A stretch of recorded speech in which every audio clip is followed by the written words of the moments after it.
Mm.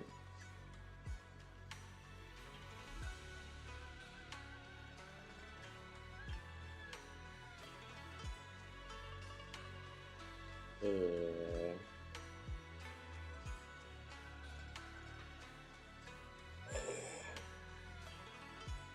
Hi, good morning, guys. Good morning, everyone. Welcome to today's Zenless Zone stream. Ugh. Today is also the first day of a new year, 2026. Yeah, so I believe it's now a new year for everyone all over the world. So yeah, how is everyone doing? Are you guys having fun with your first day of the year?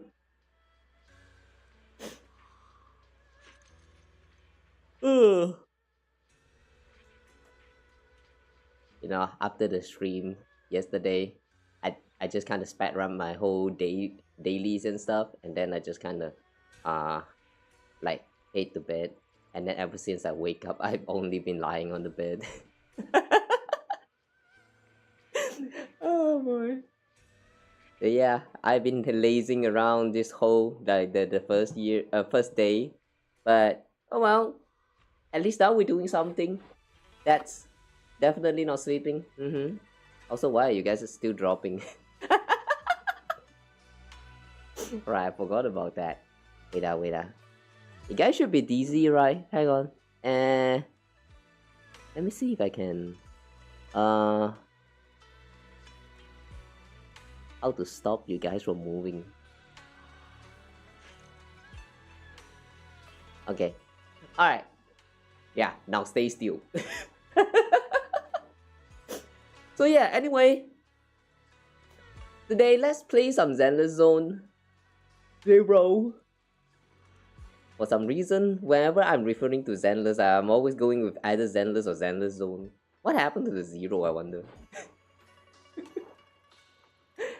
But yeah, we are going to be playing through the latest story that just got updated like, I think it was like 3 days ago. Huh. It's kind of strange how, I mean, the way the update for this version, this time is actually happening on like Tuesday.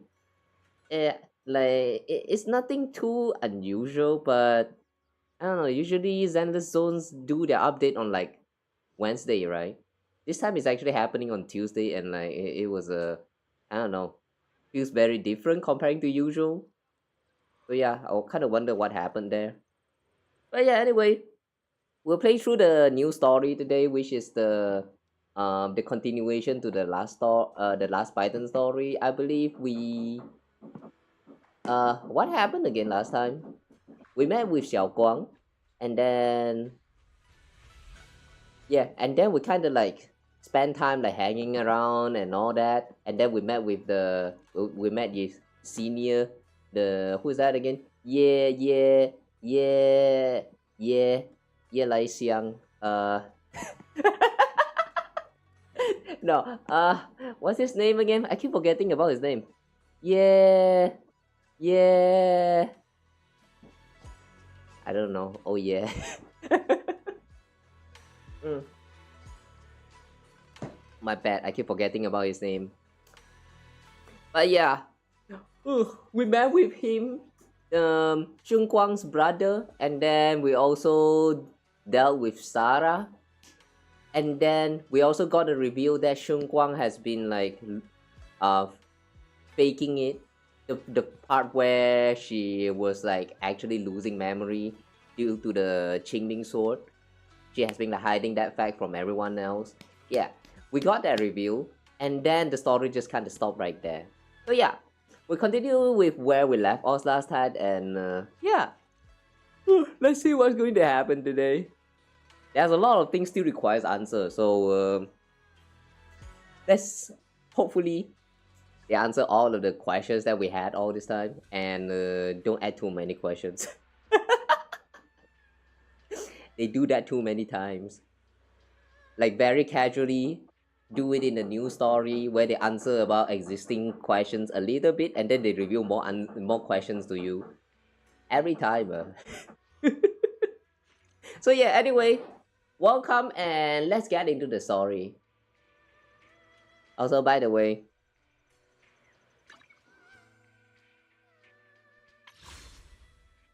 if you are pulling for Xiaoguang or Zhao, good luck. This kind of happened to me, so yeah, we are not doing pulls.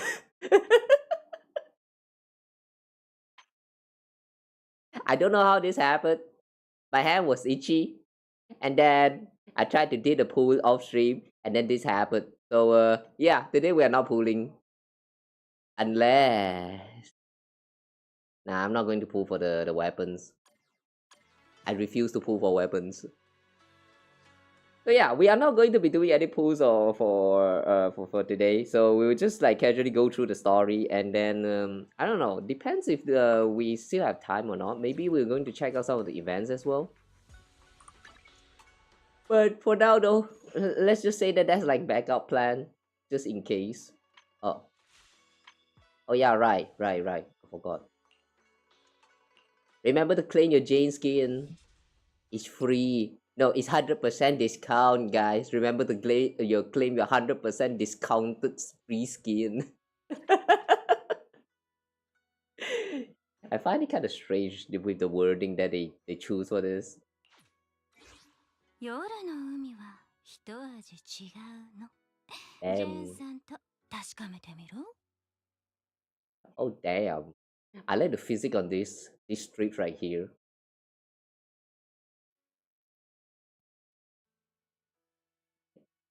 Yeah, this is nice. It's actually not just some kind of texture like slap onto the top of the body part this time. I would not believe it if they actually decided to just slap this onto the skin as like some kind of like big texture. That would be so messed up. この水着には秘密があるの。当 Hmm? ててみて。 That's a secret? What secret? Your butt line? Wow. Damn, look at that shadows right there. Look at that shadows. Also look at the way it kind of like curves in right around this whatever this thing is supposed to be. But damn, doesn't this going to hurt? Like if you're actually like putting this kind of accessory on your leg, doesn't this hurt? I mean, look at it. It actually sinks in so hard. Doesn't this hurt? I mean, it looks spiky.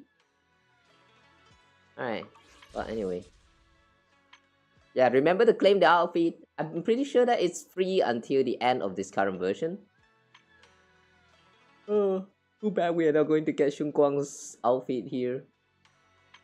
Enjoy your skins if you're going to get one. Oh, right. Right, it's a new month. Okay. I forgot to check the shop. Okay lah, that's enough lah. I'm getting sidetracked. Alright, anyway, what we're trying to do again? Story, right, story. Okay, how do you do the story again?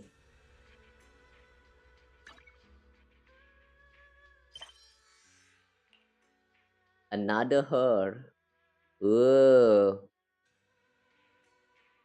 So the double personality thing is real. Yeah. Damn.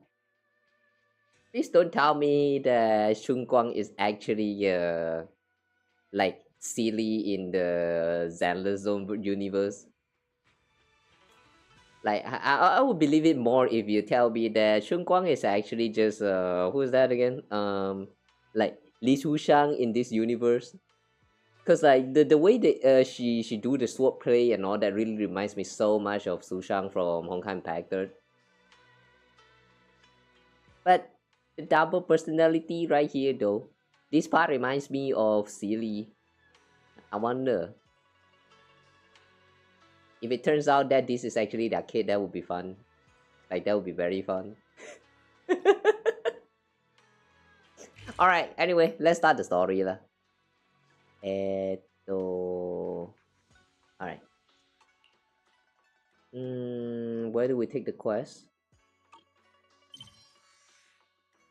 Oh yeah, isn't there supposed to be like a story recap somewhere? I sort of remember they mentioned about the story recap feature like when I first logged into the game. Well, where did you check that? Uh,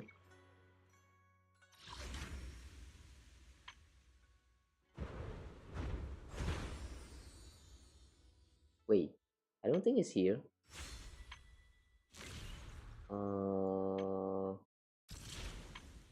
EU Defense Assembly Commission. Invite French to return and earn up to polychrome 740. Wow! Anyone who has not been playing the game want to come back if you want to use my link or something. Yeah.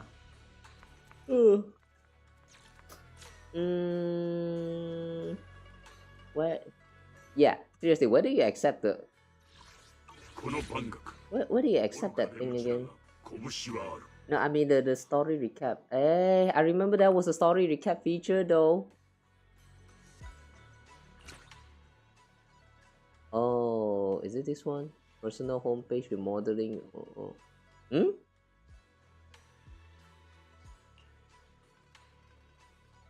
Oh,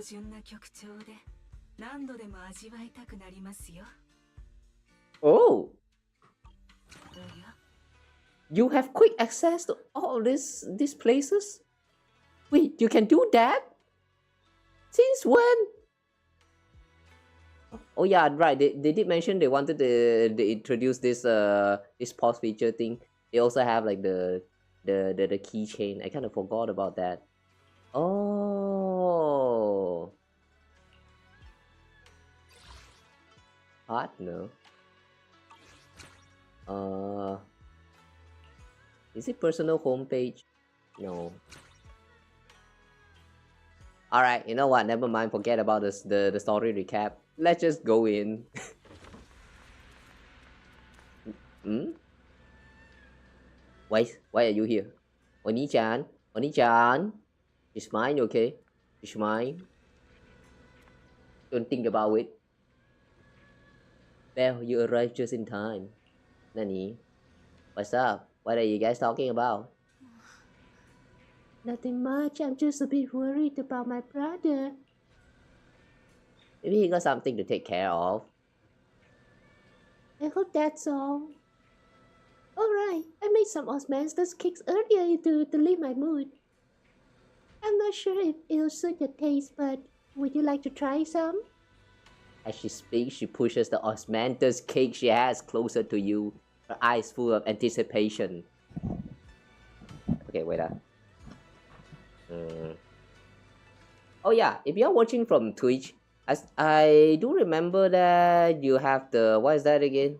The Twitch drop for Xander Zone happening right now. So yeah, enjoy your drops. Ooh. Try some Osmanthus cake. You are about to enter immersive. Okay. Immersive storytelling. 春光が作った金木犀のケーキ、弾力があってとても美味しいよ。美味しいよ。まあ、普通のよりほんの少し甘みが強いかな。The sweeter the better, I say. Yeah, get diabetes, brother. 確かにちょっと甘さ強めかも。でも全然いいと思うよ。そうごめんね。お砂糖の量を間違えたかも。次はもっと完璧なのを作ってくるから。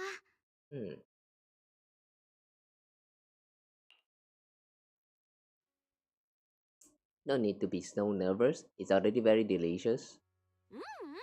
これはこれで美味しいし気にしなくていいよ。本当？それならいいけど。そういえば気になっていたんだけれど、春光はどうしてそこまで金木犀のケーキが好きなんだい？ Must be because of the brother. それは私金木犀の香りがするものなら何で Oh. も好きになっちゃうの。 Anything related osmanthus, including osmanthus wine. 入門したての頃、近所の Can 町 she 角で drink though? 天 Is 使 she を at 見 legal て age to drink in the story? そこで食べた金木犀のケーキがすっごく美味しかったから、しょっちゅうお兄ちゃんにねだってたのよね。でもなんでかわからないけど、食べるたびにお腹が痛くなるから、そのうちお兄ちゃんに禁止されちゃって。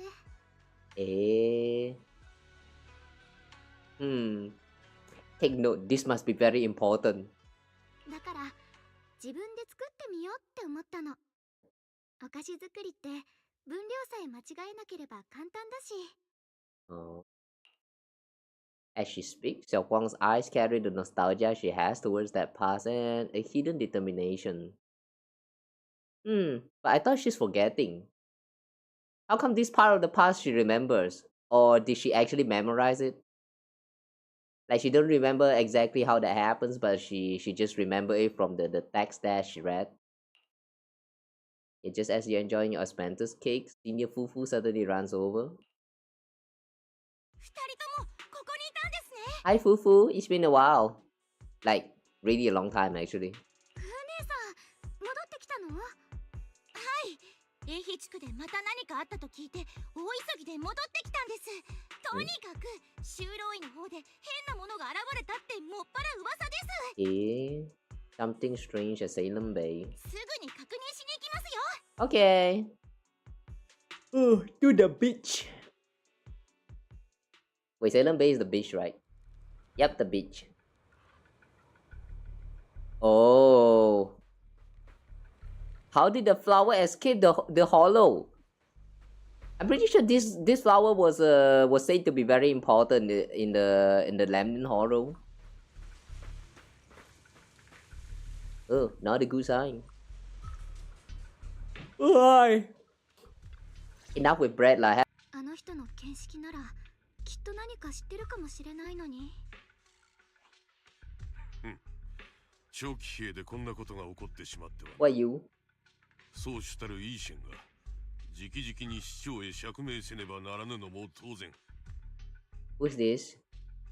A man in Yunqui-san uniform stands there without anyone noticing. His sharp, eagle-like gaze sweeps over the white flowers on the ground and then lands on Ye Xiuguang.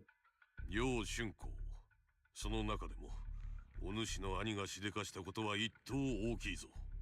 まったく、雲岳さんの変学に泥を塗り寄って。Nani?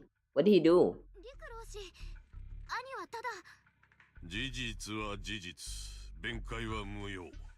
そしてお主の道はもはやあやつとは異なるのだ。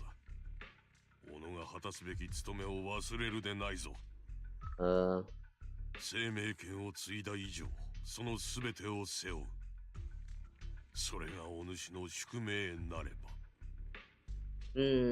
It sounds like he knows something. But why is he also so mean? Don't be like this. ごめん。この人誰？誰？あ、ごめん。紹介しなきゃよね。この人は雲岳さんの陸公衆だ。お主のことは知っておる。イーシェンが陸恒州。この花のことはすでに弟子たちから聞いた。今のところ害を及ぼす兆候は見られんし、物理的に脆い。ただの植物のように思えるが。そんなことないわよ。この白い花、見覚えがあるもの。キューと陥落の時、それにラマニアンフォローの真相にもたくさんあったわ。During the fall of capital. 不思議な感覚もあって。Oh. Does that mean we're going to get a review on what happened during the capital, or at least a little bit of it, around the end? That would be so cool though. そうなのか。であれば念のため一掃しておくべきか。やってみるわ。Xiaoguang swings a sword, light flashes, and the white flowers before her crumble instantly into ash. They're far more fragile than they look. Are they really just ordinary plants? 陸老師、この白い花にはきっと見た目以上の何かがあるの。それこそ大きな秘密が。このまま放ってはおけない。Like fragile? What do they mean is that they're fragile? Like one slash and they just evaporate into the air, kind of fragile? Or one touch of the tips of the sword and then the flower just kind of wilt by itself? Like, yeah, how fragile is fragile? Like, how fragile can the flower be? I kind of don't get the concept here. お主がそれほどまでにこだわるとは、疑うことを知らぬ楊春光がな。ここへ来てから何かあったのか、それとも誰かか。Lu Hongzhou seems to glance in your direction, or is that just your imagination? そんなことないけど、ただ放っておいちゃいけない気がして。What is he implying? よかろう。明日の夕方、関係するものを適当感に集めさせる。Why is he glancing at us? Isn't it good for her to start questioning things? This Lu Hongzhou is kind of suspicious. 無論、花の剣だけではないぞ。お主の兄についても、最終的な判断を下さねばならん。情報をまとめ、文学さんの弟子全員に対して責任を持って説明せねばならんのだ。はい。Welcome.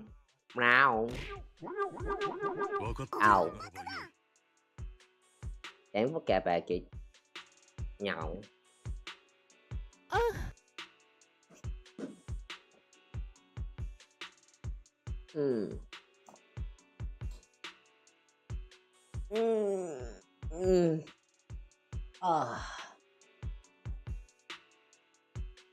Body is so stiff. Guys, stand up, like sit up from your chair, move around and do stretches every now and then. You will notice that your body is stiff as fuck. You move around sometimes so that your body doesn't die. You die too early. You're drowning? Oh, you're drowning? Why though? I haven't even made you drown yet. Don't drown just yet. At least wait until I do that thing first. よいか。自分が何者であるかを片時も忘れるな。お主には天賦があるのだ。Never forget who you are. 剣ともども無駄にしてはならん。Yeah, this Lu Hongzhou sounds very suspicious. Or more like, it kind of reminds me of that my day's teacher. Who is that again? Likargus? No. Likargus is that robot guy. Yeah, I don't remember his name. But my Demo's teacher, the one that was like kind of against him around the start of the story chapter in Star Rails, and then before we knew it, he suddenly revealed to be just an old man that was a little bit like trapped in the past. Yeah, it kind of reminds me of that sensei. Ugh. Yeah, who you are? Hang on, you mean me or you mean the what he just said to her? But yeah, you are who you are. Never forget yourself, guys. As she brushes past, he pauses for a brief moment and murmurs something only the two of you can hear. お主の存在があの子にとって良いものとなるならば構わぬ。重荷ではなく。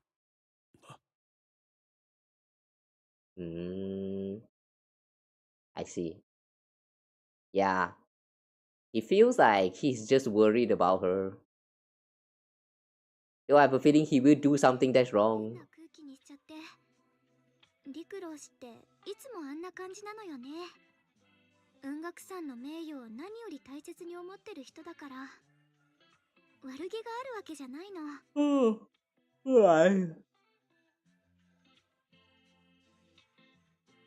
我不知道，不知道啊，又不知道啊。It's okay, I'm 们知道跟 you。Chinese can also be said like it's a Malay. You. How are we? Sleepy. I've been lying on my bed this whole day. I'm not sure, but maybe it's because of that coffee I drank around afternoon. Now I just feel so I want to just pass out. I want to just pass out, guys. Alright, so who exactly is he? 結局何者なの？あの陸老氏って雲岳さんの大先輩的な？陸老氏は雲岳さんの古株かな？ Elder. 師匠がいないときはだいたいあの人がいろんなことを代わりに取り仕切ってるわ。Wait, if he is supposed to manage the Yunqui Summit when Master Yishuan is not here, then why do we actually have to go through all of those events, those quests? Like, you know, the one involving Balian and all that. Like the Balian with the Yunqui Summit recovery management sim. That one included. Like, why are we actually doing it? Where is this old man the whole time? You sure he's actually supposed to be managing Yunqui Summit? I don't believe you. I thought everyone at Yunqui Summit. Wait, what? 音楽さんの古株。こんなこと言うと無神経かもしれないけど、旧都陥落の時、師匠以外の門下生はほとんどみんな亡くなったって。陸老氏は戦う人ではなかったから。あの人は雲岳さんの守り手。Guardian. みんなが山を降りたあの時、老師は弟子たちの家族を避難させる役目を任されてたの。惨劇を生き延びることができた。でも、あの人がここまで来たっていうことは、今起きてること、雲岳さんは相当重く受け止めてるのね。He seemed kind of strict with you. Doesn't seem to like me much. なんか、あの人もしかして私のこと嫌い？そう？まあ、もともと厳格な人な上に、最近のことでちょっと張り詰めてるとこはあるかもだけど、このくらいにしましょう。もうこんな時間だし、明日の準備もしなきゃ。そうだ。Oshmanda's cake. 今回のはちょっと失敗しちゃったけど、tastes like diabetes. 作ってくるから。Where are those who get the diabetes? きっとよ。約束。Her eyes glimmer as she looks at you, and like she's finally gathered the courage, she holds out her pinky. You reach out and hook yours gently with hers. A bright, content smile spreads across her face. She pulls her hand back and gives you a small wave. じゃあ、また明日ね。Ye Shiyuan turns and disappears around the corner, just like any ordinary girl. And somehow, as you watch her go, you can't shake the feeling that she's carrying something far heavier than she ever lets on. Like, she's possessed. She got a ghost on her shoulder. Damn. No wonder it's heavy. After a night's rest, it's soon for the meeting. It's almost time for the meeting. Let's head to the Sleeping Temple Hall now. Okay. Oh, Master Banyu is here too. Du Hengzhou. You arrive at Sleeping Temple's main hall. Everyone's already here. Yishuan joins remotely due to other obligations. Ye Shiyuan stands quietly to one side, nervously twisting the edge of her clothes. Hi, Master. 今回、おのおの方にお集まりいただいたのは他でもない。各関係者から情報を集め、現状を整理した上で楊釈園の処遇について話し合うためだ。ああ、すまない。ちょいと事情があってな。今回はこのような形で参加させてもらう。Is she joining in through like online hologram projection or something? She looks very normal here though. 釈園の件を聞いてすぐ長期兵に引き返すつもりだったが、メイフラワーから緊急の頼みがあってな。なんでも05フォローに異常事態があったとかで人手が足りないからと、私と対フォロー6課の何人かがHollow Zero のほか難航していてな。しばらくはここを離れられそうにない。始まりの主に関することはすでに陸老師から聞いている。ことが重大なだけに、メイフラワーにも報告済みだ。ただ伝聞だけでは何かと漏れているかもしれないからな。よって当時その場にいた皆には状況をもう一度簡潔に説明してほしい。正確な判断を下すためにもな。それじゃあ簡潔に言いますが、まず三将会の空が起こした一連の行動は、始まりの主という存在を召喚ないし呼び覚ますという目的に沿ったものでした。そして彼女とオタクの大兄弟子が協力関係を結んだように見えたのは、その実楊釈園側の偽装。彼の本当の狙いは、始まりの主が寝ぼけてるうちにそれを滅ぼしてしまうことだったんですね。Destroy the creature before it could fully awaken. But didn't he actually team up with that creature and kind of like fought us off? I mean, he literally turned into a weekly boss. You know, I find it a little bit strange why this the new weekly boss, this Ye Shiyuan's you know, that one boss with the brother and the like, he can also summon creature and all that. Like, why is this weekly boss only get it added in this current version and not the previous version? I mean, it was introduced in the previous version, so why is it only added like in this version and not before? It's a little bit strange. Unless they just don't want us to like pre-farm for all these materials for the new characters. If that's the case, it would make sense, but I don't like it. とはいえ、往々にしてそううまくはいかないもんです。彼は自分の力を過信しすぎましたね。始まりの主、少なくともその力の一端に支配され、私たちと衝突することになりました。I see he was possessed. Okay, sure. そこに活路を開いたのは春光であった。あの子の助けあって、我が輩たちは始まりの主の支配を打ち砕き、釈園の目を覚まさせるに至ったのだ。It's all thanks to Xiaoguang.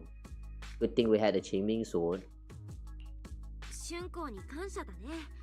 あのとんでもない怪物をどうにかできたのも、兄弟子を取り返せたのもあの子のおかげだもん。そうだとして物事には代償がある。春光、お前さん、やはり生命権を抜いたんだな。ごめんなさい、師匠。剣をお前さんが継承したとき、確かに言い含めたな。よほどのことがない限り、あれを剣関から出してはならないと。でも師匠、あの時はお兄ちゃんもみんなも絶対絶命だったの。あれ以上によほどのことなんて。聞け、お前さんを責めてるわけじゃない。よほどの危機だったことも本当だろう。だが剣を抜く前にお前さん自身のことは考えたか？まあいい。概要はこのくらいだろうか。何か補足したいものは？我が輩たちは悪しき者との戦いに勝利した。だが釈園は混乱の最中に姿を消し、その行方は見当もつかぬ。そうだな。あいつの居所は私がどうにか引き続き追ってみせる。宗主、楊釈園は三将会と結託し、長期兵の安全を脅かしただけでなく、我ら雲岳山の名誉を大きく損ねた。引き続き調べるなどと悠長なことを言っていてよいのだろうか。 Why do you want him get punished that much? Chill, old man. 言っていなかったが、適当感を離れる前、釈園のやつを探すべく何度か生命帳を放っていた。それが一度運悪く三将会に捕まったことがあってな。どうにか帰ってきた生命帳を改めていたところ、釈園があの子を介して何かを伝えようとしていた跡があったんだ。うまくはいかなかったようだがな。つまり釈園が雲岳山を裏切ったという点については今のところ疑問の余地がある。だからこそとっととあいつを見つけ、当人の口から真実を聞く必要があるということだ。Oh, is it about that little bird that was released around the end of that chapter? I don't remember they showed that was a little bird that was trapped, and then we kind of released the bird, and then it just like whoo, fly back to Yishuan. I don't remember what was said, but in the bird message though. きっとしょうがない理由があったに決まってるわよ。お兄ちゃんがみんなを裏切るなんてありえないもの。事情はどうあれ、楊釈園が雲岳山の名誉を傷つけたことに変わりはない。詳しい話はあやつが雲岳山に戻ってからするとしよう。あ、最初の話を補足してもいいですか？サラが始まりの主を呼んだ時、あの場に黒い霧が出てたのを思い出しました。試しに払おうとしてみたんですけど、どんな攻撃も通用しなかったんですよね。攻撃が通用しないか。かの黒い霧は形を持たぬゆえ、刃も術も通じぬは道理。始まりの主が操っていた悪しき者と同様、形を取るよう凝固させねばならぬだろう。なるほど。Formless entity. そいつがおそらく始まりの主の力、その本質的な部分なんだろう。That kind of feels like they're talking about attacking water vapor. You know how water vapor is like in the gaseous state, but then when it got condensed, it become like a form of water, and then it has a shape. Yeah, it kind of reminds me of that process. とはいえこれに関してはメイフラワーの方でも独自のルートから調査を進めるつもりだそうだ。私たちはしばらく手を出さないでおくのがいいだろう。とりわけ春子、お前さんはな、しばらくは適当感で西洋に専念しろ。でも私、春子ちゃん、お師匠様の言う通りですよ。この前も倒れちゃったばっかりなんですから、無理をしちゃダメです。そうだぞ、しゅんちゃん。どのみちお師さんと市長が調査してくださるなら、俺たちの出る幕はない。生命権の力は雲岳山の誇りであり、剣主が背負うべき責任でもある。とはいえ今は剣を抜くべき時ではないだろう。その力は人々のために振るうべきものであり、市場でむやみに振り回して良いものではないのだからな。This old man is like, he's kind of like the most logical and sensible part of human. Like everything he says actually makes sense, but human is a creature with emotions. So, よって宗主の判断に同意する。we will disobey him. We will.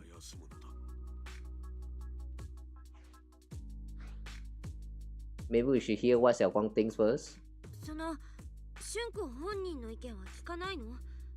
だって一応当事者なわけだし。リン Xiaoguang looks away, gratitude flickering in her eyes. Then she takes a deep breath like she's gathering every ounce in courage and meets everyone's gaze head on. 私も調査に参加したい。玄関を開かなくたってきっとみんなの役に立てることがあるはずだからお願い。ダメだ。生命権の反動を避けるため、お前さんは今後関わりのありそうな危険には一切近づくな。この点について議論の余地はない。皆に依存がないようであれば、私はこれで切るぞ。宗主の決が下された以上、この集まりはこれにて解散としよう。Damn.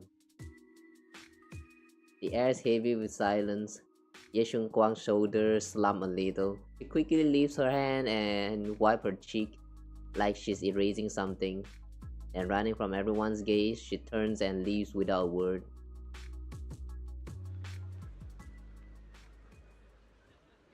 That's sad. Relatable even. This feeling sucks, man. Like you have something to say, and when you finally, gather up all your courage to say it, and then everyone just straight up deny you.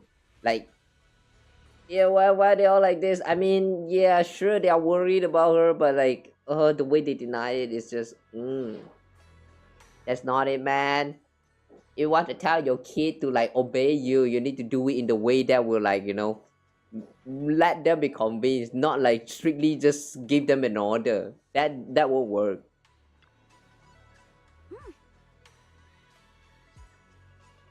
Looks like there's drama going down at Yinghui Summit. Yinghui Summit and Krampus definitely have very different styles. How's Panya Shifu finding Krampus? Getting used to it. Thank you for asking.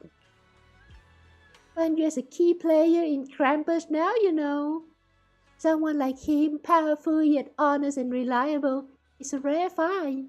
Of course, we had to snatch him up right away. Alright, Senior Zhao seems to have taken on a big mission lately. We might need to help out, so let's be ready. It's Zhao. That's right. Senior Zhao is a super busy person, and the boss really trusts her. Let me tell you a secret. She even has this world title, Krampus Unbeatable Legend. Word is, since joining Krampus on the boss' recommendation, she never failed a single mission she's taken on. I see. Senior Zhao is certainly impressive. Wow, it feels kind of weird hearing you call her senior. Oh my, it's getting late. Monday and I should head back to Krampus. See you later, Proxy. We shall be taking our leave. Alright, bye. Darlene and Panya leave first.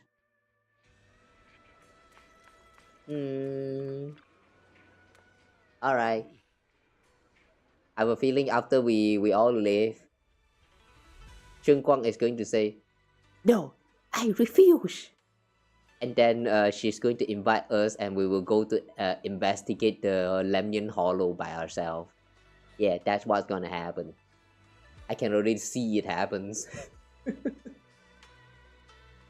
As the keeper of the Qing Ming Sword, Ye Xiuguang should shoulder more responsibility. Oh, shut the fuck up. Who cares about responsibility? She's still so young, man. The way she's acting now is a total disgrace to Yinghui Summit. But Xiaoguang didn't want to become the sword keeper either. He's still so young. Yeah, exactly. Exactly what I just said. This old man. Ridiculous. Becoming the keeper of Qing Ming Sword is a tremendous honor. It should be the goal of every Yinghui Summit disciple.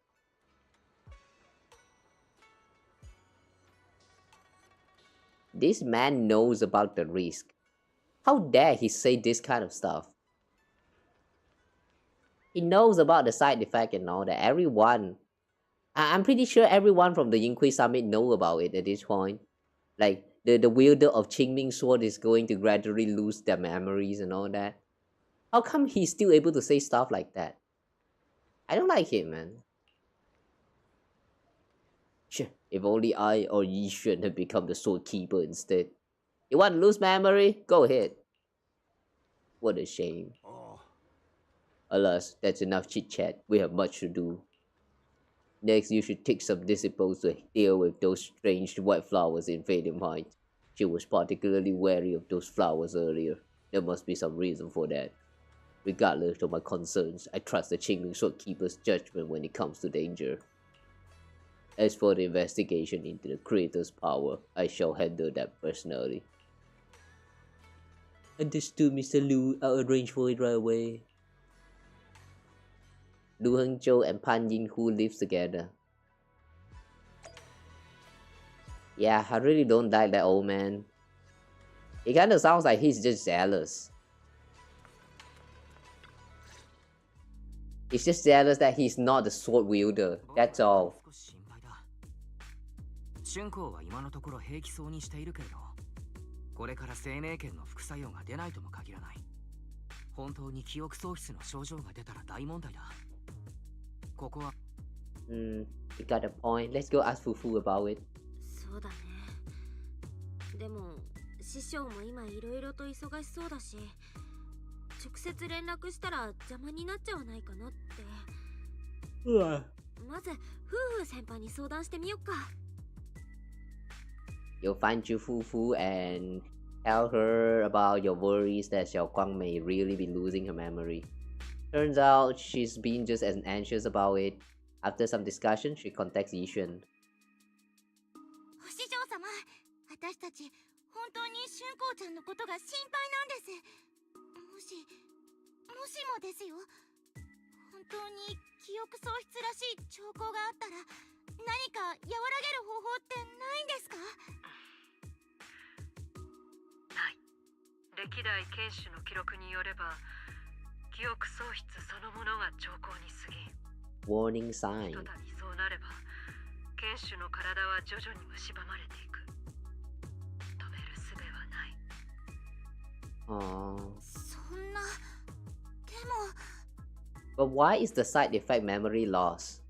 Like, why is the side effect specifically memory loss in the first place? Does that have something to do with the second personality? As mentioned in the title? だが私が研究してきた限り、剣艦が無事で春光が生命圏の真の力を使いさえしなければ、理論上剣が影響を及ぼすことはない。故にお前さんたちにできるのは、あの子をしっかりと気にかけることだ。決して再び生命圏を抜かせるな。わかりました、お師匠様。春光ちゃんのことしっかり気にかけておきます。それとさっきの集まりでは私も少し大人げなかった。春光が皆の力になりたかっただけだというのは十分わかっている。だが姉様のことを思うとどうしてもな。 Right, the previous holder of Qing Ming Sword was her sister, right? 私はこれ以上あの剣のせいで誰かを失うことを良しとしない。それがそうしたる私の守るべき弟子ならなおさらだ。あの日生命圏に目をつけられたのが私であればどれほど良かったか。お師匠様、そんなに自分を責めなくても、きっと春光ちゃんも心配してくれてるってことは分かってますから。Qing Ming Sword chooses its own master? 待って師匠、それって生命圏は自分で剣士を選ぶってこと？ああ、記録にある限り生命圏の歴代剣士は全て剣が自ら選んだものだ。選ばれし者だけが剣と共鳴を起こし、その力を行使できる。だがこれだけの年月が経っても私たちは生命権が剣士を選ぶ基準を解き明かせずにいる。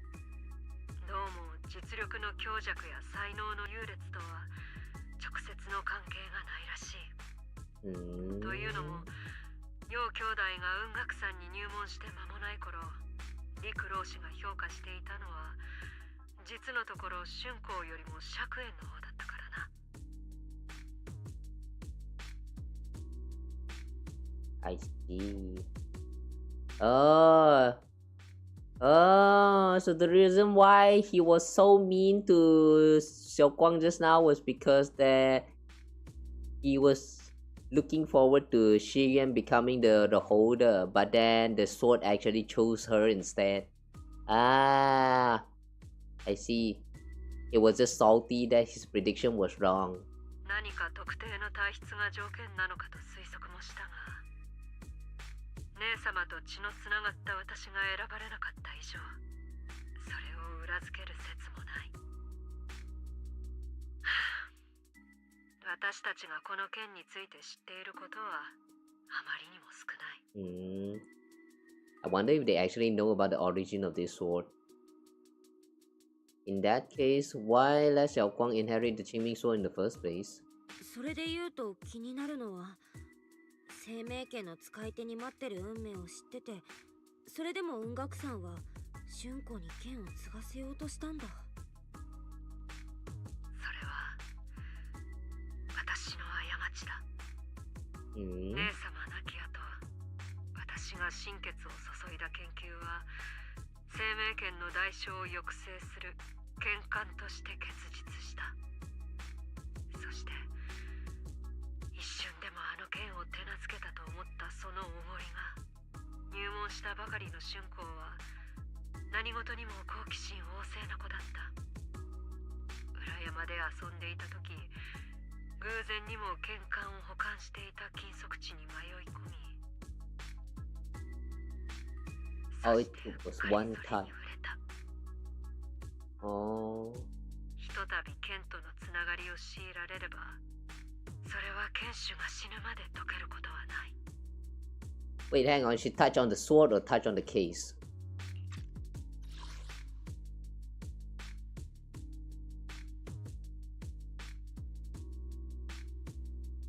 She wandered into an off-limit area where the case was kept.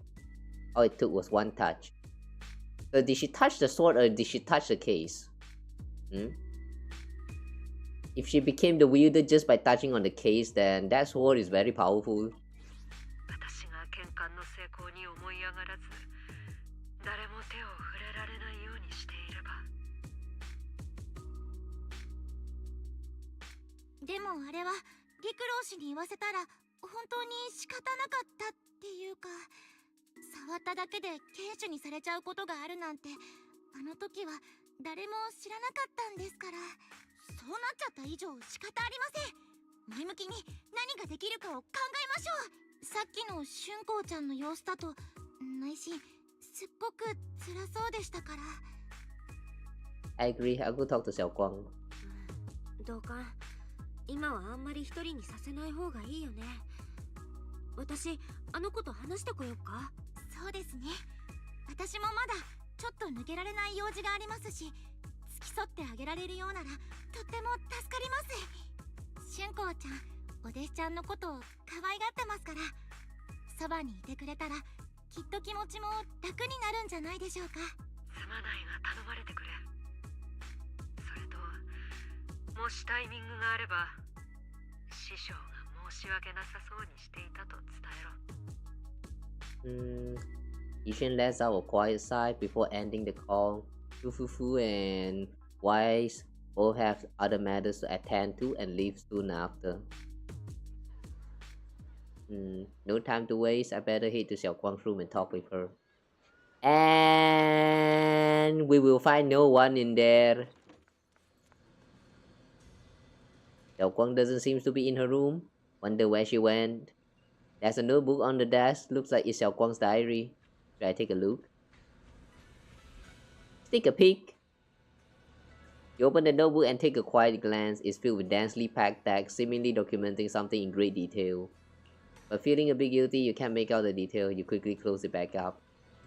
What's the point then? Maybe I shouldn't read it if it's Xiaoguang's new diary entry. Just then, a familiar voice comes from behind me. It sounds a bit startled and flustered even. リエ、どうしてあなたがここにいるのよ。Hey, your secret's mine now. Heard something strange just now? I'm a little worried about you. そのさっきは落ち込んでたみたいだったから心配になってちょっと話そうかなと思って。 Suddenly, a chubby orange cat waddles out from the corner of the room. It looks over, meows triumphantly, and struts right past our feet. So that weird noise just now must have been this little cat's doing. ありがとう。私なら大丈夫だから。 That orange cat. I wonder if it's actually that cat from the like, not sure whether you guys remember about that, but when we first started with this the chapter in Yunhui Summit, we we saved the same yellow cat like 2 times, right? Yeah. Apparently this yellow no, not yellow, this orange cat is now living in this living in her room. Like that was a very cute little flavor text about it when you interacted with the little bed here. I find it kind of cute. それ、私の日記。 I didn't read it. 安心して、今入ってきたとこだしこっそり読んだりとかしてないから。まあ別にあなたになら見せたっていいんだけど、特別。Before she finishes speaking, another familiar voice comes from behind. みんなここにいたんですね。よかった。ちょうど春光ちゃん、さっきの集まりのことですけど、お師匠様から伝言を預かったんですよ。さっきは悪かったって。ありがとう、風姉さん。師匠は私を心配してくれたんだって。それくらいのことは分かってるから。You know, I have to say, she's such a good girl. Like, if it is me, if my teacher, my parents, like strictly tell me that, like scolded me for wanting to do something, I will, without a doubt, go ahead and do it. Like, I would just ignore what they just said and just go on ahead. Like, if they tell me to not go into hollow, I will go into the hollow. Like, fuck them. Like, let's be real. If someone tell you not to do something, the more you want to do that, isn't it? Meanwhile, here we're looking at this senior of ours. Like, she's so she's too, I don't know what's that word. Like, she's a little bit too pussy.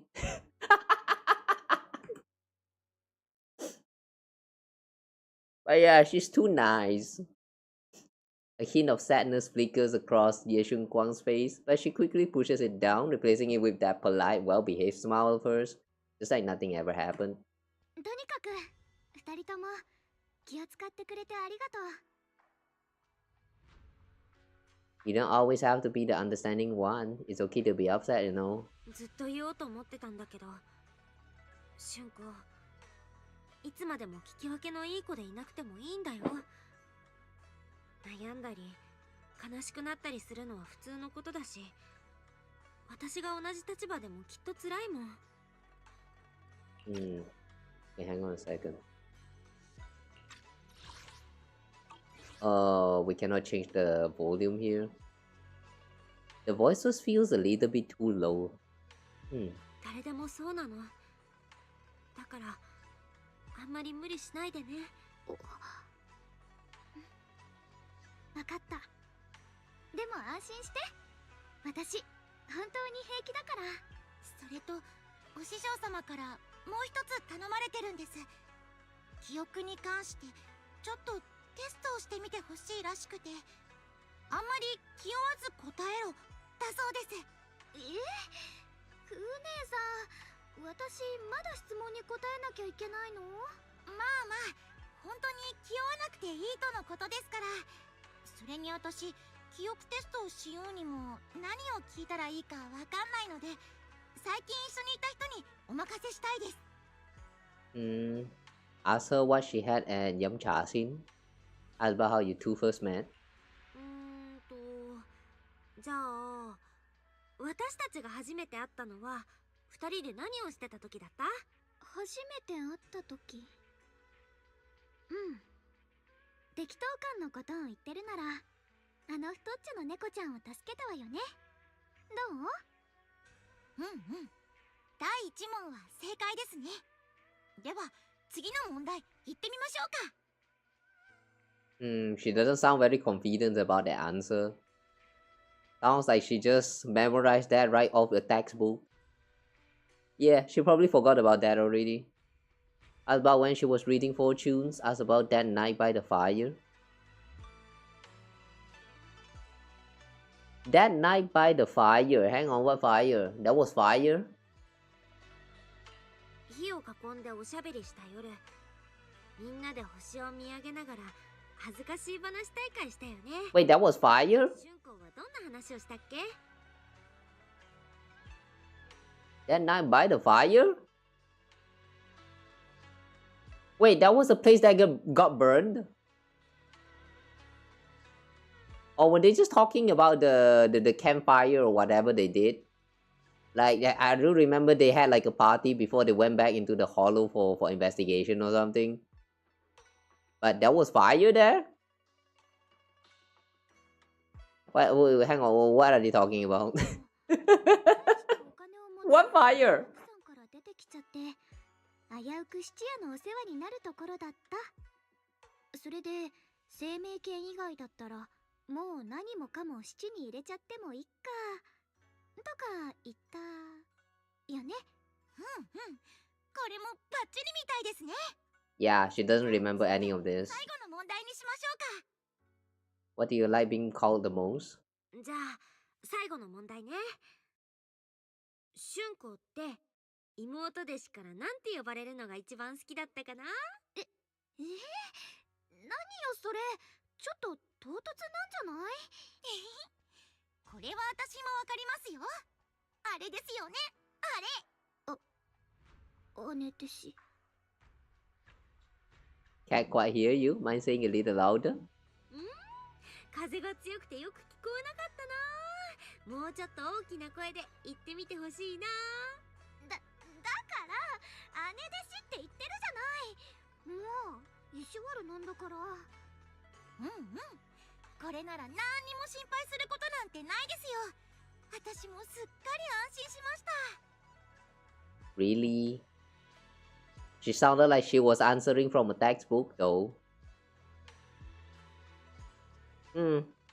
I am not convinced. もう遅い時間ですし、私はそろそろ戻りますね。二人もゆっくり休んでください。 After Chufufu says her goodbyes, she leaves the room. Now it's just you and Xiaoguang, and somehow the air feels a little different. Just as you're about to come out with an excuse to head back to your room, Xiaoguang calls out to you.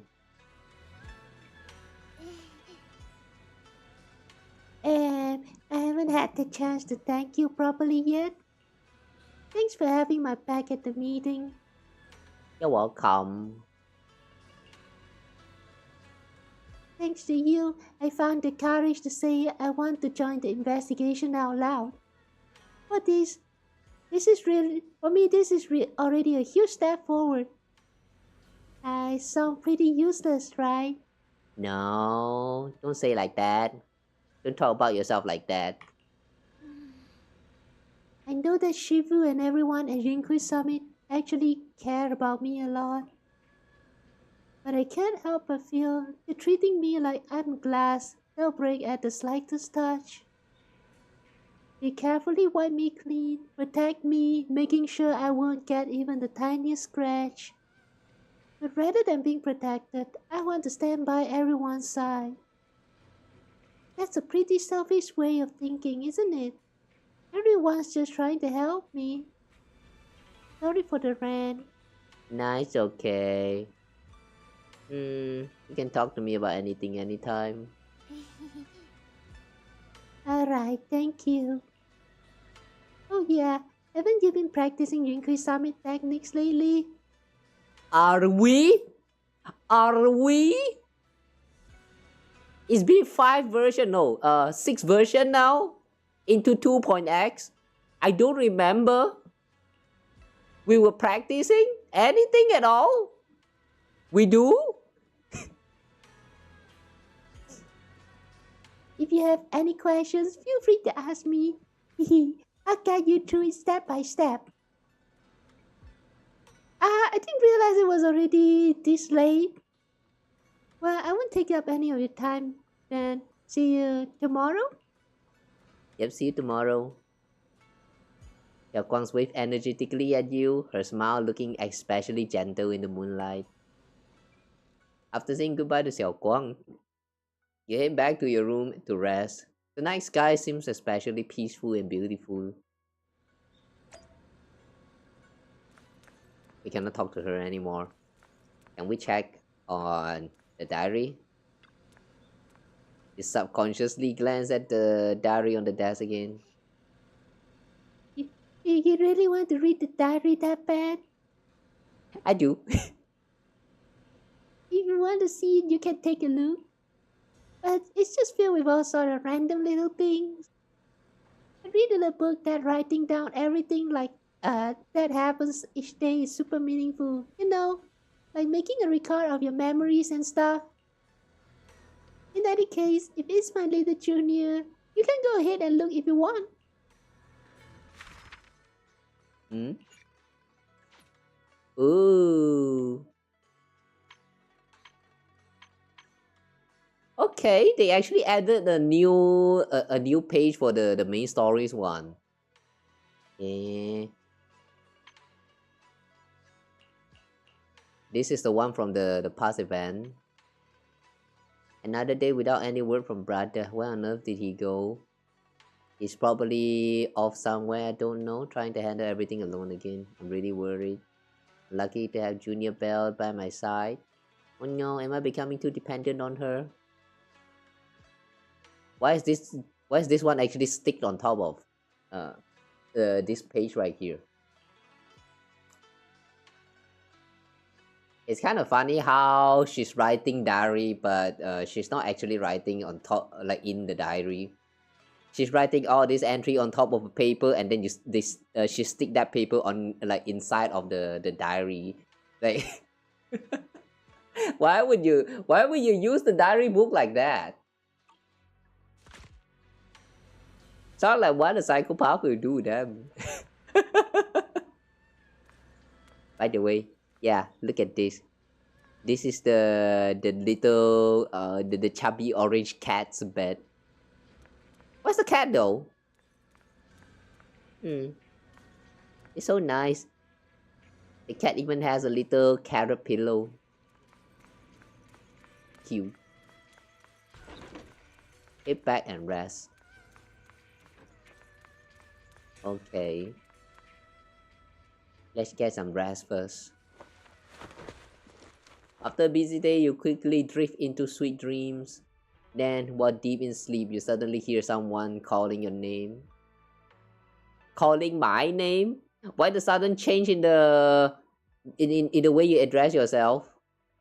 In the end, you reluctantly drag yourself out of bed.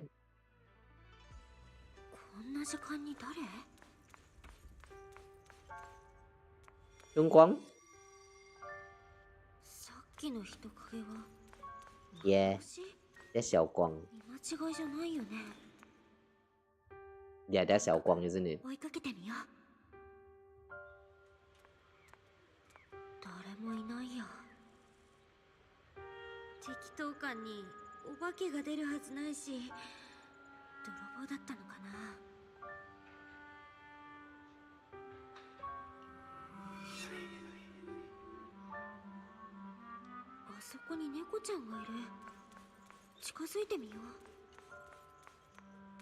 Cat.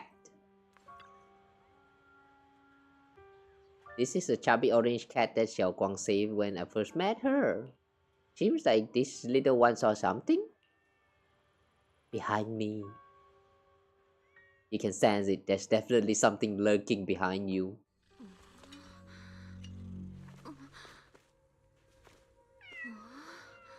Meow.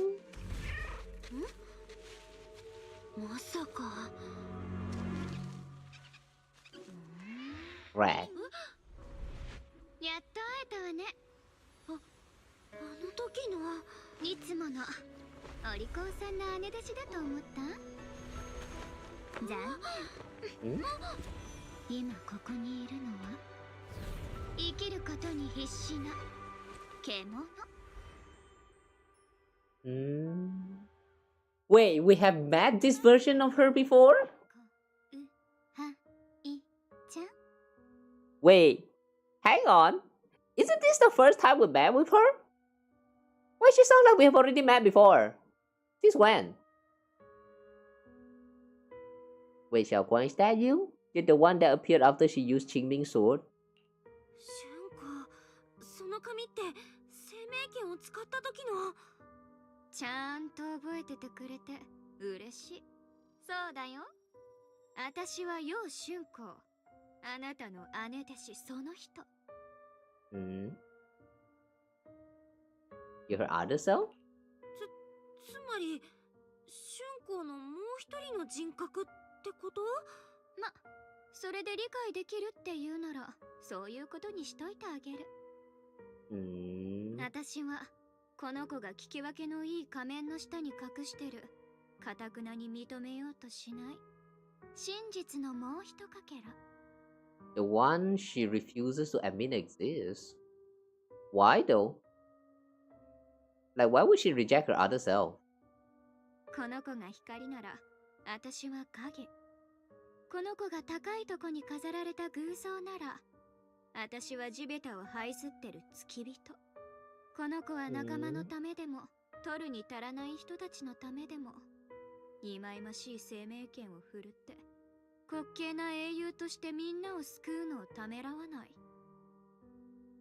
じゃあ、私はどうなのかって？私は違う。ただ生きてたいだけだから。そうでしょ？自分一人救えない女の子がどうしてみんなを救えるの？なんとか自分を納得させたくて可愛い嘘ついちゃって。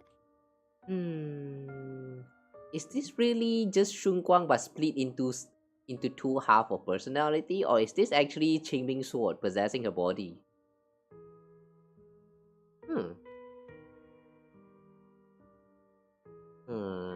You have a point. 何から何まで同意ってわけじゃないけど、みんなのためだからって春光がボロボロになるまで頑張るところは私も見たくない。公平ね。そんな言葉をこの子にかけてくれるのはあなたが初めてかも。まあいいわ。この子が妙にあなたを特別扱いするわけがなんとなく分かったから。Why is this part doesn't have line?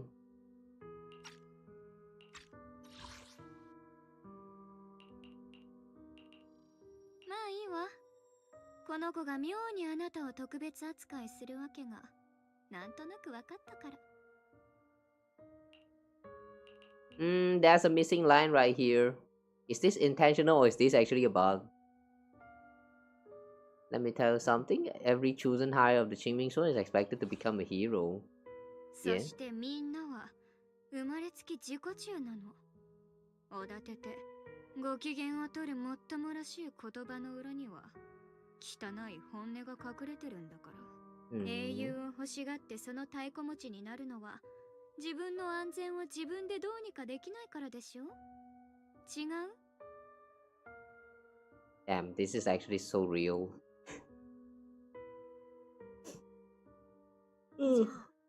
その英雄が死んだら適当に石を積んでお花を手向けてボロボロ泣きながらそれっぽい詩でも書くんでしょうね。でもそれでおしまい。後ろめたいなんてちっとも思わないまま次のおバカさんが新しい英雄になるのを待つだけ。You know what, guys? I like this version of Xiaoguang. She's actually so relatable. I feel like if she's real, like a real person right in front of me, we will have a lot of fun time talking about a lot of this stupid stuff. No, I mean not stupid stuff, but like all this like very realistic topic. It would be very fun of a conversation. 英雄っていう殻の中で傷ついて震えてる。そういう生きた人間がいるってことを誰も気にもかけない。 Yeah, I know, right? それである日突然英雄が膝から崩れ落ちてこう言うの。ねえ、もうすっごく痛いの。これ以上無理。私だって死にたくない。さて、どうなるでしょうか。 Of course they will say no. Yeah, unfair treatment, man. The citizens have it easy. People will understand, right? I don't know. 私はわからない。でも、たとえ誰だってそんなことを強制なんてできないと思う。正直なところは好きよ。Yeah, Xiaoguang before you suddenly leans in, a brief warm against your ear. けど私、もう決めたの。あの生命権を手にした時から英雄なんかになるもんですかって。だってこの世界より先に死ぬなんて真っ平だもん。Yeah, Xiaoguang's fingertips brush slightly against your cheek, bringing a slight chill. She can give you chill by a single touch. So how come she's actually a physical character? She should be another ice character. With a half smile, she gives you a teasing look, her lips curving in that sly, knowing way. 怖がらせちゃった？安心して。私は息抜きをしに出ただけだから。この子はもうすぐ帰ってくるわよ。She'll be back. それと、いいこと教えてあげる。この服、私がこの子に選んであげたの。かわいいでしょ？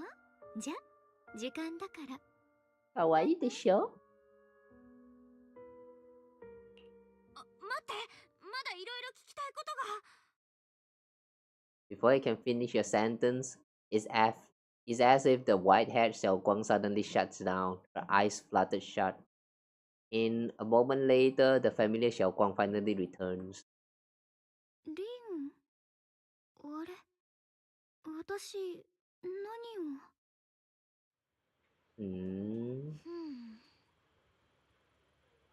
Wait, I could have sworn I just fell asleep. Am I dreaming? Junior, you're here too. Did you sleepwalk? I just saw another you. Another me? What do you mean? Did you have some kind of odd dream too? So sleepy. I should head back and get some rest. Otherwise, I'll have some major dark circles under my eyes tomorrow morning. Night night, little Junior. Nini. You say what you want to go back to rest and then you just stand right here. Okay, sure. Okay, fine. Let's go to sleep. Yeah. Look like Xiaoguang doesn't remember her other self.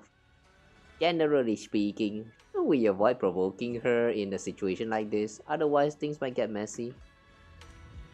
I should talk to Senior Fufu about this tomorrow. After all that running around, you quickly drift off to sleep. Oh. Whoa. Oh. Wait, hang on a second. Oh.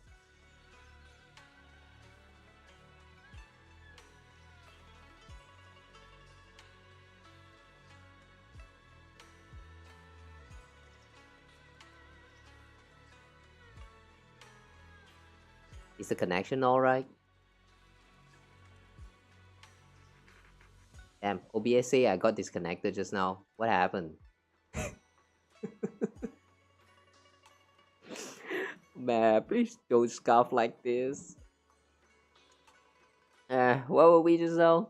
Okay, I think it should be fine now. Yeah, it should be fine now. Xiaoguang is usually so quiet when she sleeps. I've never seen her sleepwalk before. But with everything that's been going down lately, she must be under a lot of pressure too. If something's happened, it should be just temporary. Can it be the Qing Ming Sword? You got a point. If the Qing Ming Sword is behind this, then we got a serious problem on our hands. Just be safe. I better check with Shifu. I'll let you know what she says. Senior Fufu rushes back to her room to contact Yishen Shifu. Just as you are about to look for Xiaoguang, a commotion erupts at the entrance of Sweeping Temple. Entrance? Master Shiyuan is back? Oh, it's Chao.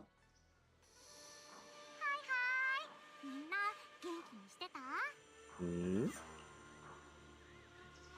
Is that gift? Why is Chao appearing with gift? Hang on. Right. 覚えてるかな。クランプスの黒枝から来たザオちゃんだよ。そう。悪い子は名前を聞いただけで震え上がっちゃうトップスの最低部門。君が文学さん期待の星楊春光ちゃんだね。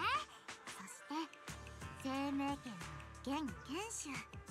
せっかく英飛地区にいたのに今までちゃんとお話しする機会がなかったよね。そうよ。はじめまして。私は楊春光。黒江戸のザオさんね。こちらこそ。噂の春光ちゃんに会えて光栄だよ。知ってる？君が次のうつろ狩りになるんじゃないかってこっそりかけてる人もいるみたい。What? They have people making bet, like placing bet on who will become the next boy hunter. Where are they placing the bet? Where? Casino? Toto 4D? 文学さんかつての栄光を取り戻せるってね。うつろ狩り？私そんなすごい人じゃ。謙遜しなくてもいいのに。春光ちゃんはちゃんと才能のある子なんだから。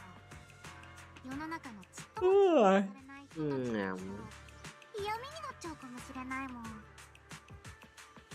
今のはそういうつもりじゃなくて冗談だよ。ゾウちゃんの悪い癖。でも君が選ばれた人っていうのは本当だもんね。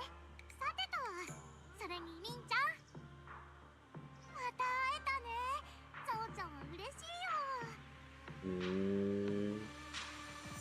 You know, I kind of like how her voice sounded a little bit pretentious here. Like, she's not just here, at least from the way she sounded like in her voice. It doesn't sound like she is just here for the pleasantries. She sounds like she is here to, like, I don't know. It's like, she doesn't really mean what she says. Like, there's like some deeper meaning behind whatever she just said. Like, yeah, something like that. いや、ほうぞうちゃん。なんか今日、いつもと雰囲気違うね。そうかな。ザオちゃんはいつもこんな感じだよ。違うといえば、一緒にいる人が違うくらいじゃない？今日もみんなのためにたくさんお土産を持ってきたんだ。君たちが絶対に興味を持ってくれるプレゼントもね。Something you definitely want. なんと楊百円の最新情報もあったりして。お兄ちゃんの？そうだよ。だからゾウちゃんのことは素敵なゲストだと思ってね。最新情報？まさかお兄ちゃんの居場所を知ってるの？落ち着いてよ、春光ちゃん。出来たて熱々のお豆腐だからって急いで食べたらやけどしちゃうんだから。まあでも大体そんな感じかな。君のお兄ちゃんを目撃したって情報があって。お兄ちゃんはどこにいるの？願いザオさん、教えて。春光ちゃん、その言い方はちょっと違うと思うな。ビジネスの基本は等価交換でしょ。ザオちゃんが君の欲しいものをあげるから、君はザオちゃんが欲しいものをくれる。それが一番フェアでスムーズなやり方だよね。ザオちゃんまだここで欲しいものがもらえるめどが立ってないんだ。春光ちゃんはせっかちで大胆なんだから。ごめんなさい。So what do you want? やっぱり釈円さんのことってなると、春光はいても立ってもいられないと思うから。ちなみにザオちゃんは何が欲しいと思ってるの？さすが、君はちゃんと分かってるね。今日ここに来たのはね、ラマニアンフォローで New unknown 新し area. く未知のエリアが見つかったから、ザオちゃんそれを調べに行きたいなーって思ってるの。未知のエリア？もう一個の情報も手付金だと思って、君たちと楊釈円の戦いが終わった直後に宮妻の異変と一緒にラマニアンフォローが約 0.002% 拡張したのが観測されたの。Approximately 0.002%. Is that a lot or is that just a little? How big is 0.00% of expansion? Like, does that only cover like the ground for like about I don't know 1 cm? How much is that? だからこのタイミングで見つかった未知のエリアに異常な宮妻があって、それが拡張の原因なんじゃないかなってザオちゃんは睨んでて。でもどうして私？プロ棋士の協力が必要なのはわかるけど、修行者が役に立てることなんてあるの？ I like how right now all three of them is touching that chin. それはね、君が生命権の現 I 継 know 承 that was very random, but still. ダイヤちゃんから面白い話を聞いたんだ。その生命権、フォローの奥深くに入ると不思議な反応するんだってね。それに楊釈円の目を覚まさせたのも剣の力だったみたいだし、英飛地区に現れた白いお花にもおかしな反応を示したんじゃない？まるで共鳴してるみたいに。そうなの。白い花に触れた時、生命権がかすかに震えてって、どうしてそれを知ってるの？今ある情報をもとに推測しただけだから、生命権の力とこの新しいエリアというよりラマニアンフォローそのものにはまだ誰も知らない秘密の関係があると思うんだよね。ここへ来て白いお花とフォローの拡張にも怪しいつながりがありそうだし、ここにいる凄腕のプロ棋士と一緒に春光ちゃんも来てほしいっていうのはそういうわけ。もちろん等価交換だからね。こっちは楊釈円が目撃された正確な座標をあげる。何を隠そう、未知のエリアの端っこで君のお兄ちゃんを見かけたのはザオちゃんだもん。分かったわ。私行く。So she's not going to even discuss that together with Yishen Shifu. 気持ちのいいお返事だね。じゃあプロ棋士の意見も聞いてみよっか。 What the hell? 私だって行くって言いたいけど、春光の体のこともあるから。師匠に言われてるの。生命権の関わりそうな危険に春光を近づけちゃいけないって。リン、私なら本当に大丈夫だから。記憶のことだってこの間テストしたばっかりじゃない。 Nah, I don't trust you on that. 風姉さんたちもまだお兄ちゃんの手がかりは見つけられてない。だからこれは一番のチャンスなのよ。 I really need to think about it. 気持ちはわかるよ。でもやっぱり危ないことには変わりないし、もううちょっとだけ考えさせて。ねえザオちゃん、春光じゃなくて他の音楽さんの人たちで調査を手伝うっていうのじゃダメ？それじゃあダメかな。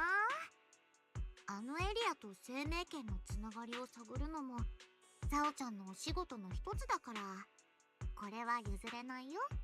まあ今すぐ足並みが揃いそうな感じじゃないね。大丈夫だよ。ザオちゃんは気長に待ってるから。無理やりのビジネスは嫌いだし。もし2人揃ってその気になったらロープウェイの駅に来てほしいな。プロ騎士は頭のいい子だもんね。きっと合理的な選択をしてくれるって信じてるよ。Xiao turns to leave, but before walking out, she shoots you a knowing look. Before you can figure out what that means, Ye Shiyuan speaks up, a voice tight with urgency. ねえ、あなたがいろいろ考えてくれてることは分かってるけど、やっと見つけたお兄ちゃんの手がかりなの。師匠にはめちゃくちゃ怒られるかもしれないけど、責任は全部私が取るから。だからお願い、私こんなチャンスを逃せないのよ。I don't care if I get punished for this. What I care about is your health. 責任とかそんなことはどうでもよくて、生命圏はわからないことだらけだし、春光の体に万が一があっちゃいけないから、無謀なことはさせたくないの。お兄ちゃんがいなくなる前に言ったこと、あなたにも伝えたわよね。必ず助けるからって。みんなに黙って裏切り者みたいに思われるのも気にしないでいなくなったのが私のためだったなら、こんな風に私のいないところで何かがうまくいったらいいななんて、のんきに祈ってることなんてできないわ。このままずっと守られるだけのカラスのお人形でいるのはもう嫌。私だってみんなに恩返しがしたいもの。みんなのくれた優しさや愛情をこの手で返したい。I understand how you feel, but わかるよ、本当に。でも春光に何かあったら私。リン、あなたにもお兄ちゃんがいるでしょ。もし私たちみたいな状況に置かれたら、きっとリンも同じようにする。nah, not really. My brother will be fine. I mean, what can go wrong with Wise? そうだね。春光がそうしなきゃって本当に思ってるなら、もう何も言わない。無理言ってるわよね。でも本当にありがとう。ずっと言わなきゃいけないと思ってて。私にとってあなたがすっごく特別な人だってこと。もちろん生命圏のせいだろうけど、お兄ちゃんも雲岳さんのみんなも私と接するときはどこかみんなおっかなびっくりだから、大切にしてくれてることは嬉しいって思ってるけど、時々すっごく申し訳ない気持ちになるの。Guilty and crap. でもあなたはみんなが反対しても私の味方でいてくれるわよね。他の人がわがままって思うことでもちゃんと話を聞いて、私が決めたことならって尊重してくれる。本当にありがとう。No need to thank me, but promise me one thing. いいんだよ。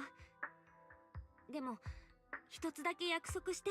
フォローの中で何が起きても絶対に春光の安全を第一に考えること。いいね。約束する。守られるだけのガラスの人形って言ってたよね。でも私最初から春光を守ってるつもりなんてなかったよ。だって春光先輩はすっごく強いもん。私はただそばにいただけだから。春光が前に進みたいって決めた時、一人じゃないって思えるようにしてあげたいなって、私なりの約束。だから春光もちゃんと約束してね。何が起きても私は一人じゃないって1秒ごとに思わせて。どんな時も振り返ればちゃんとお互いがいる。だから約束ね。You know, this reminds me of the character PV for Xiaoguang. Like, it's so sad. If you have watched the PV, you will know how sad it is. Like, in that PV, she does not even remember us. Like, she remember all of the other people around here. Shifu, she remember her Shifu. She remember Fufu, she remember Pan Yinghu, she remember everyone else, but she doesn't remember us. However, around the end, she mentioned something like we are the most precious person to this world, to her in this world. Like, oh man, oh, that's so sad. I just kind of wonder how it's going to tie into this story. Once again, Xiaoguang holds out her pinky. Only this time, she doesn't hesitate at all. Her eyes sparkle, her fingertip warm and firm. You hook your pinky with hers. This promise now looks more solemn than a vow. Then let's go find Miss Zhao now. Something feels off. The fact that Miss Zhao, who, is affiliated with Krampus, was the one to bring news of Lanyan Hollow's abnormal expansion. Would Krampus, or rather, would Tops, really care that much about Phaethon Heights? Miss Zhao might be hiding something from us too. Maybe Miss Zhao simply is well informed. Nah, she's hiding something. Is that so? Come to think of it, I heard that Dailin and Banyu Shifu earlier that Miss Zhao seemed to be on some important mission. Could that mission be related to the expansion of the Lamnian Hollow? But that's just my guess. I'll try to ask Miss Zhao about it when I get a chance. I remember Miss Zhao said earlier we'd meet up near the cable car station. Let's head over right now. Okay. Miss Zhao. Zhao. Zhao is not visible yet. Something is definitely changing inside Lamnian Hollow. You mean about Hollow getting bigger? Yeah. Our eyes might lie to us, but data never does. I've got this feeling that something big is on the horizon. However, before that... Yeah? やっぱり来てくれたね。君たちなら正しい選択をしてくれるって分かってたよ。待ってザオさん、一つ聞きたいことがあるの。もちろん。ラマニアンフォローが不思議な拡張をしてるから調査したいって話だったけど、あなたはトップスの人なのよね。わざわざ長期兵の人たちのことを心配してくれてるように見えるのはどうしてかなって。今までのトップスらしくないっていうか。春光ちゃんがそう思うのもわかるけどね。Actually, how does she even remembers about Tops? I mean, she has been forgetting things, right? So how come she still remember about Top? I mean, this is the kind of things that's so insignificant to her life. So like, how come she doesn't forget about it? トップスの一部門って言ったのはザオちゃんだし、黒枝とトップスを同一視しちゃうのも無理ないってことね。ある意味ではそれも正しいけど、あくまでザオちゃんはトップスっていう大きなくくりそのものじゃなくて、クランプスの黒枝に属してるから。ザオちゃんたちのお仕事は審査と裁定、それからルールを守らせること。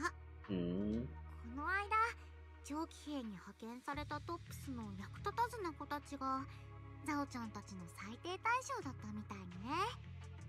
あんまりあの人たちと一緒くたにしないでほしいかな。The user's clowns. Pop sent to Phaethon Heights before with judgment targets. それに組織って大きくなると中がごちゃごちゃしてくるっていうのはもう不可抗力みたいなものだから。つまりザオちゃんは責任を持ってこのお仕事をしてるの。今の長期兵を管理してるのが黒枝だってこと忘れないでね。世の中は結局等価交換。Everything comes down to one thing: equivalent exchange. ザオちゃんたちは長期兵からたくさんのものをもらってるんだから、長期兵を守る責任も、The way she emphasized on that equivalent exchange. 筋が通らないもん。Just please don't tell me that there's like some kind of reason behind that. Like, if they actually start referring to Full Metal Alchemist and suddenly reveal that Zhao is actually the, you know, the experiment of alchemy. Like she's actually the final product from alchemy of merging a rabbit and a human. Oh, anyway. 文学さんはどう？ラマニアンフォローは今おかしなことになってるけど、なんだかそれどころじゃないって感じだよね。春光ちゃんもお兄ちゃんが心配で仕方ないみたいだし、確かにザオちゃんたち悪いビジネスマンの方が長期兵のことを心配してるみたいになっちゃう。変だな。私は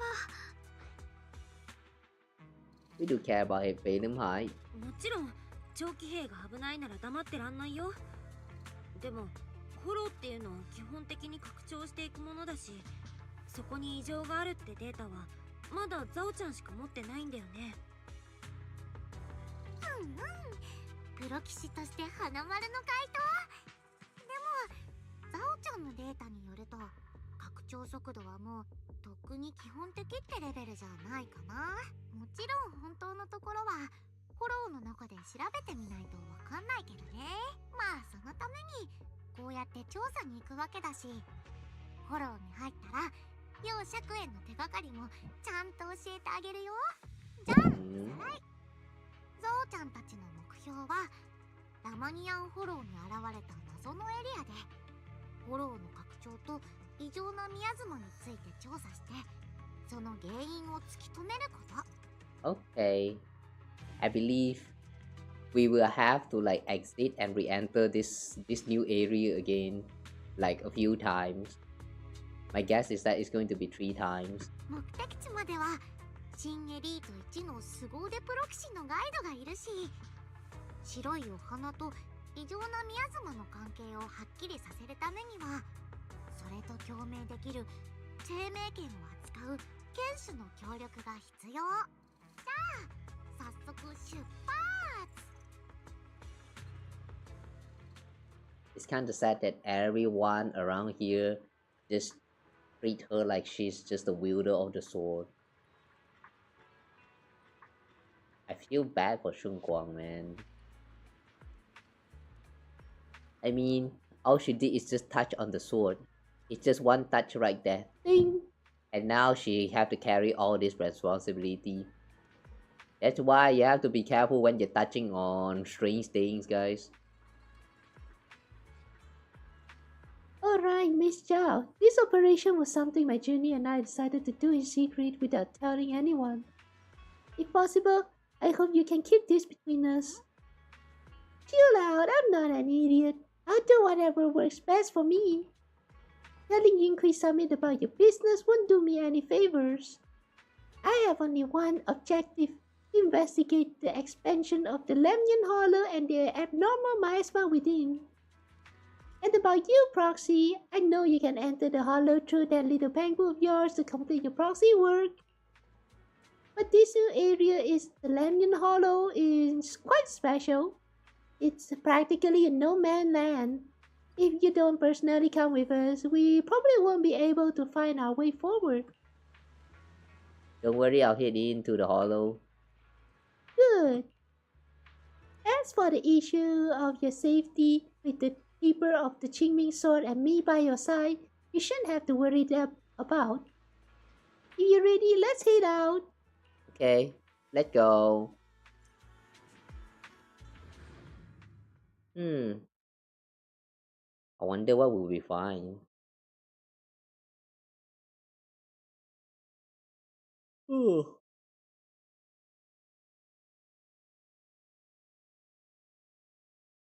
Imagine you go in there and then you found Ye Shiyuan's leftover stick. He had his burger right here, but he did not finish the burger and he just threw the burger on the ground.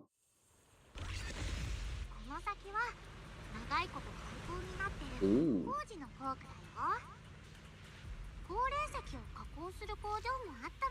Ooh, factory. Also new mine.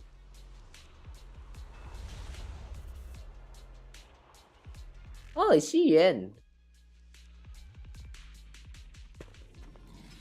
Ye Xiuguang suddenly stops and looks at the Qing Ming Sword case. 気のせいかな。今、生命圏が震えたような。Wait, what? Is everything alright? 早速生命圏に反応。春光の体にも何かあったらすぐ教えてね。一回戻って装備を確認してもいいんだから。そんな大げさな感じじゃないから。玄関の中の生命圏が何かと共鳴したみたい。やっぱり何か関係があるとは思ってたけど、早かったね。マスター、このエリアから検出されたミヤズマはことのほか異常です。Abnormal miasma. There's definitely something off about this place. ここは明らかになんかおかしいもん。今までのミヤズマじゃないっていうか。違うって濃度のこと？ It's not about concentration? 濃度じゃないかな。この辺のミヤズマ、なんか今までよりざわざわする。ちなみにザオちゃんが調べた感じだと、ここは廃校になってもうずっと使われてないみたい。Abandoned mining site. ここで何があったかなんてもう誰も覚えてない。それどころか始まりの主が操ってた怪物を君たちが倒すまで入り口さえなかったんだから。情報共有はこれでおしまい。楊釈園を見かけた具体的な座標も今みんなに送ったからね。ザオちゃんが調べたいのはあっちだから、ここからは別行動。お兄ちゃんの痕跡を探した後にまた合流しよう。一緒に行ってくれるんじゃないの？リンもなんだかざわざわするって言ってるし、あんまり別々で動いたら危ないんじゃ。君たちはザオちゃんの調査を手伝ってくれて、ザオちゃんが楊釈園の手がかりを教える。それがザオちゃん、ただ働きはしない主義なんだ。そんなつもりで言ったわけじゃ。Xiaoguang just worried about you. 誤解だってザオちゃん。春光は心配してるだけじゃん。こんな場所だし、一緒に動いた方が安全だよ。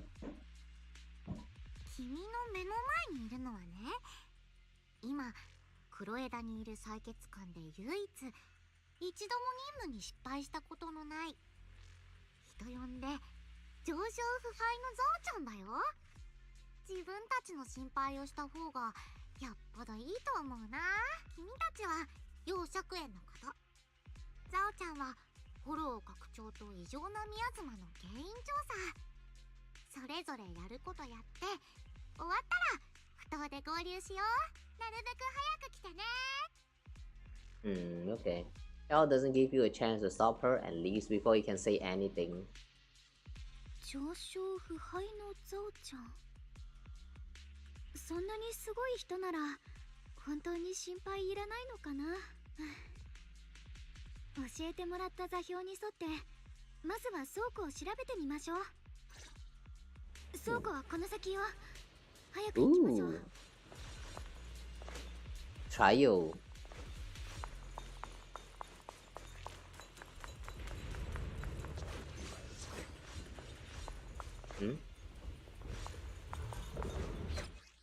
What? Tutorial. Okay. 危なそうな場所。お兄ちゃんはどうしてこんなところに来たのかな。何か考えがあるんだよ。釈園さんを見つけたらわかるはず。Damn. See, she's flying so much. 会った時に直接聞くことにするわ。こっちだよ。行こう。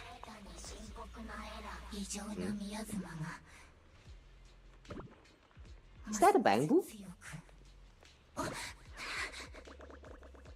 It's a bamboo. あそこにいるのってボンプ？あ、新区域に動けるボンプがいるなんて。It's 6 point of Qing Ming Sword force. Hold down attack to enter. And like the mind state. Oh. サクッと片付けちゃうね。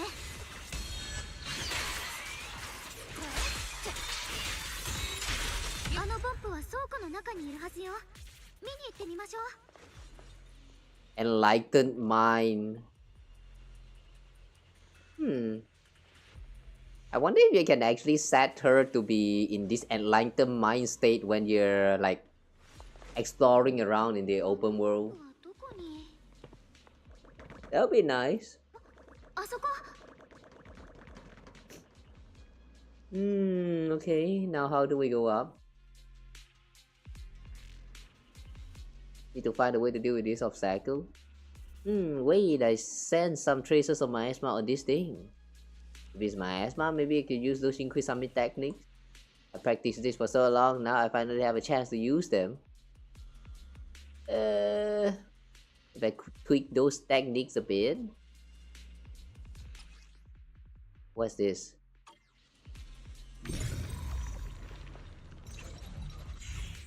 Hmm?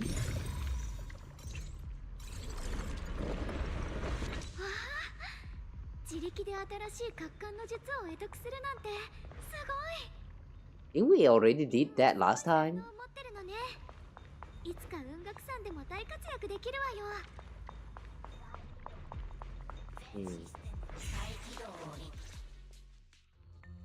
マスター、前方に正体不明のボンプを確認。型式番号を照合。失敗。新エリートの公式データベースに該当するボンプは存在しません。警告。対象のボディから高レベルの知能データ体を検出。構造は既存サンプルと部分的な類似が見られますが、完全には一致していません。警戒しつつ接触することを推奨します。エラー、データエラー、再編成を施行。この子、共通語を話してない？独り言？それとも言語モジュールに不具合があるのかな？ Listen to what it has to say. ちょっと怪しいけど、なんて言ってるのか聞いてみよう。データ、再編成、統合、やあ友達、見えてるよ。会えて嬉しい。僕はロックスプリングだ。Lock Spring? The way he speaks feels a little bit like Hugo. The way they speak is very similar. 見ての通り、壊れかけのボンプさ。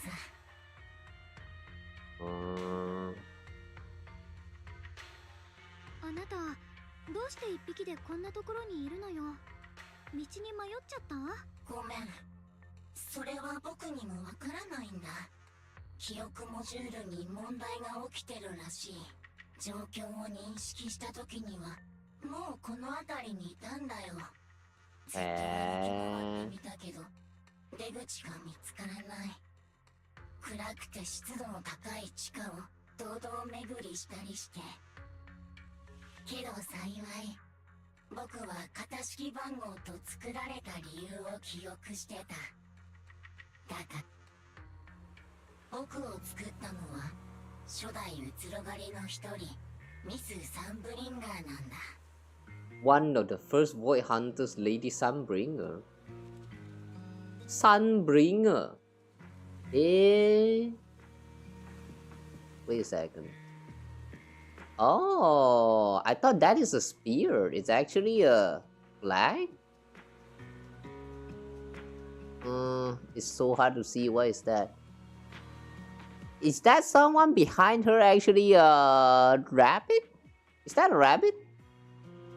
There's 1, 2, 3, 4, 5 people. Oh, this person right here looks like they look like they got wings. Interesting. Is any of this Sunbringer person still alive? 知っての通り、当時のマルセルグループの CEO であり、ボンプを発明した人だね。The very first inventor of all bamboo. 僕はミス・サンブリンガーが初期に製造した高火力型戦闘用ボンプ。型式番号は GU0001。GU0001. Damn, the number is so small. Oh. But it's not 0000, so this might be the second bamboo ever created in this universe. Not sure what that means though. さまざまな理由で生産中止となってしまった機種なんだよ。長い年月が経った今、僕と同じ機種のボンプはほとんど廃棄されてしまった。もしかしたら僕が新エリートに残った最後の高火力型戦闘用ボンプかもしれない。高火力型戦闘用。でも今のボンプってみんなだいたい戦闘のサポートができるわよね。そうだよ。けど僕はそういうボンプとは違う。簡単に言えば殺傷能力がずっと高いんだ。今はこんな感じだけど、前世紀の僕は結構攻撃的だったんだよ。もちろん戦闘モジュールはもうとっくに壊れてるから危害を加えることはない。別に怖いとかは思ってないけど、そんなボンプ初耳だから。ミス・サンブリンガーがわざわざ高火力の戦闘用ボンプなんて作ってた理由も気になるけど。ミス・サンブリンガーが作り出したボンプには全て設計段階から使命が与えられてたんだ。退屈で煩雑な作業を肩代わりするためのボンプもいれば、日常の中でただ寄り添うためだけに生まれたボンプもいる。そして何よりミス・サンブリンガーは人類を誰よりも深く愛していた。Lady Sunbringer loved humanity. Sounds like a certain pink someone that we all know.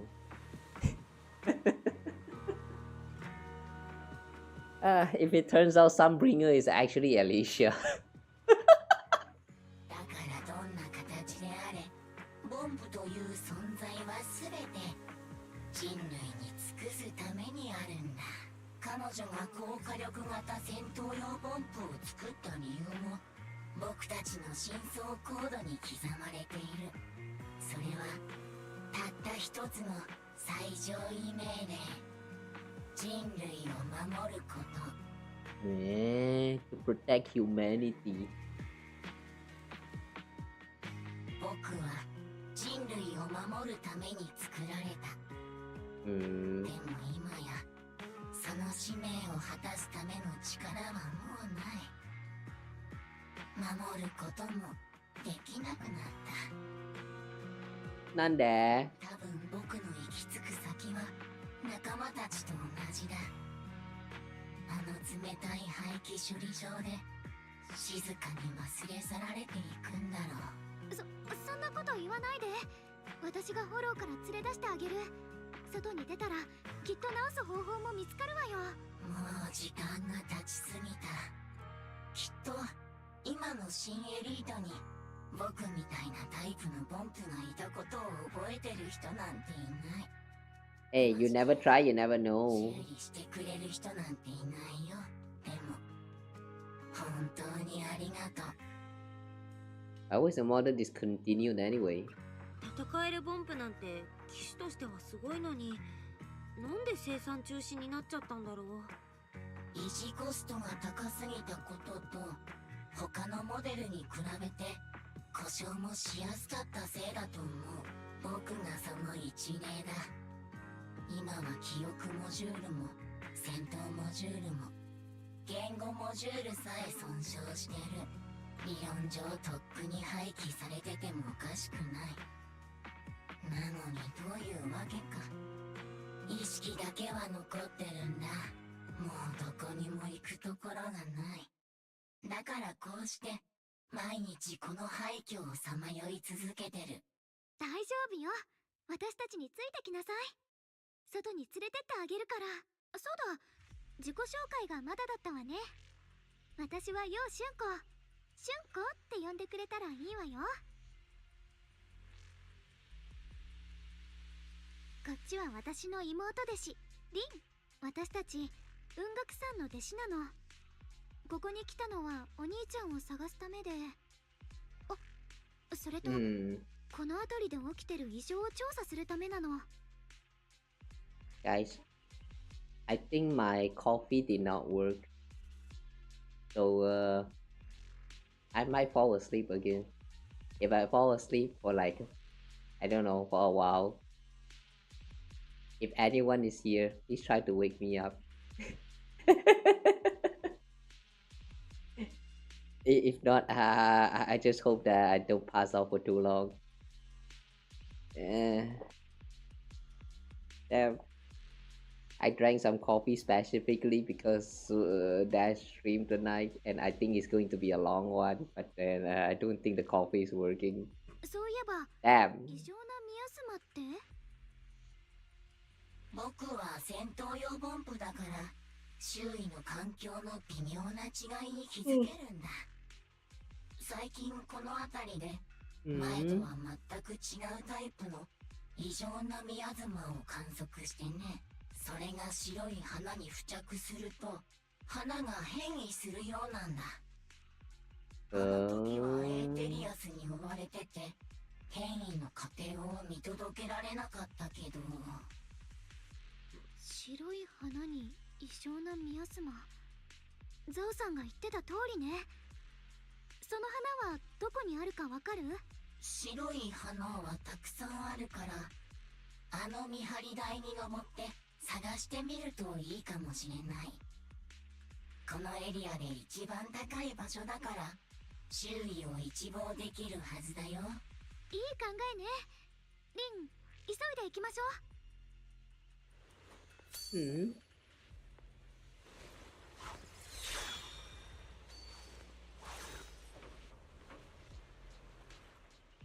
Okay, now we can do the grappling hook thingy, right? As you're about to set off, the Qing Ming Sword suddenly starts acting weird again. I can feel it. The power of the Qing Ming Sword seems to be drawn to those specks of light. There's some kind of connection between them. Connection that I can use. I'll give it a try. Okay, sure. Go ahead. Flying Sword Marker.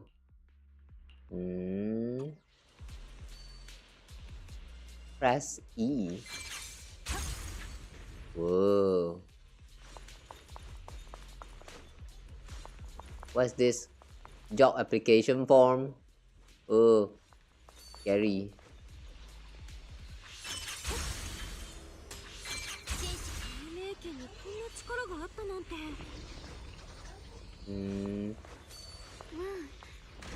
Once we're here, we cannot go back anymore? Yeah. 生命圏の力とこのエリアには何らかのつながりがあるのかも。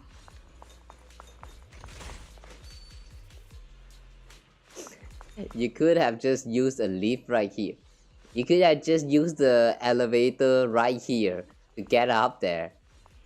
Was this part actually necessary? This part with the flying sword?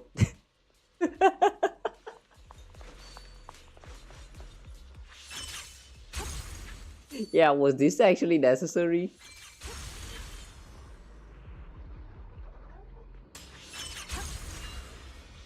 Yeah, that was so unnecessary considering that the elevator is just right here. That made no sense.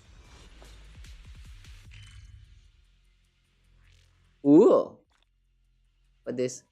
At the turbulence dispersed, nearby mini cargo truck revealed. Oh, they actually removed the little animation where you like I don't know. Last time it was when you interact with these points, then it will show that the bamboo like suck it in and then like jumping and all that stuff. This time was brief.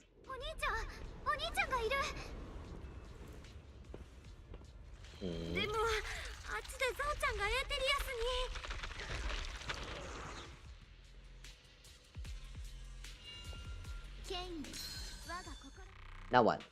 やっぱり白い花がたくさんあるわね。もしかしてあの全部に異常なミアズマが付着してるの？それより今はザオさんよ。エーテリアスの群れにどんどん追い詰められてる。このままじゃ危ないわよ。でも助けに行ったらお兄ちゃんが。Follow lead. 決めて、俊子。どっちを選んでも私はちゃんとあんたの後ろにいるからね。ありがとう。決めた。私やっぱり先にザオさんを助けるわ。お兄ちゃんは少なくとも無事でいるって分かったから。目の前で仲間が襲われてるなら黙ってられないわ。 Exactly what I thought you'd say. それでこそ俊子だね。じゃあ行こう。ザオちゃんのためにエーテリアスを減らしてあげよっか。安心して。私も俊子の判断は正しかったって思ってる。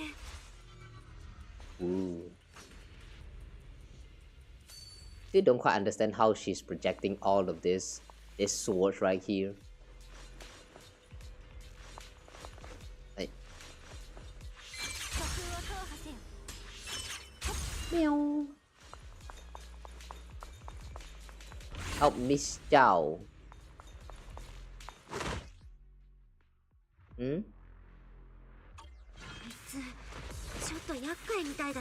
Unleash ultimate to instantly enter and lighten state. Oh! どこかで。今はそんなことを考えてる場合じゃない。早くザオさんを助けに行かないと。雲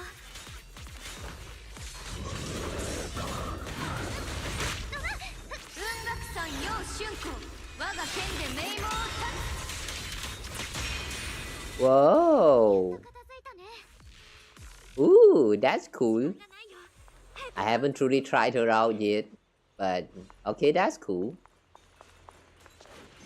Use the revelation pre-trace to repair the path.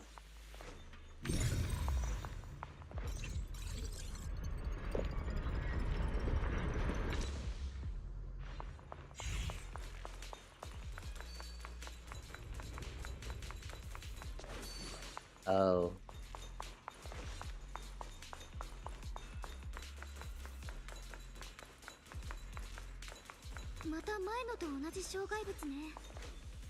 Another one of those obstacles? What obstacle?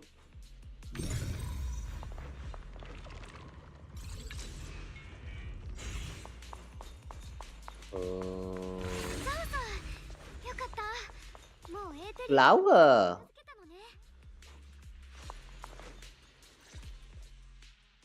ザオさん、大丈夫？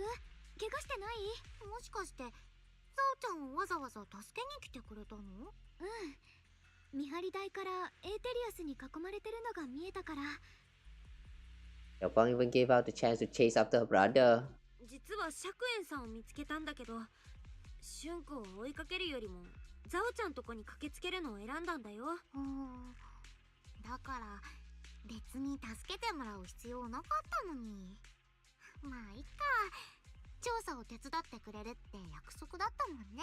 みんながちゃんと約束を守ってくれる人ってことにはザオちゃん一安心かな。ところでこのボンプちゃんは？ああ、この子はね、ロックスプリングっていうのよ。故障のせいでずっとここから出られないでいたみたいなの。こんにちは、ザオさん。僕はこの辺りに詳しいから君たちの力になれるかもしれない。その代わり僕をこのフォローから連れ出してほしいんだ。こんな危なっかしい場所でちっこいボンプちゃんが一匹でいるの？度胸があるね。それほどでも。確かに僕は一般的なボンプよりも戦闘に関する資質が優れているんだ。Really though, this still feels very weird to me. When you're looking at the bamboo and they are not like Anna, you know, they're not doing the Anna. It's just, it just kind of sounds wrong. 故障してもなお記憶モジュールおよびコアとなるコードにはかつての戦いが全て刻まれてる。だからきっと危険な場所でも稼働し続けられるんだろう。ふむふむ、もっともな答えだね。まあ土地勘のある子がいるのは助かるし、お断りする理由もないね。じゃあお仕事の話。この辺りを調べてたんだけど、非常の宮妻がどっちゃりあるの。やっぱりザオさんもそう感じた？私も言おうと思ってたんだけど、ここのエーテリアス、なんだか妙な宮妻をまとってるの。以前よりもずっと暗くて不気味っていうか、きっとそれがあなたたちの言ってた異常な宮妻なのね。なんとかしたいけど実体がないんじゃ。ザオちゃんもどうすればいいか考えてたとこ一つ気づいたんだけど、この異常な宮妻って白いお花に付着する性質があるみたいだね。そっか、ロックスプリングも言ってたわ。異常な宮妻は白い花を変異させるって。変異ね、そういうことだったんだ。このボンプちゃんの言ってたことが本当だったら変異したお花を探した方が良さそうだね。ひょっとしたら具現化した宮妻が見つかってフォローが拡張してる原因を突き止められるかも。How? それにザオちゃんの直感なんだけど、異常な宮妻は始まりの主とも関係ある気がするんだよね。それってサラが言ってた？あくまで仮説だけどね。証明するにはもっと証拠を集めないと。とりあえず異常な宮妻に当てられて白 Creators. いお花を探してみよっか。変異 You're right, they're now growing in Phaethon Heights even. 前はフォローの深いところで見かける程度だったけど、最近は長期兵にも生えてきてるの。長期兵に？どうしたの？長期兵に現れたのはさすがに変だよねって思っただけ。Just then, a sudden roar interrupts your conversation. Turning around, you'll find a bunch of Ethereals have appeared behind you. みんな危ない。 Will Chao join the party now? いつでもいいよ。 Oh, Chao joined the party. Nice.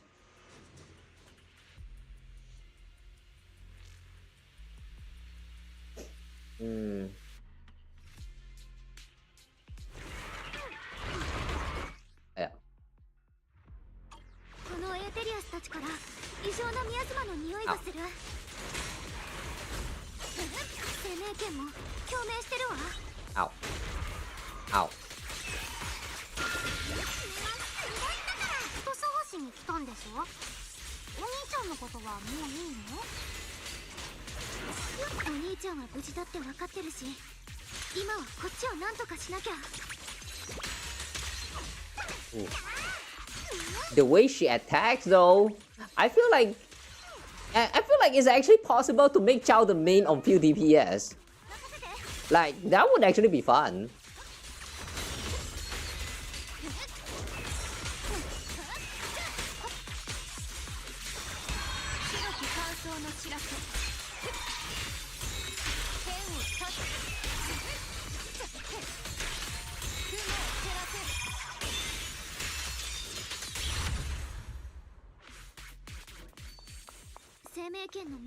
Okay, it's where the materials are coming from.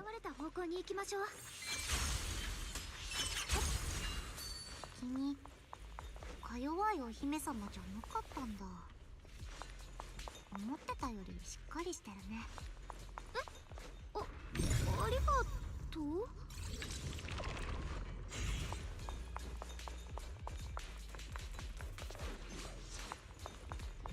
Oh, something's here.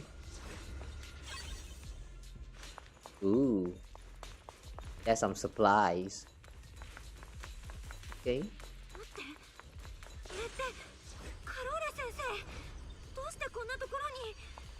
Karo Arna.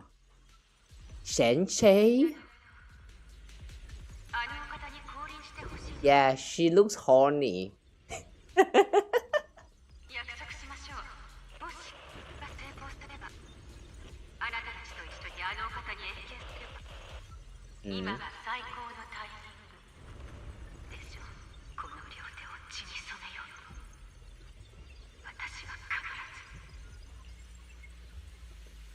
Stained blood on the hand? What?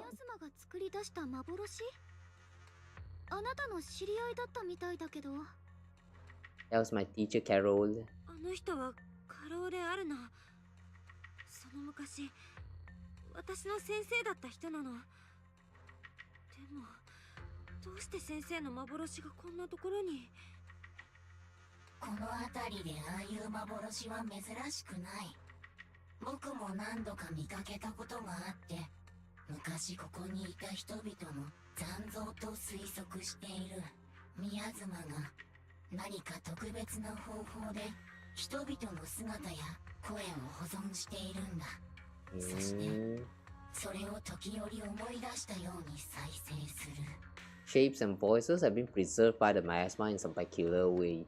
Is this actually... Does that mean miasma? The miasma actually have some kind of will? Like how Honkai in Honkai... The Honkai Impacted universe actually has its own will. They even had like the whole like wheel of Honkai thingy like showing up in the story at one point. 宮妻にそういう性質があるのはザオちゃんも聞いたことあるよ。本当に本当だったんだね。でも保存された時期がいつなのかまでは調べようがないかな。少なくともあなたの先生はここに来たことがあるって解釈していいのよね。I don't really know. 私にもわかんない。それにあの先生、なんか言ってることもおかしかったし。君の先生が言ってたあのお方ってもしかしなくても始まりの主だよね。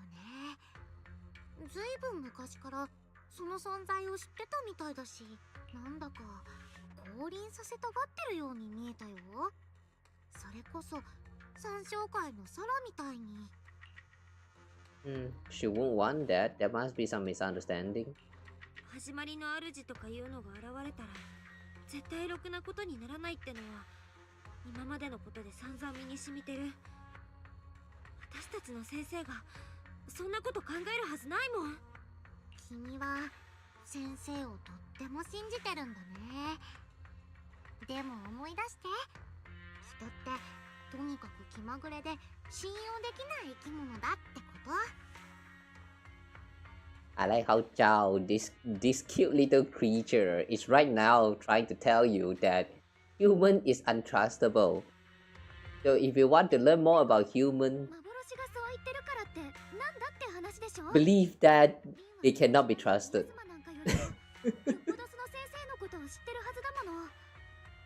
一番身近にいた人さえ信じられないなら私たちは何を信じればいいのよ。そんなの自分しかいないに決まってるよね。なんでもないよ。とにかく手がかりが揃ってきた感じだね。つまりラマニアンフォローの異常なミアズマはフォロー拡張の原因でもあるし、始まりの主とも関係がある。やっぱり君たちとダイヤちゃんが前に遭遇したミアズマの引き潮、あれは一種の反動だったみたい。ってことは、それはきっと始まりの主の力が目覚めようとしてるのかもね。ごめん、さっきから聞きたかったんだけど、君たちが言ってる始まりの主とは一体？それはね、三小会って組織が信仰してる神様みたいな存在なの。彼らは始まりの主に力をもらうことで新しい世界を作れるって信じてるみたい。この辺りの異常なミアズマ全部その始まりの主絡みじゃないかってのが私たちの推測ね。I smell the law bomb about to get dropped. なるほど、僕の知ってる始まりの主で合ってるみたい。三小会についても聞いたことあるよ。 Okay, never mind. だけど戦闘能力のない今の僕では役に立てそうもない。でも土地勘にはすっごく助けられたわよ。見張り台のことを教えてくれたのだってあなたじゃない。ほらほら、いつまでもおしゃべりしてらんないよ。最悪の事態を防ぎたいなら変異した白いお花を探しに行こう。ねえ、生命圏の共鳴反応が強くなってるだけじゃなくてミアズマの気配も濃くなってる。すぐ近くにあるかもしれないわ。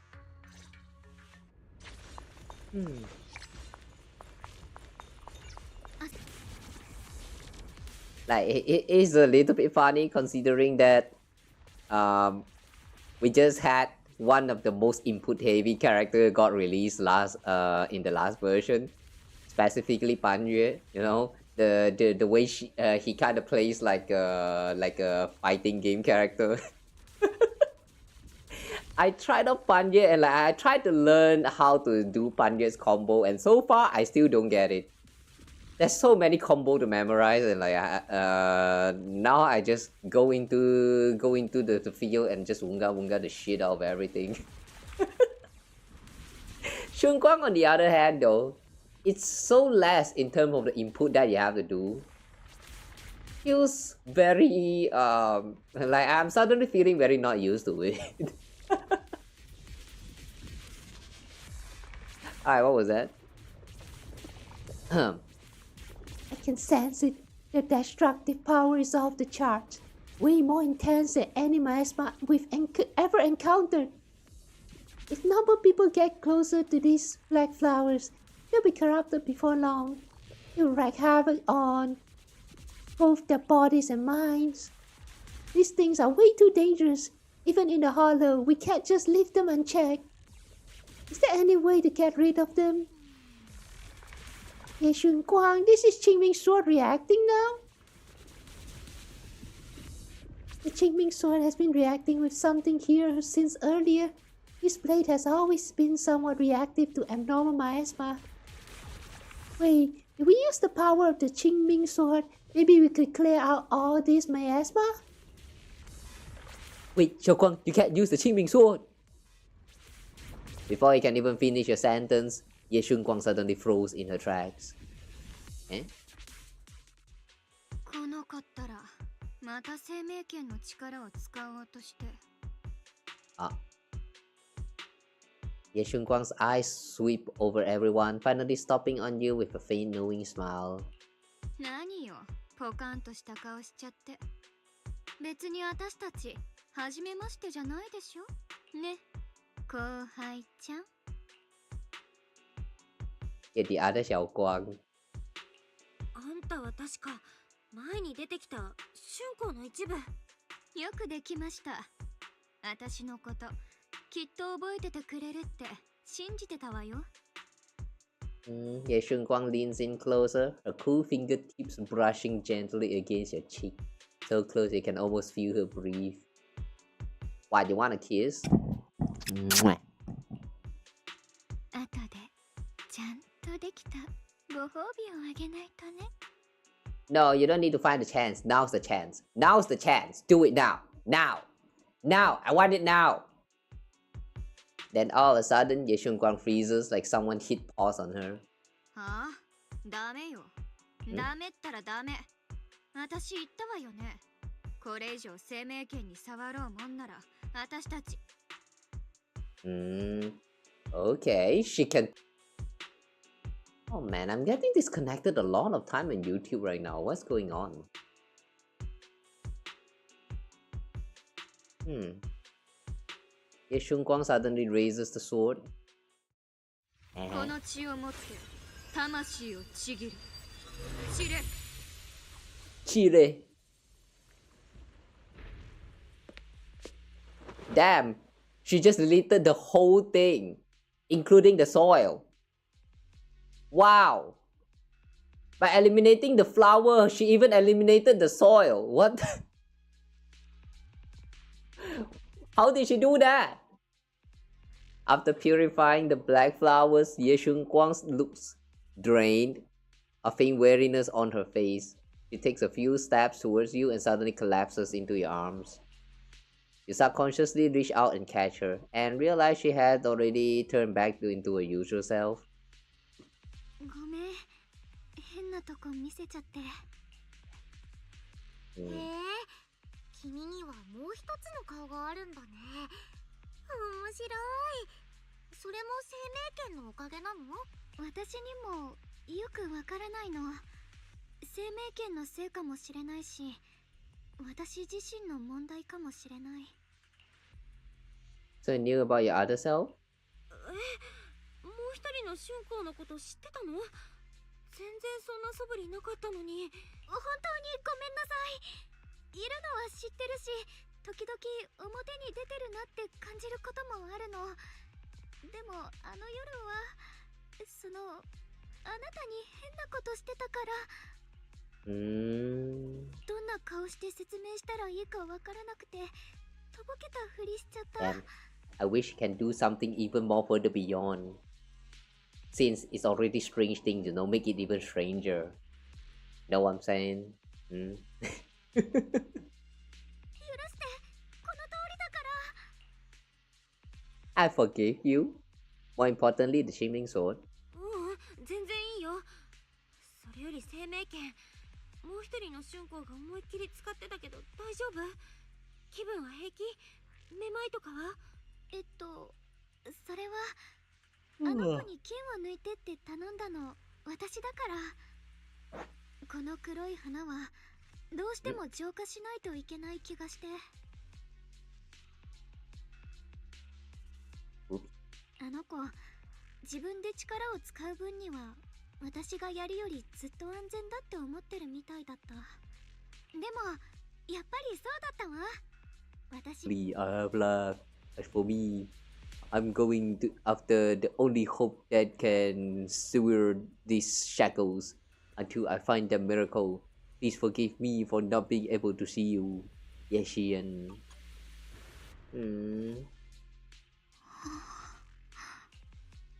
About that letter? 釈園さんがくれた手紙、私たちに何か伝えようとしてるのかな。この書き方だといまいちはっきりしないけど。お兄ちゃんが私を避けてるってことはわかるわ。Oh, you avoided. どうしてこんなことをしたのかわからないけど、私にたくさん隠し事してるってこともわかる。お兄ちゃんの目に映る私は今でも守ってあげなきゃいけない子供のままなのよね。どうして？私もう小さな子供じゃないのに。こうやって強くなったのに、みんなの重荷を分けてもらうことすらできない。ごめん、また弱気になっちゃった。It's not that he doesn't want to talk to us.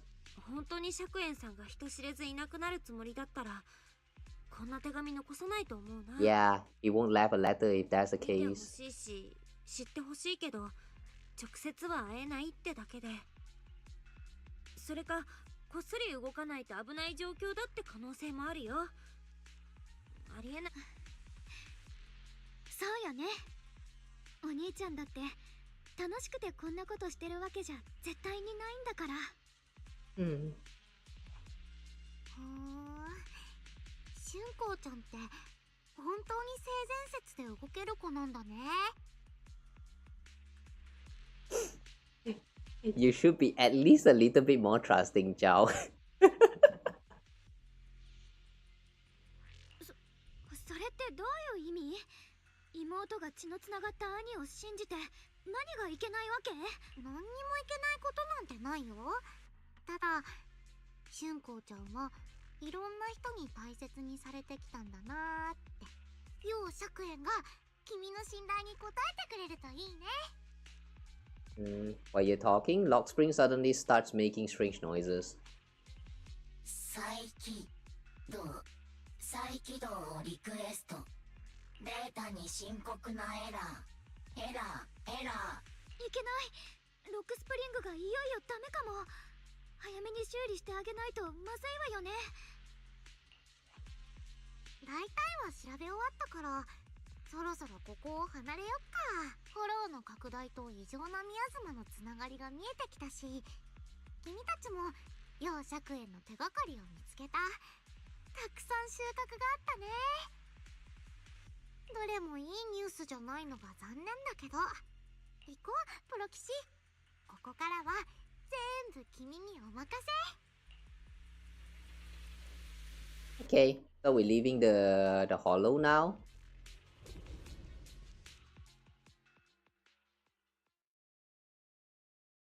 Now we'll leave everything to you.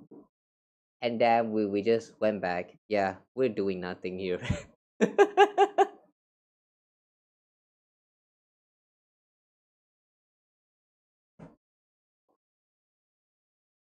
Our role in this whole quest kind of feels like we are only here to be that one stopper to like try to prevent Xiaoguang from pulling out the sword, from using the sword.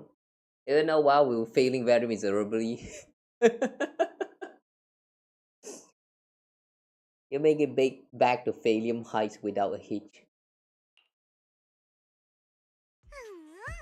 これぞプロのお仕事だね。サオちゃんの想像以上だよ。それじゃあ最後にまとめね。ラマニアンフォローは異常な速さで外側に拡張してる。多分ザオちゃんの推測通り、その原因は中で発生してる異常なミヤズマ。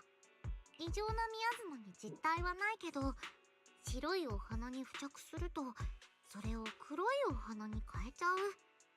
そして黒い花はエーテリアスを引き寄せるだけじゃなくて、近くにあるものをどんどん侵食して傷つける。でも生命剣を使えば浄化できるわ。君たちが言ってたよね。長期兵にも白いお花が咲いてるって。もしそれが黒くなんてことはないと思うけど、そもそも理屈で言ったらフォローの中でしか生きられないはずのお花だからね。Unless Phalium Height is turning into a hollow. まあいいや。今は Before Zhao even finishes speaking, Lockspring lets out more strange noises. 再起動。全システムの再起動をリクエスト。そうよね。ロックスプリングを直してあげなきゃ。これは結構めんどっちい予感がするよ。ザオさん、まだ私たちと一緒にいてくれるの？てっきり一度黒枝の方に戻るのかと思ってたけど。このボンプちゃんはとっても役に立つからね。ちゃんと面倒を見てあげないと。それにザオちゃん、今はそんなにバタバタしても仕方ないタイミングだから、君たちともうちょっと一緒にいようかなって。じゃあボンプの修理ができるお店とか知ってる？私こういうの詳しくないのよね。We have just that one person in mind. I actually do know someone. Though I don't remember his name. 長期兵にはいないんだよね。でも連絡してみようか。リンたら本当に何でもできるの？頼りになるんだから。それじゃあお願いしちゃうわね。What's his name again? This uncle? Ah, Enzo. I've heard of a high. Have you heard of a high power, firepower combat bamboo? You mean that discontinued high power, firepower combat bamboo? Wow, he knows. Right in the Phaethon Heights, but it seems to be malfunctioning. Well, coincidence, I just happened to be in Phaethon Heights on business. I'm coming over to check it out. Did that go to anyone else before me? Don't worry, I won't ask anyone else. So where shall I wait for you? I heard that the bullion shop in Phaethon Heights has some info on this high firepower combat bamboo. Let's meet up there. Oh, okay. Oh yeah, the bullion shop. I do remember they mentioned bullion is now open or something. Oh, Jinja. Hey there, welcome to Bullion. We pride ourselves on honest business here. All our items for sales are rare and precious finds. Feel free to browse around. About high firepower combat bamboo? I heard you have some info here. High firepower combat bamboo. Now that's a real antique name. May I ask why you want to know about this kind of bamboo? Actually, this little bamboo in front of you is one, but it's broken and I want to fix it. So this black bamboo is the legendary high firepower combat bamboo. Not quite what I expected. As you all probably knew, this type of bamboo has long been out of production, and information about it can only be found in the original draft of the Bamboo Maintenance Manual, which was allegedly compiled by Lady Sunbringer herself. Ooh. Fortunately, we do have that original manuscript in our collection. Unfortunately? No, unfortunately? Since you're here to repair this rare bamboo, our shop will happily lend you the original manuscript. But we're still running a business here, and I'd expect you to offer something in exchange for such a valuable manuscript. Fair? There's no such thing as a fair lunch, especially for something so valuable. So what do you want? Information from deep within Lemnian Hollow. Any kind of info will do. Every story from that place is valuable to me. Of course, we'll provide suitable compensation for your services. How did you know we could enter the Lemnian Hollow? Anyone who wants to do business needs at least a basic intelligence network, isn't that right, Miss Zhao from Krampus? Looks like this isn't just your average shop, huh? I'm good with these terms. What do you think, Bill? I can accept them too. It's a deal then. I'll go get the original manuscript now. Please wait here for a moment. If you're feeling bored, feel free to browse the shop. You won't be disappointed. Oh, Bullion Store. What's this? Mystery rank? Why the googly eyes? Why? Alright, so what's this? Dusty old coin collection. Collection mission? Collect all collectibles in the echoes of bygone waves. So you do mission to unlock what is this mystery point? Used to raise a mystery level? And mini cargo truck, scattered supplies, treasure hunt bamboo, miasmic field. So basically you do exploration and you will be able to get all of these rewards. But what is this mystery point for?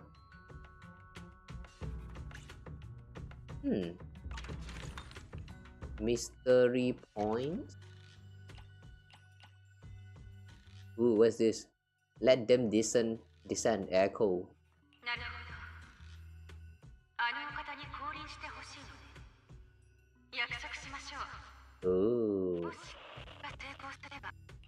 Ooh, you can replay some of these memories from here. That's very nice.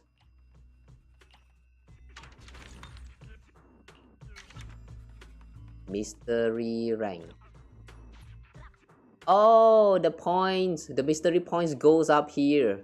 So it will raise your mystery rank. And then you can get all of these rewards here. Yeah, okay.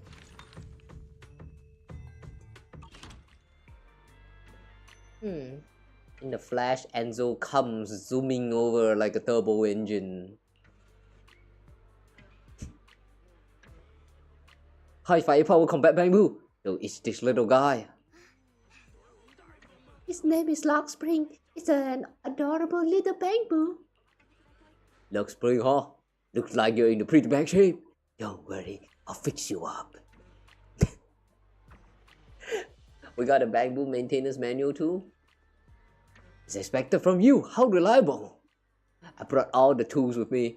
With this original manuscript, I can start fixing this red bamboo right away. Huh? You gonna fix it right here? Don't worry, I've already talked it over with the store owner. If you got stuff to do, don't let me keep you. I'm about to get started. I'll let you know as soon as I finish fixing it.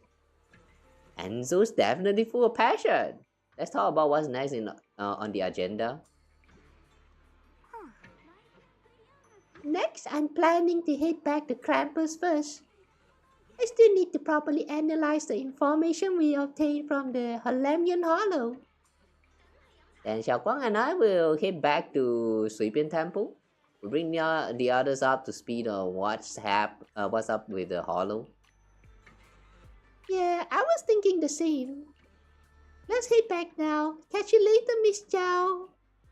Goodbye. Old pot factory can be accessed through the map. What? Have to. Mystery rank and upgrade process. Oh. Okay. Mystery epic. Auto managing. Oh. Wow, all this easy access. Oh my god, this is a lot of quality life update, like just in one single version. I like how you can access a lot of this thing very easily now. Like remodeling shop. This thing that you can only access by going back to the 6th street, now you can access it anywhere. This is very cool. Oh. I forgot to upgrade Sprout. Yeah.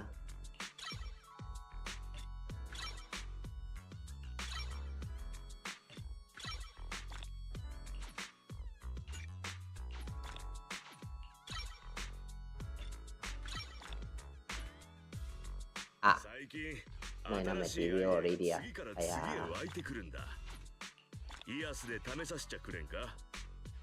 Okay.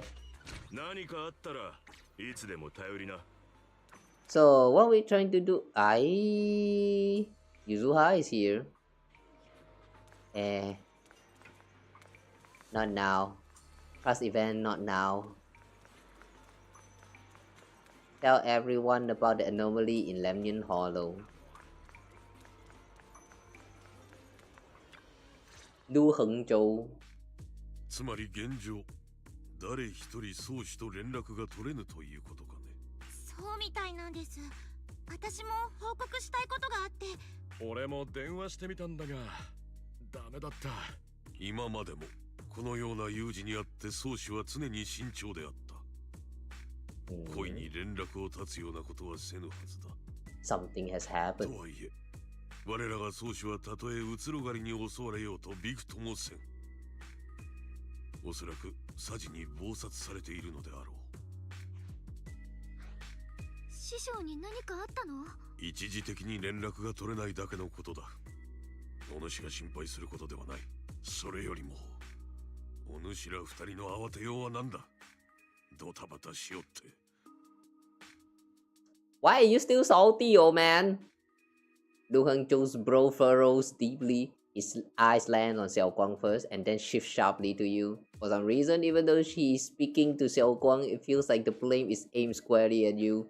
Like you're the one leading Xiaoguang astray. ごめん、陸老師。みんなに伝えなきゃいけないことがあるの。Together, Xiaoguang and you report everything you've seen in the hollow. The secret expansion of Lemian Hollow, the appearance of the abnormal miasma, and how the harmless-looking white flower can actually turn black. それじゃ、ラマニアンホローがおかしくなってるのは本当だったんですね。おいおい、そりゃとんでもなく嫌な予感がするな。うん、私たちもそう思ってるの。どうするのか。すぐにみんなで話し合わないと。つまりなんだ。お主ら勝手にホローへ入ったのだな。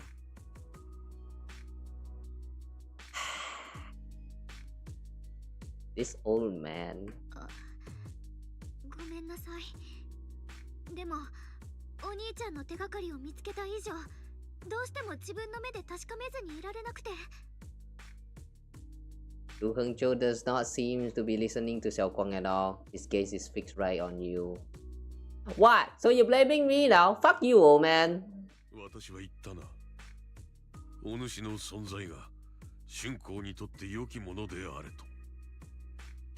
彼女をいたずらに危険にさらすことを望んでいたわけではないぞ。リンのせいじゃないわ。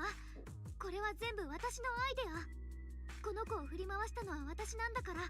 責めるなら。そうであるならばなおのこと。両春光、お主は我らの中でも特に身勝手の許されぬ人間なのだ。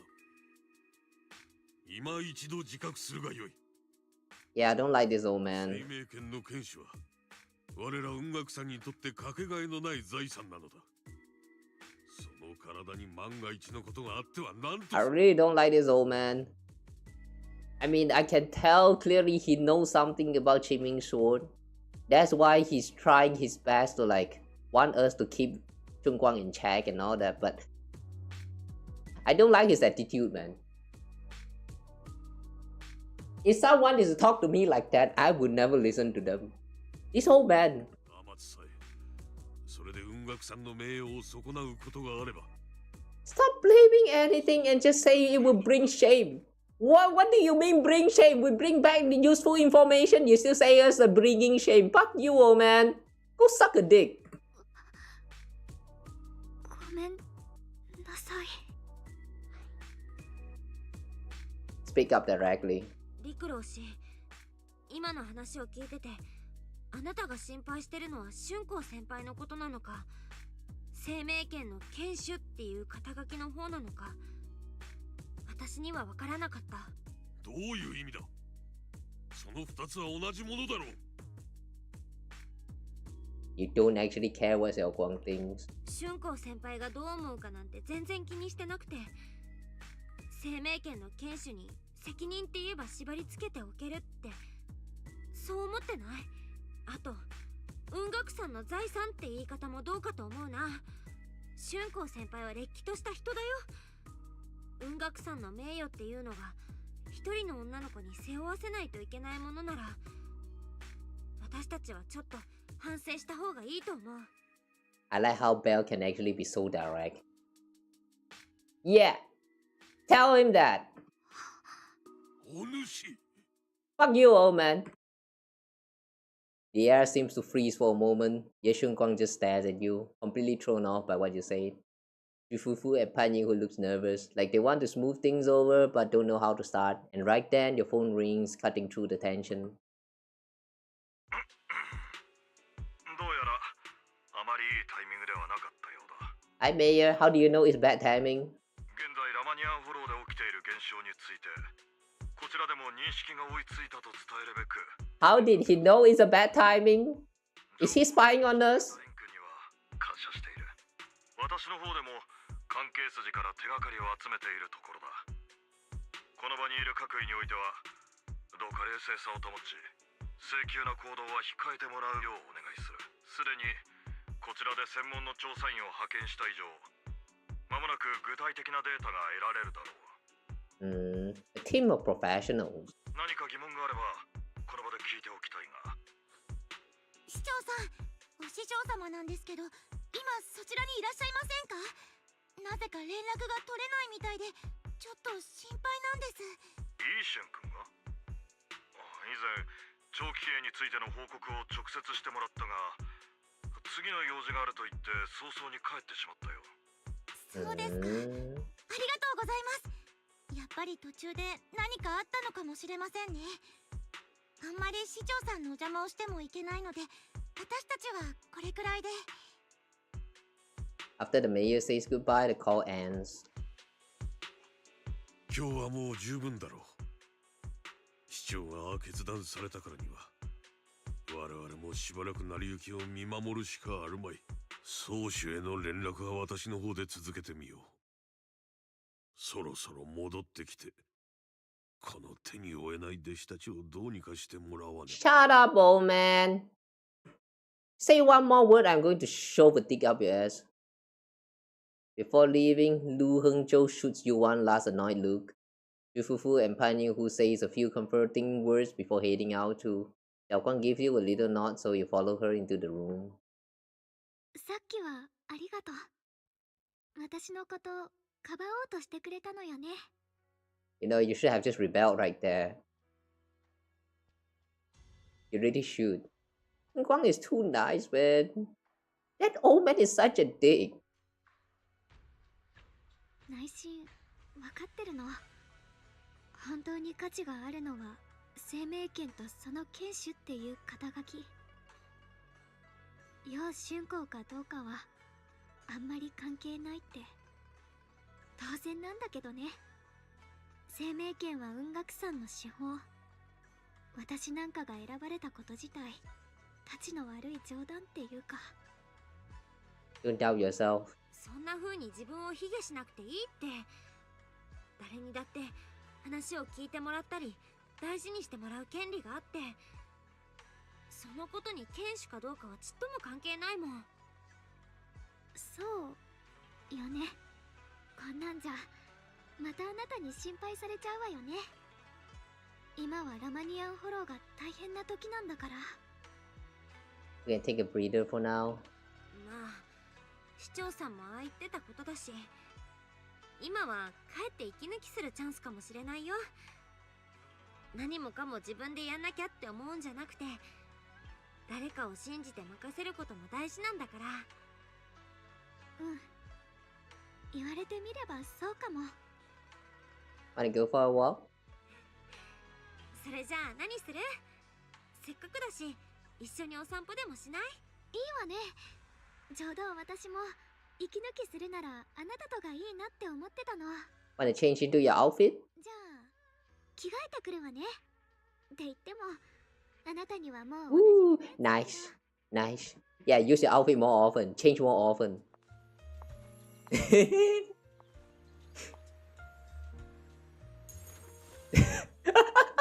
The way it's glittering.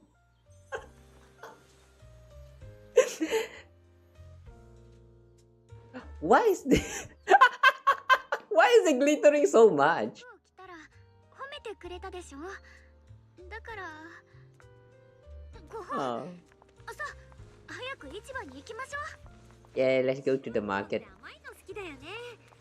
ここの淡水は美味しいから一緒にどう？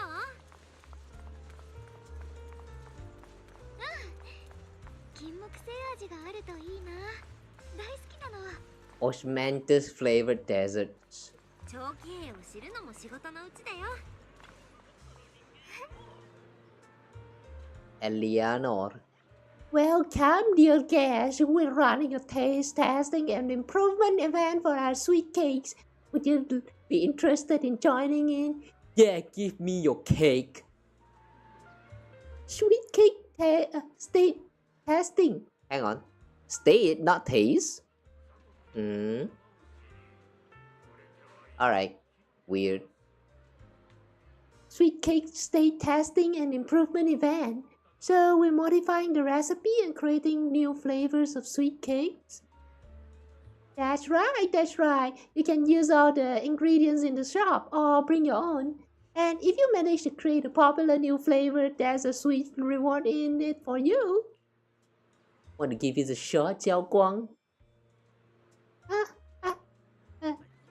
Let me try some of these sweet cakes first. The texture is super tender when you bite into it, and the aroma is just right. But it feels a bit bland. I see you have quite the sweet too. We use plenty of rock sugar in this dessert. Some customer even said it was a bit too sweet for them. Is that so? I guess that's just how my palate is. But you just said there was rock sugar in it. I think I figured out a way to improve the flavor. Hey Junior, give me just a second. Xiaoguang turns and runs off. Ended up with that typo there. Kinda weird. I was just about to give that a shot. Well then, I'll look forward to it a bit. Speaking of which, I heard people have seen some new white flowers in Phaethon Heights lately. They look pretty nice. I wonder if we could turn them into candies or snacks. You mean, those strange white flowers?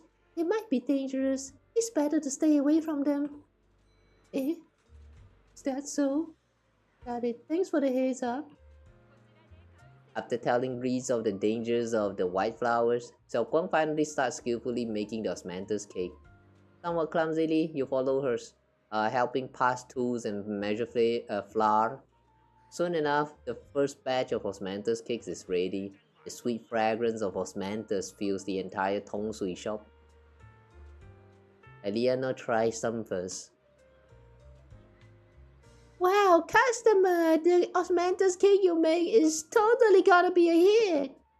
If you're up for it, how about we make this today's special and sell it at production price for everyone to try? Huh? Are my osmanthus cakes really that good?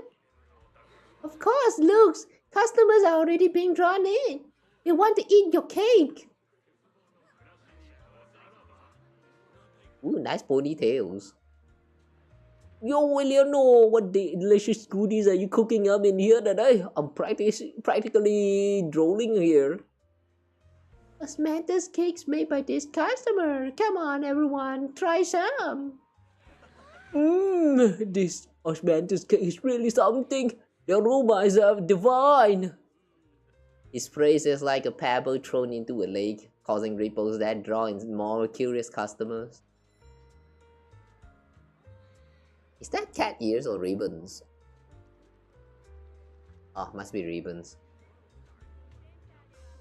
Passing student. The sugar fragrant pastries. I want some too. One serving each, please. Sweet grandma.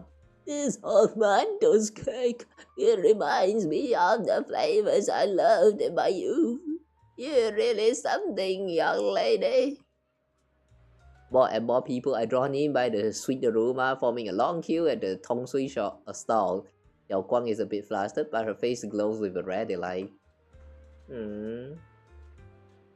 So this is what it feels like.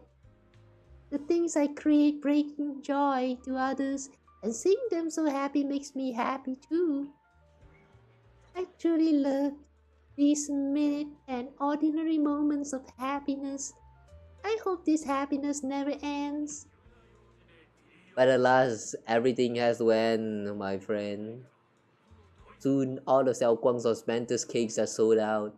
Eliana can't stop grinning, insisting on giving all of the day's earning to Xiaoguang, but Xiaoguang declines with a smile. Thank you so much. Not only did you make such popular pastries, but you also shared the recipe with me. Your hands have like some magical power to create joy. I should be the one thanking you. Thanks for giving me this opportunity. So people really do like the pastries I made. Of course, they're delicious. Have some more confidence in yourself. Thank you. Well, we should get going. See you next time. Xiaoguang and Liano wave goodbye. You check the time. Suddenly something comes to mind.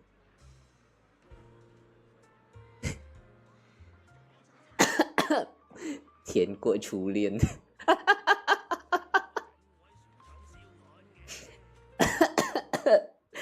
The Chinese words 甜过初恋 means sweeter than first love. Fuck your first love, man. First love is a lie.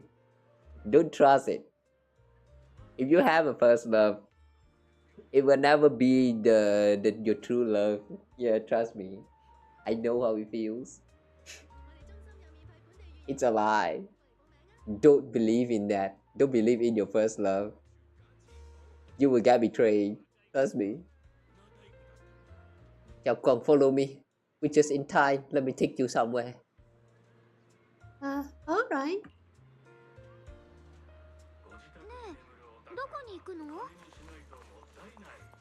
Where are we going?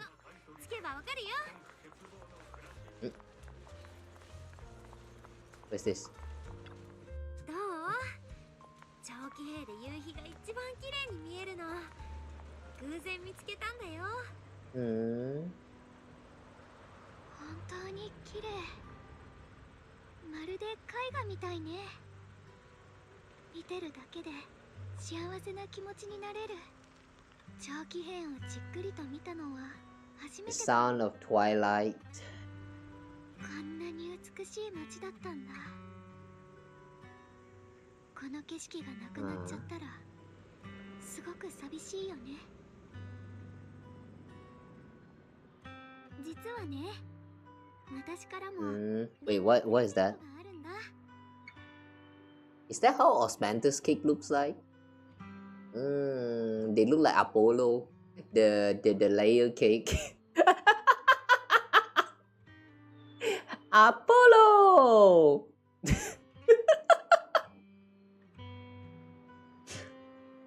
Alright, how the Kawa do?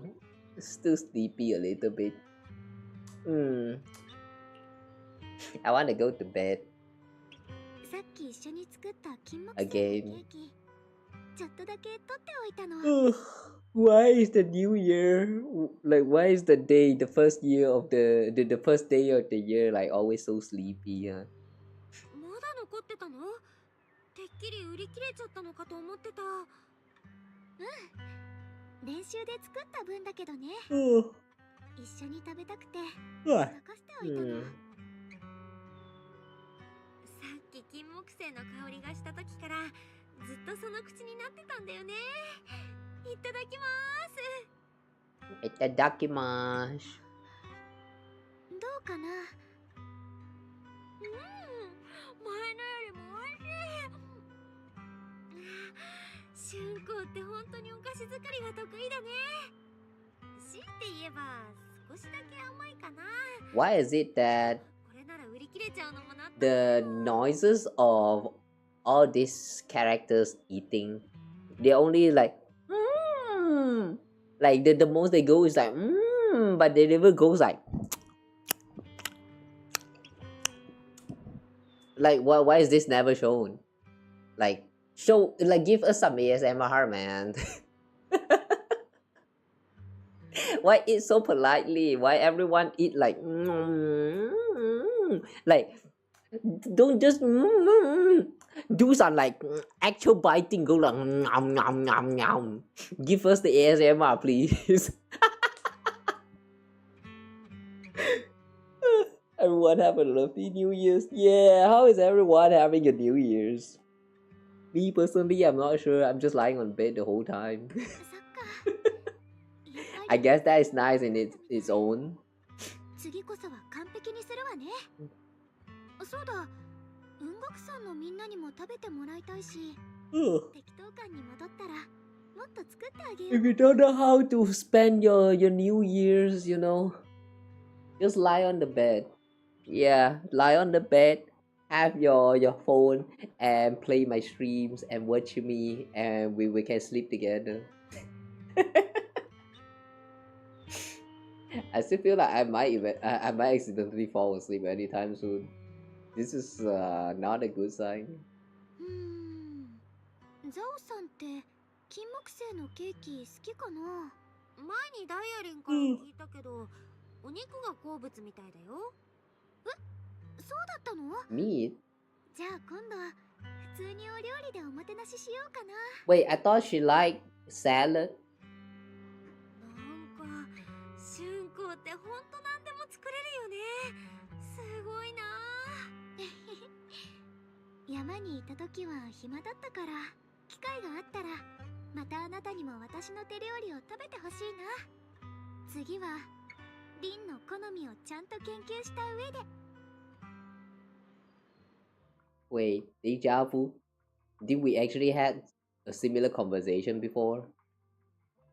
You happily enjoy osmanthus cakes with Xiaoguang. She eats slowly and occasionally gets some golden osmanthus syrup on her lips, like a cute happy little chipmunk.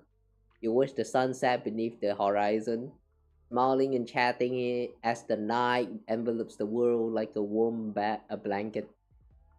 Not basket.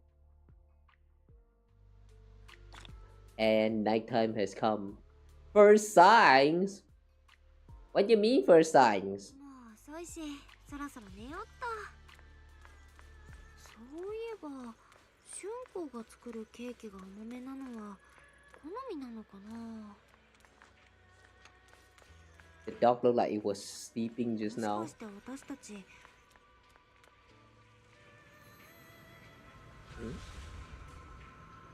Hmm?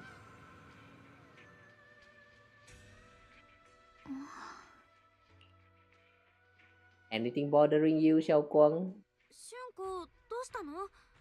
もしかして悩み事？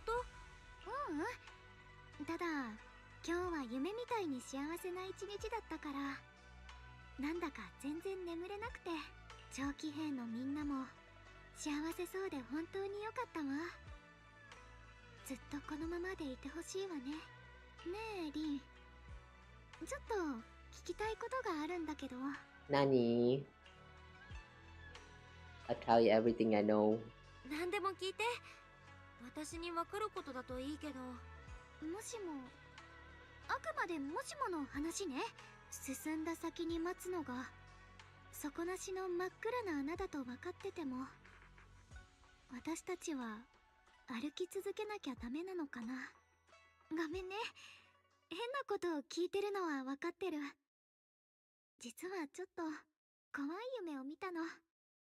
それが奈落に落ちてく夢で。I do want the answer. ちゃんと答えるよ。ちょっと時間もあるし、思い出話をしていい？ちっちゃい頃、よく遊んでた場所に崖があったんだ。下の方に綺麗な花がいっぱい咲いてたから、しょっちゅう寝そべって覗き込んでたの。結構高いところだったし、もちろん怖かったけどね。それがある時、崖のそばで足を滑らせちゃって、あっって思ったけど、崖の下はふかふかの芝生だったから、ちょっとお尻が痛かったくらいで済んだの。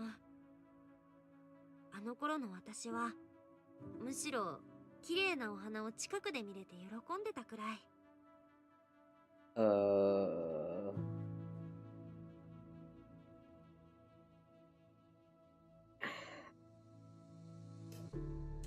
の時は運が良かったなーって、そのことをずっと覚えてたんだけど、大きくなったからもう一度崖に行ってみたら、ただの土手だったんだよね。I see. I was kind of thinking that what is she trying to say? A cliff? Like, why would she try to tell her about a cliff? Like falling down a cliff is actually safe. Like that sounds very wrong. I see. It was not even cliff. Okay. A dirt slope. だからなんていうか、今の私たちが奈落だと思ってるものも、未来になって振り返ったら小さな土手かもしんないよね。でもそれがわかるのはその時一歩踏み出したから。 Okay, that's a sweet little story then. だから迷ってる時はとにかく進んでみるのがいいんじゃないかなって。ちょっと強引だけどね。そっか、ありがとう。また。What was that? Didn't catch it. ごめん、よく聞こえなかった。また心配かけてごめんねって言ったの。いい年して高いとこから落ちる夢で怖がってるなんて情けないわよね。I'll catch you. 大丈夫。いざとなったら私が受け止めてあげるから。I feel like we will actually do that. She will actually fall down and we will actually be there to catch her. All of this feels like foreshadowing. Standing under the eaves, you stretch your arms open towards Xiaoguang. Xiaoguang turns to look at you, momentarily taken aback. こう見えて、雲岳山に入ってからこっそりトレーニングしてたからね。竣工くらいなら受け止められるよ。You take this, if you take this out of context, and then you edit the facial expression a little bit. The context can change very very differently. I'm not sure whether you guys see that, but oh well. That's not really important. だから今度怖い夢を見たときは何があっても受け止めてく I れる。 mean, Belle is hitting that pose, man. She's hitting that pose. Just on the different angle. It's not. It's slightly less intimidating, but if you change the angle, this is actually that pose, guys.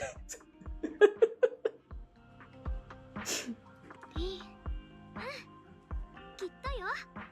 また悪夢を見てた時はきっとあなたが来て私を受け止めてくれるって信じてる。あなたがそばにいてくれたら私太陽にだって触れちゃいそう。 Now, please don't touch the sun.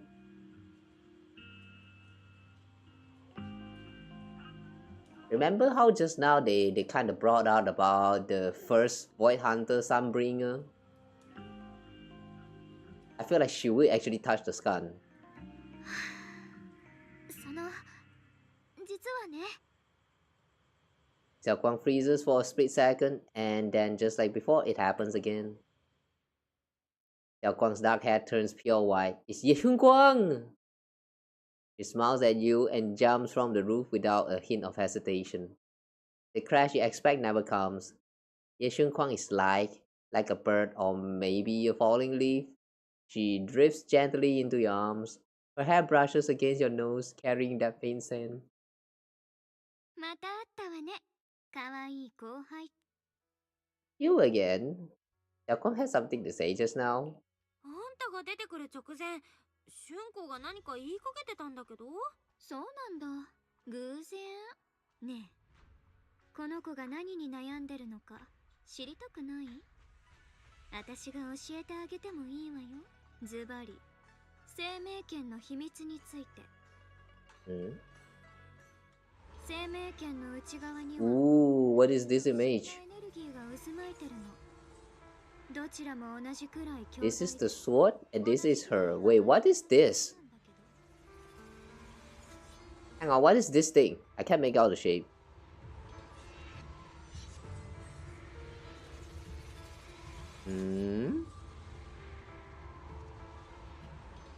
Hang on, what is this side supposed to mean?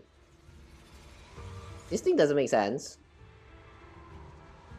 Oh, whoa, would you look at that? The middle of the sword. It's Nyaight, guys. It's Nyaight again. Oh my god. それらは絶えず争ってる。そうね。剣の中で延々と二人の人間が決闘してるって想像してみて。この二人の終わらない決闘が暴力的なエネルギーの本流を生み出し続ける。うっかり外に漏れちゃえば辺りを顧みない二人の決闘はとんでもない災害を引き起こすわ。力の規模で考えたら急と陥落とそう変わらない大惨事になるでしょうね。さて、じゃあこのエネルギーを外で暴れさせないためにはどうしたらいいでしょう。答えは第三者を用意する。いわばレフェリーをあてがう感じになるわね。Wait, hang on. Inside the Qing Ming Sword, there's two mysterious forces.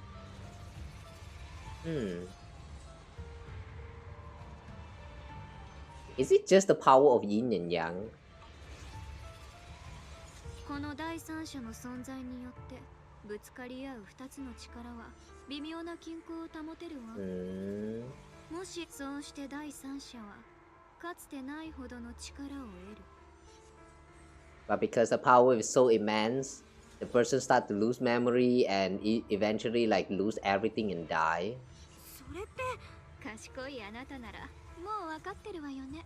そう、歴代の生命権の権主こそがその第三者。生命権の力の本質は代々の権主が自分の命や力、持っている全てを捧げることにある。ぶつかり合う2つのエネルギーを沈めて外の世界をめちゃくちゃにしないためにね。Who created this Qing Ming Sword? How is it created? And why is it created? This is actually kind of messed up. 万が一剣士がこの役目を放棄すれば、その負担を今度はみんなが負わなきゃいけなくなるわ。だからこの子は何があっても生命権を手放さない。それが世界を危険にさらすことだと分かっ一途にみんなを守りたいと願う女の子がそんな決断できるわけがないわよね。だからこの子は自分を犠牲にし続けるしかない。知らなかった。無理もないわよ。これはずっと隠されてきた雲岳山の秘密。Not even Yishen knows. あのイーシェンだって知らないわ。表向き伝わってるのは必ずや生命権の権主を見出し雲岳山の栄誉を汚すことなかれなんていうThat's why I told you before, the more noble the excuse, the uglier the truth behind it. 英雄が実は生贄でしたなんて口が裂けても言えないわよね。でもどうしてそんな秘密私に？ Because I want you to save me. Why is the voice suddenly missing? これは SOS ってわけ。あなたの春光先輩はきっとみんなを助けるために生命権を振るい続ける。自分を犠牲にしてね。でも私はまだまだ生きてたいから。私の命を何とも思わない奴らがどうなろうと知ったこっちゃないわよね。今からでもこの子に生命権の力を使わせないようにできれば私たちは2人とも助かるってわけ。But when she's changing into this form, isn't she still using the Qing Ming Sword power? もちろんあなたが熱っぽく説得してあの子自ら生命権を手放してくれたらそれが一番だけど。Ye Xiaoguang leans even closer, her soft and cool fingertip lifting your chin. The way they are constantly like keep trying to use soft and cool fingertips to describe the way she touched you. Why is that? I feel like they are trying to tell you something. I feel like they want to tell you something with the way she touched you, soft and cool. I mean, why else would they constantly like bring it up? This is so weird. She whispers, a brief brushing against your ear, soft, warm, and almost teasing. For a moment, her voice alone makes it hard not to note and agree with everything she says. 私を助けてくれるでしょ。それかこの子を助けるためでもいいからね。Of course, I want to help both of you. I'll respect whatever Xiaoguang decides. もちろん2人のことは助けたいけど簡単に約束はできないよ。大事なことだしちゃんと春子本人と話さなきゃ。言ったっけ？私、あなたの真剣な顔、結構気に入ってるのよね。Why you try to raise me up right now? だからこそ、そこには危うさもあるわけだけど、この子はあなたを大切に思ってる。She loves you. そして他の仲間たちと。Wow, the English translation. もしかしたらそれ以上に。でも、過ぎた愛情は呪いであり罠よ。そんなジメジメとして冷たいものにすがってたら。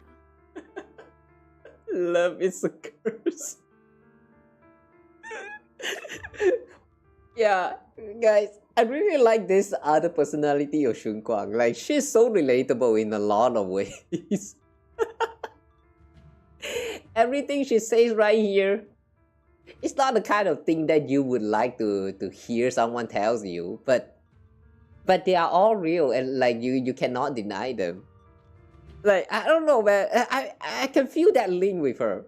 I can feel that something in common whenever I'm listening to her talk about all this. Damn, it's like we're the same type of person. いつかこの子は破滅してしまうでしょうね。Love will be the end of me. Does that mean you love her too? 今のは余計だったかも。とにかく、私は真剣だから。ただ一方的に助けてもらうのもあれだし。一つだけ、この場で質問に答えてあげていいわよ。さて、かわいい後輩ちゃん。私に聞いておきたいことはある？ What exactly is your relationship with Xiaoguang? じゃあ、ずっと聞きたかったんだけど、あんたと春子は本当のところどういう関係なの？どっちも楊春子って言われても結構違うじゃん。黒髪の楊釈炎は見たことがあるでしょ？多分この兄弟が生まれながらに持ってる資質なのね。The dark-haired Ye Shiyuan is a gift we were both born with. Wait. So that means Ye Shiyuan also has a different personality inside of him? 楊釈炎とこの子には違いがあって、私と散々おしゃべりして分かってると思うけど。So Wait, so she having a different personality has nothing to do with the like wielding Qing Ming Sword? I thought that she gained this personality because she touched the sword and become the wielder of the sword. So the personality has always been together with her ever since she was born. Yeah, this plot line is really just like silly from Honkai Impacted.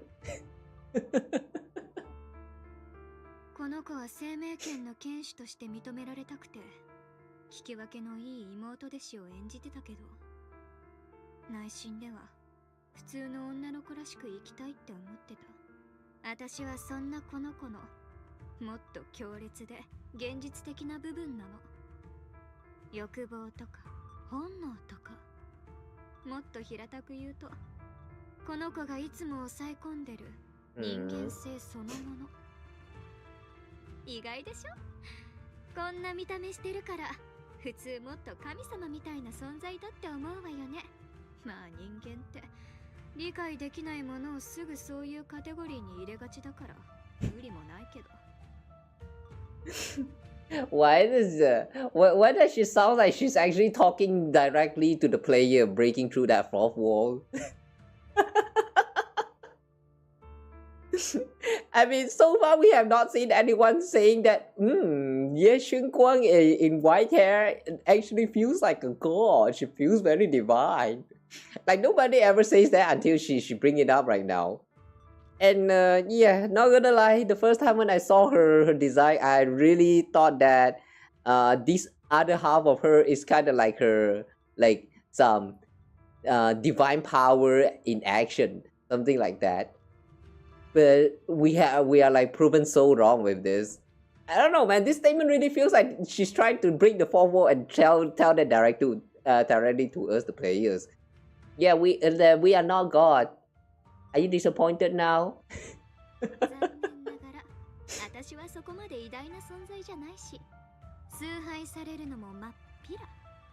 Even if you're not divine, people will still worship you. Don't worry. 犠牲になることが運命で決まってて、最後に死が待ってるのが規定路線なら、私は何としてでも抗ってみせる。誰にも私の運命を決めさせない。あの忌まわしい生命権にも、偽善者ずらした雲岳さんにだって。まあいいわ。楽しい夜の仰せもそろそろお開き。次に会えるのを楽しみにしてるわね。可愛い後輩ちゃん。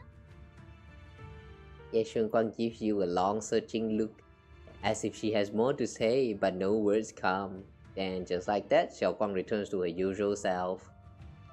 Did I just fall asleep? It's getting late, Junior. You should get some rest too. Well then, good night. But that was quick. She just chased us off right here. Oh. Wait, we changed point of view right now. It's getting late. Don't stay up. Get some rest. Okay.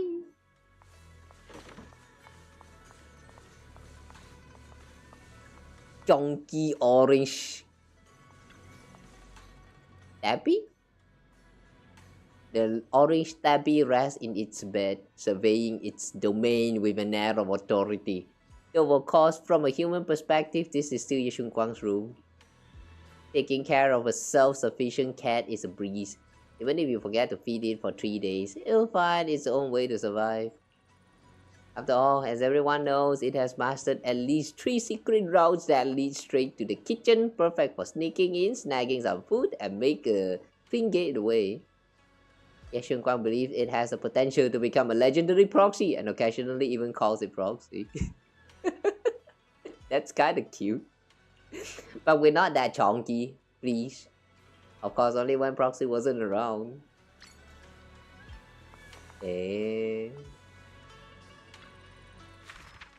Diary? White flower that should only exist in Hollow have appeared in Salem Bay. Oh, last night I had that dream again. In that dream, she seemed to say some strange things to Proxy. Oh, finally got to see my brother again, but he left a letter telling me not to look for him anymore. Why? Why does everyone think I need to be protected?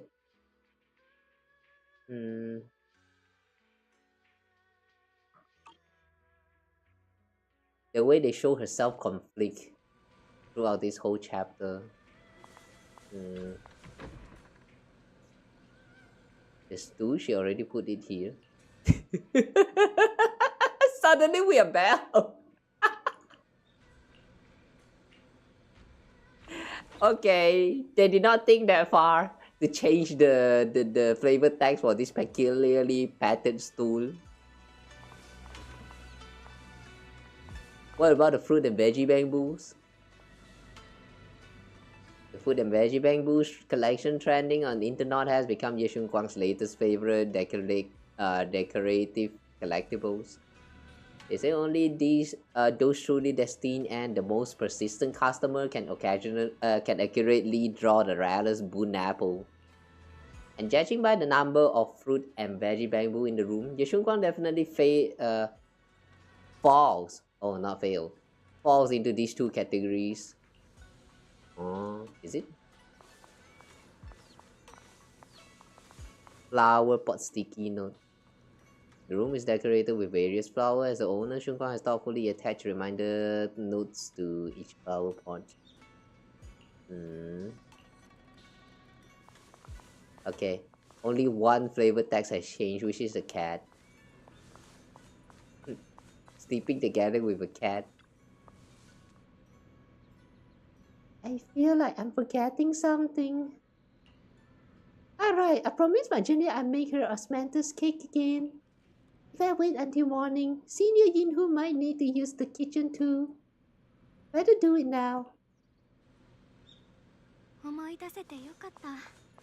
リンをがっかりさせたくないもの。Kitchen. Wait, hang on. The kitchen is here.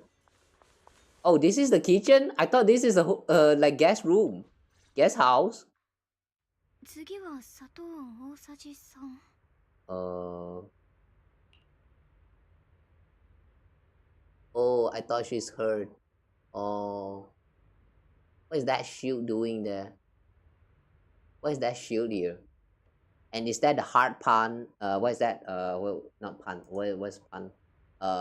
Is that the hard bread? The one baguette? Is that supposed to be baguette? Ooh. What is this? Is that rice? Oh, must be flour. Okay. 本当に3で合ってるわよね。Oh, she's forgetting again. 違う。色も香りも全然違う。分量。さっきまでちゃんと覚えてたんだけどな。だって数えきれないくらい作ったのに。Ye Shiyuan rubs at her temples, trying to oust the emptiness in her mind. She closes her eyes and breathes in deep, trying hard to remember. In a daze, blurry, fragmented images flash through her mind.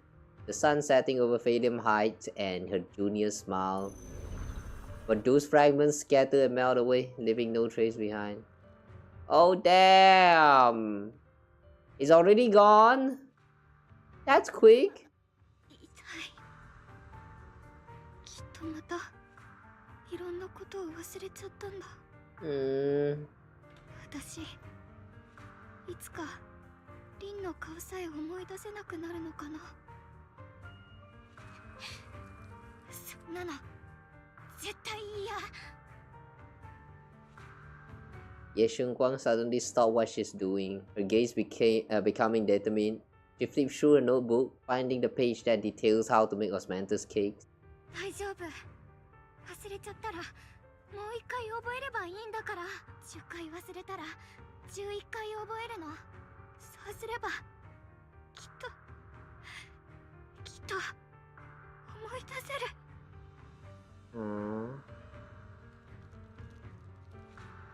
Ye Shiyuan bites her lower lips and hurries to make the cakes.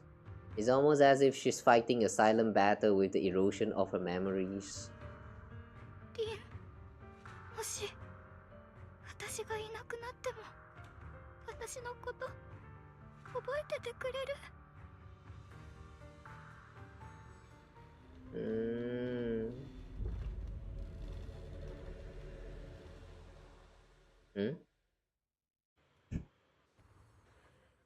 ？Why are they showing us sleeping like that? That's kind of creepy. Is that small reed? Wait, hang on. Is that small bell? Wasn't I just sleeping? How did I suddenly end up in Nyaight? And my body has reverted back to a child? Logically speaking, this should be a dream. But can you actually know you're dreaming while you're in a dream? Apparently you can. They call it lucid dream or something. Not that I've ever experienced one though. What's going on? I can't seem to control my body. Xiaoguang? Wait, I think I hear a kid crying over here. Is that Senior Xiaoguang from when she was little? Oh, that's cute.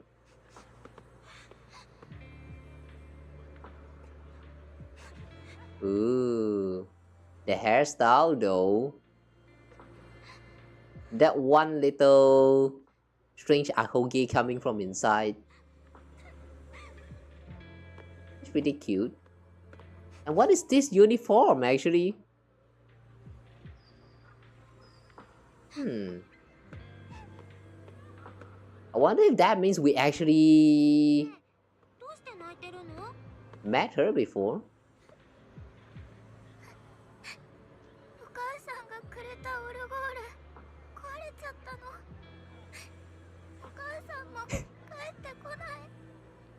かないで。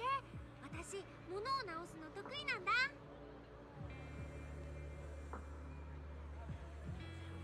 You know, if this is actually a dream about a past that actually happened that Belle just seems to forgot happened, then it would be very funny because Reed is just standing at the back just now.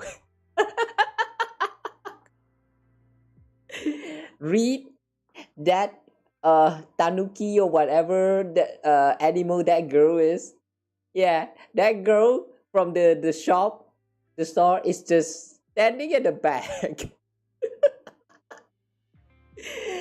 If this is actually a relief of memory from the past, which feels like about 10 years ago, then wow, Reed is old.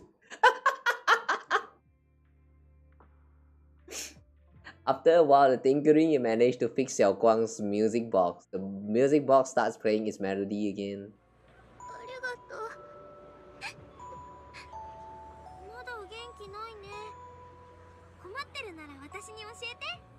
Mm. 目の前にあるのが底なしの真っ暗な穴でも私たち歩き続けなきゃダメなのかな。それなんだか難しいね。ちょっと待ってて。Mm. ここで売ってるはずなんだけどな。Yeah, see, Reed is still here. If this is actually a relief of a memory from the past, that damn Reed, you're an old basa now. Welcome to Good Goods. What can I get you? I'd like some candy. For candies, we've got strawberry and osmanthus. Which one would you like? I'll go with the osmanthus flavor then. Wait!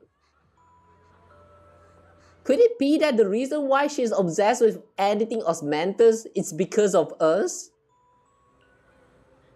Here you go, osmanthus candy. Take care.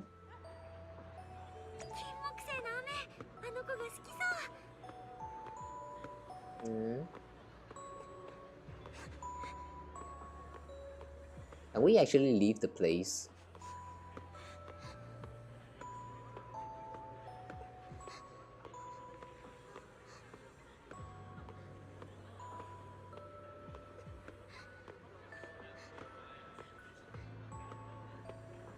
Wait, we can?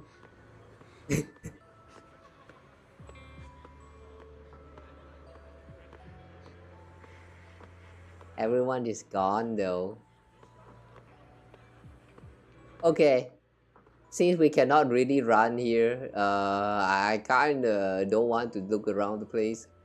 Let's just proceed with the story.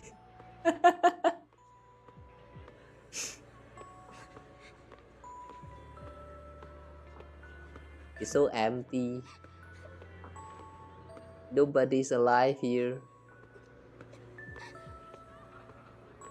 私にくれるの？ありがとう。甘くて美味しい。さっきの質問だけど、私もよくわかんない。でも前にね、綺麗なお花を見ようとして、私崖から落ちたことがあったの。It's the exact same story. 大丈夫だったの？お尻が痛かっただけ。下は柔らかい草だったから。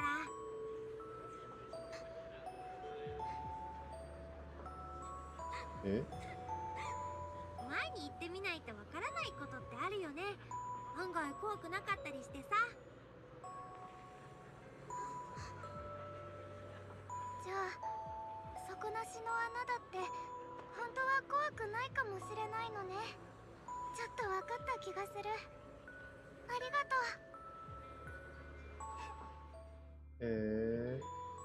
Xiaoguang finally cracks a smile. Alright, it's getting late. I better go. you're leaving already? I was hoping we could chat a little bit more. Sorry, but I've got other stuff. But don't worry, you'll definitely meet again. We still don't know each other's name yet. And you're Xiaoguang. What's your name? I'm Belle. Belle, I'll remember that name. Alright, thanks for the candy. It was really good. I have no idea Osmanthus flavored candy could be this good. You're welcome. I'm glad you like it. So, see you around? See you around. As if to match those words, the scene before your eyes suddenly blurs and your consciousness gradually slips away. Is the dream coming to an end? But then again, is this really just a dream? And those osmanthus candies I just bought at Good Goods. Feels like they're hinting at something.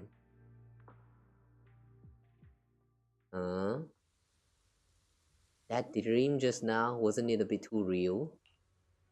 Could it be that I had this dream because I made osmanthus cake with Xiaoguang and bought osmanthus candy at Good Goods earlier in the day? But how did Xiaoguang know that Good Goods sold osmanthus candy? Something feels off about that dream. Just then, someone hesitant knock comes from outside the door.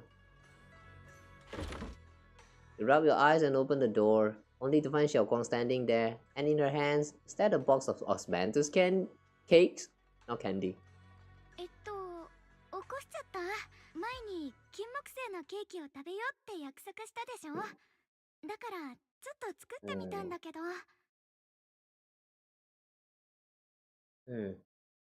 Didn't we already have some earlier today? あれ、私たちお昼に食べなかったっけ？ごめん。私の手作りを食べさせてあげる約束のつもりだったのよね。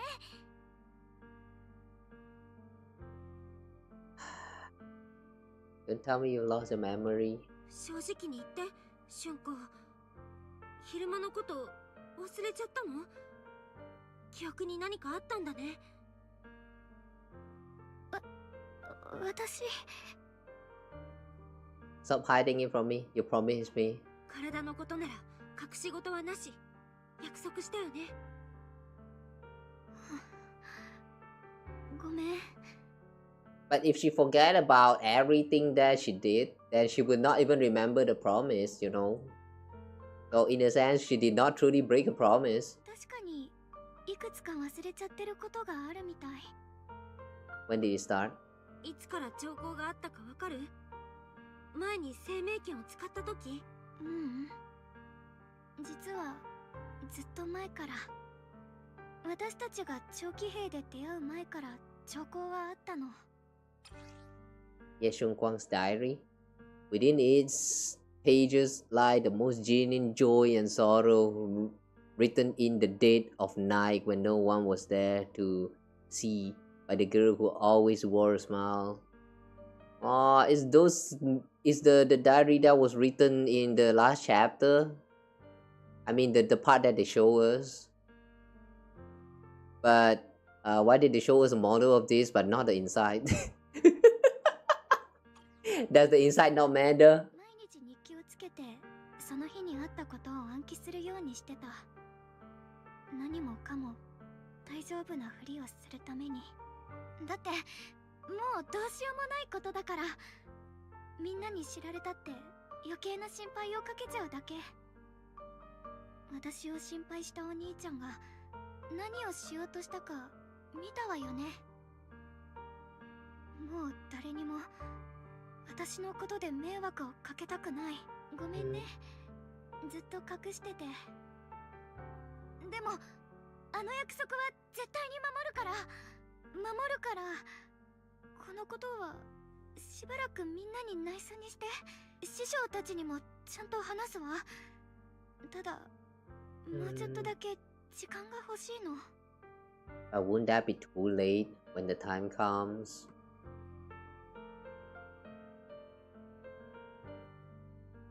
Fine, I'll keep your secret. This is just dangerous.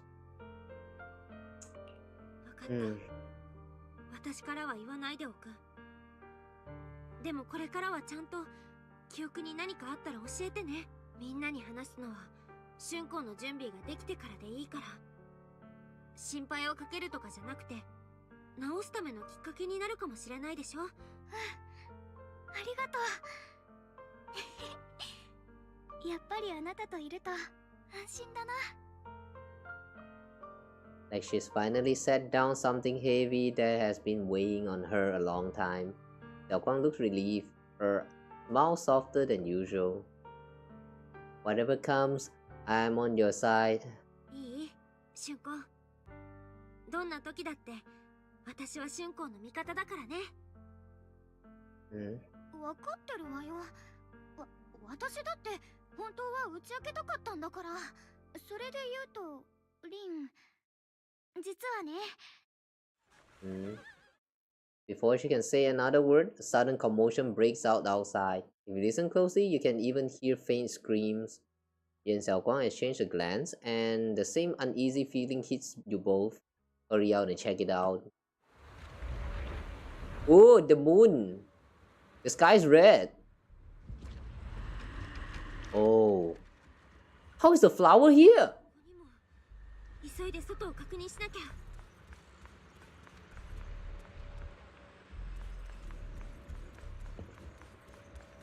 Oh my god! 適当感がこんな状態なら、きっと外は早くみんなと合流しなきゃ。絶対に長期兵のみんなは傷つけさせない。どうやら時が来たようだ。陸老師、私は言ったな。生命権は雲岳さんの財産。様辻に使うべきではない。Here she goes again. Here he goes again. 今である。古の予言にはこう記されている。闇が地を覆い、万物は枯れ果て、鹿の声さえ静まった時、白卓が生命の刃を手に、長き世を閉じ、仏業を呼び覚ますであろう。Phaethon? Wait, I thought this is Qing Ming Sword. When did this turn into Blade of Phaethon? What's a Phaethon? お主の立つべき時が来たのだ。生命の力でこの長期兵を救い、雲岳さんの栄光を取り戻すのだ。わかってます。Xiaoguang, don't listen to him. Let's meet out with everyone first. 春光、一旦あの人の言うことは聞かなくていいから。まずはみんなと合流して、これからどうするか相談しよう。白卓の道はどこにある。 Shut the fuck up, old man. 変転せし運命が影のごとく寄り添い、彼女の道を阻むでない。雲岳さんの天命に背いてはならぬ。 Shut up. I don't know what you're talking about. Xiaoguang's fate is hers to decide. ごめんなさい。何言ってるのかわかんない。春光の運命は春光が決めるものでしょ。春光、外の様子を見に行かなくちゃ。裏口から出れるはずだからついてきて。You don't give Liu Hengzhou a chance to argue. In a rush, you grab Xiaoguang's hand and pull her toward the back door of Swimming Chamber. She freezes for a second, looking surprised, but then her fingers tighten around yours, warm and steady. Yeah, just ignore that old man. Fuck that old man. He can suck his own dick. Or he can just suck on the flower's nectar. Who cares?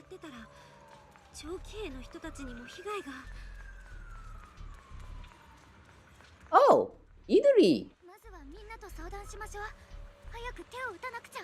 Oh, the Shooks, the Shook, hang on, Spook Shack? Yeah, the Spook Shacks are here. Why do I have to start the conversation by talking to Yuzuha? Ray, you're here too! Do you know what's going on? The sky suddenly turns red and those odd-smelling black flowers started appearing everywhere. I'm not really sure about the details, but there may be a disaster on the horizon. Look at this bunch. And then there's this one man standing right here. It's Manato's harem, baby.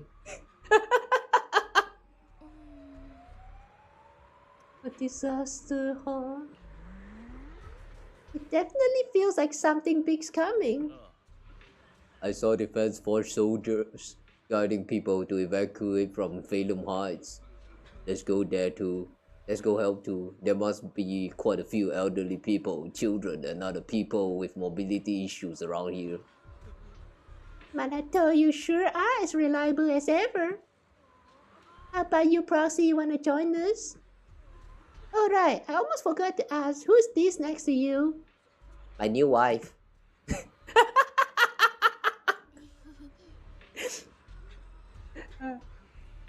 Nice to meet you all. So, you're a disciple of Yunqui Summit too. Nice to meet you. Sorry, but we might need to have a meeting with everyone else from Yunqui Summit. Just like Senior Xiaoguang say, we probably won't be able to join you guys. I see. Then you guys be careful out there.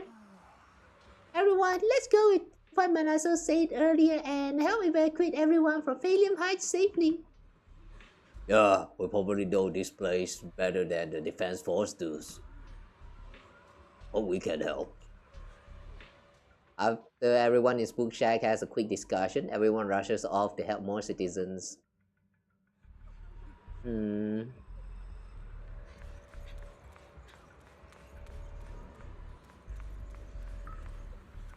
Oh, Offie. The squad, what do you call that again? The Obo squad? Long time no see, you look energetic, good. Even you guys. As you can see, Whiteface found its way into trouble again. Of course, we had to come.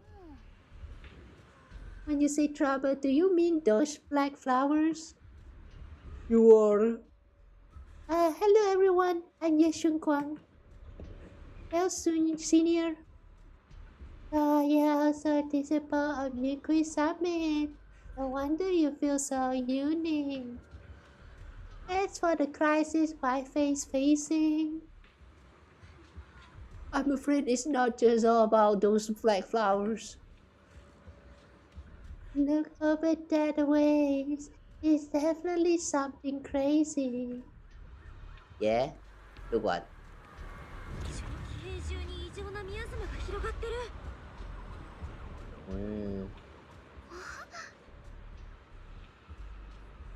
I never thought something like this would happen.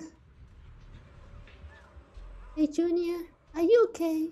You're looking pretty pale. Are you feeling unwell? How did that rhyme? It's nothing, just need some time to process things. I just got a Yunqui Summit group announcement telling us to gather near the cable car station. If we put our heads together, we might come up with something. Let's hurry over there too.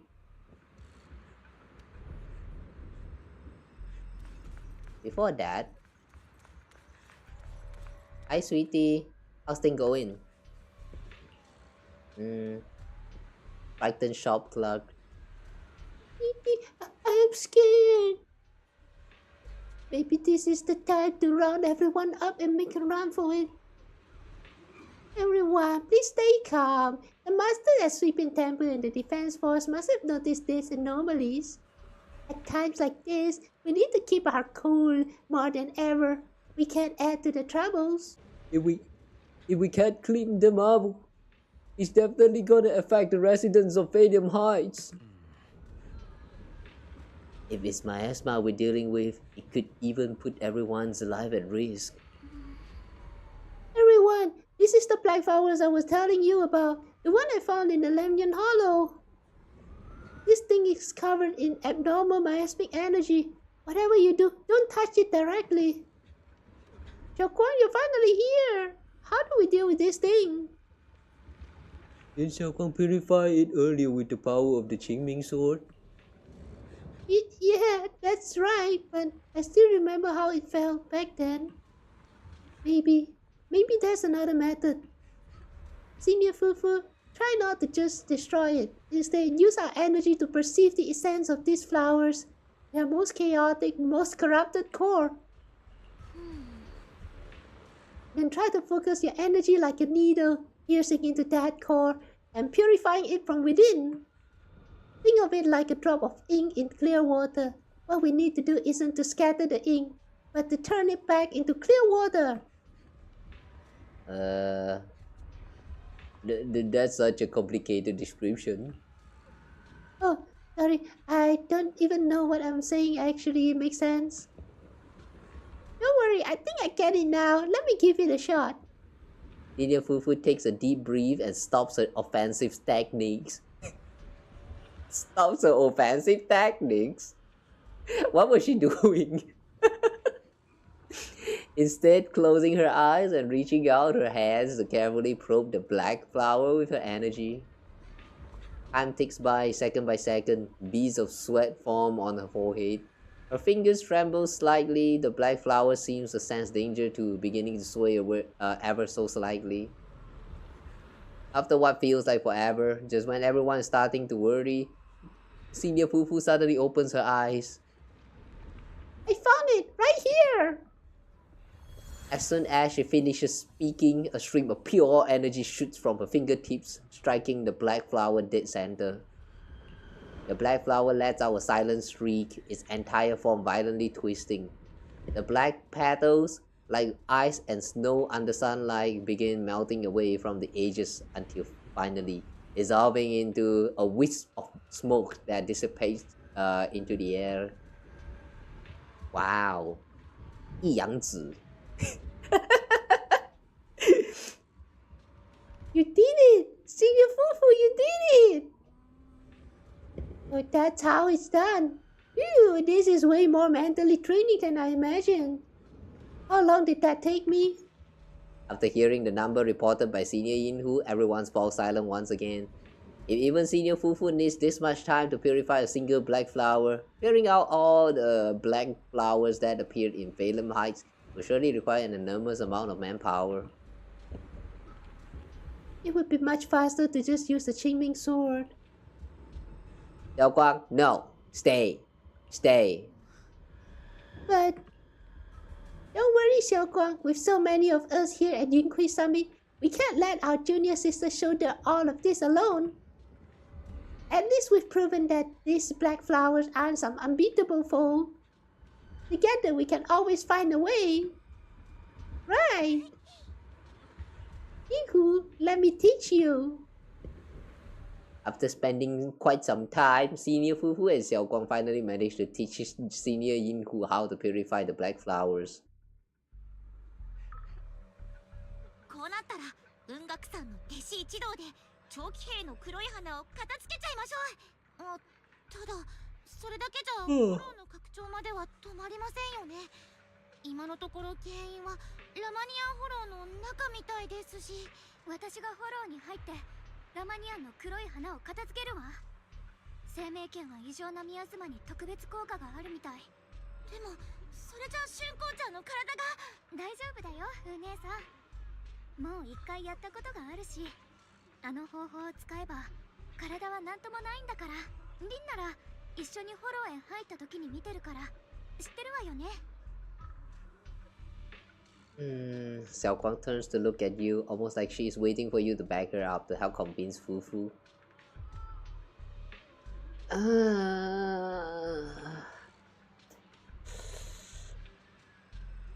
I kind of want to side with Xiaoguang, but I also want to disagree because she's kind of... Okay lah.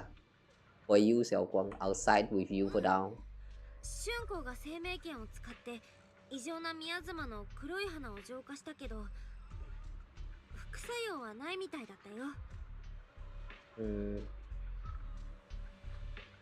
副作用など気にしておる場合か。生命剣の剣士として果たすべき責務に変わる。 Shut the fuck up, old man! あれ、リクロウ氏も春光ちゃんがフォローに入るのは反対してませんでしたっけ？時と場合というものがある。あの時はまだ彼女が出るまでもなかったというだけだ。今こそその時なのだ。今動ける弟子たちでは長期兵の花を処理するだけで手一杯だろう。だが楊春子、お主には宮妻を切り裂く生命権がある。フォローへと入り、この異常の原因を突き止め、これはお主の責任であり。 Oh my god, I should have just disagreed right there. でもお師匠様は何度も春光ちゃんをもう危険な目に遭わせないようにって。この場にお師さんがいてくれればな。陸老氏の言う通り、雲岳さんもこれ以上の人手は避けません。でも春光ちゃんたちだけでフォローに入るのは。じゃあザオちゃんが一緒なら。 Oh, Zhao! 僕も手伝うよ。 Oh, Lock Spring! He's fine again! ザオさん、それにロックスプリングも状況は聞いたよ。緊急事態だからこの子も一緒に連れてきちゃった。基本モジュールの修復はほぼ終わってる。僕はあのホローエリアの異常な宮妻についてある程度理解している。きっと役に立てるはずだ。前もこうやってラマニアンフォローに入って無事に帰ってこられたんだもん。みんな安心して。それにあの時ラマニアンフォローに入ったら生命権が共鳴したこと。ザオちゃんはずっと何かあるって睨んでるんだよね。そういう意味でもラマニアンフォローの原因を突き止めるのに春光ちゃんと生命権は欠かせないと思うな。僕もそう思う。フォロー内のあのエリアにある黒い花を一掃できれば異変も止まるかもしれない。今はそれしかなさそうですね。私たちは残って黒い花の処理をしますから、皆さんはフォローで異変の原因を探してください。それなら僕と筆頭助手で始まりの主のことを調べてみよう。 Supreme Assistant. 時間もありませんし、早速行動しましょう。春光ちゃん、必ず無事に戻ってきてくださいね。Everyone scatters to do the assignated task, leaving only Xiaoguang, Zhao, Lock Spring, and you. ザオちゃん、さっきはああ言ったけど、実際君の体は耐えられるのかな。本当にダメそうなら早めに言っといた方がいいよ。私のことを心配してくれてるのよね。ありがとうザオさん。本当に大丈夫だから。わかんないな。どうしてわざわざ自分に不利な条件を飲んじゃったの？春光ちゃんは生命権に選ばれた人。別に何にもしなくったってその事実だけで価値を示せるのに。価値っていうのはよくわからないけど、私みんなの役に立ちたいから。雲岳さんや長期兵の人たちのためになりたい。さっきみたいにみんなが怯えたり苦しんでる姿なんてもう見たくないの。だって私には力があるんだもの。陸老師の言う通り、これは生命 Nah, you just do it because you want to do. Don't need to care about that old man. Fuck that old man. 変なの。まあいっか。プロ棋士が何か言いたいみたいだから、ザオちゃんたちはあっちに行ってるね。あんまり時間はないから泣きでよろしく。 Zhao and Lock Spring step aside. Now it's only you and Xiaoguang here. リン、私に言いたいことって？ Tell Xiaoguang your thoughts. 春光のみんなを助けたいって気持ちはわかるし、その選択は尊重するよ。でも一つだけ伝えたいことがあるの。春光は私にとってすごく大切な先輩。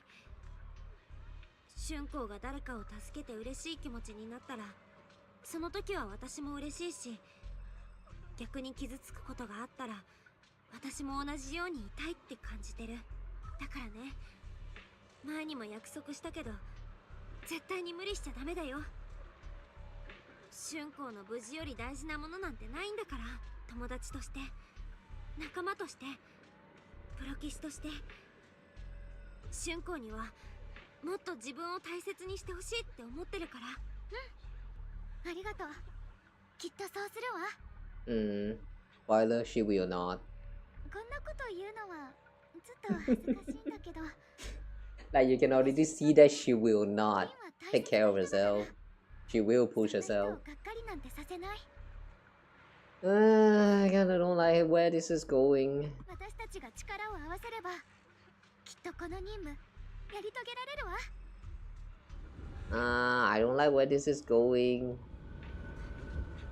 She's talking all this like, you know, with a positive attitude, but I doubt things will go that smoothly. Nah. You're done. Yeah, time waits for no one. Let's move as soon as we can. For this mission, our target is to enter the Lemnian Hollow and purify the black flowers, just like before.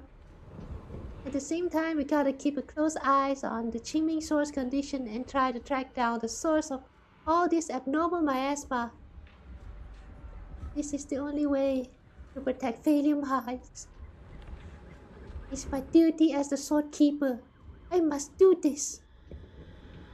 I don't like admitting it, but it really is something only you, Ye Xiuguang, can do. Roxy, if you're ready, let's head out. Okay, let's go.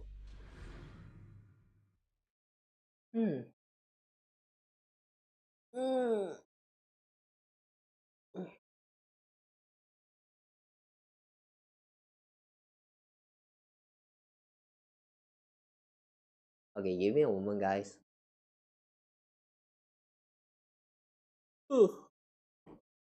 Quick break. I'm gonna go refill my water real quick. Be right back.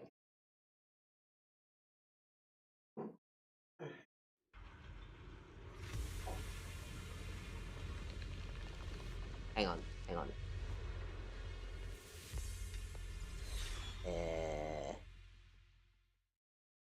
Oh, okay. Yeah, I'll be right back. Should I put out a caption or something?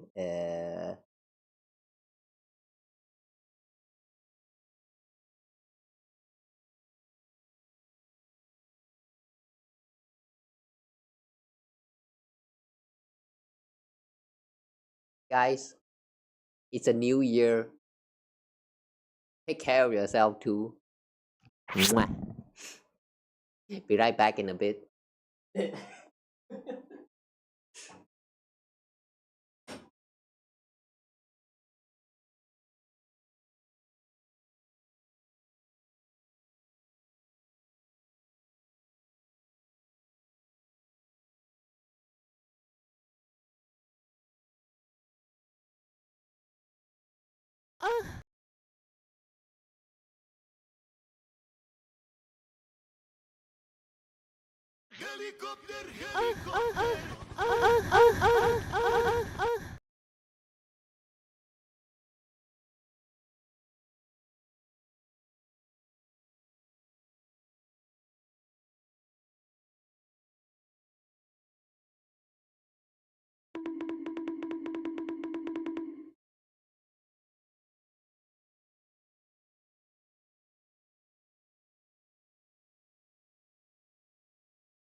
Yeah.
Sad. I cannot find a size battery. I want to turn on aircon right now. It's getting hot. Ah, remote not working. Sad. Oh, whatever lah. Next time. Alright, anyway, I'm back. Omatate. Eto.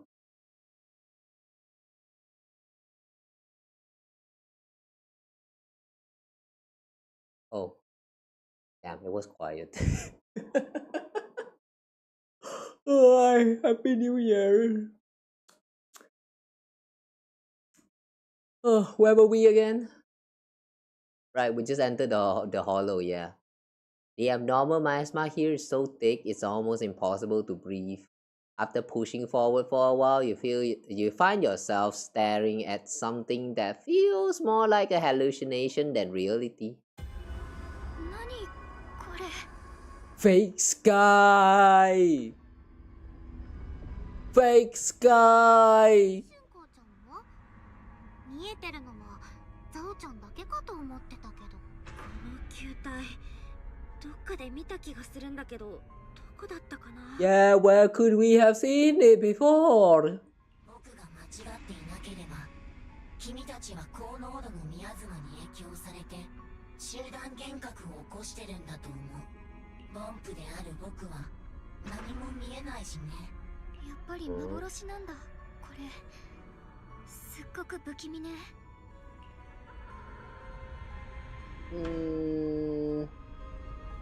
Yeah, seriously, what is this? あの球体の中からなんだかすごく危ないものが。 You're calling this a sphere, but it doesn't look like a sphere. ザオちゃんもどうか？不気味で不吉でなんだかバッチリ感じがするね。愛すべき我が子よ。あとどれだけ持ちこたえられる。 Who's that? この望みなき泥沼の中でなぜもがき続ける。諦めろ。お前の存在は最初から美しい過ちだった。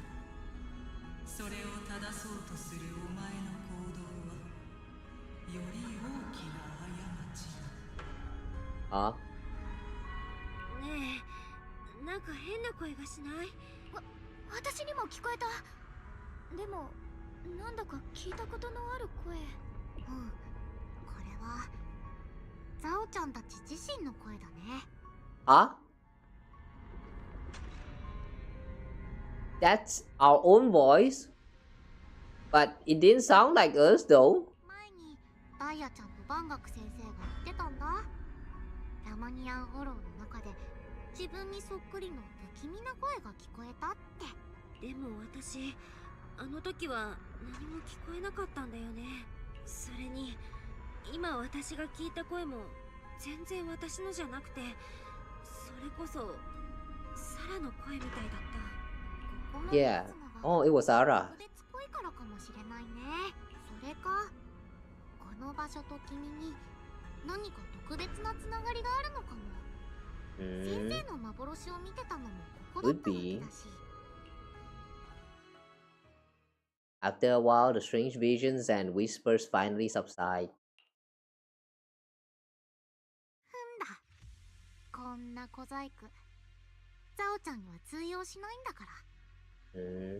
What if it's actually not a?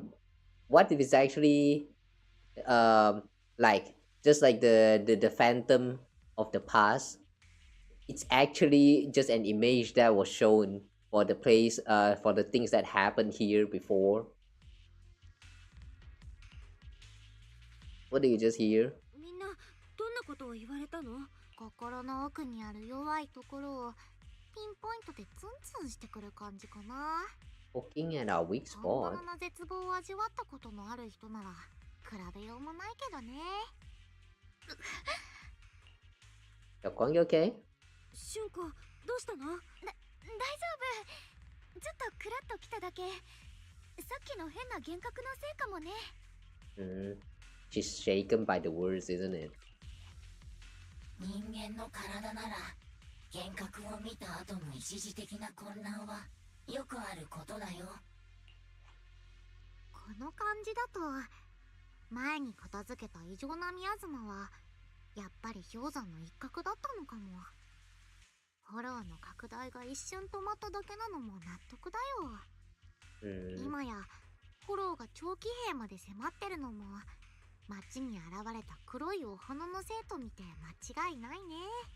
街のみんながこのミアズマに長くさらされたら考えただけでゾッとするわね。急いで浄化しなきゃ。You should keep an eye on your condition. でも体にはちゃんと気を配ってね。落ち着いて。僕のメモリが正しければこの先に遠距離射撃型のセキュリティメカが配置されているはずだ。Ooh, long range security board. まずはあいつの視界から隠れないと。Wait, why do we need to sneak past? We're not going to pilot them? Ah, shit. Why are they enemies?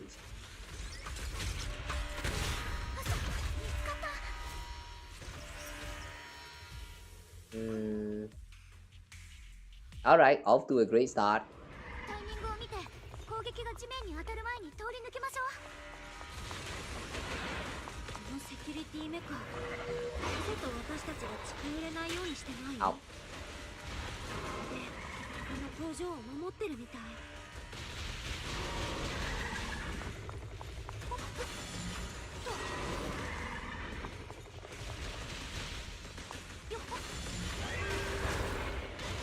Oh.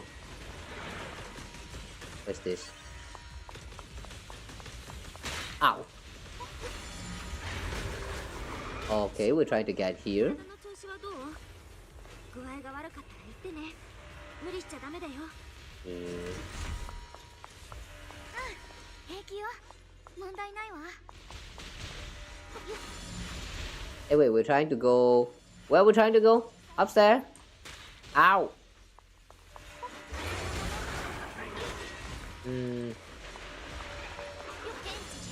Yeah. Oh, we cannot destroy it? Okay. Use revelation rephrase to modify environment to build a path.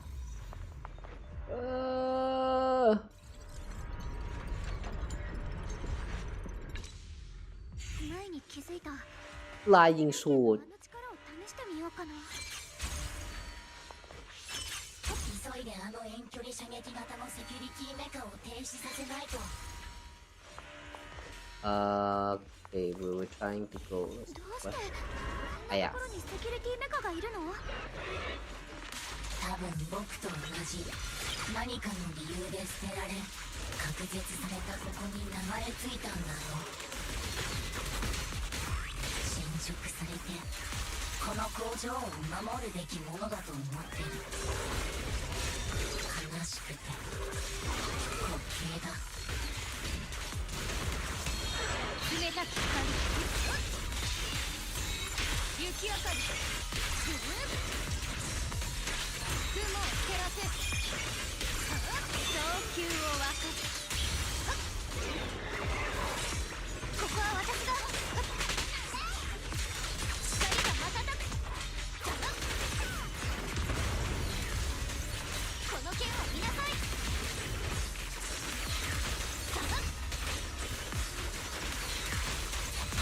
I have no idea what I'm doing with this.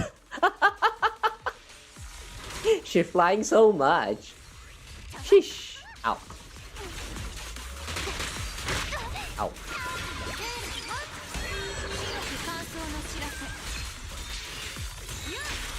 Whee! 暁を照らしなさい。早くこの黒い花を浄化しなきゃ。We need to cleanse this black flower. Ow. Xiaoguang stumbles her way over the black flower. Is it because of the vision she saw earlier? She seems a bit worn out. Yeah, Xiaoguang, you're looking pretty rough. Are you sure you're okay? I'm fine. I can feel it. The Qing Ming Sword's resonance is trying to tell me something. This black flower in front of us is different from the others. It's like the heart of all the abnormal miasma in this area. Once we purify it, all the black flowers around will wither and disappear. You sure about that? But you look really tired. How about we take a break first? No, I'm good. I can do this. I'm the keeper of the Qing Ming Sword. I must succeed.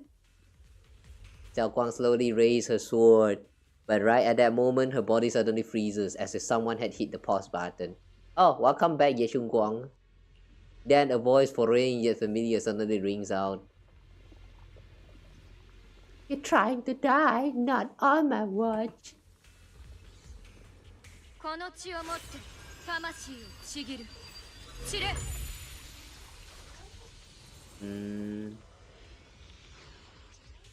Yeah, these flowers are weird. コアの黒いお花を消せば異常なミアズマも一緒に消えるんだね。 They don't really grow on soil. They just appears like pop out. Leon Arclight just said, Happy New Year. My resolution is to become absolutely unbearable bragging about my soulmate, because I've been blessed enough to find my other half Tilda. Well, you know what? Fuck you. Have fun with your girlfriend, you motherfuckers. Why are you here to talk about all of this with all of the single dogs? Fuck you. Fuck you for flashing this right now. Who cares? Who asked? Fuck you. God damn it. Why? Why? Why now? Huh? Why now? Why would you do that? Why would you come here to facts about your relationship? Fuck you. God damn it. Be considerate for all of the single dogs or single bitches. Damn you. Hey. So once the core black flower is taken out, the rest of the abnormal miasma dissipates along with it.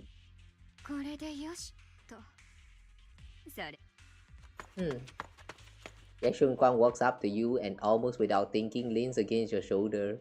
You instinctively wrap an arm around her. Her warm breath brushes against your ear, soft and ticklish, just as you try to pull away. Yeah? 動かないでよ。あんなチャットの間でいいから、このままでいさせて。You can stay however you like. 毎回私が出てきて何とかしないといけないなんて。これ、せっごく疲れるわね。少しくらいご褒美がないとやってられないわ。そうでしょ、リン。I'm surprised you stepped in again. 正直もう手伝ってくれないと思ってたから。私だって気は進まないけどしょうがないじゃない。この子が本気なんだからほんとついてないわよね。私とこの子は一連卓勝。放っておいて、もし万が一のことがあったら可愛い後輩ちゃんに二度と会えなくなっちゃうもんね。とはいえ私の力にも限界はあるから、前に言ったこと忘れないでよね。Xiaoguang gives you one last long look, then Xiaoguang returns to her usual self.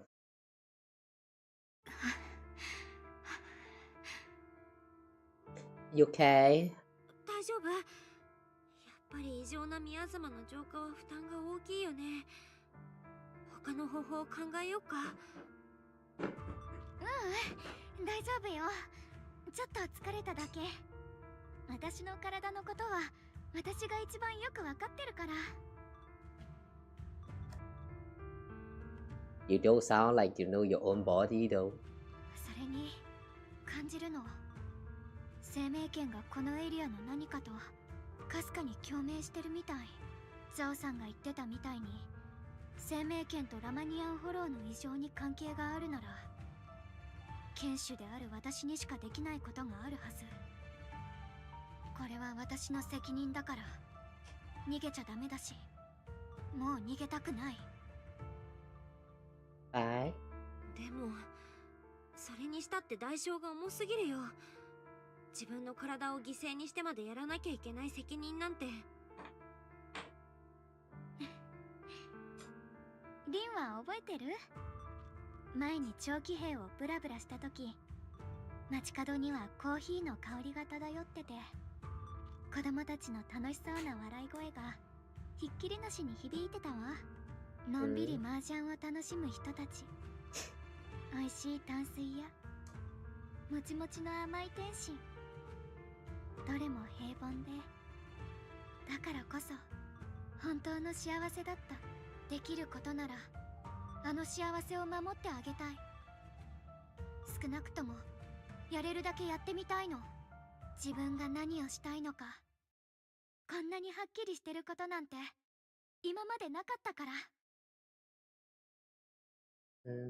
There's still a trace of exhaustion on Xiaoguang's face, but her eyes are shining, so clear and so bright that for a moment they remind you of what Ye Xiongguang just said. There's no mistaking it, she's being serious, maybe more serious than she's ever been before. In front of a heart that pure and sincere, words feels clumsy, useless, almost an interruption. でもね、春子ちゃん、君が守ろうとしてるみんなのほとんどは、君が命を削って自分たちを守ろうとしてることはおろか、その存在さえも知らないんだよ。You know, Xiao kind of sounds very negative about this. Like she's very distrusting to human, but I agree with Xiao. それでも頑張るの？頑張るに決まってるじゃない。見返りが欲しいからじゃない。ただ私がそうしたいからしてるってだけだもの。Hero is one of the weirdest job in every stories ever. Like they are so selfless, they're helping people out, but they don't ask for any reward in return. Then how are they able to sustain themselves? Like just how? You go around every town, you help people, and then people trying to give you reward. You're like, nah, I'm just helping because I want to help. You keep that reward for yourself. And then what? You starve to death as a hero? Yeah, sounds fun. That part made the least sense to me. There can never be a hero that is like so selfless. They will at the very least have some kind of way. No, they need some kind of way to, like, you know, get money and I don't know, food maybe. But yeah, like most of the time though, whenever I see a hero is in the story, they are like so. When they are portrayed as that kind of person who is just like helping people out because they want to help and they don't ask for anything in return. That's some kind of like bullshit right there. It's very unreal. I do not believe such people exist. 実際に救われる誰かがいるだけマシだよね。とりあえず、この異常なミアズマの調査を再開しよっか。ロックスプリング、そっちに何か手がかりはある？ I kind of like the dynamic between these two right now. Xiaoguang is like the one that's overly positive, and then Zhao is like overly negative. Like she really doesn't feel like Zhao really doesn't feel like she trusts humans at all. She doesn't trust anything. She's like very despair with the way human behaves. Meanwhile, Xiaoguang is like, I would be the light to help everyone in need, even if that person will not appreciate me at all. The way they interact here is very interesting. And the more we're going through with the story right now, the more I relate to Zhao. Whatever she said might sound very negative, but I do think that they are very real. People like Xiaoguang, like we would love to see this kind of person in our life, but we all know that they are not real. Because if they are real, they will get abused.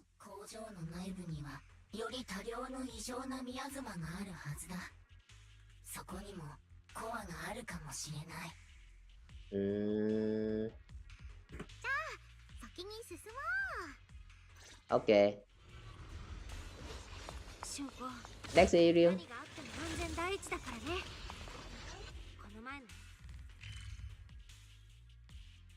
Yeah, they have removed that animations. What? What?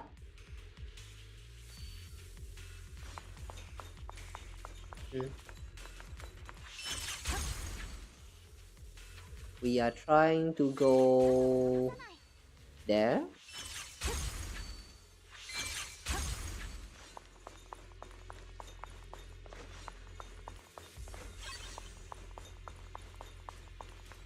The way all this flying sword works though. At first I thought it's going to function like it's going to perform like the grappling hook, but it actually just feels more like a teleportation points.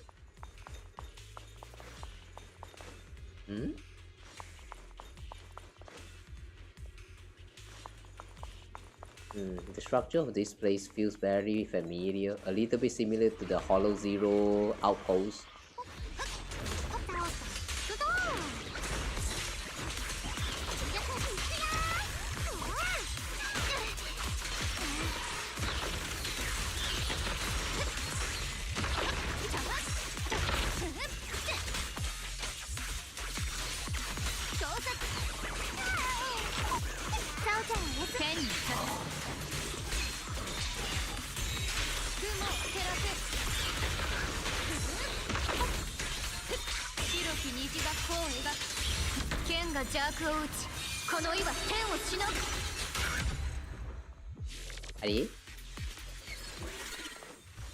How do you do that big burst that slash open the sky again? What's this?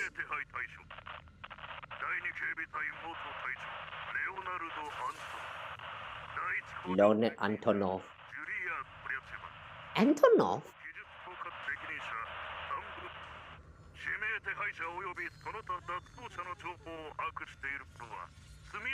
Wait.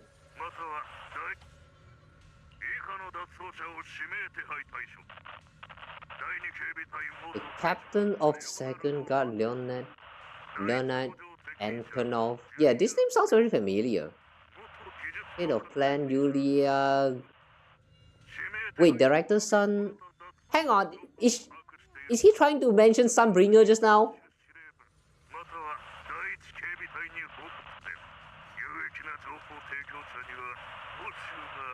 Fugitives.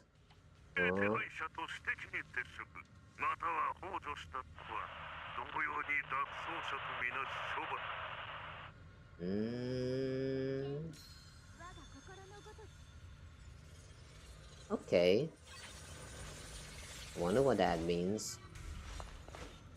Strange statue. You walk up to a strange statue.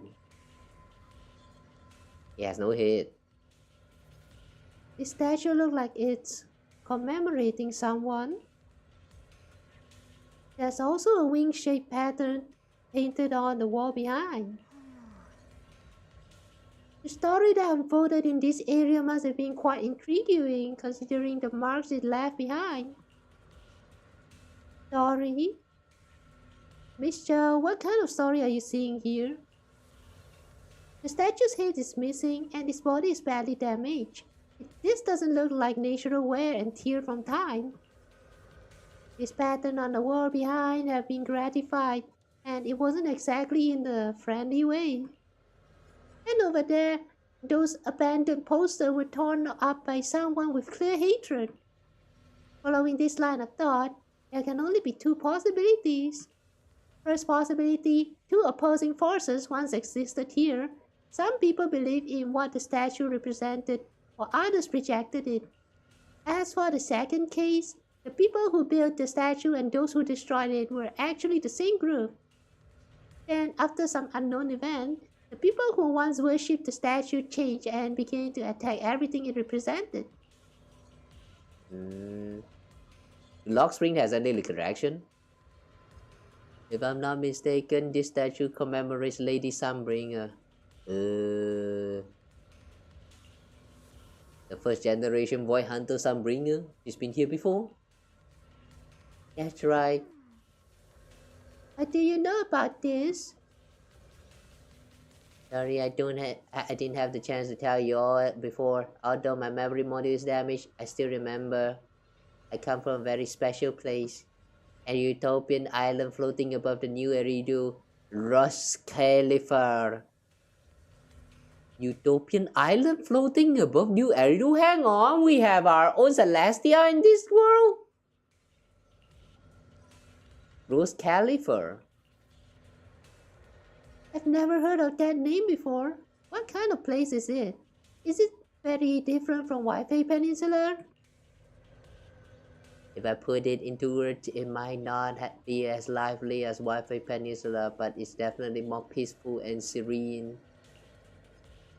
In Ros Khalifa, there live people and Bangbu like me who have received Lady Sunbringer's kindness. I heard some rumors over there. If you're all up for it, I can tell you a story. Okay, sure. A story about salvation and betrayal. Where?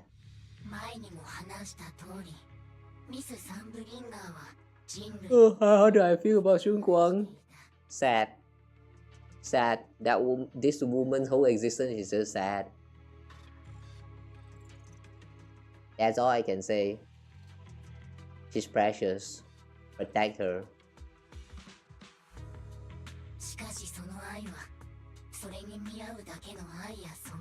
Oh, hi, welcome.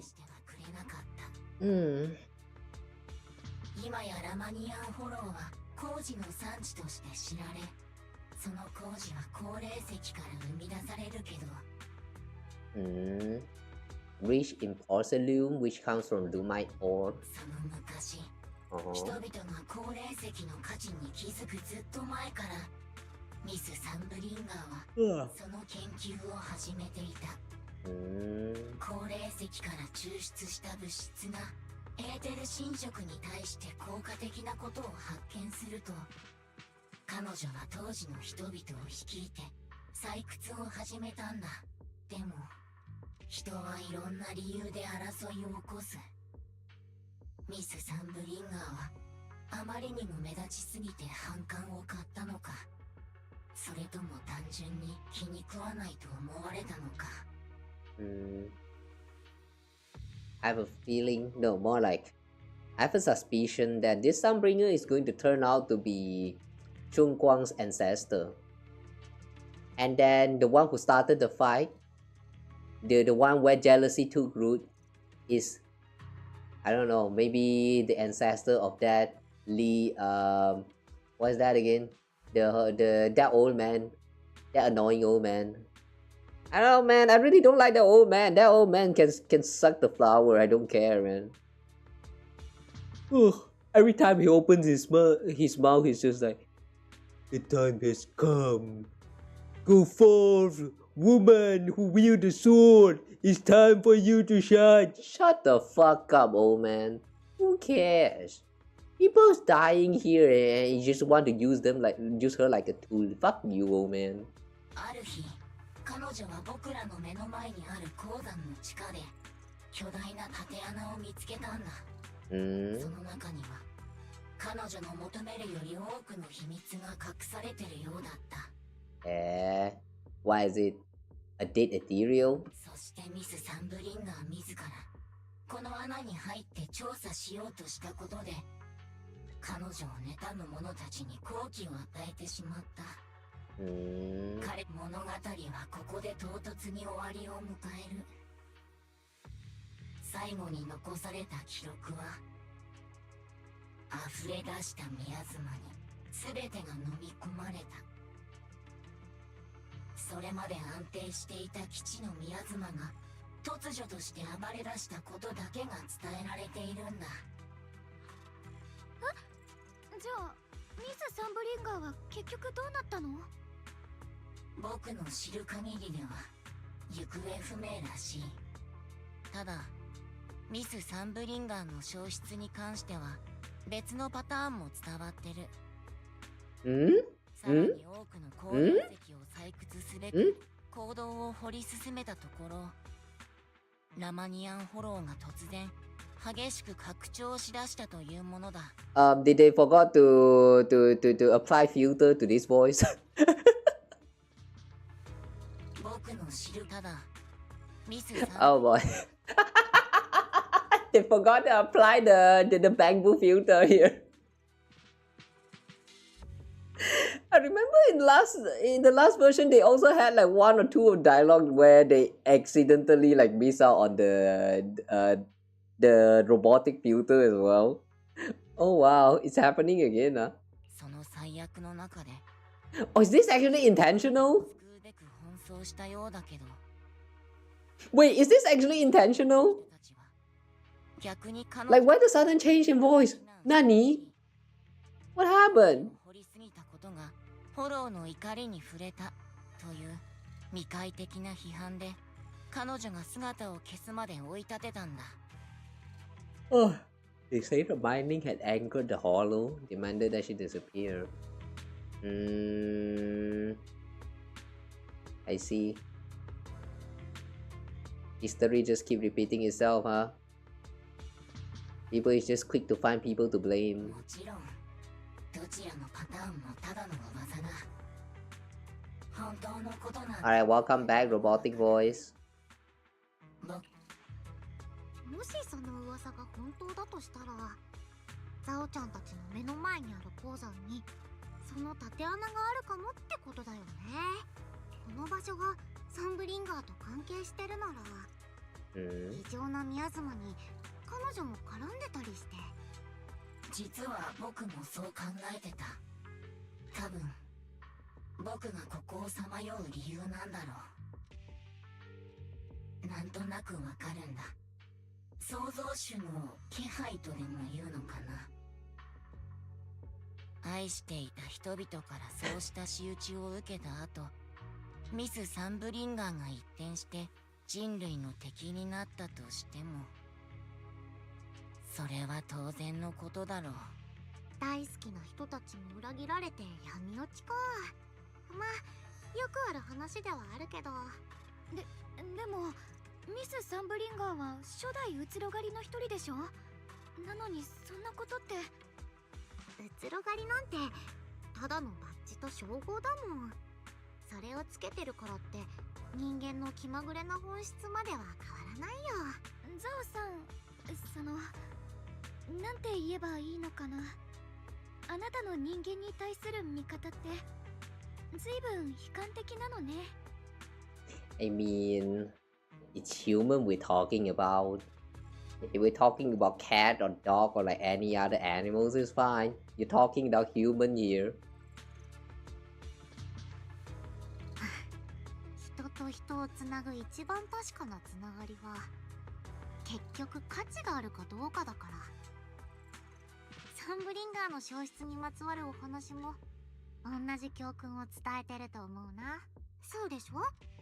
サンブリンガーを亡き者にしようとした人たちだって、その中で彼女の価値がプラスからマイナスになったんだもん。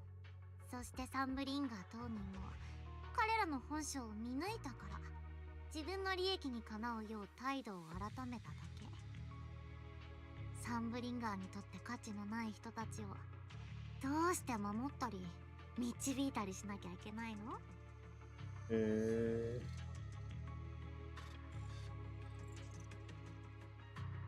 ？You know, I have a feeling that by the end of this chapter of the story, Xiaoguang is going to prove Zhao wrong.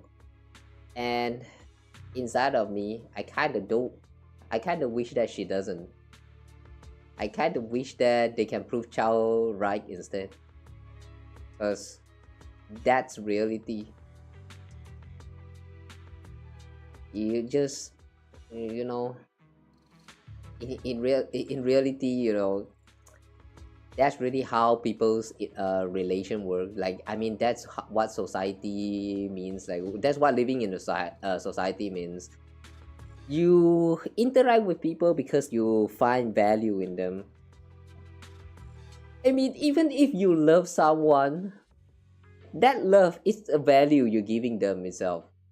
You know what I'm saying? Like, it's just a matter of whether that value is like, you know, right or not. Like, is it worth or worthless? Like, I don't know. It's very subjective, but the way Zhao is like, you know, being so pessimistic about human, I think she has all the right to do so. It's just the way human behave. If you give guns to everyone and everyone can still live very peacefully without firing gun at each other, then yeah, if that can happen one day, then that's the time where I will stop being so pessimistic about humans. If people can be given weapons and they can still live in a very peaceful life, then yeah, that's the time we should start trusting human again. If not, then yeah, don't trust human too much. Like, if you want to trust, just a little bit is fine. I'm not being pessimistic. I'm just saying the fact of how people is working. I mean, it's kind of sad, but it is what it is, you know.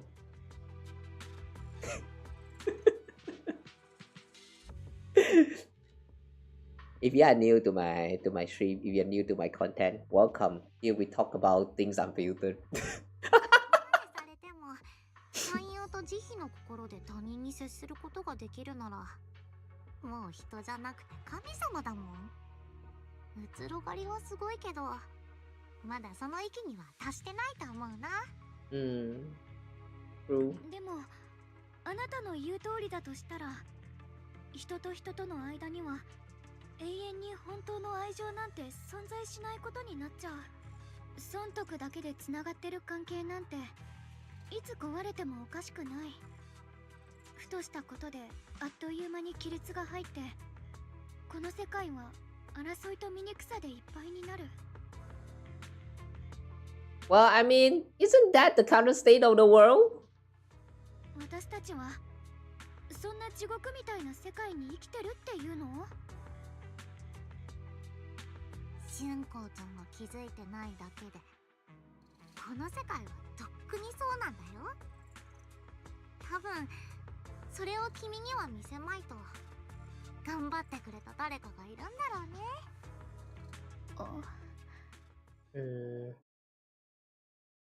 The air between Zhao and Xiaoguang suddenly turns tense. What to do? Do we need to do anything? I mean, I wholeheartedly agree with Zhao. This world is hell. Better find a way to smooth things over. Real hero never shies away from conflict. どっちにも一理あるとは思うけど、そもそも前提になってるサンブリンガーの話自体真実とは限らないわけじゃない。なら喧嘩したって仕方ないよ。ごめん、どうして君が謝るの？先に意地悪したのはザオちゃんなのに。そうなの？ごめん、ここまでの議論に発展するとは思わなかった。出どころのわからない風説に過ぎないんだ。みんなは聞き流してくれたらいい。さて、工場の中にはまだたくさんの異常ミヤズマが残ってる。僕たちが探してる異変の源もそこにある可能性が高い。Oh, hi, Wise. みんなの頑張りで長期兵の黒い花は鎮圧できたけれど、ラマニアンフォローの拡大は止まる様子がない。Oh. The Lamnian Hollow is still expanding. Does that mean the Black Flower is actually not the source? 僕たちの推測だと、やはり原因はフォローの中にある高濃度の異常ミヤズマである可能性が高い。そちらは君たちに頼んだよ。Oh, so just now when we purified the flower, we actually only stopped the spreading of the flower. We did not stop the expansion of the hollow. Okay. ちょうど今工場の近くまで来たわ。私たちが探してるものはあの中にあるかも。まずは工場の中に入る方法を探そう。Okay. Into the factory? We're going into factory? ロックスプリングの話だと、工場の中はここよりも危険みたいだね。工場内の異常なミヤズマを浄化できれば、フォローの拡張を止められるはず。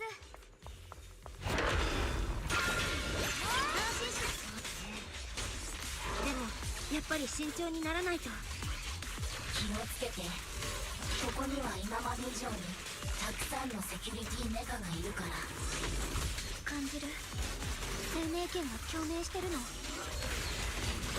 工場の中よ。そこはもっと濃いミヤズマで溢れてるはず。暁を照らしなさい。あれ Wait, why did we get exited? あれ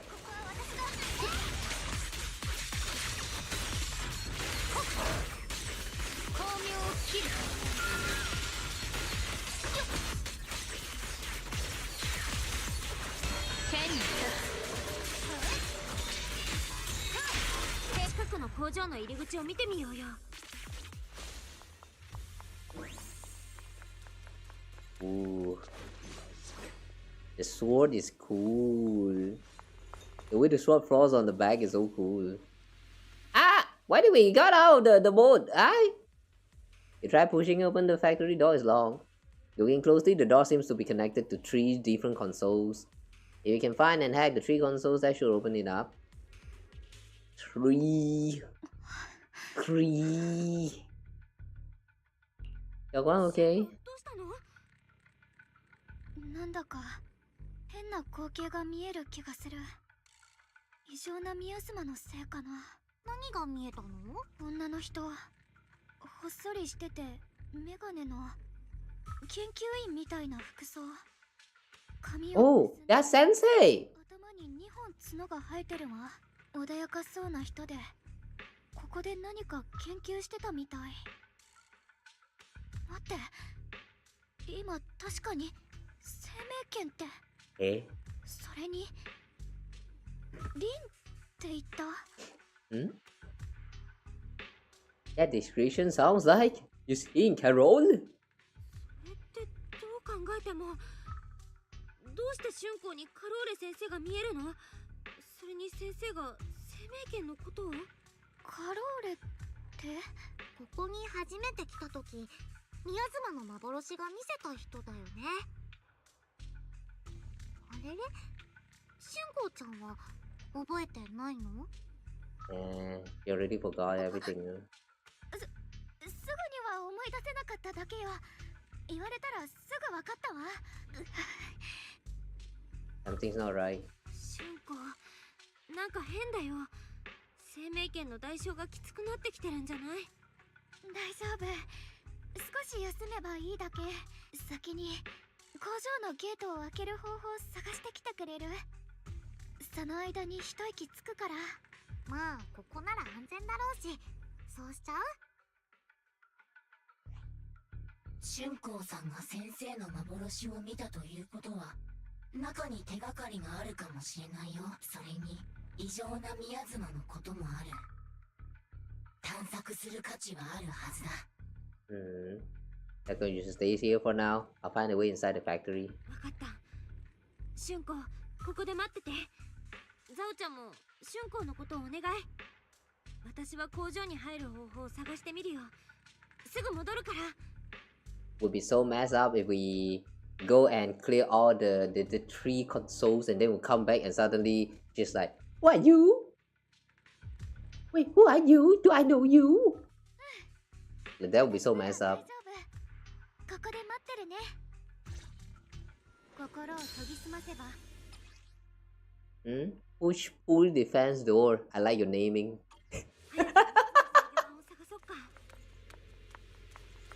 Push pull defense door. Yeah, that's right. We're gonna do the push pull.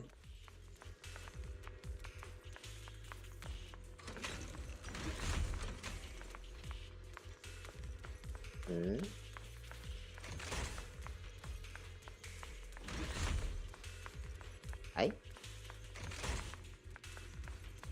Oh, I thought we were trying to go to the top. Okay.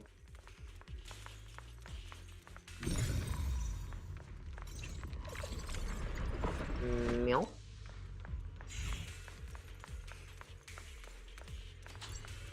Generator successfully activated. Hi.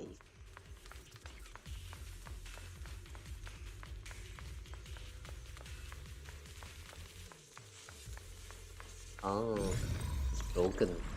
あとはここだけだよ。さっさと片付けちゃおう。Eh? Oh, you fixed it and you're done? I thought you had to activate it after that.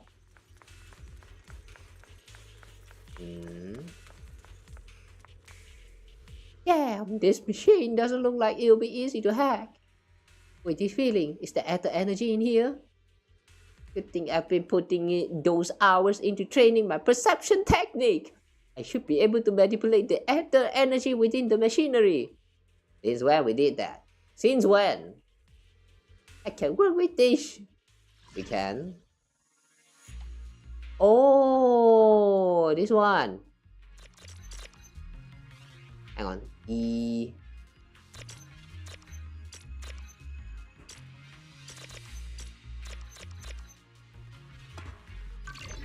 What is E? Ah. Generator successfully activated. Ah. What is E?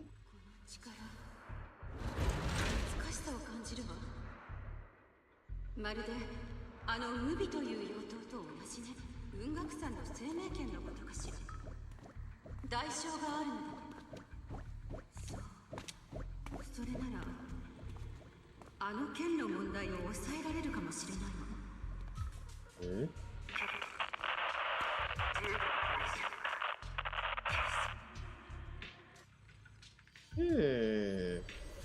She mentioned about tailless just now. Is that the sword that Miyabi is using? If what you heard was right, then she does know more about the Qing Ming Sword. If that's true, then maybe there's still hope for curing Xiaoguang. That's all you heard? What about tailless? What about tailless?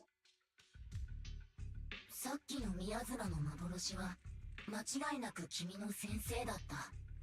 しかも生命圏についてかなり知識があるようだ。追いかけてみる？もしかすると何か価値のある情報が得られるかもしれない。I'm going to check it out. 追いかけてみよう。さっきの様子だと先生は生命圏の代償を抑える方法を知ってるっぽかったし、確かめてみる価値はあるはず。でも中の異常宮妻はかなり強烈そうよ。入るのは危ないかも。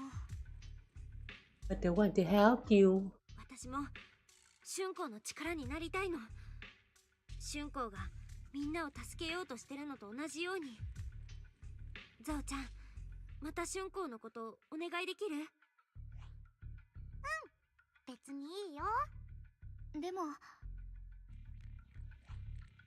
僕が一緒に行くよ。安心して。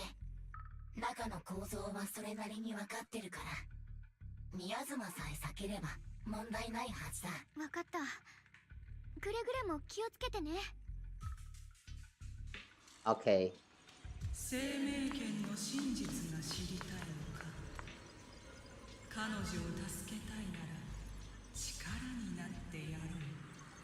Sarah? Wait, does that mean Sarah is actually still alive? 従軍の代償はいつもこれほどまで重たい。でもこれはより多くの人のため。人類最後にやられた。For the last part of humanity. 誰かがこの決断を下さなければ。分かっているわ。妖刀無備、そして生命権の裏には邪悪な秘密が隠されている。During that episode with Miyabi, didn't Miyabi finally manage to conquer the curse of the sword? What was the curse again? I only remember Miyabi had to fight herself in the inner world. But yeah, I don't quite remember the exact details of the curse from Taylor's. Whatever. Follow the Phantom of Carol. あれ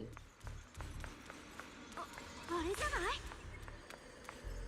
救済か、それとも破滅か。リン、アキラ、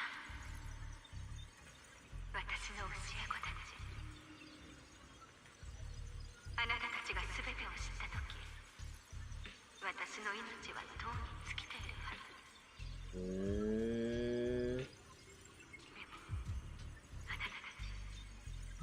あなたたちはきっと最後まで生き延びられるわ。あそこにまだ幻がある。そのまま進もう。He kinda appears a little bit old there.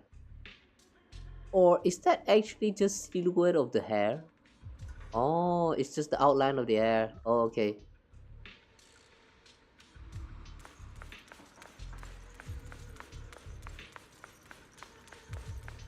見つけた。あそこだよ。Another one. Oh, she crying. あの子たちのためには私はこうするしかない。こうすること We are in the way. 最初の対象で最大の分かっているわ。あなたの言うことは全て。Demo. Teacher has been here before. What does she mean by all that? Weapons, the Qing Ming Sword. Is she referring to the weapons used by the Void Hunters? Or being a Void Hunter is just an ordinary title from the mayor? No, this isn't the time to think about that right now. Since teacher knows about the Qing Ming Sword, does she know how to prevent its side effect? If so, that would be good for Xiaoguang. Teacher also mentioned Wise and me by name. She even knew she might be in danger? What exactly happened back then? What did she mean by pay the least? And what was it that teacher wanted in exchange? No, my hazel mash. Are you okay? Need to take a break? I'm fine. Looks like the teacher's keeping something from you. Everyone has secrets, it's only natural. The teacher knows about the Qing Ming Sword, her knowledge might help Xiaoguang. Based on what I know about this miasma illusions, we might find more info on the teacher if we keep moving forward. If you wish to know, we can check what's behind that door.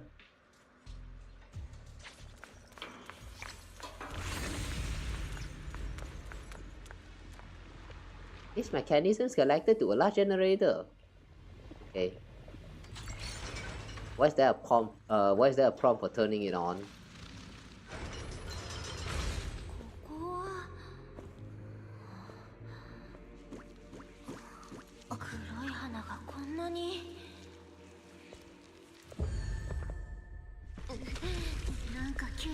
Okay.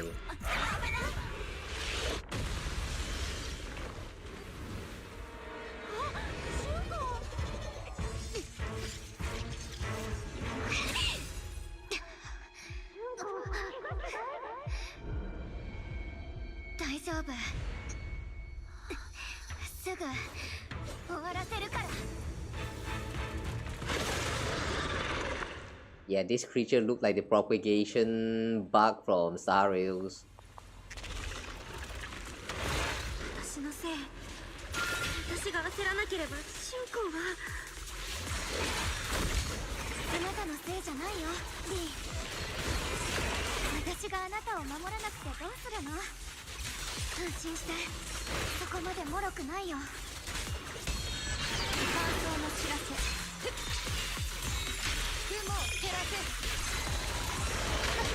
Ow.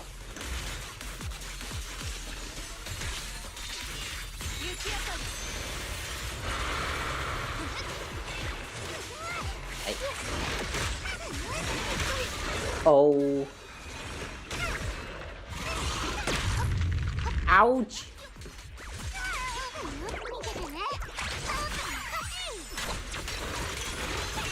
I have saw this enemy in one of the end games, the weekly thingy.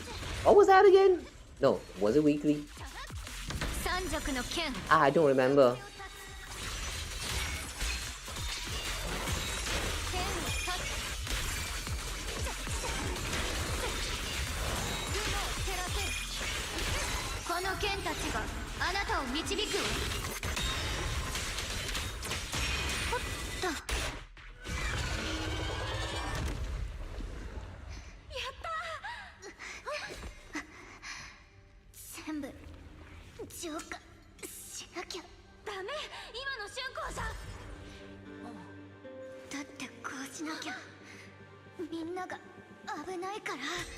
The subtitle is gone.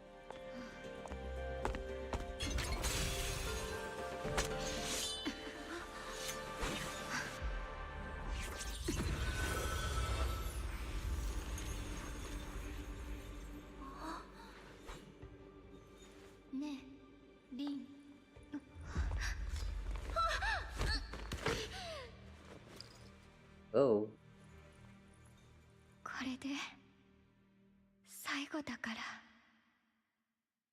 Kiss! Why would you kiss? We're that close! Kiss! Not doing what she always does, Xiaoguang stays unusually quiet. Her body feels so light even though she's leaning against your shoulder. It's like she isn't really there. Like she could fade away at any second. After a moment, she finally speaks. Her voice so faint it nearly dissolves into the wind.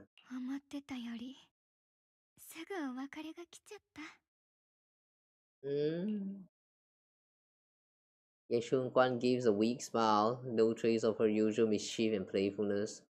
The emotions on her face are simply pure.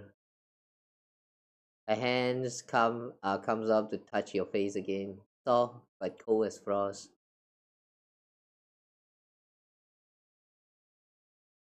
See, it really is a foreshadow.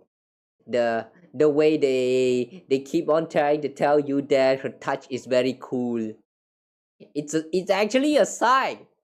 They're trying to tell you that all this time she is kind of dying already. That's why her temperature is cold. Damn, I should have known that. I thought it was just some kind of joke.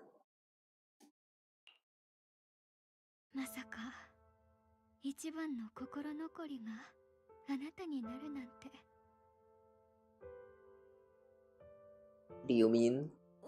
脅かさないでよ。どういうことなの？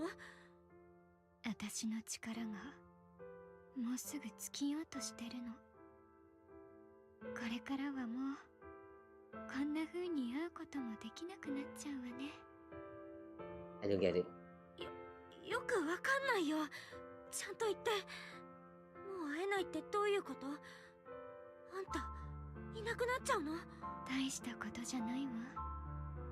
ある意味では私とこの子が一つになろうとしてるってだけ言ったでしょ。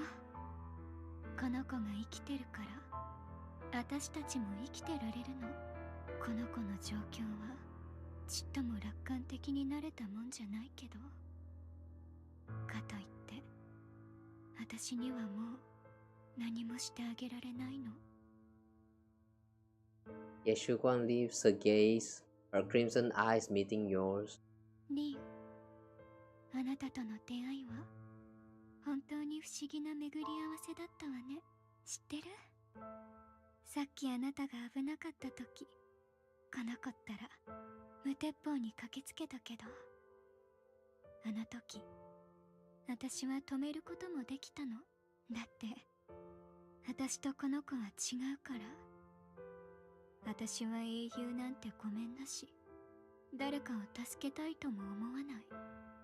でもあの瞬間、私たちの心は今までにないくらい一つになってた。私もあなたを助けなきゃって気持ちで頭がいっぱいだったんだもの。それが多分私たちが和解できた理由。結局のところ、私とこの子は一つだったんだから。これはひとすくいの水が元の大きな海に戻るだけのこと。あなたの前に立った瞬間、私は急に理解したの。愛情は呪いなんかじゃなかった。それはある意味で強さなんだって。 These some very Kingdom Hearts are lessons. この先は God damn it. 臆病 He's な about to get 子供には roxased. 一生かかっても言えないでしょうね。 He's about to get roxased, guy. 私なら言える。 The summer vacation is about to be over.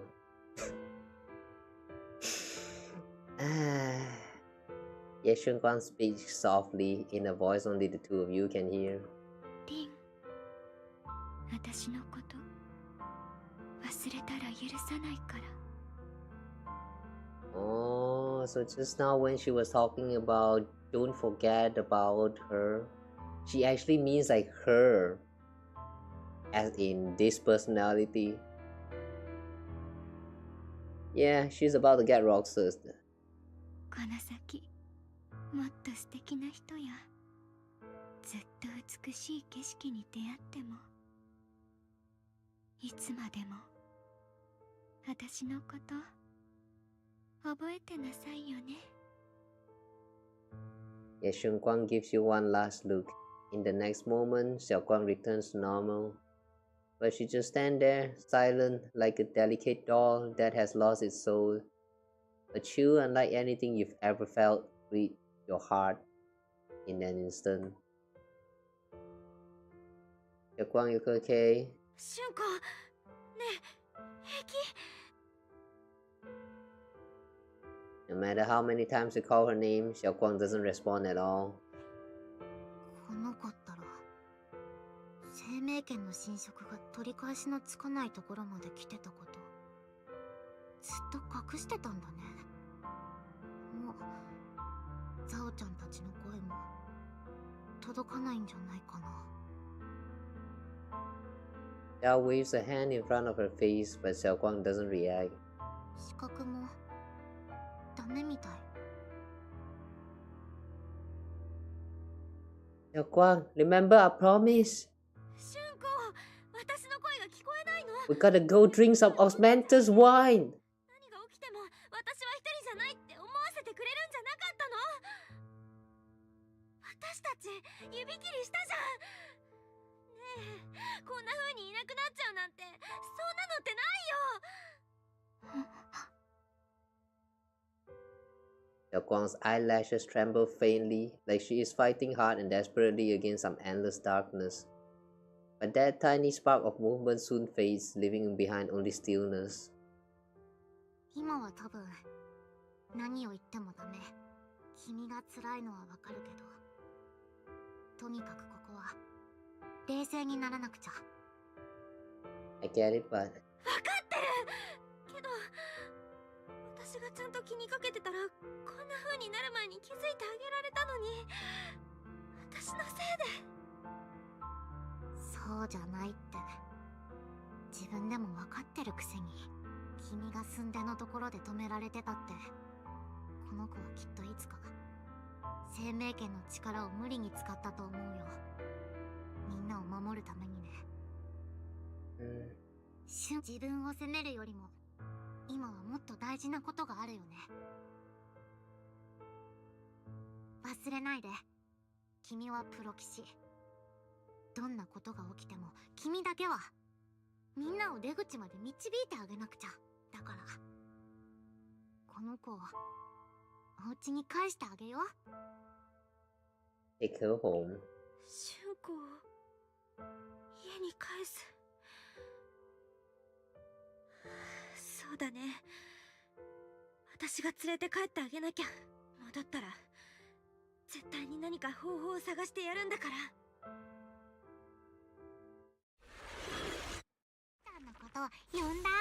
見つけた。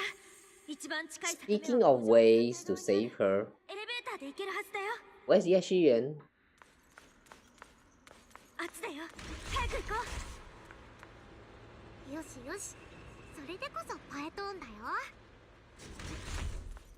How are we carrying her though? う。目はあそこだよ。急ごう。 And then for some reason, Xiaoguang, who has been silent this whole time, suddenly speaks.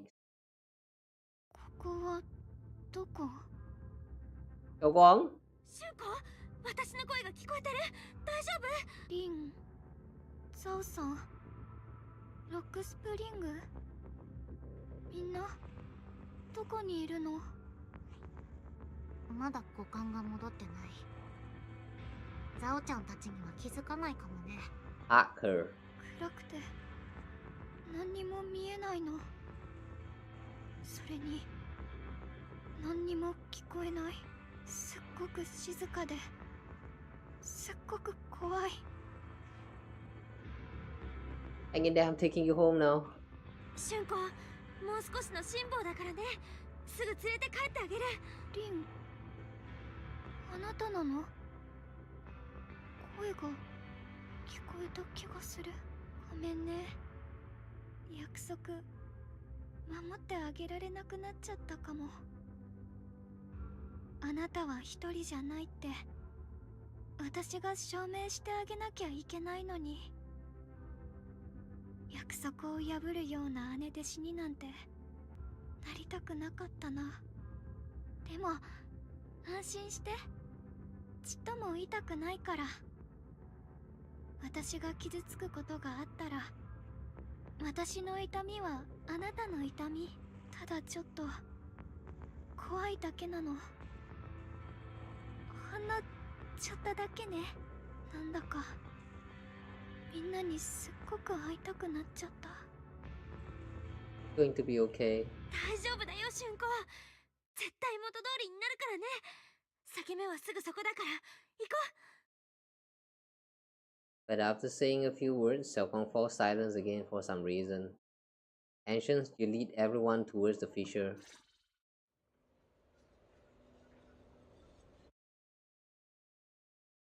Please don't give up just yet. Please don't. Even your brother haven't give up. Please don't give up. At least wait for your brother. Wait for your brother to do the plot twist first. Please.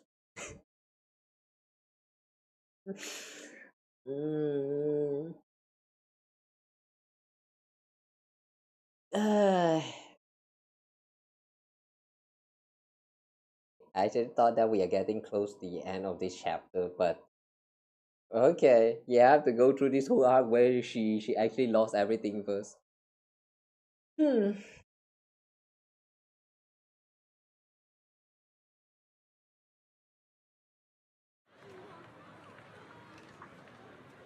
This is sad. データによると、ラマニアンフォローはようやく拡張をやめたみたい。Oh, Lamio Hollow stopped expanding. Okay. So thanks to Xiaoguang. 春光が頑張ってくれたおかげだね。けど、とっても高くついたね。あの子の容体はどう？ Still about the same as before. あんまり変わらない。Oh, I guess some time has 言わ passed. ないままで外の変化にも鈍感っていうか。Happy New Year. Yeah, Happy New Year. Welcome.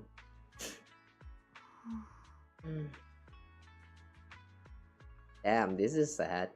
It's New Year and here we're doing some very depressing stories. 実はね。What a great start. Xiao stays silent for a long time as if she's about to say something, but a familiar voice interrupts her. Silent! The canon event, really? I hate how it's canon though.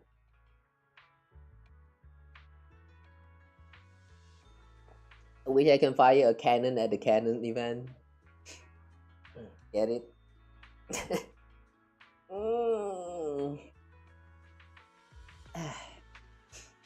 Thanks for the care package. おや、プロ棋士さんもいるじゃないですか。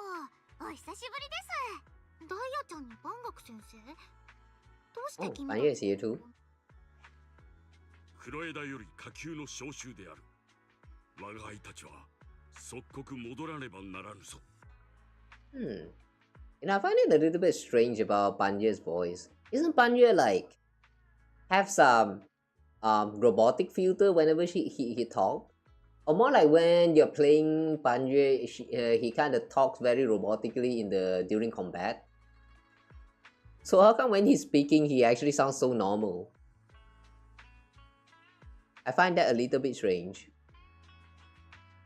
十中八九、ラマニアンの件でしょうね。さすがに黒枝も何かしら大きなアクションを起こすみたいですよ。そっか、春光ちゃんのことだけど、ザオちゃんに手伝えることがあったらすぐ連絡してね。それとアドバイス。生命権の力を狙ってる人って君が思ってるよりずっとたくさんいるの。剣士に何かあったことが広まったら多分みんな目の色を変えちゃうよ。Yeah, I know. Like that old man. I still don't trust that old man. Fuck that old man. ザオちゃんが教えてあげられるのはこれだけ。 Thank you. ありがとう、ザオちゃん。気をつけるね。等価交換がモットーのザオちゃん先輩がただでアドバイスを。先輩、肉食系ウサちゃんはもう店じまいですか？まさかここへ来て人参ハムハム系女子に。行くよ。遅刻はみっともないからね。 Miss Chow pulls the still chattering Dialin and the helpless looking Panya along as she quickly leaves. He walks Xiaoguang back to her room. Oh wait, Miyabi is here. I need to tell everyone about Xiaoguang's current condition. If only there was a way to save her. Porcelain processing base can be accessed through the map. Ah. What? That came out of nowhere. Why the sudden notification that we can now do some porcelain, what, base porcelain? Huh? Hi, Yukinami Yujuha. Well, good to see you again. By now, you probably heard that thanks to the combined effort of the Defense Force and some kind citizens, the recent Hollow and miasma crisis didn't result in any casualties. Too bad there is one here. That's a silver lining in all this misfortune. Where's everyone else from Spool Shack? Minato, Lucia, and Yidori are taking care of the frightened citizens. However, we don't know how the disaster stopped either. The ever-expanding hollow just suddenly come to a halt. Maybe someone else went into Lemnian Hollow and did something. Yeah, that's possible. Those guys are the real heroes of Phaethon Heights. The hero is right next to me, like, I don't know, spiritually or something. Yeah, canonically speaking, we are supposed to be walking together with Xiaoguang right now. I mean, Abby, why are you here? Oh, Osmanthus wine tastes different from what you remember. Yeah, because this time it's Osmanthus cake. It has changed its form. It has transformed. Oh. Year 2 proxy. So, HSOS 6 came too. We received news and came to provide support. But for some reason, only the masters from Yinghui Summit seem capable of dealing with the abnormal miasma here. Therefore, our main duty is to protect the citizens of Phaethon Heights while gathering the latest intel on Lemnian Hollow. My tailors has some effect against the abnormal miasma, but not much. It seems I still need to undergo more training. What about the others in Section 6? Asaba and Soukaku are out on field duty to examine the changes occurring in Lemnian Hollow at close range. This crisis came out of nowhere, and it's quite a difficult situation for HSO. I hope things will get better. Are we really just going to ignore the fact that the holder of tailors is just right here? I mean, will we just get a little bit of lore drop about tailors? Like, apparently our sensei has something to do with the creation of tailors. Or maybe she knows a thing or two about tailors. Are we just going to pretend that conversation did not happen regarding tailors? Su Hengzhou, the old man. You'll finally reunite with the rest of Yinghui Summit. Everyone seems happy and relieved that the Hollow crisis has been resolved.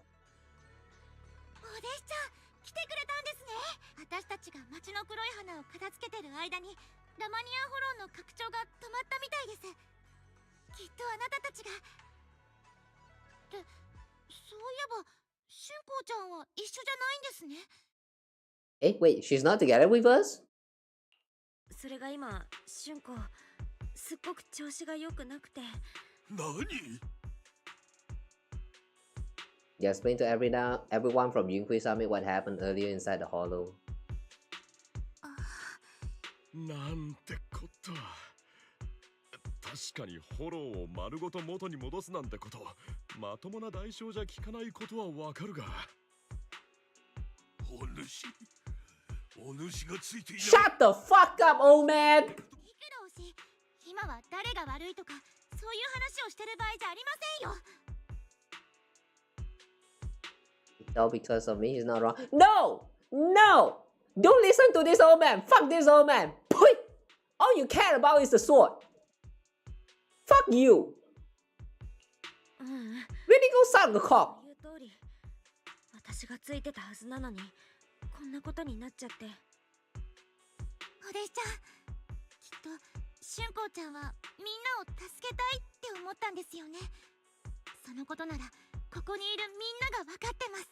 人々を救うべく献身することは生命権の権主にとっての定め。 You see this attitude? You see this attitude? Fuck this old man! When the crisis happened, he was like, now is the time to shine! It is the time to shine! Sure, use your goddamn sword now! And then we kind of like accepted all that, and then this happened, and he's like, you are such a burden, how dare you let this happen? Fuck you! Fuck you, old man! Go suck a cock! 臭鸡巴！これほど早く消耗させてしまったこと、お主が無関係であると言えるのか。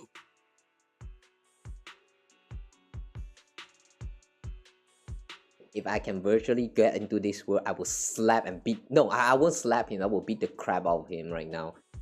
This son of a bitch. This son of motherfucking bitch.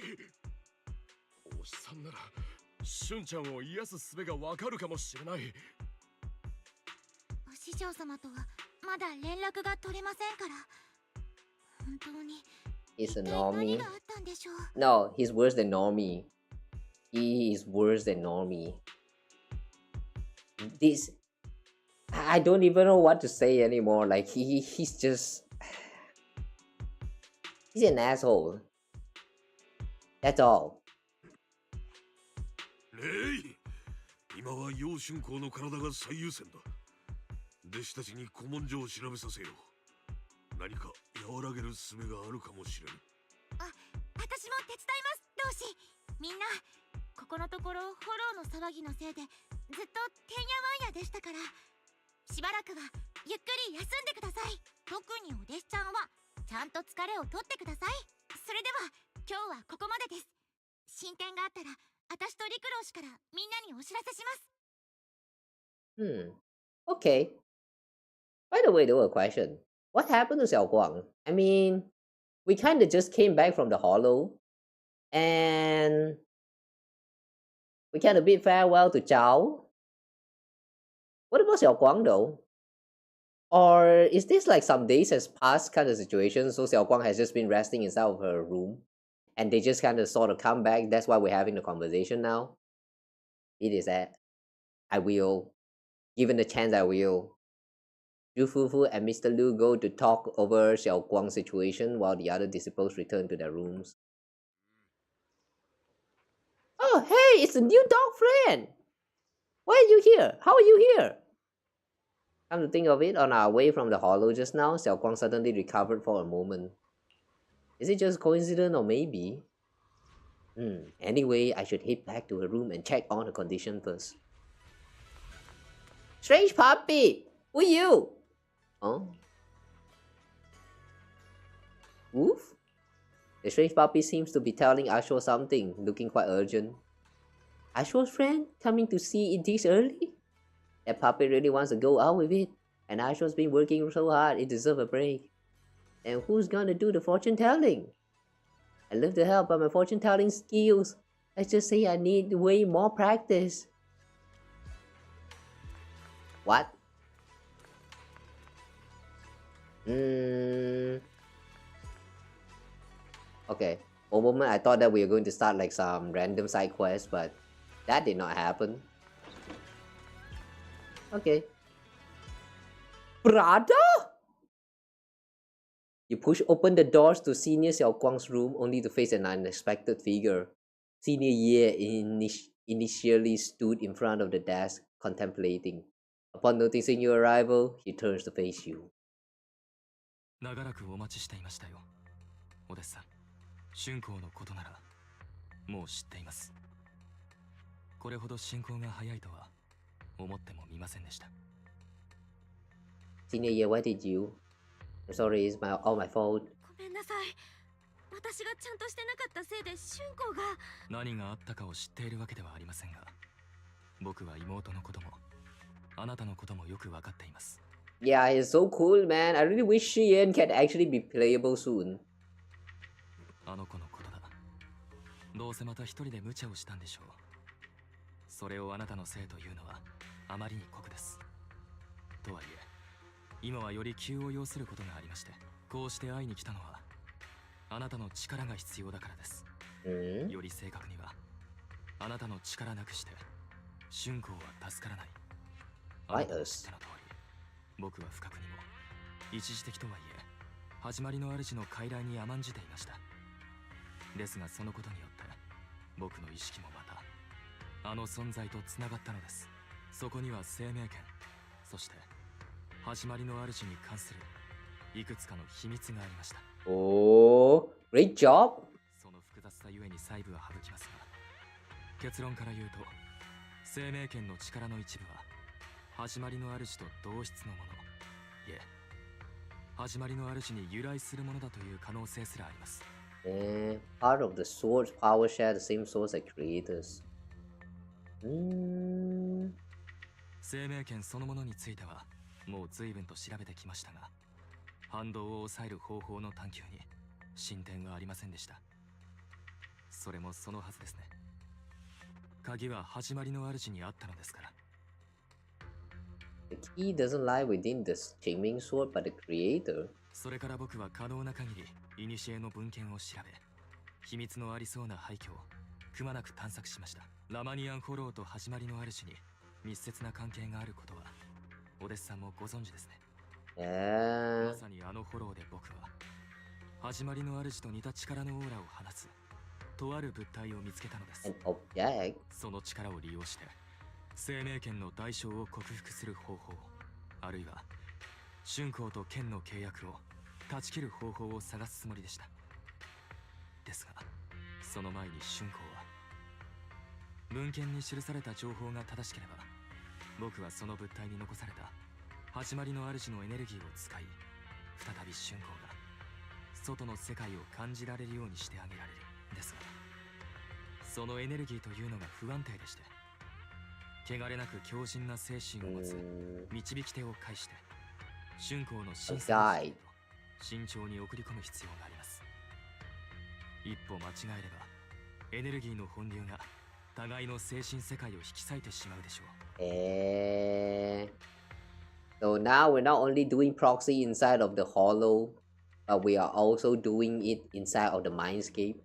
Alright, sure. 僕の体は一度始まりの主とつながってしまった以上、再びその力に触れようとすれば春光に危険が及ぶ恐れがあります。ですからこの導き手を担えるのはあなたしかいないのです。Thanks for choosing us over our brother.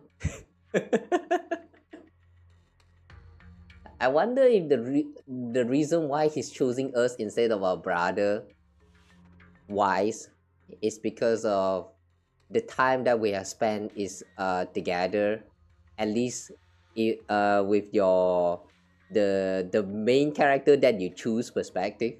Like if you chose Wise, then Wise will be spending more time than Belle. Therefore, Wise will be the one that's like most suitable for this task. And for our case, we chose Belle as the main character of the game, of the story. So we have spent the most time together with her. We know her the most. That's why he kind of chose us like this. I kind of like how the logic kind of does make sense. If you actually like think about it, and if you don't think about it, it will still kind of make sense. But like, yeah, sorry, I'm just overthinking. Why not ask someone else for Yunfi Summit? それはちょっと考えさせて。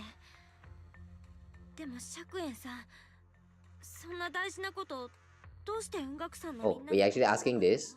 今の僕はあまり雲岳さんに歓迎されないでしょうから、こうして密かにあなたと接触しているのも彼らと鉢合わせることを避けるためです。Wow, not even my brother? Thanks for so trusting me. これには別の事情もあるのです。願わくはあなたには知らないままでいてほしいのですがね。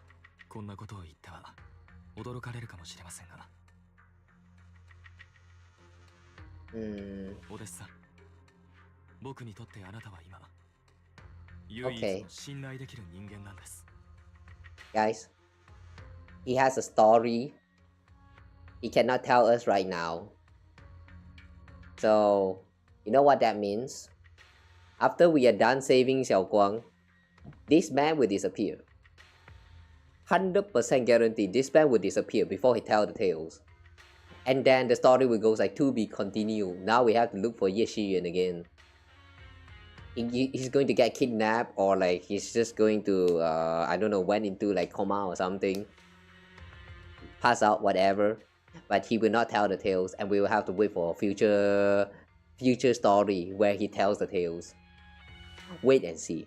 That will absolutely happens. 春光の妹の命がかかっています。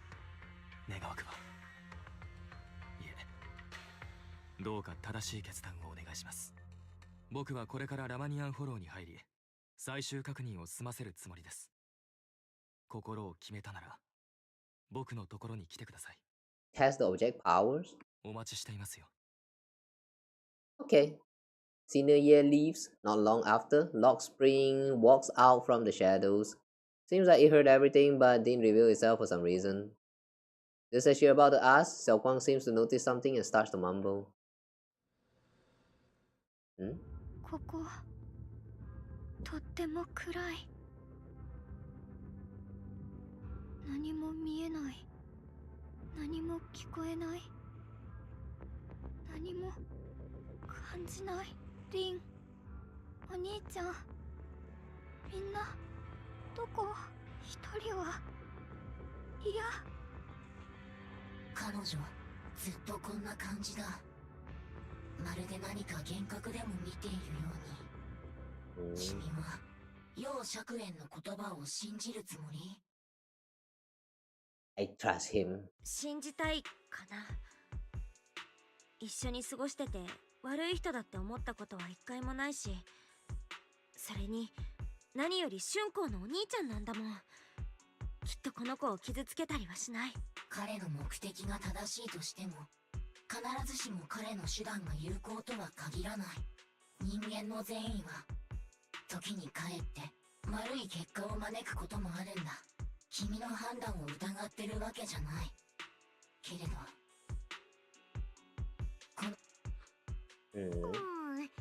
十分賢明な選択だと思うけど。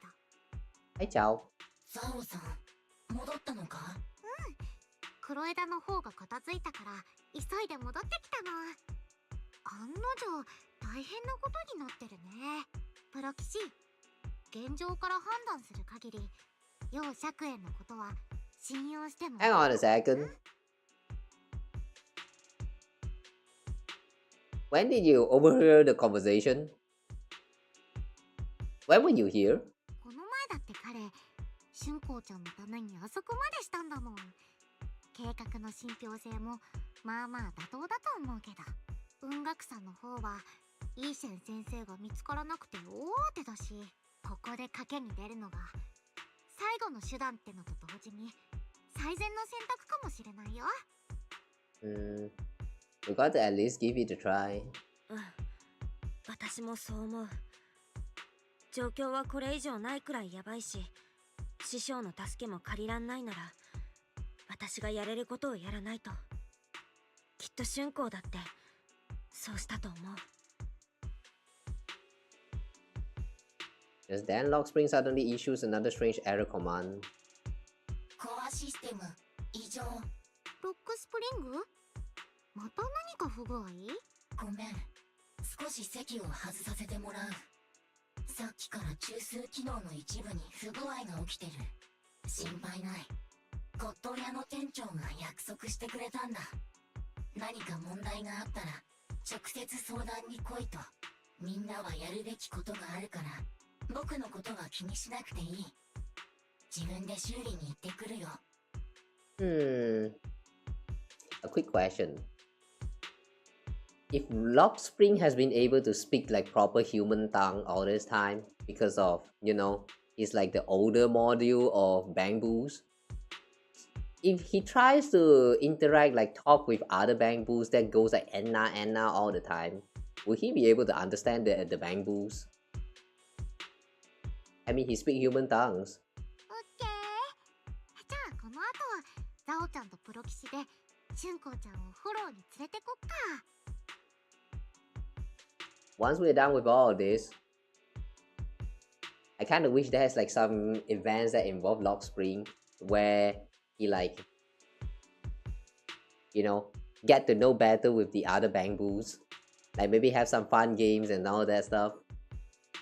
That would be a very like I would say that would be a very interesting like fun aftermath. Just lie down and sleep.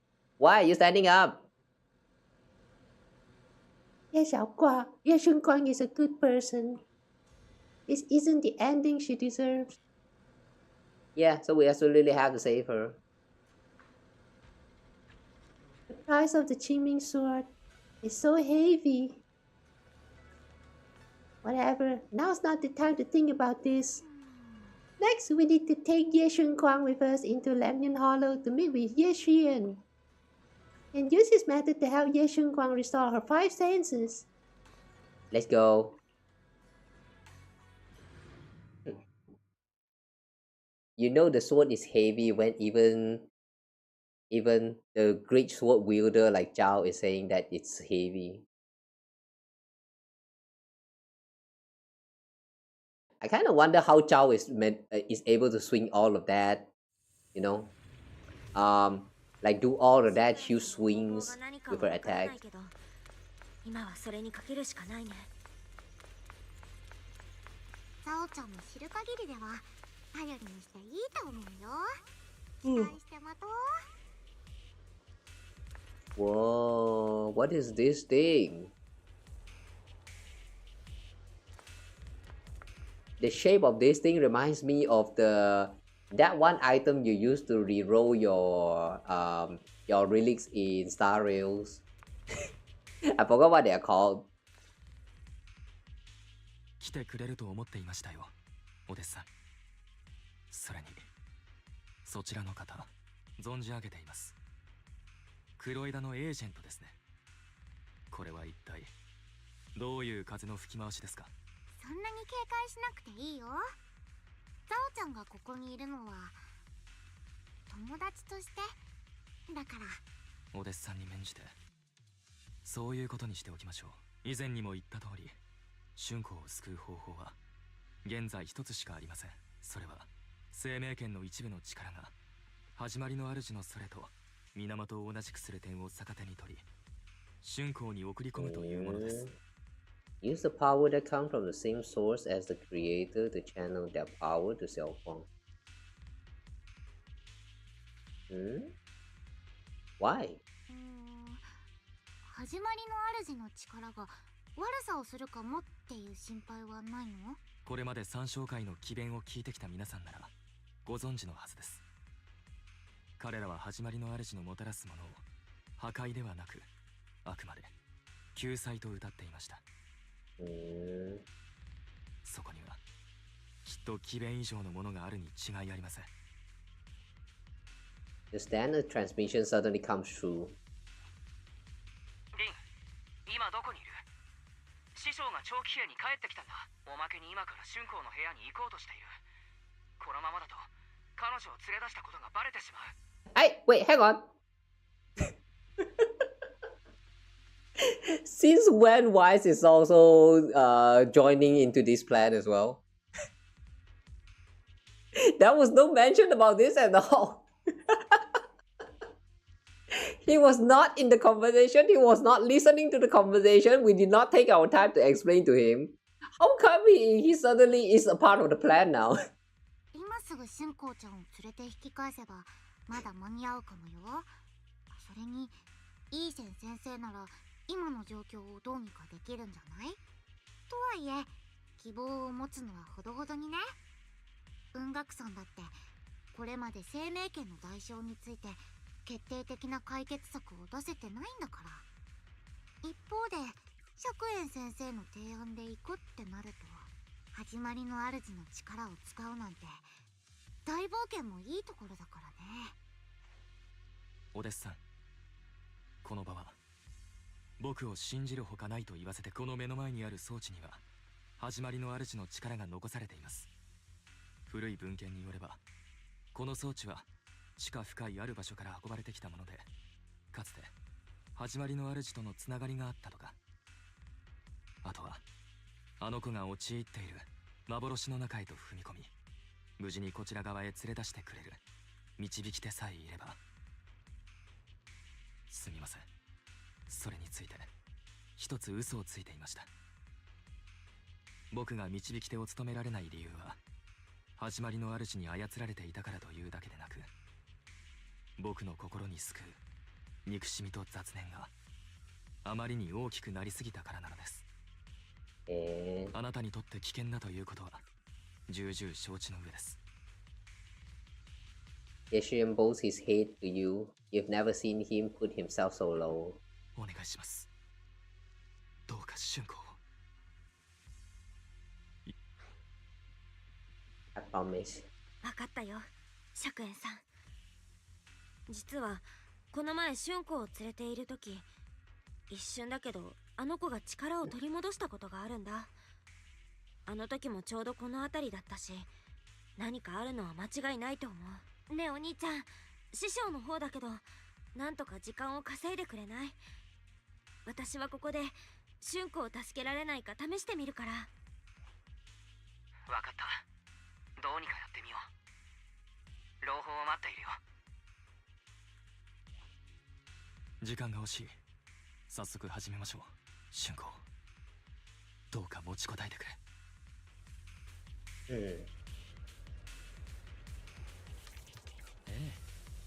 I've channeled the creator's power from within this object into Xiaoguang. There's been no sign of rejection. The Qing Ming Sword truly shares its origin with the creator's power. Next, I'll use the matter recorded in the ancient tome to transfer your consciousness into Xiaoguang's body. You enter the illusion created by Xiaoguang together with her. I don't know what you'll encounter in the illusion. It could be a fragment of her memories, or it could be a nightmare of her own making. But I need you to bring her back. Please, don't let go of her hand. At least let her know that she has people who care about her here, waiting for her to come back. Polish. Let's get started when you're ready. Alright, let's go.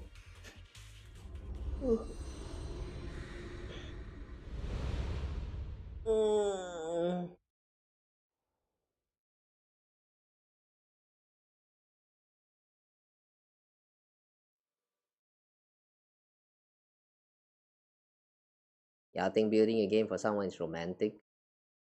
If that game is meant for me, then yeah, that's very romantic. If you're building that game not for me but for other women, then fuck you, no. Nah. Like, how dare you?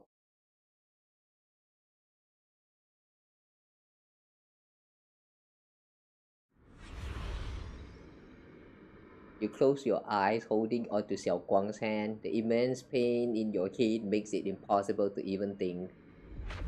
In the endless darkness, a familiar yet strange power forces your hand from Xiaoguang's.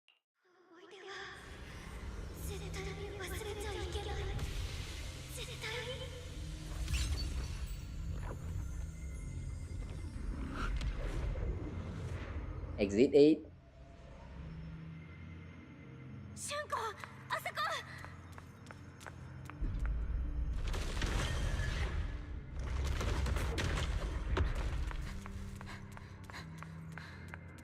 Wow. That's amazing.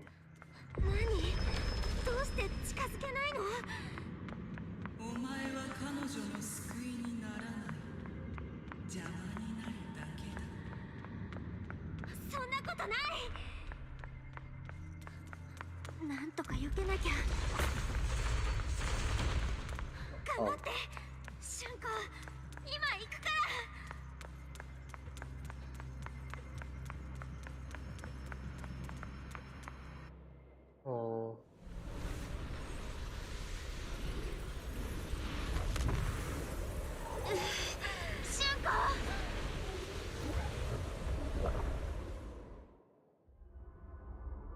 Xiaoguang's eyes are tightly shut, as if lost in the dream. And inside the dream is an entirely different scene.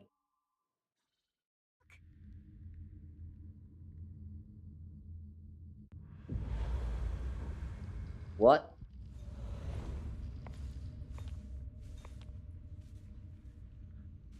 What's that thing doing here? どこ？どうして私がここに？リン？みんなどこに行っちゃったの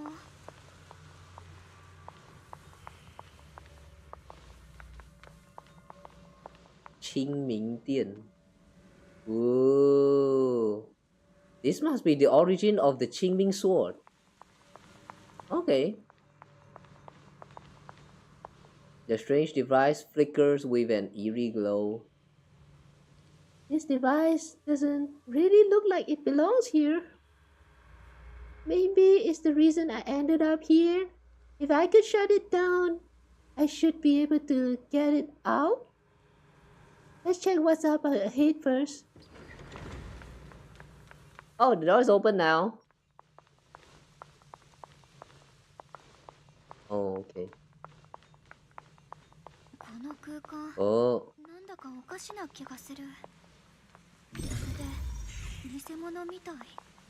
もしかして私夢の中にいるの？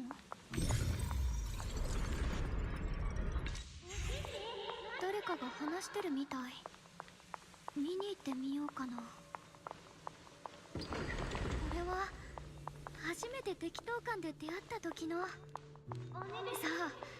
あの時一緒に猫ちゃんを助けてみんなで喜んだよね。懐かしいな。ずっと昔のことみたいに感じる。 Hang on a second. You should not be able to hold Billion like that. Remember, Billion has tails at the back. You're holding it too tight to you. Where did the tail go? Inside of you? Damn. I feel like they didn't think that far. Hang on, let me see if we can check the tail.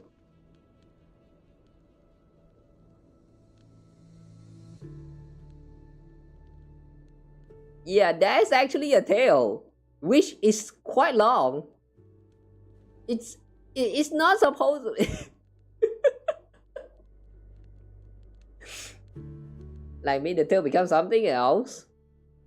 No, but like, I don't use my tail like that. No, I mean, what are you talking about? I don't have tail. I have PP. What are you talking about? I got no tails.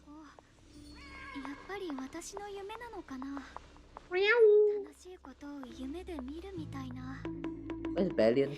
Bellion's gone.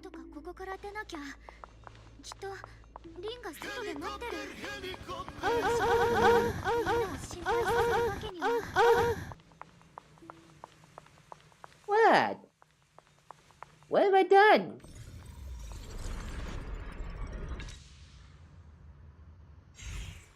At this moment, a familiar figure appears. You're finally here. It's you. What are you doing here? This is the illusion that we created. Everything you see now is our past memories.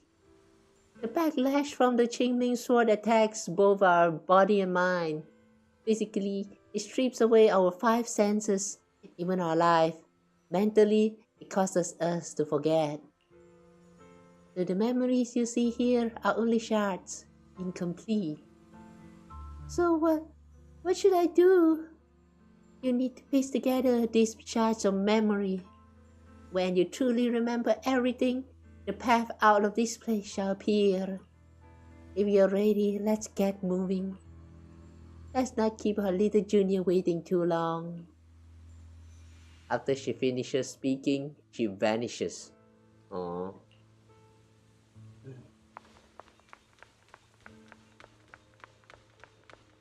Okay.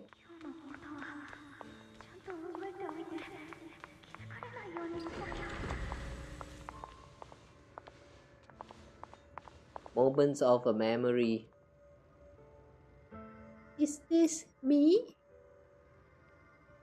I had some snacks that I made this morning and I learned a new incantation. I cannot forget these memories. Why can't I remember? Is this who I used to be? What was I doing again? I can't remember. My head hurts. Let's keep going. 大丈夫。いざとなったら私が受け止めてあげるから。今の声、まさかあの時の？うん。あなたを信じてるよ、リー。何度落ちてもきっと受け止めてくれるって。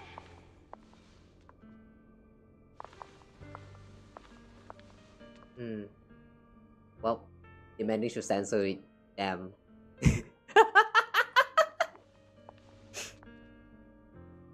This is the memory of us after shopping on the rooftop of Sweeping Temple.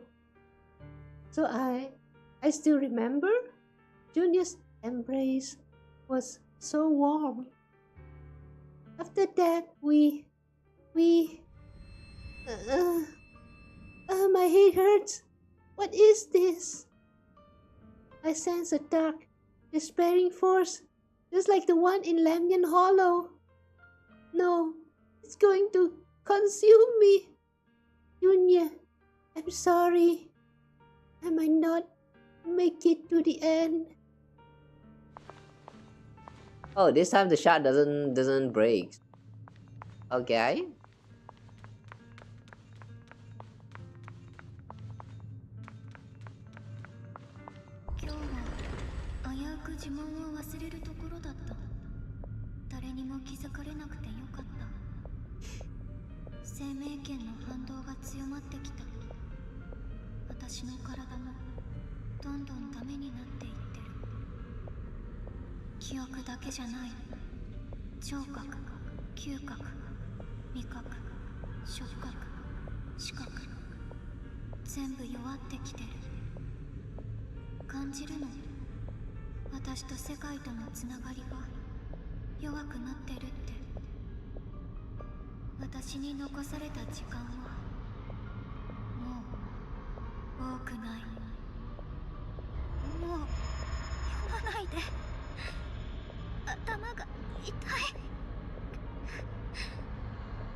In the darkness, a familiar voice rings out.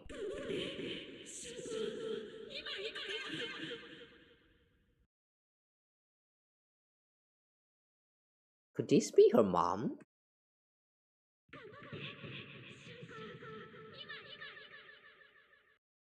But it sounds so far away, it's unclear.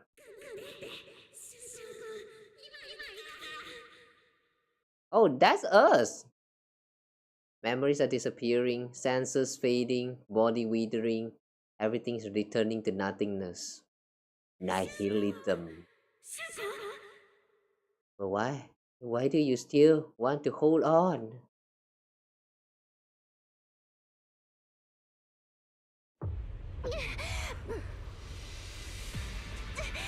Do we reach her?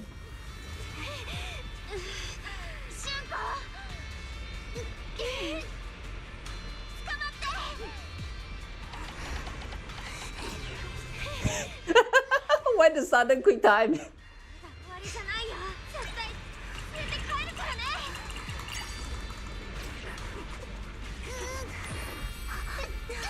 What happens if we fail the QD?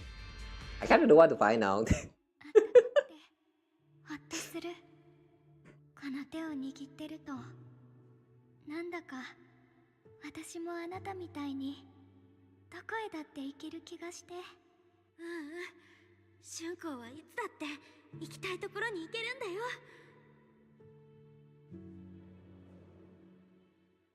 Just then, an unexpected visitor shows up. Never thought I'd see you again, my dear Junior. Great, you're still here! I hate to break it to you. I've indeed already become one with her. But this is an illusion created by our consciousness, which is why I'm able to appear again. Aww. I know you came to save us. You answered my call for help. Thank you for coming here. And you, Ye Xiaoguang, you held on until now. Well done. Alright, I almost forgot. You can't hear me right now. Anyway, in this illusion, we can appear together. any hope of her regaining her senses and escaping from this illusion. It's all on you now. What shall I do? Help her piece together her shattered memories. Only when she remembers everything can she regain her lost senses. Unfortunately, we're running out of time. This illusory space was created using the creator's power, the Shiyuan channel, but it's not enough to sustain this plane for long. If we can't recover our lost memories and regain our senses before it collapses, whether it's her, me, or you, we're all going to be in trouble. Thanks to your effort earlier, the moment our hands touches just now, we regain our sense of touch. Let's start with hearing. Remember what I said earlier. Piece those broken memories back together. Like what? Shout in her ears like, oh! Can you hear again? Can you hear again? Our future is in your hands. After saying these words, Ye Shiyuan nods at you and dissipates. Aww, she's gone now. Yeah, we're totally holding Xiaoguang. Yeah, hold on tight. I will bring you. I will bring you to recover your senses again. Too bad we don't have 5 gums in this illusion.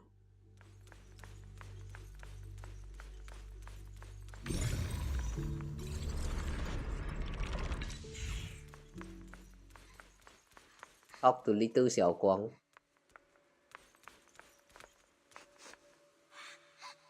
Is that Xiaoguang as a child? Could it be the memory we saw when we dreamed? Just now that was actually something that happened before. This is exactly the same as what I saw in my dream. Could it be that it wasn't a dream after all?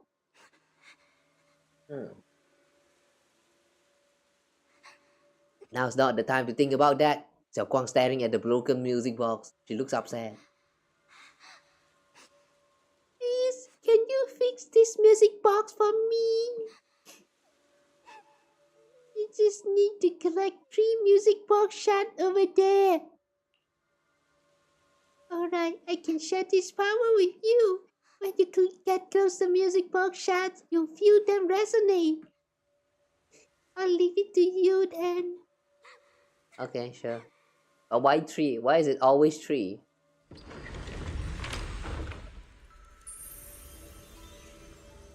Hmm?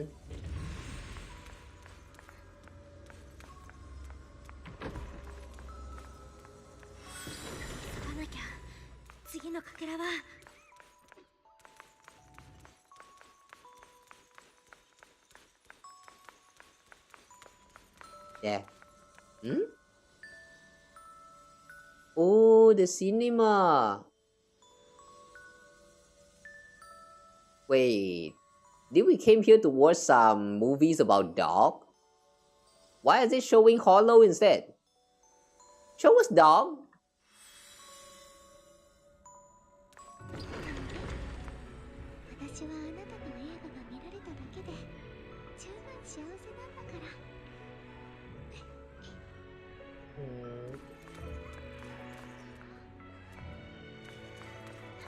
Yeah, they're watching the wrong movie here. Oh, wait, is it? What was the story about the dog again? Oh, hi, welcome. Okay, we found the 3rd piece.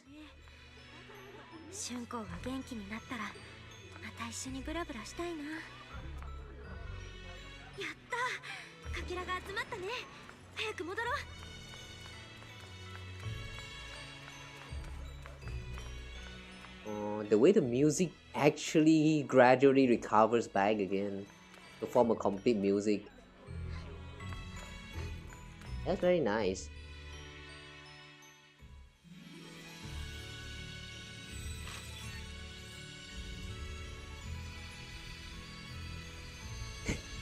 She's just frozen in time.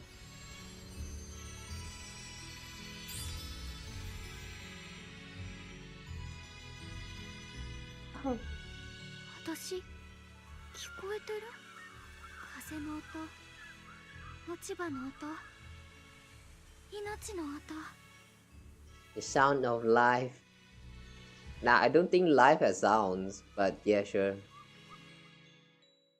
Just then, that figure appears again.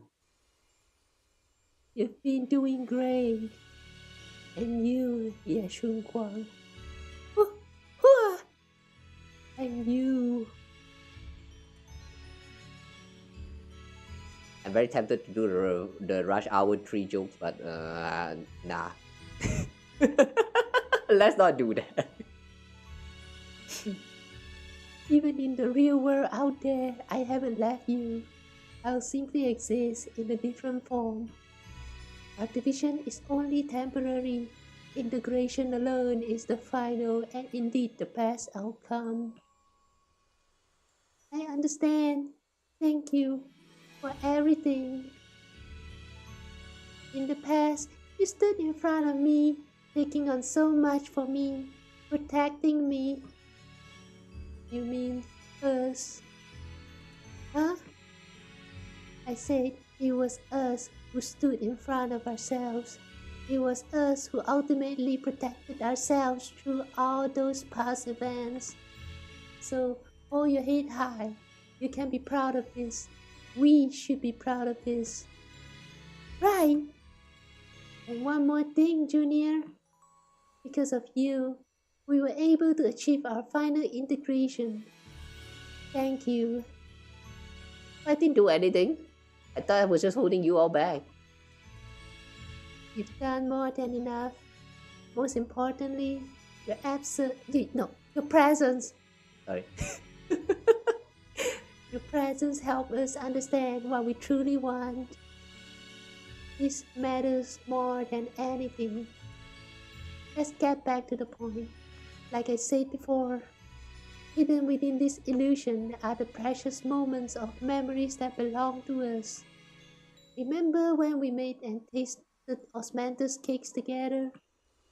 You bet. What you're about to see is that memory. Try and find the ingredients around here to fully restore this memory. Then use these ingredients to make the osmanthus cake from the memory. This way, we should be able to awaken our sense of taste and smell. Go ahead, I trust you. With those words, Ye Xiuguang vanishes into the wind once again.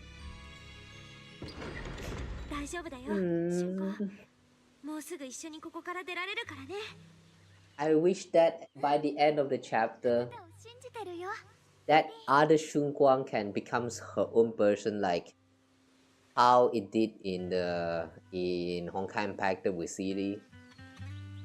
She literally became her own person, like the Dark Sealy. What was the name again? Sealy Volare. I think that's what they call it.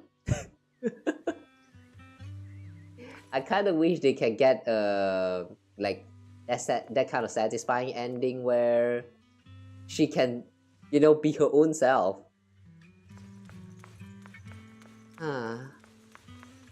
Please don't complete the merge. Please stay as a different person. The sweet fragrance of osmanthus wafts through the air. A familiar scene, a scent. Wow, I didn't know smells can be visible like that.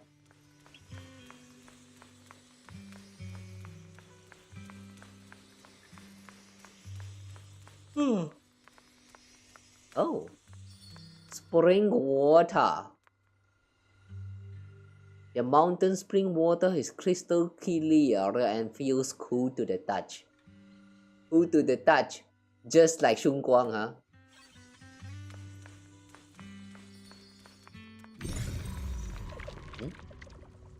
Wait, we cannot recover this thing? Strange. Why is that? The sticky rice is soft and its aroma subtle yet sweet.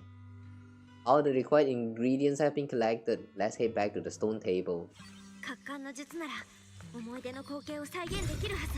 Oh, so that's why. You pour the osmanthus, sticky rice, and spring water into the bowl and mix them. You put the dough into the steamer. A familiar aroma soon envelops the area. Xiaoguang raises her head slightly. It seems her smell and taste are returning. 砂糖の量はどれくらいだっけ？熱っ！うわ、焼きたてはやっぱりいい香りね。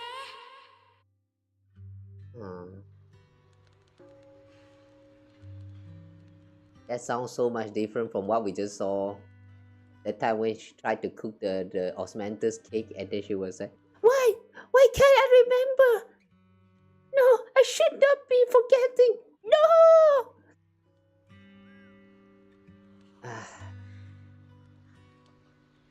I like how we are shown a scene where she's gradually going back in time. Like back to the time where, you know, we experienced all this for the first time. Yeah, she deserves a better ending, man. And then after we're done with all that, I want to slap the old man. Please let me slap the old man. This scent is osmanthus and the tender texture of sticky rice. I think my taste and smell are coming back. Oh, thanks to you, Junior. All that's left is sight. For some reason, I feel like I can sense. Next, we have to face the creator's lingering power in this illusion. Is that another familiar figure appears? Oh, I thought you're gone. This should be the last time I speak to you in this form. Next, we have to face the enemies manifested from the creator's power.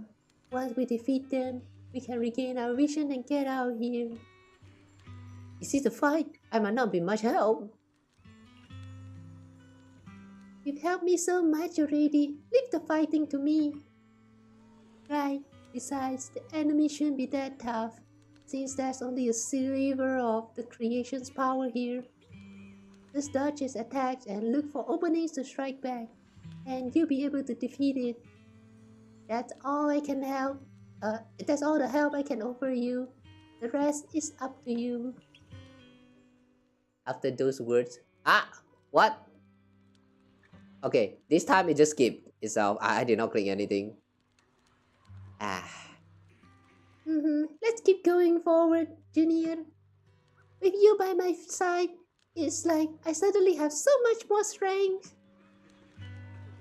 春子お手製の金木犀のケーキ、すっごく美味しかった。また食べたいな。実はあの時砂糖を入れすぎたの。帰ったらもっと美味しいのを作るね。Oh, this is the scene that we saw right at the beginning of this current chapter. Okay. I thought it was from the last chapter. あれって生命剣? Ooh. Ooh. Reminds me of the fight with who's that again? Herschel of Sentience for the first time in Honkai Impacted. Like we also went into some kind of like special space where there's like some very huge ass sword and then there's like a bunch of like railway and like chain and stuff. There was a lot going on back then. I miss those fights. なんかおかしいような。気をつけよう。これは幼少の苦しみか。疲れたか。愛しい。お前は彼女の救いにならない。邪魔になるだけだ。愛すべき我が。I think this is just repeating all of the words that we heard Sarah was saying. Okay, now what?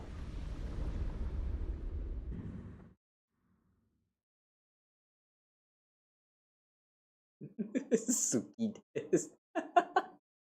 Oh, I wish. Who would like to be whispered in their dreams? Suki desu. You guys want to try that?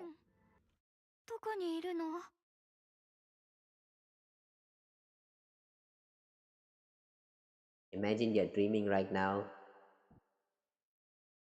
Daisuki Tayo. Aishiteru.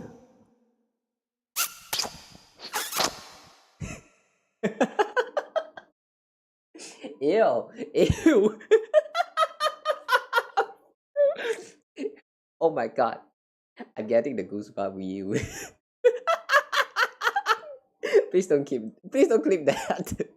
私を置いてかないで。誰もが去っていく。それがお前の宿命だ。Eh? Wait, now she's listening to Sarah's voice instead of herself?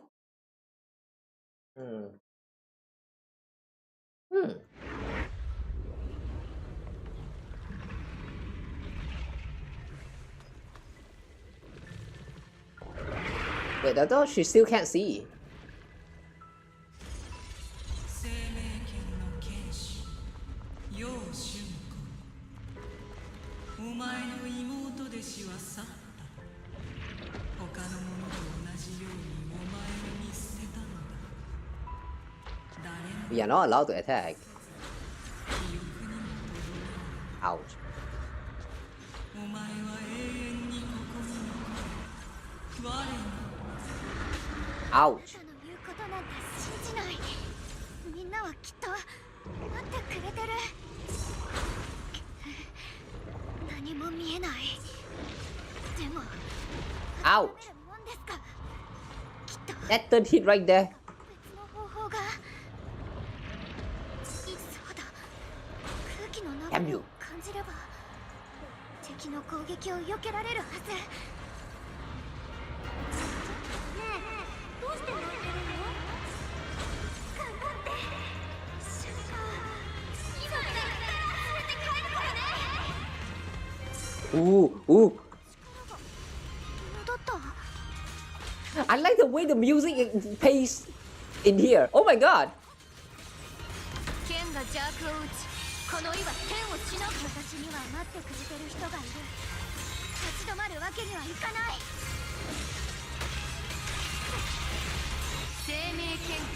Die, you fucking lizard!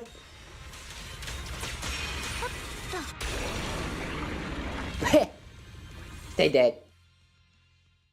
The suffocating roars eventually fade into the distance. Instead, there's the sound of the wind, the feel of the grass, the scent of sunshine.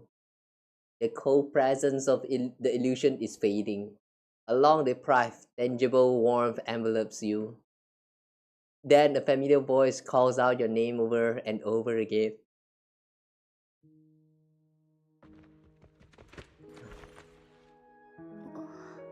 Lin, よかった。また会えて。Aww. The way we were about to cry right there. I bet you cried when you did this. If you played the story already, you cried right around here, didn't you?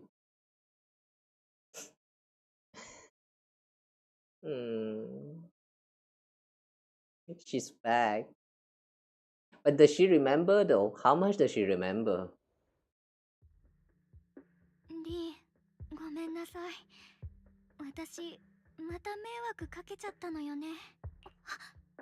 私、どれくらい寝込んでた？ラマニアンフォローは。それに、街に現れた黒い花はどうなったの？みんなは無事？お願い、無事って言って。Everyone's fine. We were just missing you. 安心して。こうして春光が起きてくれたから、晴れてみんな無事って言えるようになったよ。よく戻ってきてくれたね、春光。Oh yeah, your brother was here. Upon hearing the familiar voice, Xiaoguang lifts herself from your arms and immediately turns to look at Senior Ye on the other side.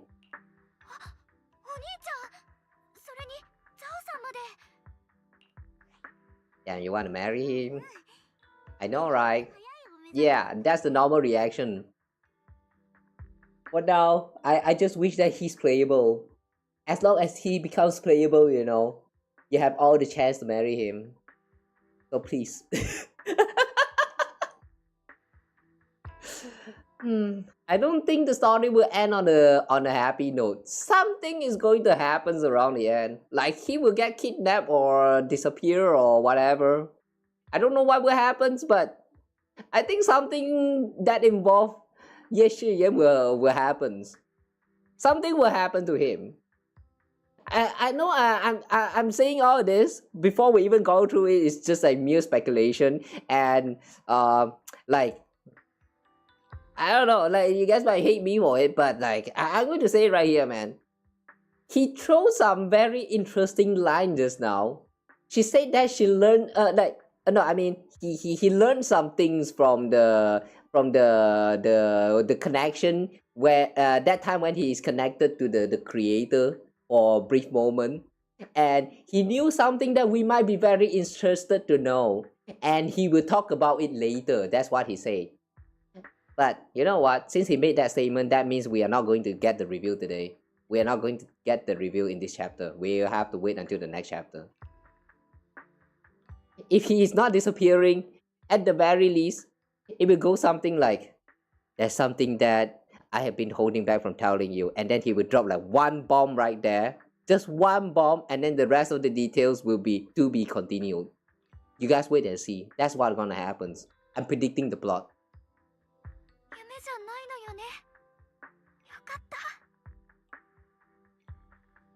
We were able to save you thanks to Senior Ye. 何にしても釈円さんのおかげかな。実はね。You explained to Xiaoguang what happened earlier. お兄ちゃん、私に何か言うことあるわよね。すまない、春子。兄はこの通りだ。No, not that. これまで黙っていたことは本意じゃない。No, not that, Shiyan. まだ君に伝えてはいけないこと。 That's not the word. Where's the Tadaima? いろいろと聞きたいだろうけれど、その時が来たら。Where's the Tadaima? 説明させてほしい。わかった。信じてるからね。Let's head back now. よし。春子も元気になったし、こんなとこに長居しない方がいいね。早く帰ろう。You're not joining, isn't it? 先に戻っていていただけますか。See? 僕 You にはまだ see? ここで。He will not go back with us. Of course he won't. He's going to stay here and then something is going to happen. And he will not reveal the interesting things that he had learned about the creators. See? Imagine they change the plot last minute because they watch me. Nah, that won't happen. It's a gacha game. That can't happen. Unless this is actually a multi-ending story, then I don't know, maybe. If it's a multi-ending and the game actually have some kind of backdoors, then maybe the developer can do that. Although I'm pretty sure that having backdoors in games is kind of not allowed. Like someone actually did that in one of their games and interrupted with a streamer when they were playing their games, and because of that, the game was kind of like almost getting sued or something like that.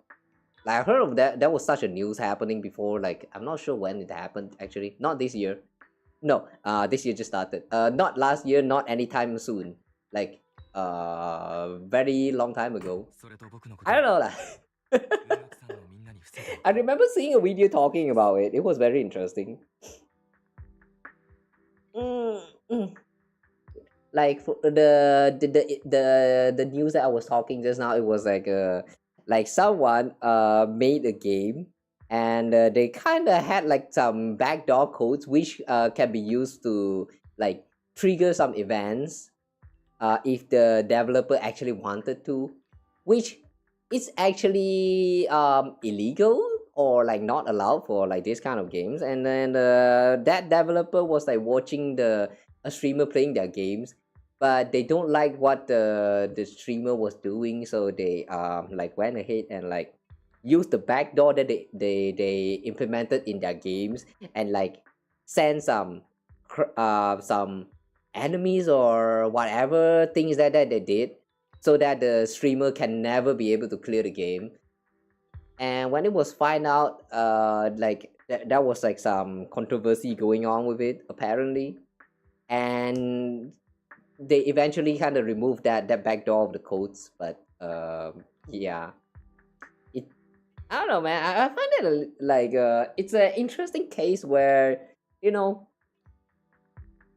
people always do the things that is like unthinkable until that things actually occurred, until the events occurred. People will not even know that we actually needed some rules, some laws for a certain something. Like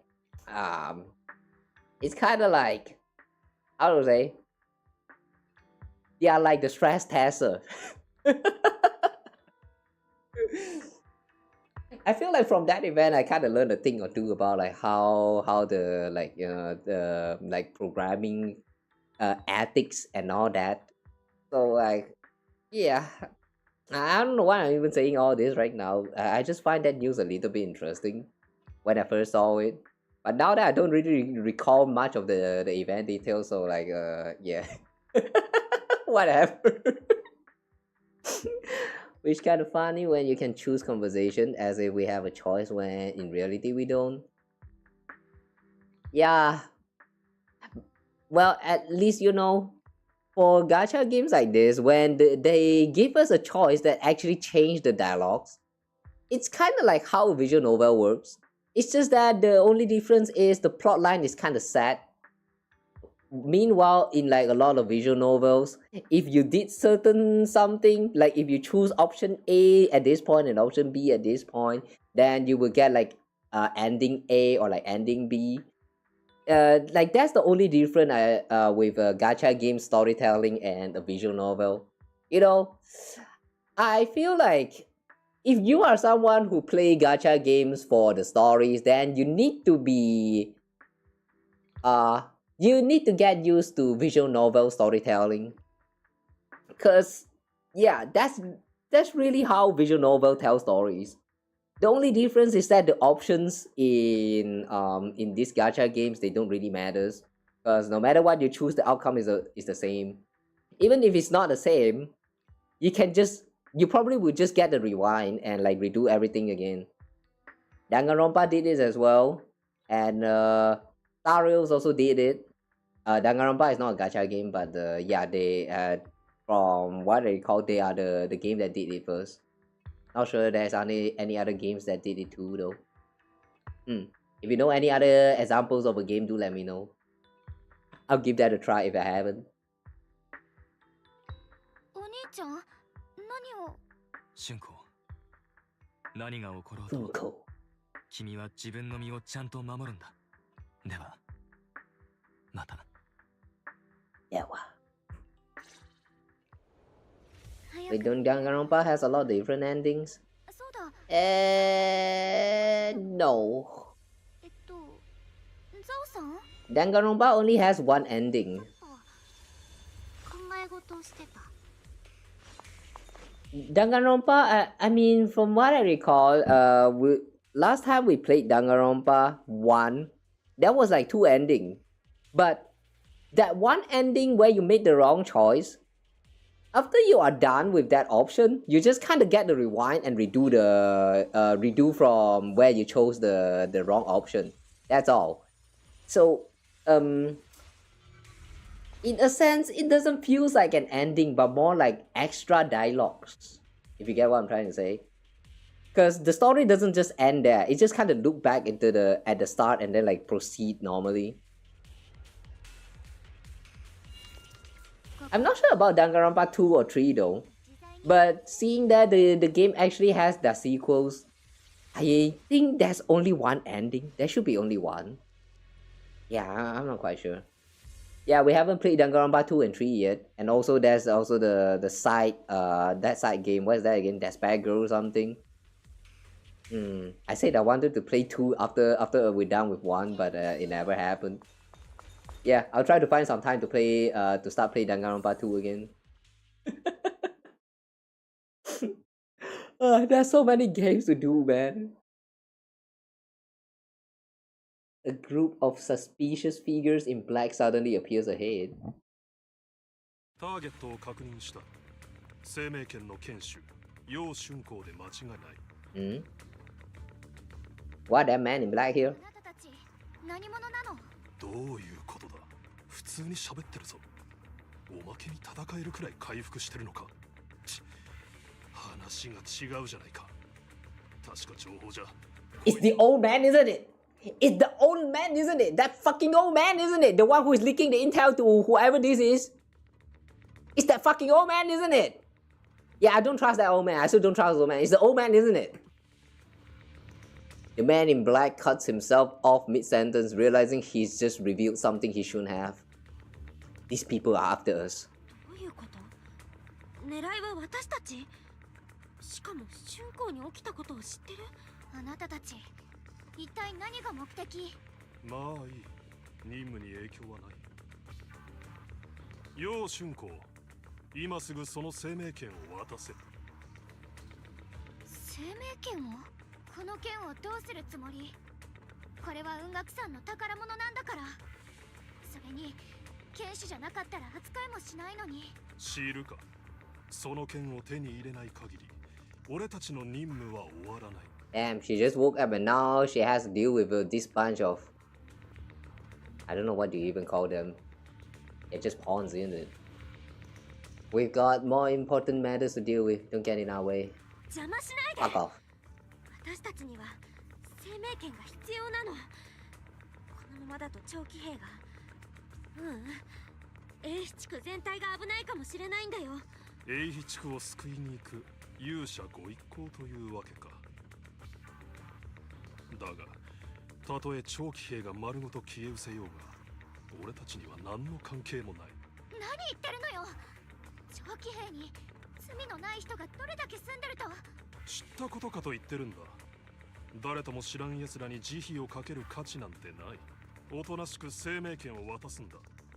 さもないと俺たちのボスがターゲットと悠長におしゃべりしてあげるなんて君は優しいんだね。お前はどうして雑魚の人に限って戦う前に何か言わないと気が済まないのかな。勝者になりたいなら勝利で物語らなきゃ。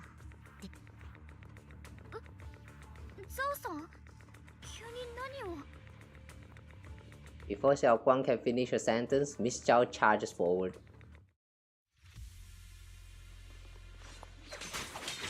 今日のゾウさん、様子が変じゃない？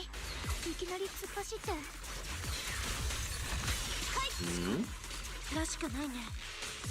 とにかく手を貸そう。Could this actually be people from the... What's that again? Tops? Like she's actually acting this strangely because she's feeling guilty? Possible. 大事な情報源を教えるわけないの？バカにしてるのか？ Oh, we got an achievement. ザオちゃんがゲートの中に入ったみたい。追いかけよう。ここにもいない。ザオちゃんってばどこに行ったの？Oh, when Miss Bunny. What? No, I don't do that. I can't even wield a sword. Like the only thing that I can wield is my you know, y'all know my pink stick. Whenever Bunny, I don't have that stick. How am I supposed to do that? Nah. No, I am not guilty of that. I don't charge into people like that. Don't worry, guys. You guys are safe, alright? I'm not that aggressive.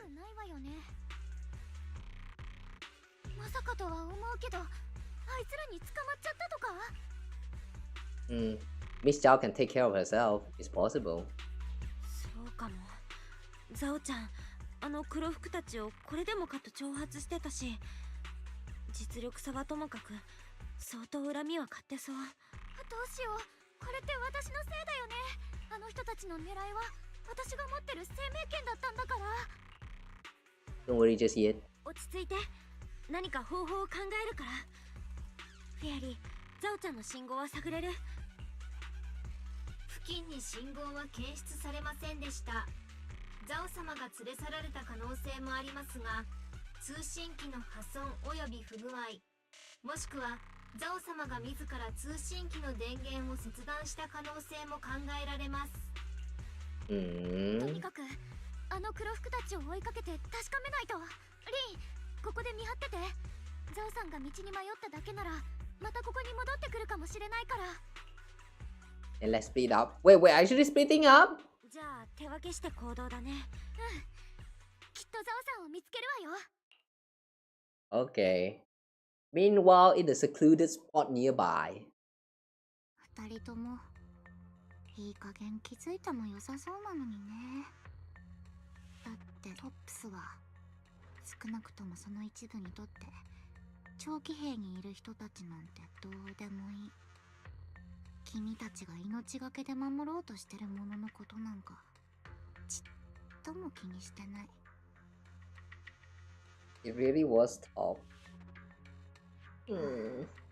だからね、ザオちゃんのことなんてわざわざ探す価値なんてないんだよ。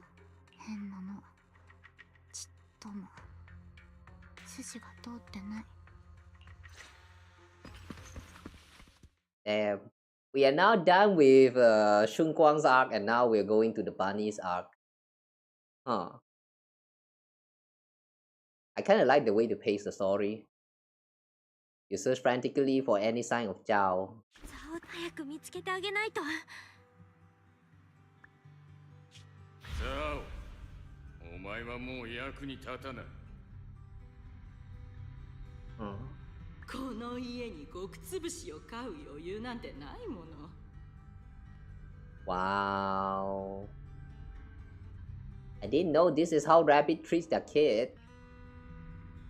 Damn, disgusting. 覚えておけ。価値のないものは捨てられる。これが役立たずの宿命だ。ザオちゃん、ザオ、やばい。ザオちゃん、ここにいたんだ。ザオちゃんなんかより自分の心配をしたら、もうちょっとでやられちゃうとこだったのに。怖くないの？もちろん怖いよ。でもザオちゃんは助けてくれた。喜ぶのはまだ早いよ。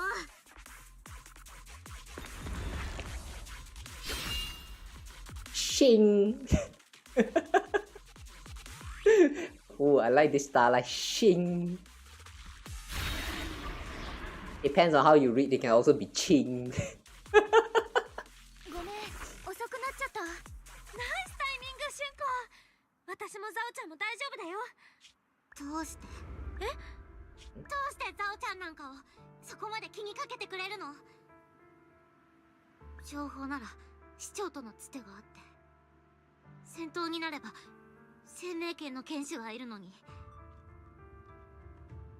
今のザオちゃんは君たちにとって何の価値もないんだよ。価値って、ザオちゃんは大事な仲間でしょ。そんなの当たり前じゃん。リンの言う通り、ザオさんは大事な仲間だもん。変なの。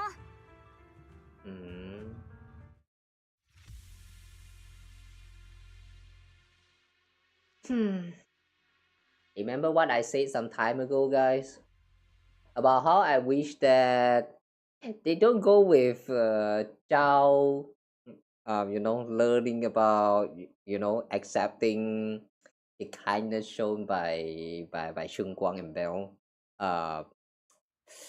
I still kind of mean it, but 50-50. Now the feeling is 50-50. Oh, it's a new day. Oh damn, it's a new day already, guys. Wakey, wakey, it's time to do your dailies. Wow, it's been this long, huh? After some time, you finally make it back to Phaedium Heights. 一応お礼を言っておくね。サオちゃんを置いていかなかったこと。I should be the one thanking you. どういたしまして。でもこっちだってザオちゃんに助けてもらってるからね。Miss Zhao doesn't respond. She stays silent for a long time, as if fighting an intense battle within herself. At last, she turns to you, her eyes filled with a mix of confusion and searching curiosity. 前から聞きたかったんだけど、君たちってどうしてそう簡単に人を信じちゃうのかな。お互いの利益を確かめもしないうちから一方通行で善意を振りまくなんて。価値と利益は人と人をつなぐ一番確かな土台になるの。どんな関係だって突き詰めたら駆け引きしかないんだから。そこに価値がないならその辺りでのたれ死んじゃったって誰も気にしてくれない。さ、みんななんとなくそういうルールがあるって分かった上で生きてると思うんだ。そんなことないよ。少なくとも私はそうじゃないと思うのよね。もちろんザオさんの言う駆け引きってのも確かにあるとは思うけど、そういう冷たいルールだけじゃないから世の中成り立ってるって感じることもあるの。もっとお互いが寒い夜に寄り添って暖を取るようなそんな関係が。あえて名前をつけるなら愛情とか。私は師匠やお兄ちゃん、それにリンやみんなからそういうのをたくさんもらってきたわ。 What is love? Baby, don't hurt me. 価値とか利益だけが人と人の関係じゃないって思う。 No more. きっとこの愛情があるからだと思うのよね。 At those words, Miss Zhao freezes. It's like someone just touched an old wound. She instinctively wants to argue back, but ultimately falls silent. After a moment, she speaks again, her tone calm and detached, as if she's telling someone else's story, not her own. やっぱりわかんないかな。ザオちゃんちはね、大家族だったの。まあお家っていうより生き残りをかけた孤独みたいなとこだったんだけど、血のつながりが水より薄くて唯一あるルールらしいものは10日交換だけ。 Must be a family of alchemy background. 食べ物、資源、情報、そういうのを一つでも多く持ってこれた子が少しだけ他の子よりいい扱いをしてもらえるの。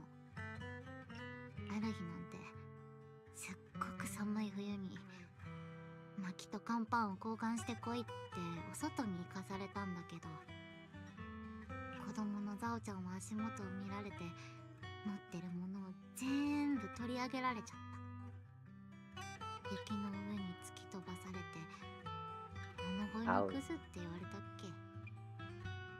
Ouch, that's rough. しょうがないから手ぶらで帰ったら役立たずのザオちゃんは丸2日間何にもないところに閉じ込められたの。 Ah. Damn. This is what happens when you grow up surrounded by a bunch of useless adults. Wow. そのうちパパだった人がお腹がペコペコで死んじゃいそうなザオちゃんの前にみんなを集めてこう言った。よく見ておけ。この子にはもう価値がない。それでザオちゃんお家から追い出されちゃったんだ。価値がないっていうのは人として見てもらえないってこと。それがよーくわかったんだよね。ザオちゃんが今こうしてここに立ってるのはあちこちをさまよいながら必死に勉強して自分が役に立つって証明できたからなの。今でもよく覚えてるよ。商人の一団をお手伝いしてた時、ビクビクしながら取引の書類を指さしたの。これ罠ですって。ザオちゃんが初めて人として見てもらえた時だった。その時ニコニコしながら、お嬢ちゃん、その頭に入ってるものの価値を分かってるって聞いてきた人がいて、はぁ、なんだかいっぱい喋っちゃった。とにかくザオちゃん、君たちにそこまでの価値は示してないと思うんだけどな。話してくれてありがとう、ザオさん。でも本当に感じない？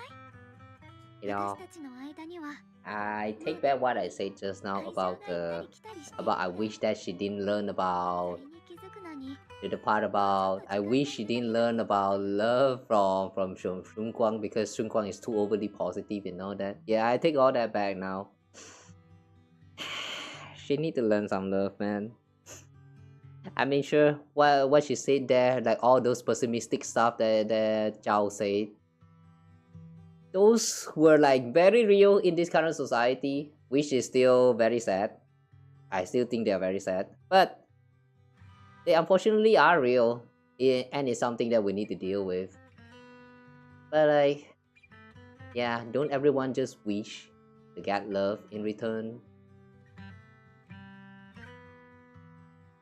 Like, sure, you need to beware of people that's like very not trustworthy and all that, but you should at least have someone that you can trust to, like, you know, to talk about your secrets or something. Man, this is making me very emotional. I don't know why. Oh, hi. New to this channel, what kind of stuff we do? Gachas and games. Yeah, I guess that's all. We used to do art, but I have not been doing art for like 1 year now. Heavy machine gun. Ow, ow, ow, ow, ow, ow, ow. X_blood_angel_X says. You say ouch. Oh, thanks so much for the 30 bits. That was sudden. Are you trying to cheer me up from all that emotion? Thanks, appreciate that. 私とっくにザオさんがすっごくいい人だってひしひし感じてるもの。ザオちゃん、本当に君が羨ましいよ。ま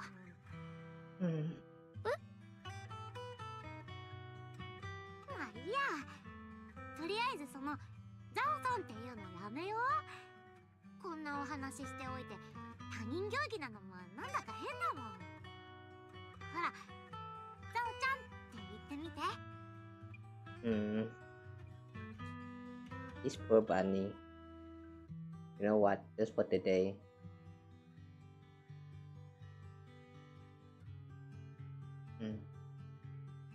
Let's show her some love. Be the Benyui guys today. Let's be Benyui. Show some love to Chao.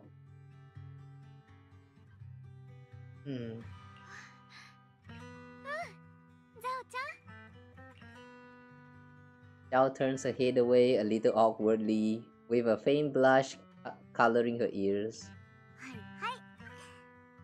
じゃあ、君たちはそろそろ文学さんに合流しなきゃいけないだろうし、ご邪魔はしないでおくね。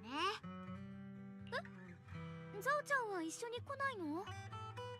ザオちゃん、感動の再会とかにはあんまし興味ないんだ。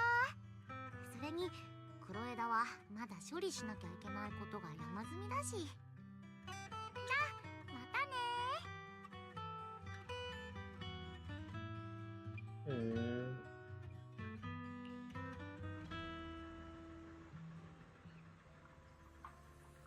I kind of wish she stayed, but oh well.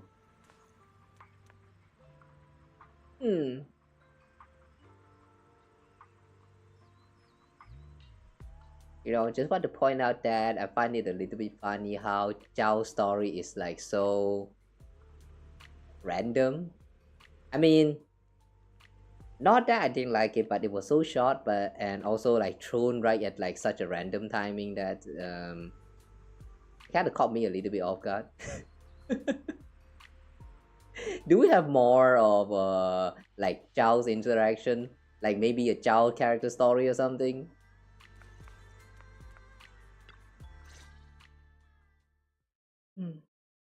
The sunset paints Phelim Heights in a warm golden hue. Xiaoguang looks down at the streets as a soft breeze stirs her hair. The scene feels peaceful, as if everything that happened was just an uneasy dream. Sensing something, she turns and smiles at you. Wait, I thought we're going back for reunion. Poor Wise is still trying to stall for times. どうしたの？急に私のことをじっと見つめて。It all feels a little surreal. I'm afraid this might all just be a dream. なんかあんまり現実味がないんだよね。これではっと目が覚めて全部夢だったりしたら私ちゃんと現実だから安心して。そうだ、まだちゃんとお礼を言えてなかったわよね。ありがとう、リン。あなたがいなかったら私まだあの終わらない悪夢の中だったかもしれないから。You made it through on your own. It's all thanks to Senior Ye's intel. お礼を言うなら釈円さんじゃない。春子を助ける方法を見つけてくれたんだから。お兄ちゃんたら時間ができたら質問攻めにしてやるんだから。あの時は絶望のどん底だったけど、あなたの声が聞こえたから持ちこたえられたの。またあなたに助けてもらっちゃった。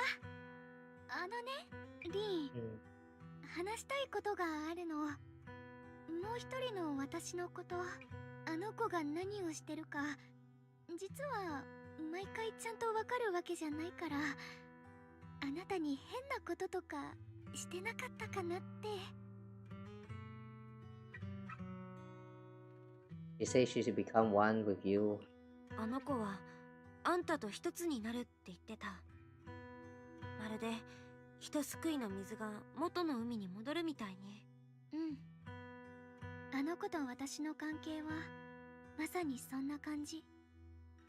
自分では認めたくないところを手のひらで救い出した一部。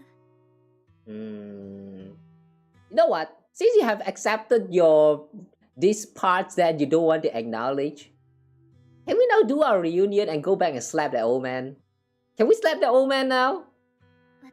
I want to slap that old man. I just want to slap that old man. 私よりずっと勇気がある。これは欲しい、これは欲しくないってあの子ははっきり言えるけど、私にはできなかった。だからあの子が出てきてくれたのよね。けどもう違う。ずっと拒んでたあの子を今は受け入れられる気がするの。やっと自分自身と素直に向き合える。Yeah, then be honest and slap that old man. 生命権を手にしたあの日から毎日ずっと怖かった。そのことをやっと認めてあげられる。痛いのが怖い、忘れるのが怖い、ある日突然死んじゃうのが怖い。みんなに期待されることも怖いし、その期待を裏切っちゃうことは。 Damn, you're scared of everything, huh? 生命権に選ばれたのが私じゃなかったらなんて卑怯なことを考えたりもした。ただごめんね、こんな姉弟子で。Why apologizing? どうして謝るの？そんな風に思わない方がおかしいもん。卑怯でもなんでもないよ。ありがとう。さーて、もう遅いし適当感に戻りましょう。 Yeah, let's go back. Poor Wise, my poor Oni-chan is still stalling time. 確か師匠はもう戻ってきたのよね。こそ雷かな。 Seeing Xiaoguang fret over the impending lecture, you can't help but laugh. You laugh together and talk as you board the cable car back to Phaethon Heights. The car slowly descends. This long day is finally coming to an end. And what exciting things about to happen now?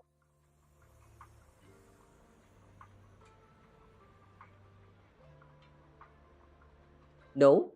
With nothing exciting happening? 先に雲岳さんのみんなに連絡を。いや、どうせ怒られるなら直接戻ろう。Hmm? What? Huh? 長期兵ってこんなに賑やかで鮮やかだったんだね。気づかなかったよ。コーヒーとパンの香り、露店の呼び込みや子供たちの笑い声。ただそれを見て感じるだけで幸せな気持ちになれるわ。 Oh yeah, are they going to talk about the dreams that they had? そうね。 The one where they were still child? みんなが心配する前に帰りましょう。あのカラフルなお店ってあなたのお店でしょ？ Like a baby bird, Xiaoguang is filled with wonder at everything around her. She stares at the video stall for ages, as if even these most ordinary sights have become incredible miracles. Did you pick up all these videotapes one by one? That's incredible. It's not that impressive. I've got an even bigger business running on 6th Street. So, are there more? Way more videotapes at the video store in 6th Street? Yeah, that's right. Wow! I wonder what kind of stories are hidden inside them. Happy ones? Sad ones? I want to see it. Maybe with you? Yeah, let's check it out together when we have the time. And catch up with all the stories you've missed. That's a promise. Huh? Xiaoguang suddenly leans in close. You instinctively close your eyes. Something incredibly gentle seems to brush against your eyelashes. Sorry, I shouldn't have. I just noticed a tiny speck of dust on your eyelashes. I couldn't help but brush it away. Wow, your vision's improved. Damn, what is this? Like 1.0, 2.0? I don't know how the vision level thingy works. But how much did that improve? Yeah, I think this is the first time I see things work so clearly. Thanks to you.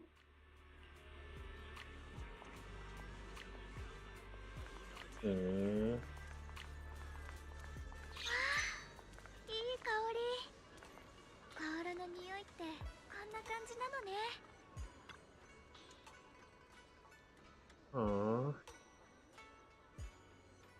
Damn. So all this time, she can't see. She can see, but she was barely able to see. She can't even smell the incense. Oh my god, man. Does that mean she has been cooking without tasting this whole time? That's why it's oversweet? Yeah, that actually makes sense.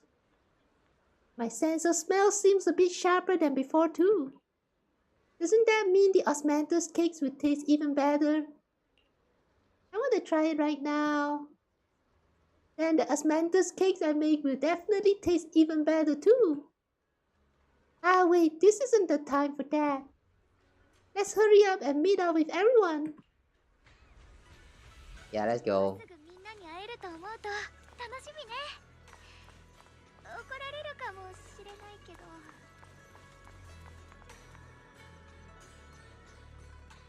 Xiaoguang gently pats Ye Shifu on the back. 春子？私よ、師匠。体は何ともないのか？なんともないわよ。すっごく元気。信じられないなら、リンに聞いてみて。Yishen gives Xiaoguang a quick look over and asks her a few questions before finally confirming that she's perfectly fine. So she did manage to recover all those memories, right?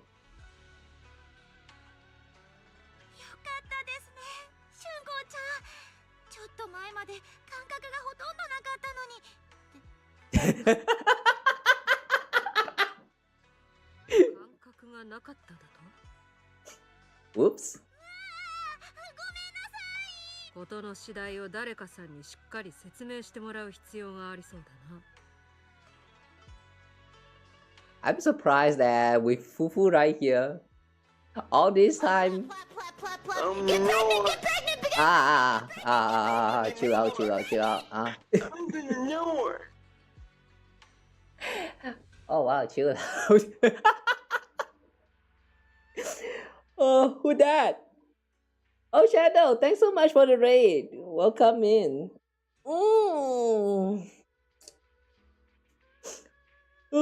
Thank you so much for the raid.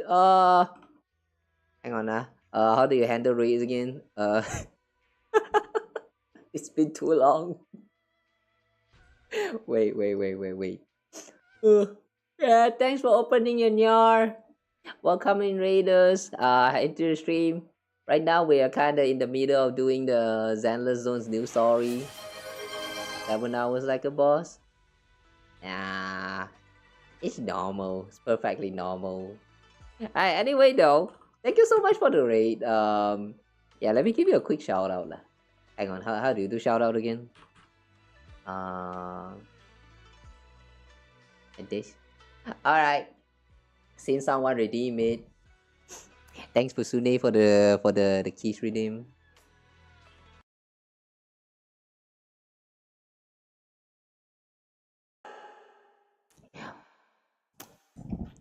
Welcome in raiders. Thank you guys so much for joining in the raid.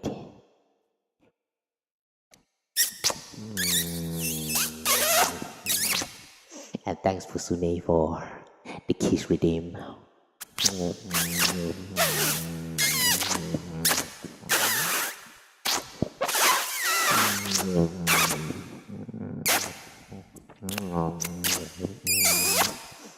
If Fusune a good long kiss, no, this kiss is for everyone. You get a kiss. You get a kiss too. Everyone get a kiss.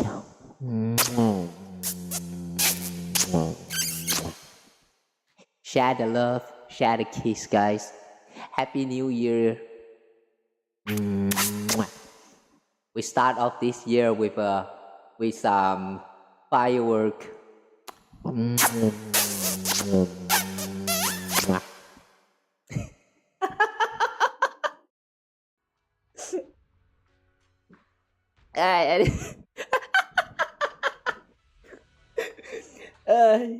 Alright, yeah.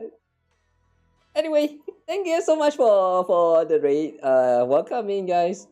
We're currently in the middle of the story, and I think we're almost done now. So I might actually be like ending and raid out very soon, but who knows? We might not even raid, but we'll see. Can you enjoy Bayang Kosong Kosong? Shadow 00. Where's the R? Bayang Kosong Kosong R. Don't forget the R. But yeah, I hope you guys like that kiss. Don't worry, we give a lot of kisses here. Mwah. Happy New Year, guys! I hope you guys had a nice New Year. So yeah, anyway though, for those who just joined into the raid, just joined in from the raid, if you guys need to do any post-stream self-care, like please do take care of yourself, okay? Yeah, do take care of yourself. It's 4:30 now in Malaysia here. I don't know what time zone you belongs in, but this is normally supposed to be the time we sleep, so if you are here, something's very wrong. I know I'm the one who said it, but you actually should not belong in here. You should not be here. Go to sleep. But if you don't want to sleep, then yeah, stay here, I guess. Welcome. It also applies to me? Nah, it doesn't apply to me. body clock does not exist. It's not real for me. So yeah, it's fine. Okay, go sleep. Yeah, go sleep, go sleep. Thank you again so much for the raid, Shadow. Really appreciate that. I hope your stream was fine. And yeah. Mwah. Good night kiss for you. Mwah. Those of you joining Shadow into the bed too. Mwah. Good night kiss for you all. Enjoy your bedtime with Shadow. Enjoy Shadow and his bed.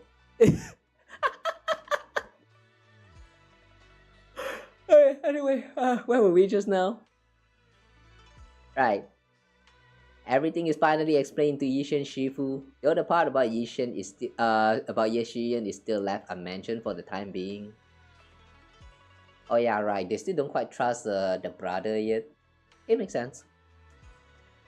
We now go to sleep because he needs to go watch anime until 7 AM.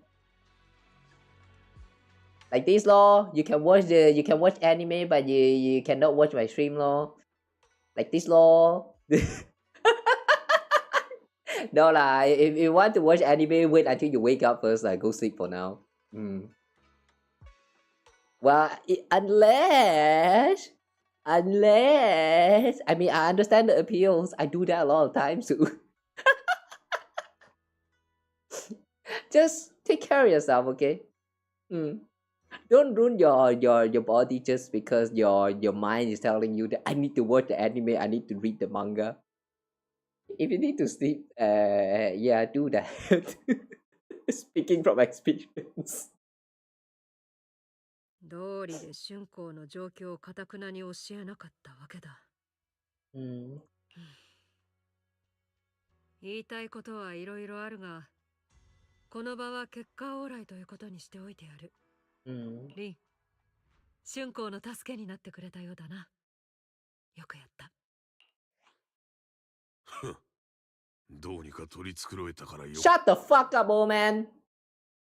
Can I slap him now? Can I finally slap him now? Alright, since there's people who just joined in. I cannot with this old man. All he cares about is the honor of being the wielder of the sword. And he's like, when the crisis happened, go forth, it is your time to shine, you sword wielder. And then we went ahead and did it anyways. But then things ended up with Xiaoguang like passing out, losing all 5 senses and all that. And then he's like, it's because of you, not actually like stopping her. Fuck you! Go suck a cock, old man. Hey, if you played through the story, you probably understand my hatred toward this man. Stupid old man. He doesn't even care anything about her at all. Go suck a cock. Go suck a ginger. Hey. Can't do your body if you already pass out 8 hours in the day. No, actually, you still can. I mean, if you sleep 8 hours per day, but like that 8 hours happens at random times, you can still ruin your body. Please don't do that. Slap those mountains. No, you can slap the mountains anytime, but right now I want to slap this man. The mountains is you can slap the mountains anytime, but right now you can only slap this man like this one time. Just let me slap this man this one time. Why did the music go on just now? They just straight up ignore him. 本当はもっと早く着くはずだったんだが、近道のためにフォローをまたごうとしたら、そのうちの一つで厄介事があってな。正確には宗主の行く手を阻む奴が現れたのだ。素性はわからぬが、随分と足止めを食わされたようだな。足止めですか？お師匠様の足を止められるだなんて、一体誰だったんでしょう？さあな。とことん慎重なやつだった。今のところ手がかりはない。少し打ち合っただけだが、私に劣らないぞ。Not weaker than her. Who could that be? Oh yeah, Miyabi was here just now. Did she do anything while she was here? うつろがりに推挙される私にな。As strong as any boy hunter. Wait, don't tell me it's actually Miyabi. おいおい、おしさんと来たら普通に通りを歩いてるだけでうつろがり級のやつに出くわしちまうのか？何者かが我ら雲岳さんに因縁をつけようとしていること、もはや疑いようもないようだ。Oh wait, could it be one from the tops? 落ち着け。この件は私もまだ整理がついてない。I mean, we did kind of get ambushed by the agents in black just now. うつろがりといえばお前さんたち、フォローでサンブリンガーの情報を見つけたと言ったな。その件も合わせてメイフラワーに話しておくとしよう。そうだ。釈炎の消息は何かないか？お兄ちゃんは、その。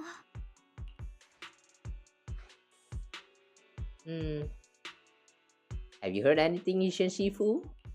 私たちの方は特に。師匠の方は何か手がかり見つかった？大したものじゃないが、ラマニアンフォローに現れたとは聞いた。まあ気にするな。私も引き続き調べていく。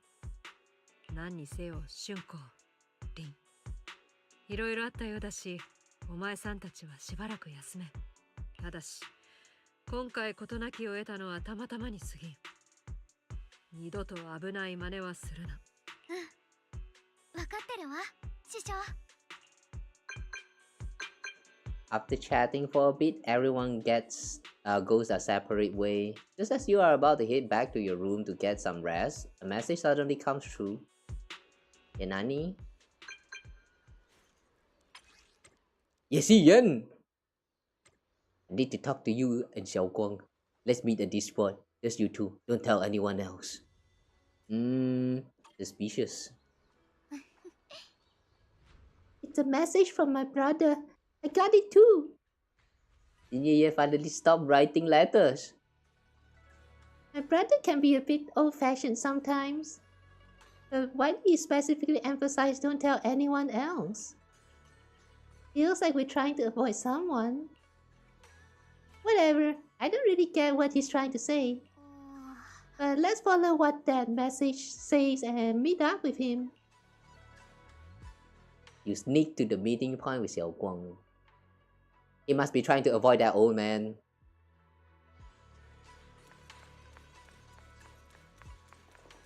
Meet with Ye Shiyuan in secret. Where?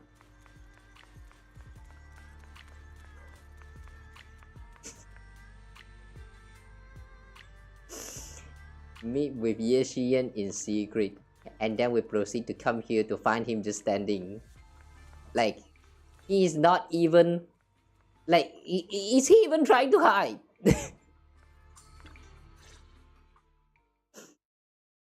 The night is deep and still. A tall figure stands in the shadows, almost blending with the darkness itself. No, he did not. At the sound of our footsteps, he slowly turns around. On that familiar face is a gaze tinged with coldness and weariness, like a lone wolf licking its wounds. Only when he sees you clearly do his tense features gradually soften, faintly revealing a trace of the gentle warmth you once know. 春光、調子は元通りになっただろうか？大丈夫よ、お兄ちゃん。私は何ともない。それどころか、今は前よりずっといろんなことが感じられる。それで、ずっとみんなに隠してたこと、そろそろ話してくれる？お弟子さん、この度は春光が大変お世話になりました。お礼を言わせてください。It's the least I could do. Are you trying to change the subject? 当然のことをしただけだから。それより釈炎さん、春光の質問に答えてあげて。春光、僕だって答えてやりたいのは山々だと思う。けれど、今じゃないんだ。Why? Why is it not now? それよりも僕たちには、目下重要なことがあります。生命権の契約を解く手段を僕は見つけました。ラマニアンフォローの中、春光の五感を取り戻したあの場所で、あれが持つ始まりの主の力とのつながりに基づき、僕は特別な方法を見出したんです。春子、すぐに行こう。剣から解き放たれれば、君はもう暗がりの中で生きてゆかずに済むんだ。自由になれる。でも契約を解除したら生命権はどうなるの？雲岳さんは次の剣士を探すだろう。そこからどうするかは彼らの問題だ。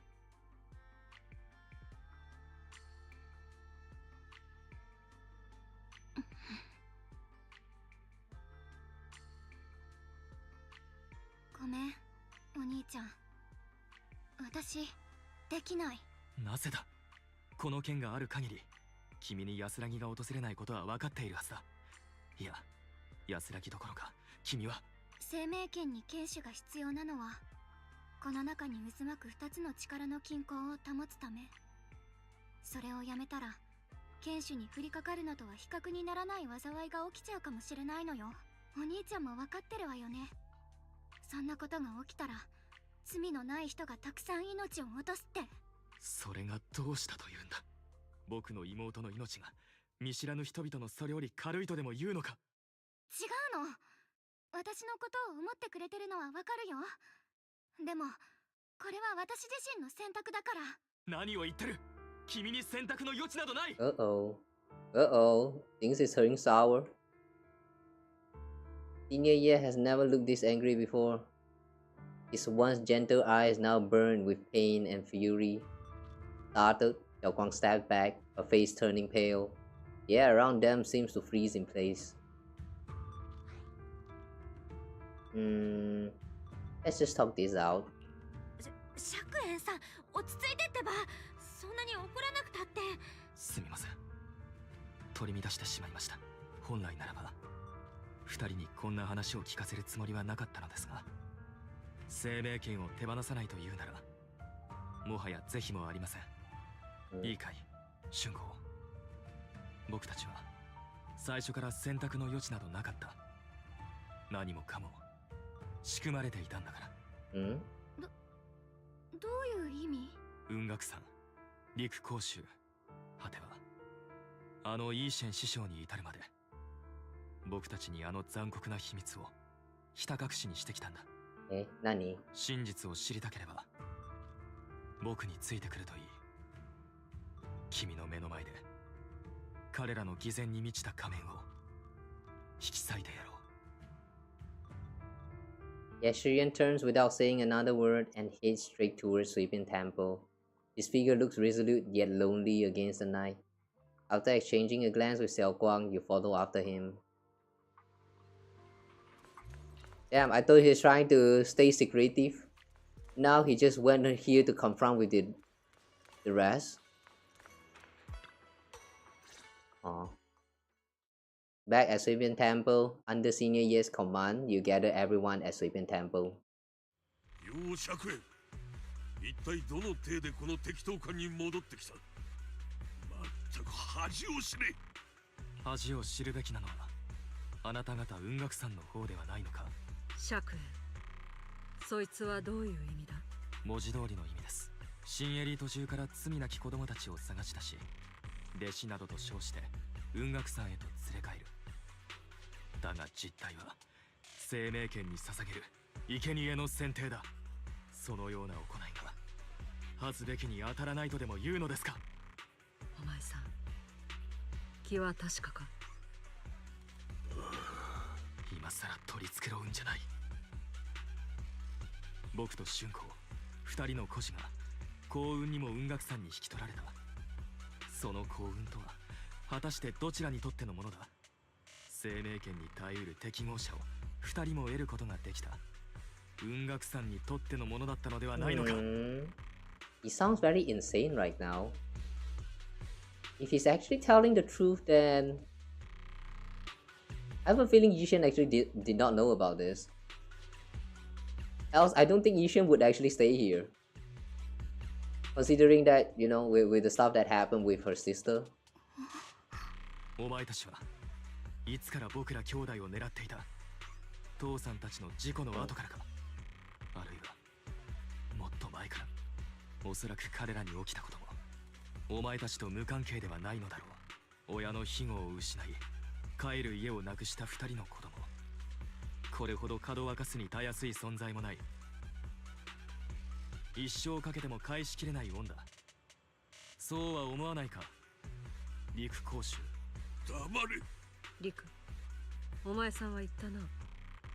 春光が生命圏に触れたのは偶然だと。偶然か。なんとも都合の良い言い訳だ。陸公衆、お前はあまたとその機会を用意し、僕たちのような選ばれし子供が偶然生命圏に触れるよう仕向けてきた。妹の春光はその中でも最も不幸だった子供の一人に過ぎない。Wow。罰当たりな。生命権に選ばれるということは至高の栄誉だ。See? I told you guys this old man is not trustable. Now can we finally slap him? If we can't slap him, at least let me punch him. Punch him in the balls. Let's destroy his ball, please. 英雄となり、主情を守る権利を授かることなのだぞ。つまり釈縁の言うことは誠なんだな。陸、私をたばかっていたのか。あくまで被害者のつもりだと。あなたが苦心して作り上げたという喧嘩にしても全く意味のないものだったと言わざるを得ない。始まりの主が目覚めてしまった以上、生命権の反動はもはやどんな力でも抑えることができない。あなたの喧嘩に妹を守ることなどできはしなかった。こうした運命は何もかもあの子が生命権に触れた瞬間からすでに定まっていたんだ。だが釈縁、お前さん、どうしてそんなことを。始まりの主が僕の心に踏み入った時、僕の意識もまたあの存在とつながった。生命権の真実が手に取るように分かったとも。それから少々手を回して当時の雲岳さんの弟子たちを調べさせてもらったよ。哀れな万岳先生。あの人は雲岳さんの所業を知らず、僕たち兄弟にとって良いことだと本気で信じていたというのに。だが孤児の選別を担っていた弟子たちは違う。これほどの規模の関係を陸公衆一人で成し遂げられるはずもない。お前の下で密かに動いていた弟子たちに誰一人として罪の意識を持つ者はいなかったのか。当然だ。この行いの正しさは彼らも分かっている。正しさ正しさか。この告発を受けてなお虚飾と犠牲による英雄の再生産を繰り返そうというのだ。まったく馬鹿げている。そして宗主イーシェン、あなたが共犯でさえなかったとは肩透かしもいいところだ。宗主の仕事に追われ門下の弟子たちが何をしているのか知る由もなかったか。あるいはその頭には先代のことしかなく、それ以外の命などどうでもよかったのか。釈縁。分かっただろう春光。これが真実だ。僕たちには初めから選択の余地なんてなかったんだ。That's kinda. Oh, I think he went a little bit too extreme right there with the way he's mocking everyone. I mean, I don't care about the old man, but the way he mocked Yishen, like, ouch. I mean, he's kinda not wrong there. We have been like 6 version into this 2.x version in Yunhui Summit here, and yeah, I really don't remember actually training under Yishen at all. So like, yeah, she's just that busy. He kind of does have a point when he says that. I mean, it really does feel like she's so busy that she doesn't really have the time to care for the disciples at all. Like, why are we even disciples of Inquisition in the first place? That was kind of eh. 生命権を手放せ。これ以上その剣に縛られるな。君は君だけの人生を歩む権利がある。縛られる？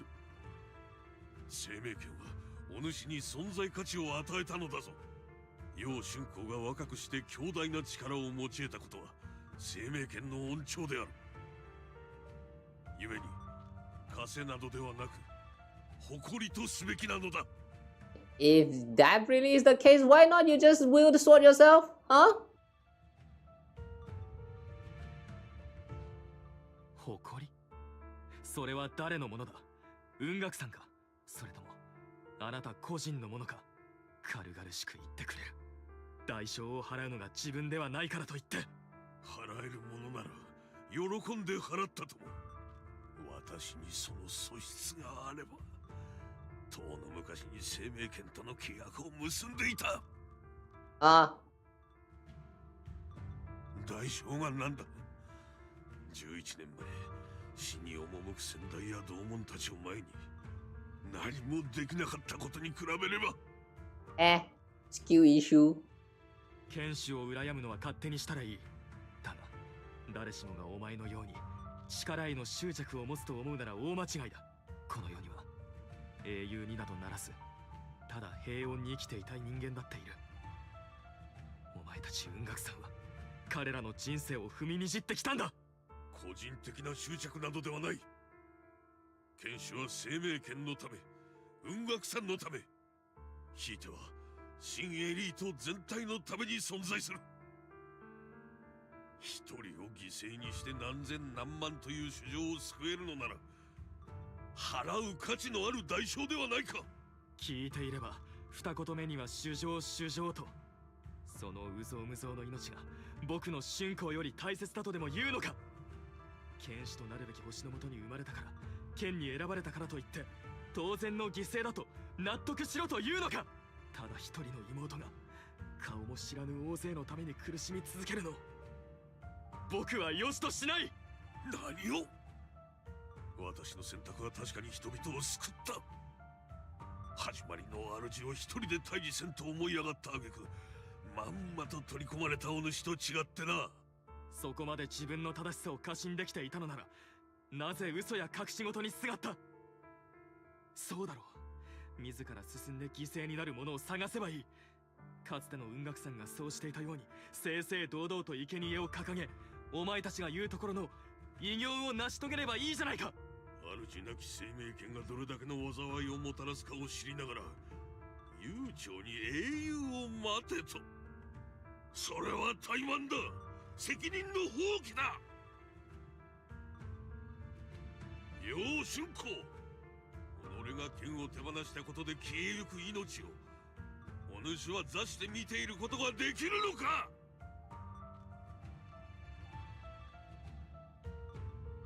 I wish they drew a CG and show us right now that Xiaoguang slapped the shit out of this old man. 私は妹に話しかけるな。あの子にそんな責任はない。楊釈炎、お主も言っただろう。妹が生命権に触れたその時、もはや定められたのだ。そこまでだ、釈炎。すべてはこの私がそうしたる務めを怠ったせいだ。私は、いや、我ら雲岳さんは必ずやお前さんたち兄弟に納得のいく説明をする。説明などいらない。僕の望みは春光を解放してあげることだけだ。Can we hear what Xiaoguang has to say first? みんな割り込んでごめん。春光の意見も聞いてみない？やっぱりあの子の人生だし、ここにいる誰も代わりに決めることはできないのかなって。ありがとう、リン。私の代わりに言ってくれて。陸老師、一つだけ聞いてもいい？あの時お父さんとお母さんに起きたこと、本当に雲岳さんが関わってたの？いや、確かに生命権の代償を隠しこそしたが、そこまで畜生じみたことはしておらぬ。お主らの特殊な体質を発見したのはその後のことだ。わかった。みんなごめんなさい。これからのことはお兄ちゃんと話し合わせて。春子、平気か？本当にすまない。私は。師匠、私平気よ。You know, this is suddenly getting so heavy. Looking at how even like Yishen is like, even Yishen is like so, what do you call that? Like after all this, all of these arguments that they're having right now, even Yishen is getting so down. Like, it.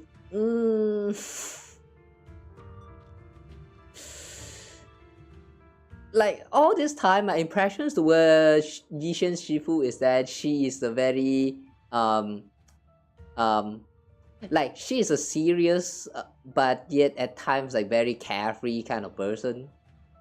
Like she cares deeply about her disciples, her students, and you know, she's overall just a kind person. But like it's like right now, you know, looking at all this, it's kind of like her whole character is like slowly breaking apart.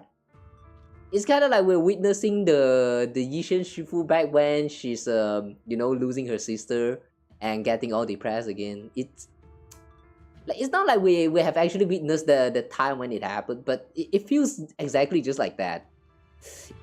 It doesn't feel good looking at this. No, it doesn't feel nice looking at this. 陸老師の事情もわかる。私はもう決めたから。Xiaoguang gives you a small smile. There's no fear in her expression now, no trace of confusion. It holds a certain serenity, the kind that comes after seeing through every truth and lie, yet still choosing to embrace one's fate.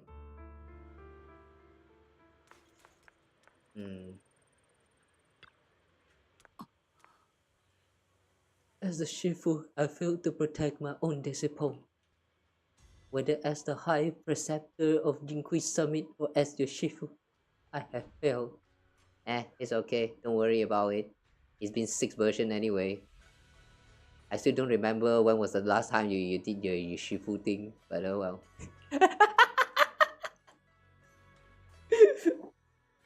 Like, really? Anyone of you guys remember the time where Yishen Shifu acted like a Shifu? I do not.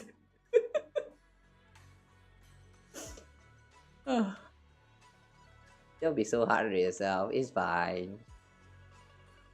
Even now, I still dream of that battle from years ago. Dreams of my sister. Mr. Lu Hengzhou was supposed to come with us, but he wasn't strong enough back then, so his sister forced him to handle logistics, protecting the families of all disciples involved in the battle. But I know that survival, for him, is a punishment worse than death. He hated his own weakness, hated that he could only watch helplessly as his companions died. Just like back then, when I could only watch my sister die. I know that feeling all too well. The agony of wanting to take their place, yet being completely powerless. Maybe that's exactly why I was so quick to trust what he said. Either way, these are all my mistakes. I'll give everyone a proper explanation about Lu Hengzhou's situation.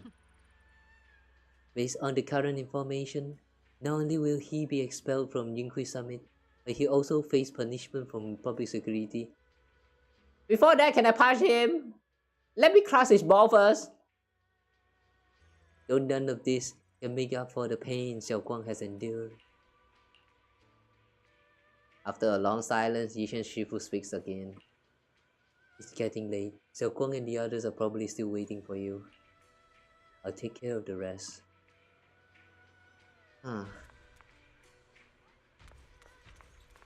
I feel bad for her. First, she was deceived by one she thought that she could trust. And then at the same time, she also got the reveal that her disciple is like, you know, rebelling against her. Which she kind of deserved in a sense. So like, yeah. That sucks, man. That's gonna suck. You walk to one side with Xiaoguang, Senior Ye, and Lock Spring. こんなところ今すぐ出よう、春子。生命圏とのつながりを断ち切りさえすれば、君は。ごめんね、お兄ちゃん。でも私、もう決めたの。生命圏は手放さないって。陸の言葉を気にしているのか。何度も言うように、それは君の責任では。違うってば。誰の言葉も気にしてなんかない。これは私の選択。私、子供の頃、街角のお店で食べられる金木犀のケーキが好きだったわよね。食べるたびにお腹が痛くなるから、お兄ちゃんに禁止されちゃったやつ。でも、あれからも、我慢できなくて、こっそり何度か買ってたんだ。案の定お腹を壊して、病院送りになりかけたこともあったけど。春子。あの時こっそりケーキを食べたこと、一度も後悔してないわ。いつまでも守ってもらうわけにもいかないもの。私もこんなに大きいんだから、自分のことは自分で責任を持たなきゃよね。大好きなお菓子を食べて、お腹を壊すって結果を受け入れるのだって。私の人生の立派な一部なんだから。綺麗なガラス玉の中で、朽ち果てるまで守られ続けてちゃダメ。ちゃんと自分で生きて、失敗して、転んで、泣いて、笑わなきゃ。ケーキなら好きなだけ食べてくれたらいい。だがそれとこれとは話が違うんだ。兄として君がみすみす死に向かうのを見ているわけには。本当に私が死に向かってるかは、終わりにたどり着いてみるまで誰にもわからないでしょ。分かっているのか、春子。死よりも恐ろしいのは、来る日も来る日も終わりなく続く恐怖と苦しみだ。いつ記憶を、五感を、この世界とのつながりを全て失うのか、知ることさえできない。いつ終わるとも知れない喪失の日々が続くんだ。それでも呪われた剣を手放さないというのか。だってお兄ちゃん、私最初から全部知ってるもの。生命剣と契約を結んだその瞬間から、自分のたどる運命を、剣の中で絶え間なく衝突する二つの力も、剣艦では到底抑えらんない反動も、いつか記憶に五感、そして全部を失っていくことも。そんなこと今まで話してくれなかったじゃないか。言ったらお兄ちゃんはもっと心配するでしょ。一日ごとに確実に終わりが近づいてて、常に喪失と隣り合わせで、何かを手に入れるほど失うものも多くなる。でもそれって別に私だけじゃないと思うのよね。人は誰しもいつか死ぬって考えたら、みんなそう。だからお兄ちゃん言ってたでしょ。みんなを救うために犠牲になる私の命だって、みんなの命と同じか、それ以上に大事なんだって。それなら逆だって成り立つわよね。私はみんなで、みんなは私。Ah, I am all life. Wait, hang on. How do you come to that conclusion? Wait, how? No, no, that's not how that works. 生命権の苦しみを身をもって知ってるから、次の誰かに同じ絶望を味わってほしくない。最悪の存在を知ってるから、剣を手放すことでみんなにそれが降りかかってほしくない。お兄ちゃんからしたらバカみたいって思うかもしれないけど、私はそういう人になりたい。というか、そういう人になることを選びたいの。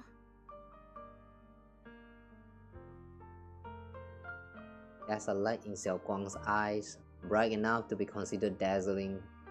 Across from her, Senior Ye remains silent for what feels like an eternity.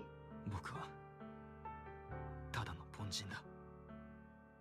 だから見知らぬ誰かよりも実の妹を心配する。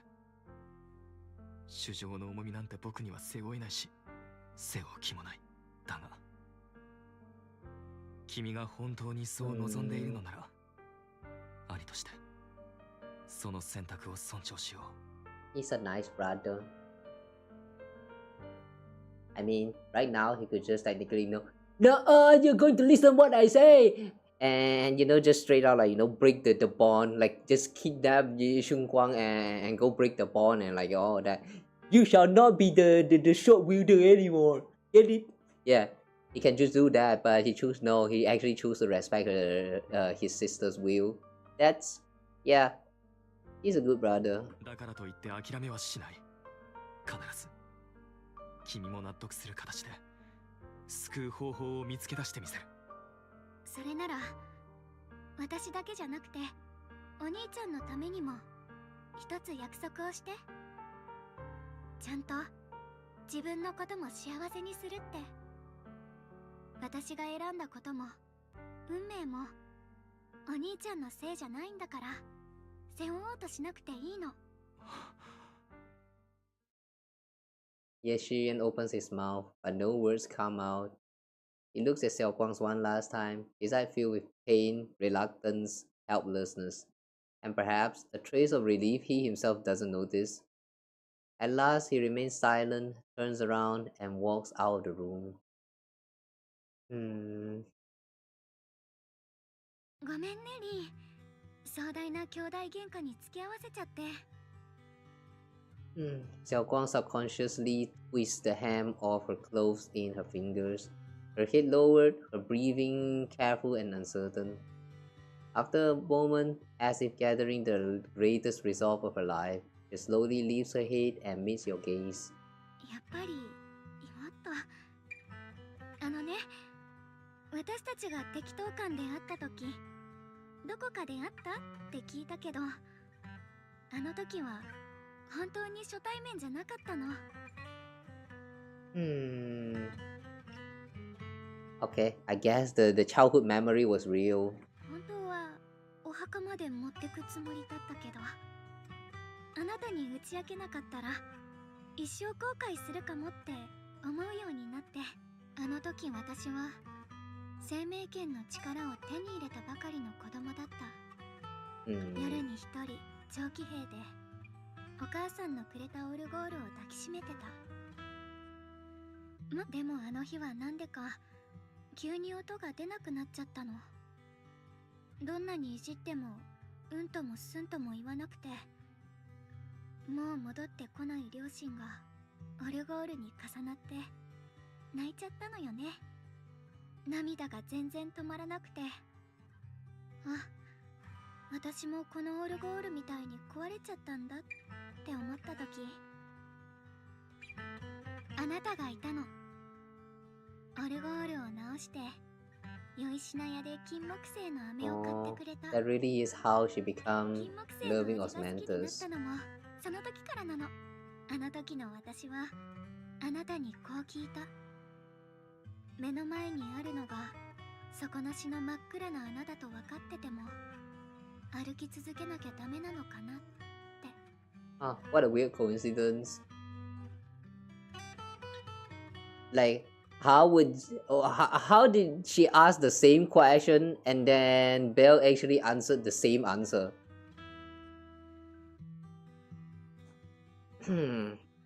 そしたらあなたは前に進んでみないとわからないこともあるって教えてくれたの。私でもずいぶん前のことだし、あなたはきっともう忘れちゃってるわよね。I thought that was just a dream. あれはただの夢だと思ってたんだけど、私たち本当に会ったことがあるの？なんだろう、何か引っかかる。And why is she here during that time? 私たち会ったことあるわよ。あなたにとってはちょっとした出会い以上のものじゃなかったかもしれないけど、私にとっては冷たくて暗い部屋に差し込んだ朝の光みたいだった。言葉の力だけじゃない。あなたからはそれまでに感じたことのないくらい安心できる何かを感じた。何が起きてもきっと立ち向かおうって思える、そんな何かが。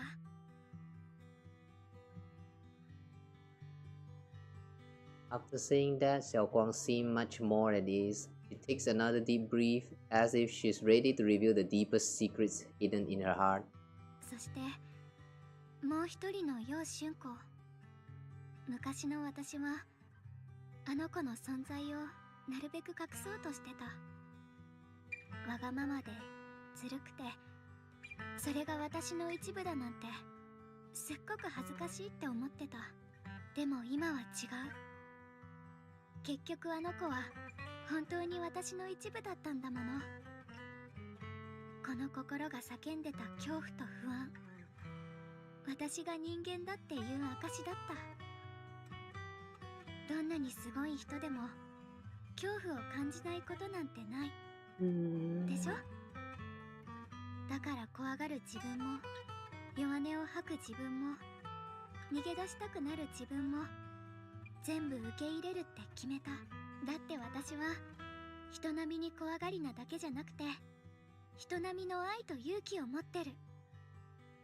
恐怖心は私に慎重さを、愛と勇気は前に進む勇気をくれる。あの子はこの世界より先に死ぬなんてまっぴらって言ったけど、今の私はこの世界と一緒に生きてたいって思うの。最初にザオちゃんと取引してラマニアンフォローに入った時は、みんなに守られてるっていう後ろめたさに耐えられなくなったからだし、その次に入った時は大きくなったフォローが長期兵を飲み込もうとしてるのを見て、生命権の剣士としての責任を感じたから。私にしかできないのなら何が何でも成し遂げなきゃって思ったからだけど、今この時私は生命権を受け入れてその剣士になる。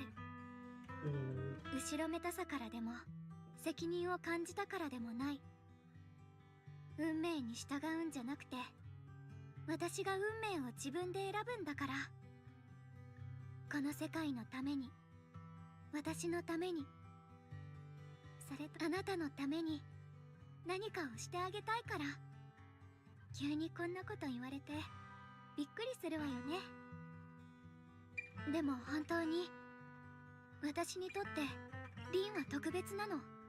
あなた自身はひょうひょうとしてるのに、私の不安や痛みを全部受け止めてくれるくらい頼もしいんだから。 After saying that, Xiaoguang suddenly looks a little shy.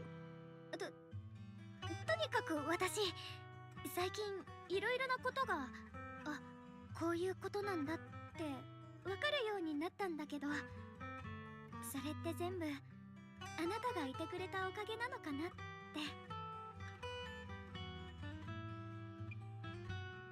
I'm on your side. 大丈夫だよ。何か不安になっちゃった？前にも言ったでしょ、私は春光の味方だから。代わりに大事なことを決めてあげたりはできないけど、一度春光がそうと決めたなら頑張ってそれを受け止めるよ。ごめんね、ずいぶん引き止めちゃった。それじゃあおやすみリン。お互いいい夢見ましょう。Return to your room and rest. Aww. I kinda doubt this is truly the end. We probably will get to show like some kind of epilogue first, right? Xiaoguang has fully recovered, not just her senses but her memories too. Although we haven't completely solved the issue of the side effect of the Qing Ming Sword, at least things are moving in the right direction. What a long day, time to get some rest. I hope nothing else happens. Oh, something will happen. You drag your tired body into bed. The moment you close your eyes, your consciousness drifts into a long-awaited sweet dream. You feel like you're back at the perfect spot to watch the sunset in Phaethon Heights.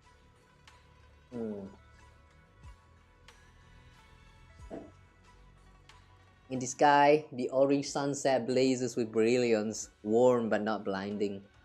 You hear the wind whisper and the distant bustle of city streets, while catching that familiar, sweet osmanthus fragrance lingering in the air. You see Xiaoguang standing right beside you. She has a gentle smile on her face, turning slightly towards you as she spoke. You can't make out the words, but her voice is as soft as feathers. You feel an unprecedented sense of peace and relaxation, as if all the chaos in the world has drifted far away from you in this moment. However, just as you are surrounded by happiness and tranquility, an electronic sound that doesn't belong to this beautiful world suddenly rings out. Oh? Barry? Alert! Massive energy anomaly detected in Lemnian Hollow. It appears to be undergoing a second rapid expansion. Additionally, its current expansion rate has far exceeded the previous recorded peak value. Crisis level has been elevated to maximum. Oh.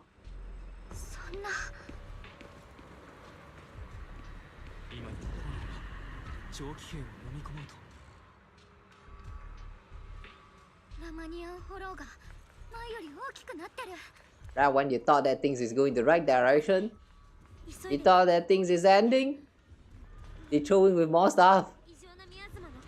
I'm actually surprised. Oh, hi.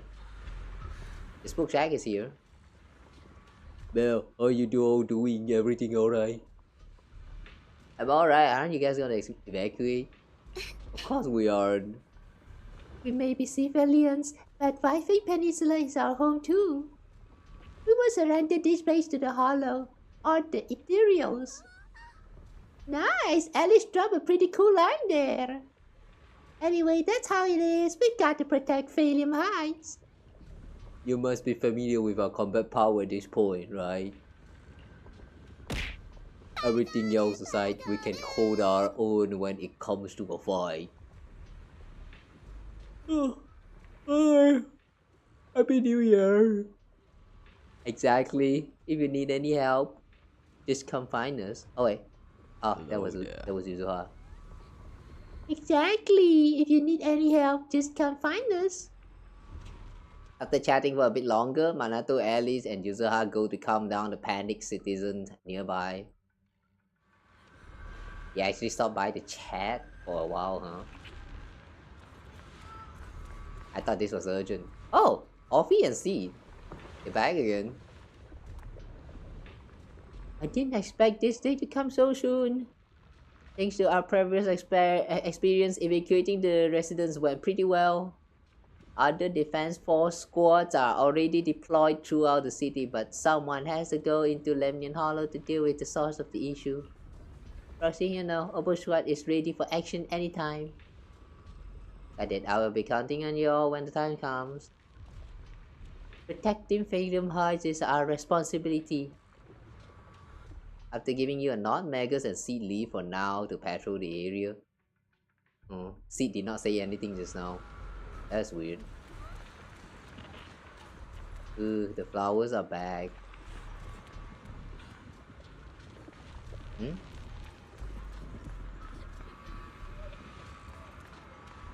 Okay, this time Miyabi is not here. Or is she not here?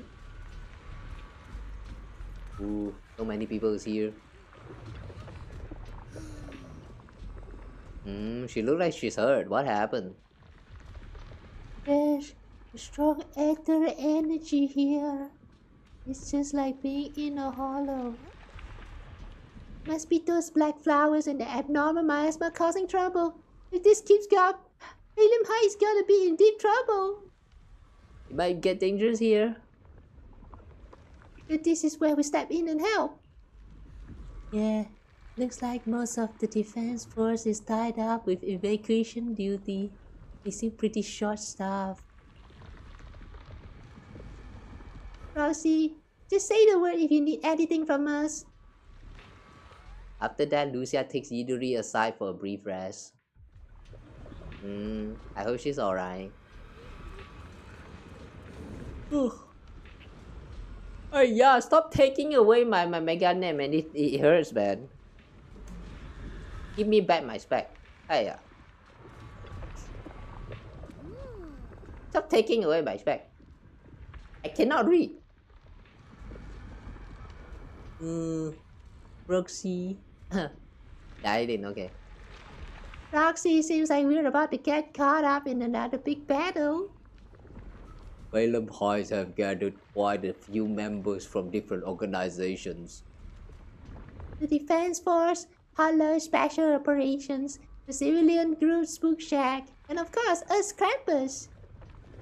At a time like this, we should all put aside our differences and work together. Yeah, we need everyone in strengths.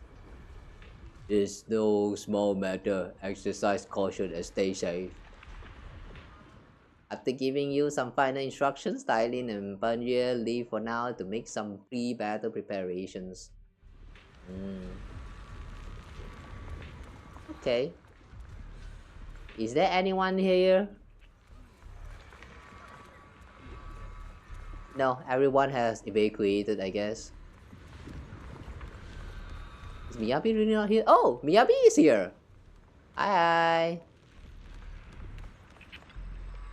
So how's the investigation? From what I can see, beside my tailors, only the disciples of Yunqi Summit can handle this abnormal miasma. However, our efficiency in clearing the abnormal miasma remains low. It must be related to what's unique to Lemnian Hollow. Indeed, we must enter the Hollow to resolve the crux of the matter. However, it seems that Phaethon Heights is currently understaffed in terms of the city's authorized personnel. The Defense Force is mainly responsible for civilian safety, and HSO has also temporarily reassigned some members here. Even with the help of the Yunqi Summit disciples, we still won't have enough combat power to enter the Hollow. I know some people, they should be able to help. That's great then. As expected of you, always finding a way in these crucial moments. Just then, Sokaku and Harumasa sent a message about their new developments, and Agi and Miyabi say a quick goodbye before heading off to check out the situations. So they're not going to remove the flower here?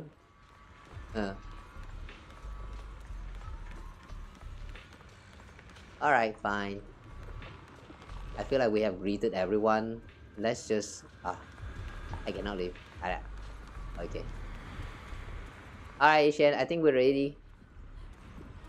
Come on, Shifu, bring me 5. We arrive at the plaza in Phaethon Heights and notice Yishan Shifu is here too. She gazes at Xiaoguang and Senior Ye, her usually calm eyes filled with a conflict of emotions. 来たか。師匠。釈炎。春子。文学さんのことも生命権のことも何と言って詫びたらいいか。いや違うな。言葉でどうにかなる段階はとうに過ぎている。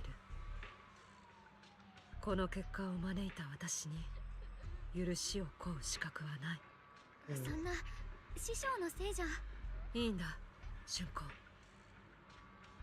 姉様がいなくなってからというもの、私が無意識のうちに生命権を避けていたことは事実だ。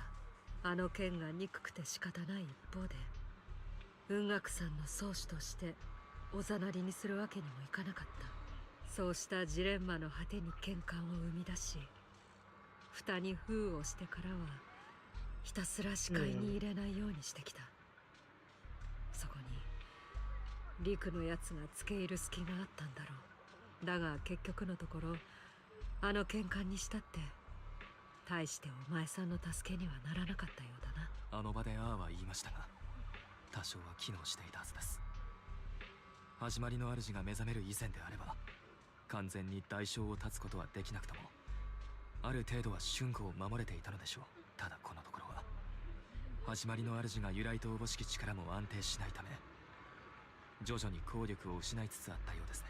釈炎、お前さんの不満はもっともだ。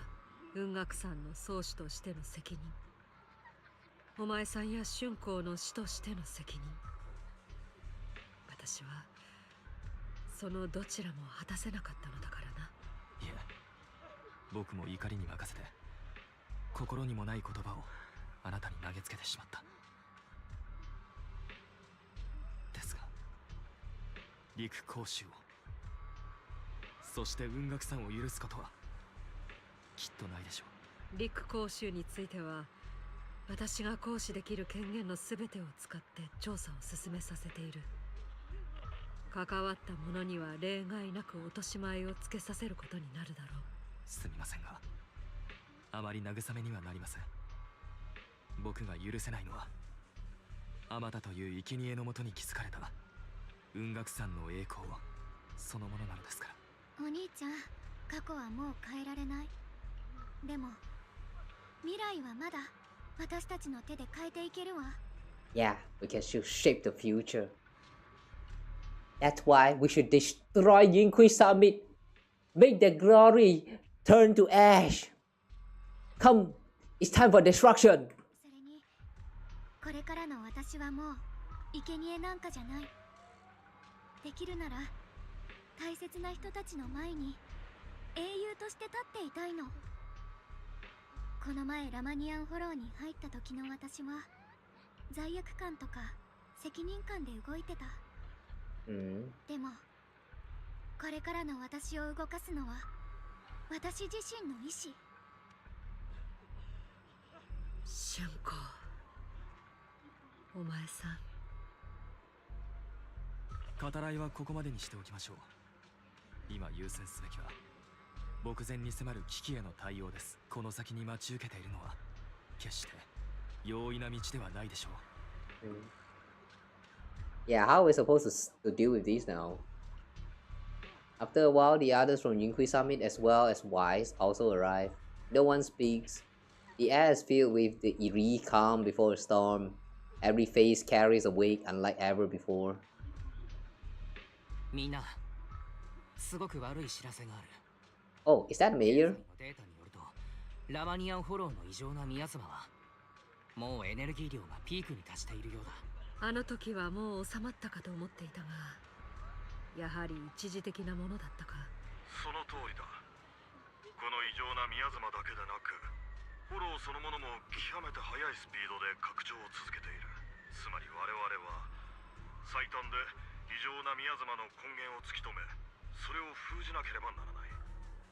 そう遠くないうちに新エリート全域さえも、そして現時点における私の調査によると、根源はラマニアンフォローの最深部に潜む始まりの主の力であることはほぼ間違いない。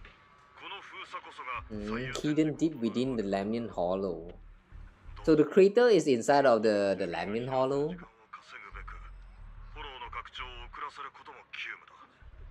すでにかなりの人数を動員して支援に向かわせている。ただし公演部隊の到着までは時間を要する一方で、フォローの拡張は待ってくれまい。いざという時は今ここにいる諸君が頼りだ。とりわけ雲岳さんが担う役割は大きい。この異常なミヤズマなる物質は君たちの術法でなければ効果的に排除できないと聞いている。市長殿、 Oh, Miami.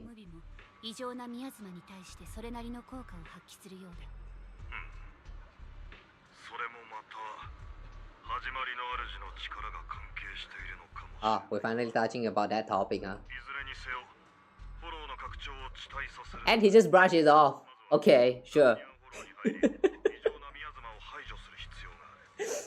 I thought that's going to be important. The fact that the sword actually has some connection with the creator. I thought that's supposed to be the key to solving this crisis, but he's just like, must be connected to the creator. Anyway.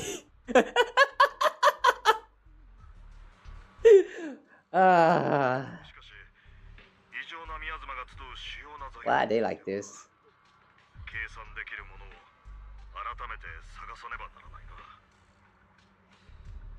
宮妻が特に活発なエリアならすでにフェアではなく僕たちがいくつか特定しています。春光がやってくれたようにフォローの拡大を遅らせるにはエリアにある黒い花と異常な宮妻を排除すればいいはずです。ならばこの場にいる人間で手分けしてそれぞれ異なるエリアの黒い花を処理することになるな。他のところはともかく最も重要なのはラマニアンフォローの中心部。そこで始まりの主の力を封じる者の人選だが、生命圏とラマニアンフォロー、そして始まりの主との間には予想だにしなかったつながりがある。現状始まりの主の力を封印できるのは生命圏の剣士を置いて他にいないだろう。僕たちの計算結果から導き出した結論もほぼ同じです。あまり考えたくはないけれど、全てを終わらせるにはどうしても生命圏に頼るほかは。私が行く生命圏の力は始まりの主と不思議な因縁があって、ラマニアンフォローのあのエリアともつながってる。なら生命圏の剣士として私が行かないと。春光、それが現時点で最も合理的な選択だと言える。だがいいのかね。生命圏の力には代償が伴う。春光君、君は本当にそれを受け入れることができるだろうか。はい、市長さん、私は自分の意志でこの道を選ぶんです。何が起きても覚悟はできてます。春光はまだ回復したばかりだ。この子の死としてまた危険な目に遭うと分かっていながら送り出すわけにはいかん。ラマニアンフォローには私が行く。生命権こそ扱えないが実力については文句あるまい。君の心配はわかるが、目下彼女に行かせる以外に道はない。だが何よりも私は自ら行くと決断した彼女の意志を尊重したい。また長期兵の守りを固めるには君が必要不可欠なんだ、イーシェン君。ここで時間を無駄にするのはよそう。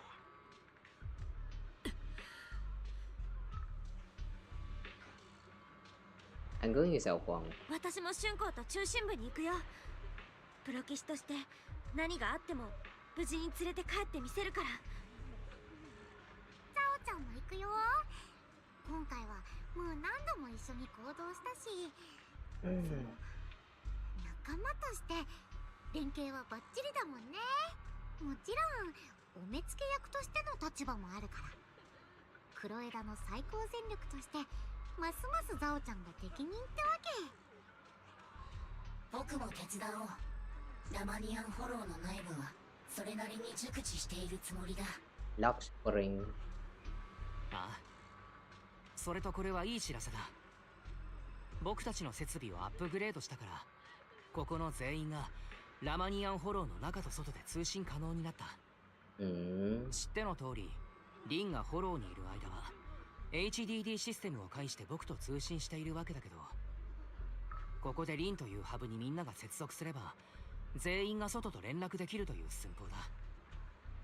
リンの邪魔にならないよう通信全体を僕が見張っておこ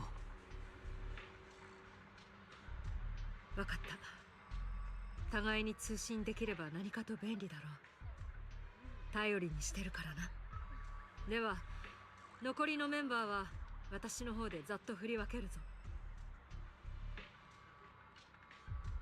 Ishin quickly divides everyone in teams, and thus the final battle for the survival of New Eridu begins. それじゃあフォローには階段屋からのサプライズを楽しんでもらおうか。皆でこの広がる闇を断ち切るぞ。始まりの主が何を企んでても絶対に止めてみせる。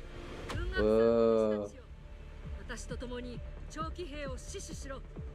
こも引くな。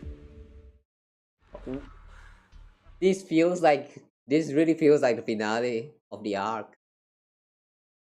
Are you guys ready? It's time to end all this. Everyone's ready. The air is heavy with tension, like the calm before a storm. Again, alien units from every faction have assembled, geared up, and are ready to go. No one shows any excess emotion, only the quiet resolve of those about to face battle. この地の安寧のため、どうか皆の力を貸してくれ。ああ、フォローの問題に対処するのは我ら対フォロー行動部の責務だ。そいつは私たちを Tails. 階段屋としてはこんなイベント見逃せないよね。クランプスのクロエドも栄光にかけて。For the glory, we just established the whole thing about glory doesn't mean shit, and now she's talking about the glory for the Krampus. Why? Choose something else, please. Change. Yishan approaches Xiaoguang, her eyes filled with unspoken worry and guilt. 春子、お前さんの指導者として私は甚だダメだったな。だがそんな不甲斐ない師匠でもお前さんが無事に戻ることを願う気持ちは本物だ。安心して、師匠。私きっと帰ってくるから。You better come back. それに頼もしい妹弟子もいるし、ちゃんと任務をやり遂げてみせるわ。You can count on me. We'll do our best. 任せて、師匠。私たちベストを尽くしてくるからね。それにあのエリアのことなら私たちが一番詳しいんだから。ああ、お前さんたちのことを信じてるぞ。なんと言っても自慢の弟子たちだからな。Yeah. Except you did not teach us at all. Yeah.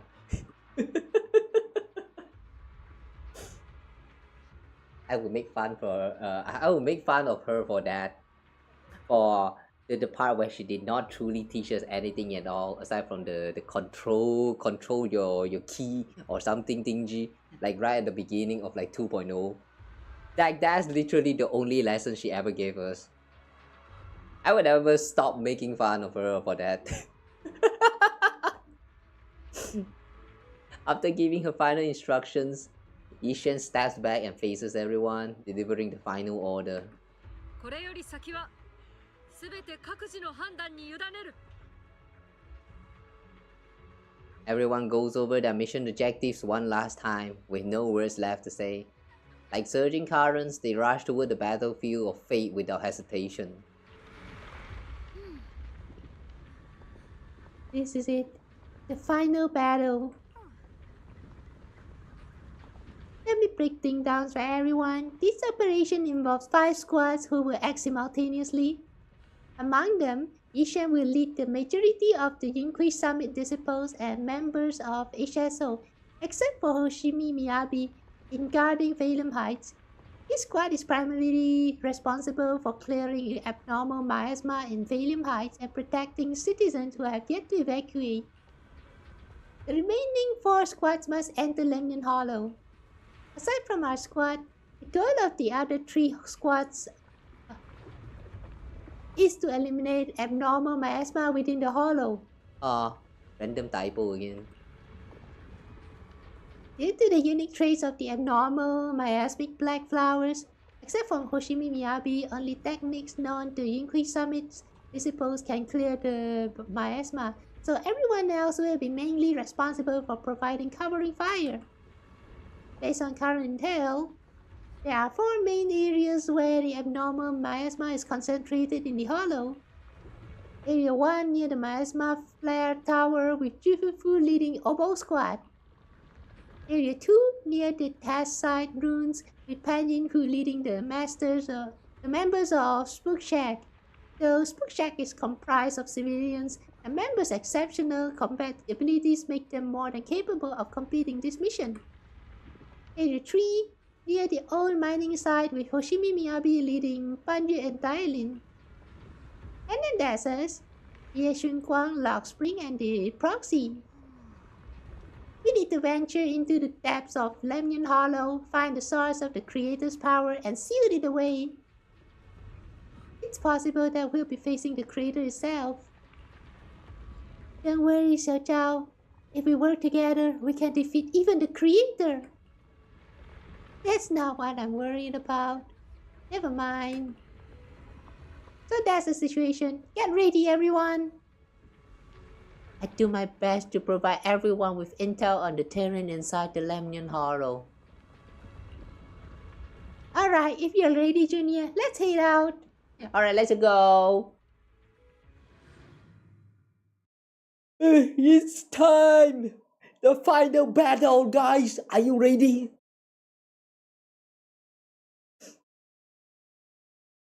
Not gonna lie, just now during the conversation, I almost fell asleep. Every time when I'm playing Zenless Zone, I'm always ending up feeling very sleepy. Story and everything is great, so how come I'm feeling sleepy? I wonder. Ooh. 新エリートの存亡に関わるかつてない戦いだ。我ら雲岳さんと共にはびこる異常なミアズマを排除し、ラマニアンホローの拡張を阻止してもらいたい。You know, that style of presentation just now feels very familiar. Like, oddly familiar. Didn't they went with a similar style when they were trying to tease this Yinghui Summit? No, not Yinghui Summit. I forgot what this place is called actually. But yeah, anyway, this place right here. I remember that was a teaser which kind of was presented with a very similar style. Right, I forgot, never mind. As you walk, Child's gaze freezes for a moment. Why? そう、この辺で君たちに助けてもらったんだよね。あの時のことあれはリンのお手柄だったわよね。そうちゃんね。本当はずっと春光ちゃんが羨ましかったんだ。君は生命権に選ばれた剣士。人混みの中でもすぐみんなに気づいてもらえて、いつも君を中心に人の輪ができる。だから自分の価値を証明しなくても欲しいものは何でも手に入る。そしてザオちゃんはずっと選ばれない子だった。Aw, don't get so depressed right now. We're about to start the mission, okay? Hold that until after we're done. 急にどうしたの？私わかんないよ。どんなに認めたくなくても、人と人の間にはやっぱり生まれつきの違いがあるよね。才能とか運命とか、その点ザオちゃんはとにかく運に恵まれなかったな。さっき舞台を分けるとき、みんなの前でザオちゃん黒枝の最高戦力って言ったよね。あれ嘘っぱちなの。だって黒枝には才能に恵まれた人たちがたくさんいるんだもん。ダイヤちゃんは亡くなった人たちの声が聞けるし、万学先生には長い時間の中で積み重ねた経験と知恵がある。もちろん他のメンバーもすごい人揃い。ザオちゃんだけなんもないんだ。一応人一倍負けず嫌いではあるんだけどね。 Wait, you said you have nothing, but all you have is a heart that refuses to give up. Doesn't that mean you already have something? ちょっと気を緩めたら黒枝なんてあっという間にクビになって、あの価値のない生き物に戻っちゃうかもしれないの。だから君たちが見てるザオちゃんは朝から晩まで必死で取り繕ってる巨像の姿。上昇腐敗なんて肩書きにしがみついてるのも、失敗したらそこで終わりって恐怖に追い立てられて、お膝をすりむきながら頑張ってきたことだけがザオちゃんの財産だから。みんなにはお肉が好きって言ってるのも嘘。本当はお野菜の方が好きだけど、見た目通りの装飾じゃかっこつかないかなーっておかしいよね。ザオちゃん、ずっと前から言おうと思ってたんだけど、あなた自分に厳しすぎない？そんな風に自分を卑下しないで。誰にだって等しく大事にしてもらう権利があって、それは生命権の堅守だからとかじゃない。当たり前のこと。この世界は価値のある人だけのものなんかじゃない。あなたが生きてるってだけで誰にもそれを否定する権利なんてないんだから。なんて前半は人の受け売りなんだけどね。ごめんなさい。つまんないお話だったよね。時間がないんだもん。先に進もっか。みんな、この先のトンネルに入ったらすぐコークだ。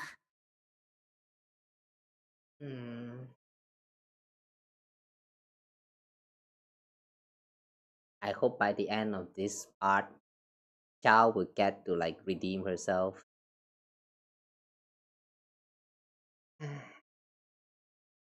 When I'm listening to her talking about all this, it kind of reminds me of those times when I'm like ranting on stream about how like life is pain and all that. You know, that made me feel bad. You know? Yeah, sorry that I made you guys listen to all that like random ass rambles that really come from nowhere.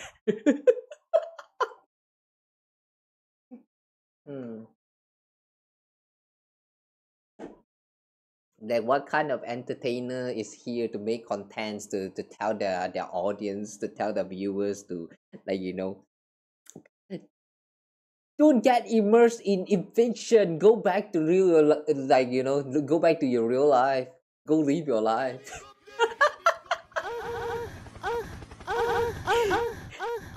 I'm a failure as a content creator, guys. But yeah, despite all that, you guys are still here, so yeah, thank you so much, guys. Totally not trying to find an excuse to kiss you guys right now, okay? I really mean it. Right, anyway, just then you hear those strange voices echoing again.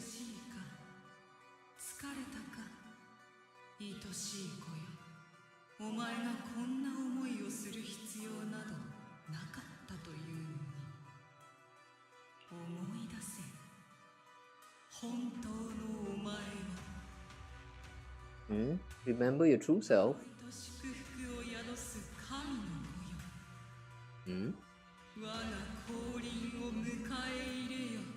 Bearer of both curse and blessing.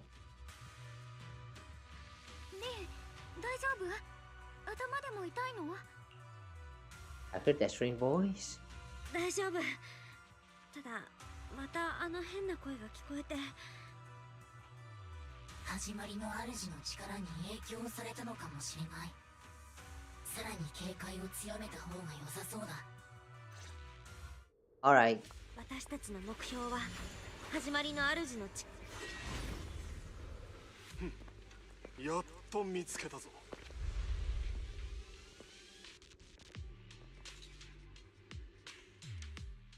You find yourself surrounded.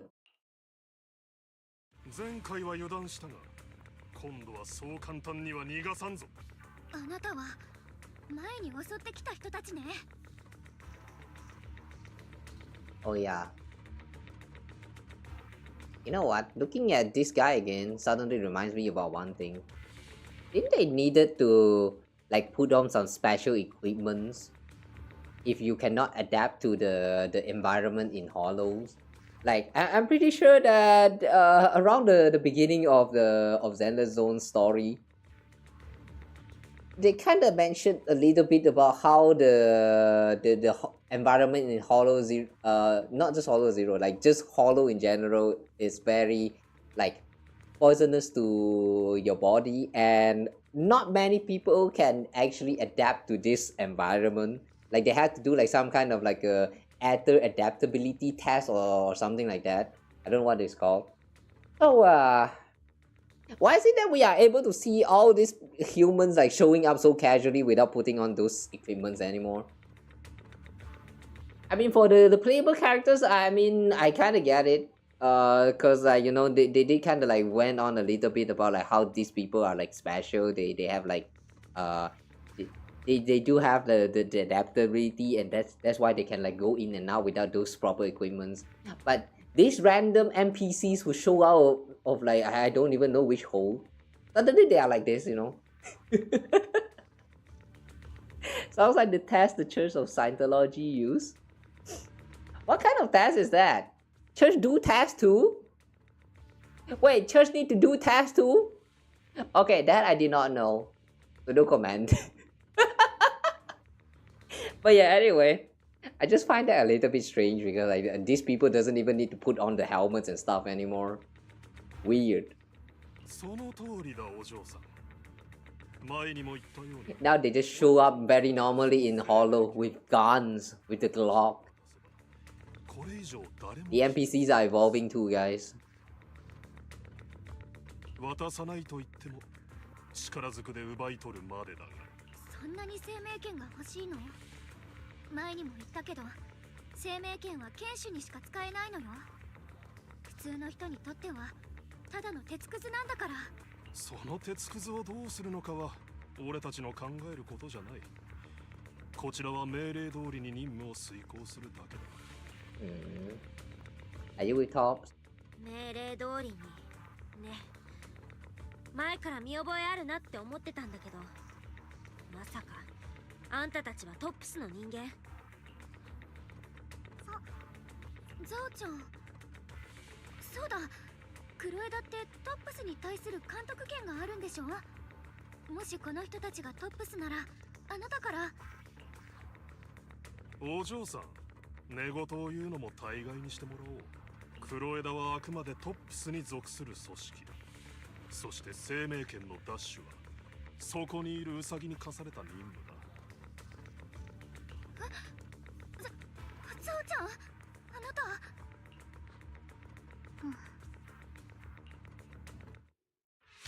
Wow.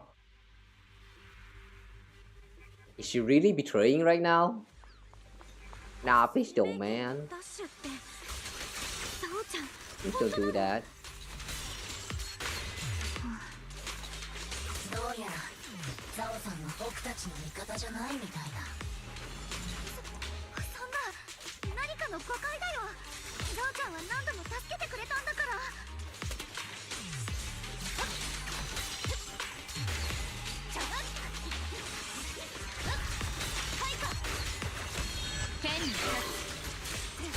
I owe you.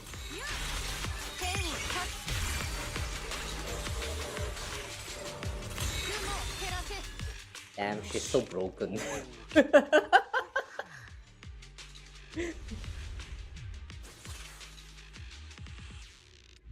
Oh, she looks so sad. Xiao lowers her head, her expression hidden from view. At the same time, more top sports begin rushing in. まったく厄介なターゲットだ。だが安心するといい。Top's employee. 人員も時間もたっぷりあるからな。Yeah. It started with question mark. You thought that they are going to reveal this man's name, but turned out no. They're just going to reveal his name as Top's employee. Like, oh boy, this man is so unimportant. What a disappointing reveal. どうすべきかはわかるだろう。さあ、生命権をこちらに渡せ。やだ。私は誰も傷つけたくないし、生命権だってこんなところで使うべきじゃない。でもあなたたちがこれ以上邪魔するなら、こっちだって容赦しないわよ。Xiaoguang is right. We won't hand over the Qing Ming Sword. 春光の言う通り、生命権は渡さないから。こうしてる間にもラマニアンフォローはどんどん広がってる。このまま始まりの主を封印できなかったら、英地区はフォローに飲まれちゃうんだよ。英地区がフォローに飲まれる。それは大変だな。Wow, it's so fake.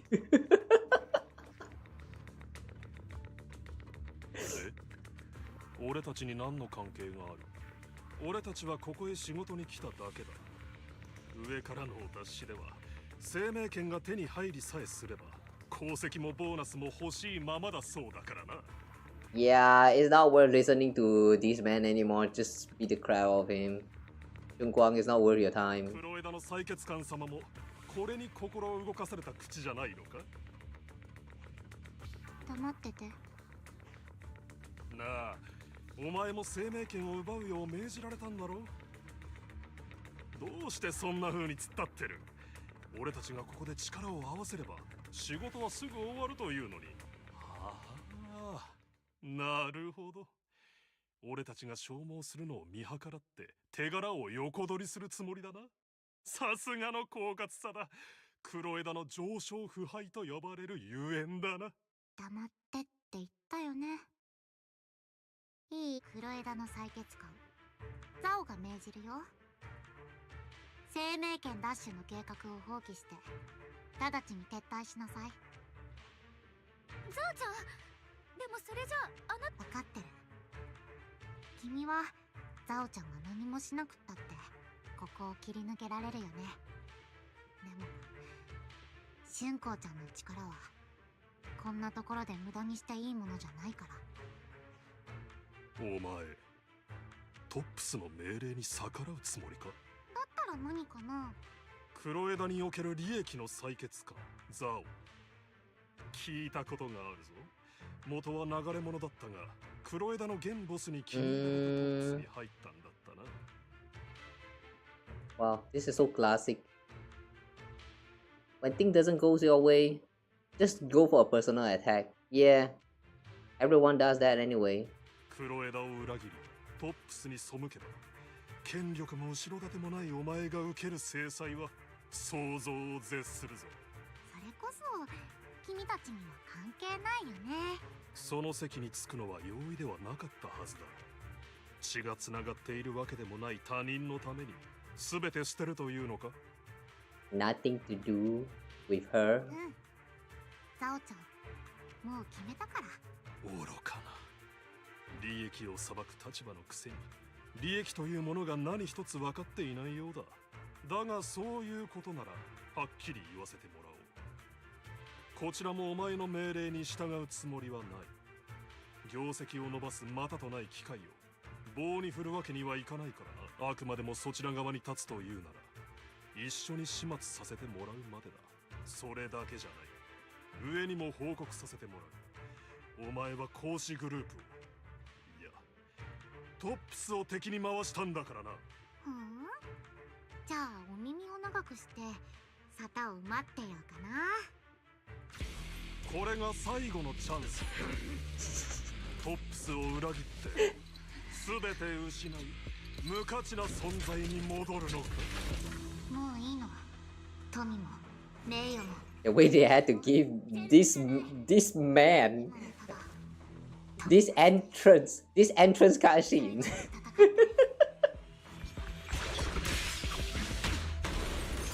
君たちは使命を果たして。大丈夫、ザオちゃんすぐ追いつくよ。ああ、パパッとやったー。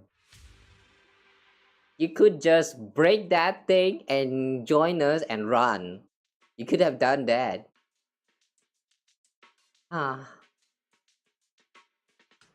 Fun is gone. That's sad. Church of Scientology is more like organized cult. Tom Cruise is also a member. If interested in recommended a South Park episode where they make fun of them. Don't want lah. Let's not make fun of people. Don't make fun of people lah. When it comes to joking, I feel like it's best to make fun of yourself.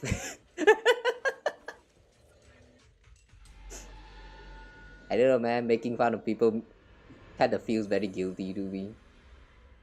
Under the overwhelming surge of abnormal miasma, an illusion that feels both strange and familiar takes shape once more. Oh, this again! Right, I forgot. 僕の目には何も見えない。ということは、やはりまたみんな幻覚を見てるようだね。お前の死、カローレはお前より早く現実に見切りをつけていた。カローレ先生がまだわからないふりをするのか。お前たちの言う急と陥落をカローレが自らの手で引き起こしたものではないか。お前も彼女のように自分のものですらない責任は捨ててしまえ。原初の無垢なる混沌にして静寂なる虚無へと。What do you mean, primal state of purity, chaos, and quiet emptiness? Isn't our primal state supposed to be monkey? I'd rather go back to monkey than go back to purity, chaos, and quiet emptiness. Like, what is all this? We don't need all three of this.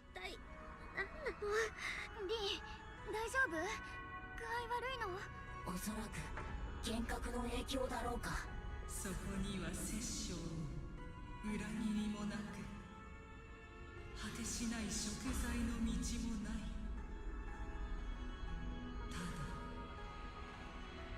永遠にして究極絶対の解放があるのみ。解放。さあ子供よ、我と一つになるのだ。お前の死、カローレのように。I'm one with me. Oh? 私たちの先生はそんな人じゃないもん。After a burst of searing pain, your vision finally returns and the light comes back into focus. Damn. What did she mean by Carol joined together with her? The fuck? I remember now? Wait, what we remember? 安心して、もう平気だよ。それで思い出したんだけど、あの眉みたいな球体、浮かんでる岩に埋め込まれてたやつと同じだったかも。The one embedded in those floating boulders we found? Floating boulders? 浮かぶ岩って、私たちが前に見たあの大きな石のこと？もしあなたが見た幻覚が始まりの主の影響なら、それってつまり始まりの主の力は最初からラマニアンフォロー全体に広がってたってことになる。まずいかも。他のエリアにいるみんなに今すぐ知らせなきゃ。You quickly contact Wise and share this theory. なるほど。わかった。リンは始まりの主の封印に専念してくれ。他のみんなには僕がすぐに伝える。Wise hangs up a call and you feel a moment of relief. 実は君が見たものについて僕も噂を聞いたことがあるんだ。この前ミス・サンブリンガーの消失に関する話をしたね。実はこれに続きがあって、その後一人でフォローに入った彼女が始まりの主に出会ったというものなんだ。始まりの主はミス・サンブリンガーを自らの使者に変え、その力を模して他の使者たちを作り出した。始まりの主の最終計画にのっとり、世界全体を一つの巨大なフォローへ変えるために。What? The creator turned Sunbringer into the messenger, even created other messengers modeled after her power. Like ethereals? 何をその噂。ミス・サンブリンガーが始まりの主に従ったなんて。始まりの主は彼女に約束したんだ。全ての差異という差異がなくなる新世界を。そうでもしないと人類は同胞への悪意を本当の意味で手放すことなんてできないからね。その世界ではみんな同じだ。争いもなく衝突もなく分裂もない。ただ永遠の静寂と平和だけが存在する。But doesn't that sound kind of boring? It sounds suspicious no matter how you put it. 新世界ね。うさんくさいな。どんな差異もなくなっちゃうって言うなら個性もなくなっちゃうんでしょ。それっていいことなのかな。私も同じこと思ったのよね。もちろんあくまで噂だから、誰かが暇つぶしに考えた作り話かもしれない。先に進もうか。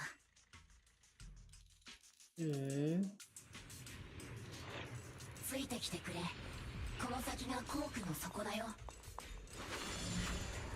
Okay, what was this? Apply.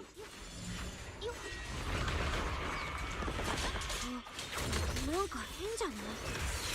まるで今も工事中って感じ。何かが起きてそのまま時が止まったみたい。ミス・サンブリンガーが裏切られた時、ミアズマが吹き出し全てを飲み込んだ。And where are we trying to go? The top. まるで世界に復讐するように。まあ、あくまでも噂だよ。浮かぶ岩はこの近くにある。Okay, the boulder should be close. Wow, we have a total of 3 maps to explore this time. Huh.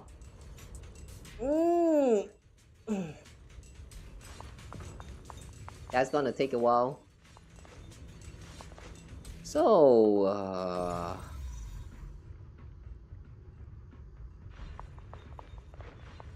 oh, okay. This one.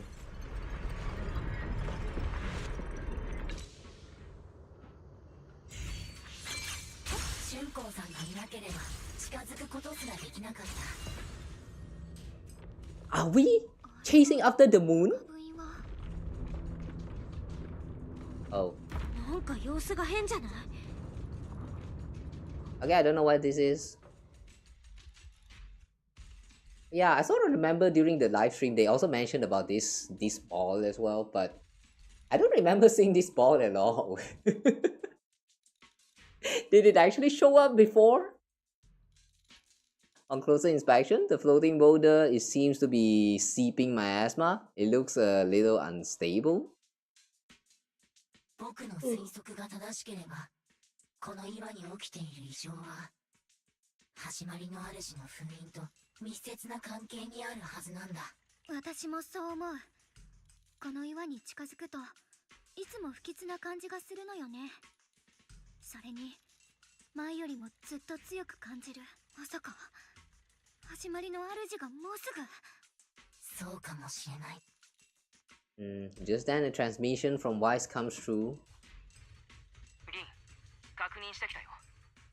他のチームも皆この浮遊する岩の異常に気づいているようだ。だからって今すぐ危険というわけではないけれど、これからどうなるかはわからない。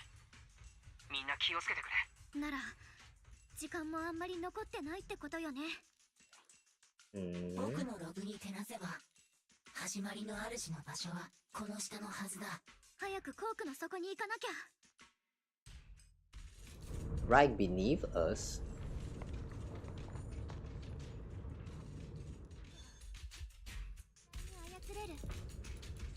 You know, I would like to imagine that when we are performing this flying sword combo thingy, and Belle and the bamboo also miraculously like move together.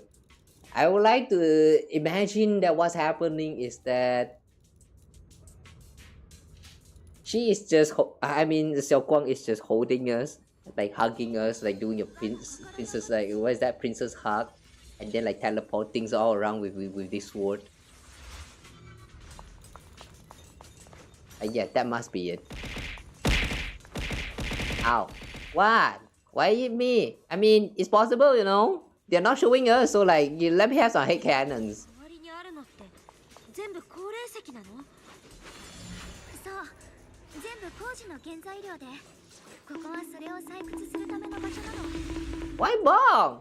I mean, don't you guys want to get Princess hugged by her? Huh? You don't? Huh? Weird. There's so many black flowers here. We should definitely purify them first. Oh, Dab, you only just recovered. We need to save our strength for the creator. But besides, our companions are still working hard. We should also get our own part done. You're right, Junior. The power of the Qing Ming Sword should definitely be saved for the most crucial moment. Once we find the source of the creator's power, we can put an end to everything once and for all. Leon Arclight just said.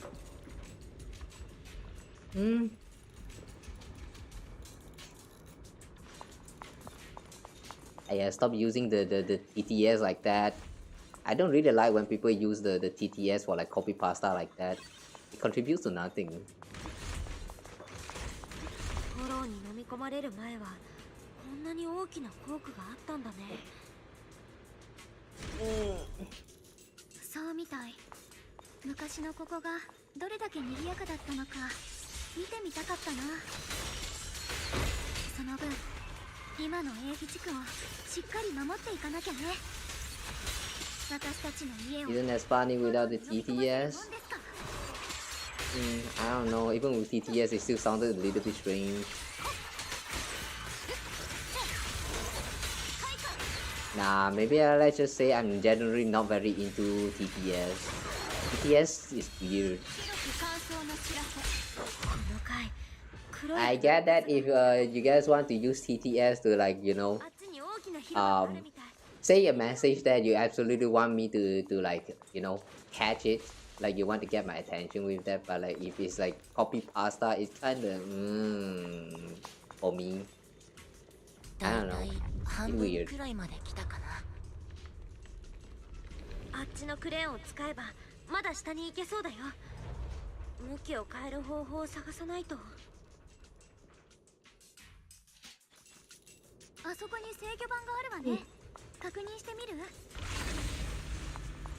れ壊れてるっぽいけど直せるかも。試してみるね。効いてる。でも電力が足りないみたい。周りに他の発電機がないか探さないと。生命が行き先を知ってる。Oh, is that corrupted too?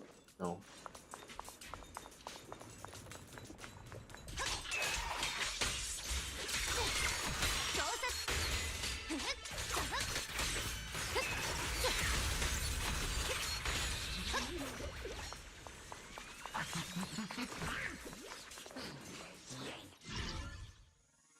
Polarity calibration. At the right moment, flip to get the same side track and then calibrate when. Oh, okay.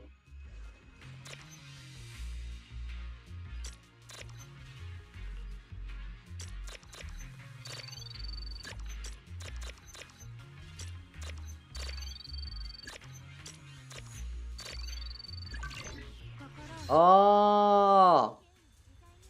Yeah, this game mode can be fun. I kind of wish that we can get an event that dedicated solely on this one for like the rhythm games one. Like I remember in the past events we had like those the mini games where you tap on the buttons at like certain rhythms. Yeah, that one. We could have a whole segment with this right here. We could totally create a reading game with this. Wait, or should we? You know, on second thought, never mind. It feels a little bit clunky. The timing's a little bit off. Yeah, never mind. あと少し発電機をもう一台起動させたら治るはずだよ。Okay. One more to fix. Oh! What's this? Explore Boo? Want me to fix it up? Oh, I have stuff to do. Sorry, little guy. Next time.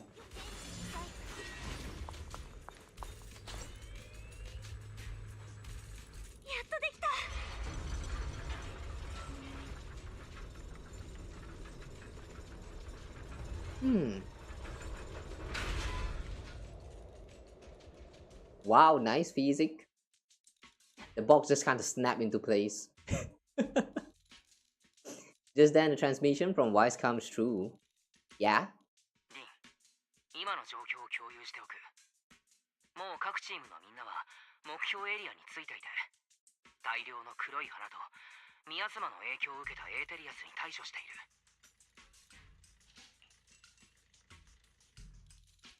異常なミヤズマか。なんということはない。切れたぞ。さすがうつろがりの星見みやび様って感じですね。ファブルス正体は火力制圧を展開中。この場所を清潔にしているところだ。ああ、黒い花か。綺麗だね。でも枯れてた方がもっと綺麗かも。Flower that looks better when they wither. ここにも結構エーテリアスがいるじゃん。ほらアリス、ちゃんとして。頑張るのだ。みな、長期兵の異常なミヤズマはまだなんとかできる範疇だ。住民たちの方もすでに人をやって避難させている。とはいえかたくなに離れようとしないやつもいるな。住んでた家を捨てて逃げるのはやっぱり辛いのかな。いや、皆分かっているんだろう。ラマニアンフォローの状況が取り返しのつかないことになれば、もはや避難したところで何の意味もないと彼らは最後の希望を僕たちにかけたんだ。I see. そっか。じゃあ私たち絶対に長期兵を守り抜きましょう。そういうわけでに、そちらの状況を聞かせてくれ。There's a lot of black flowers here too. こっちにも黒い花がたくさん。外周より全然密集してる。でも私たちは一旦宮妻の処理じゃなくて始まりの主の力をたどる方を優先するよ。ああ、それでいいだろう。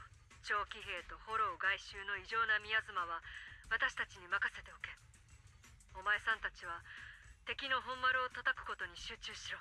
それと春子、生命権を抜くなとは言わん。だがここぞという時を見極めるんだ。お前さんたちの目的はあくまで始まりの主の力を封印すること。そうでな、皆の無事と作戦の成就を祈っている。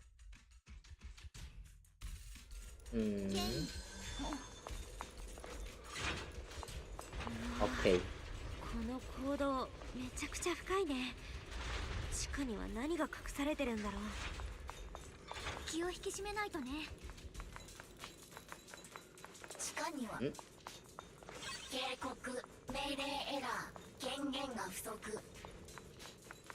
ロックスプリングまた故障しちゃったの？コアデータに異常、強制再起動を実行中。再起動完了。兵器、ここのエネルギーの影響で一時的に誤作動を起こしただけだから。見えた、異常なミヤズマよ。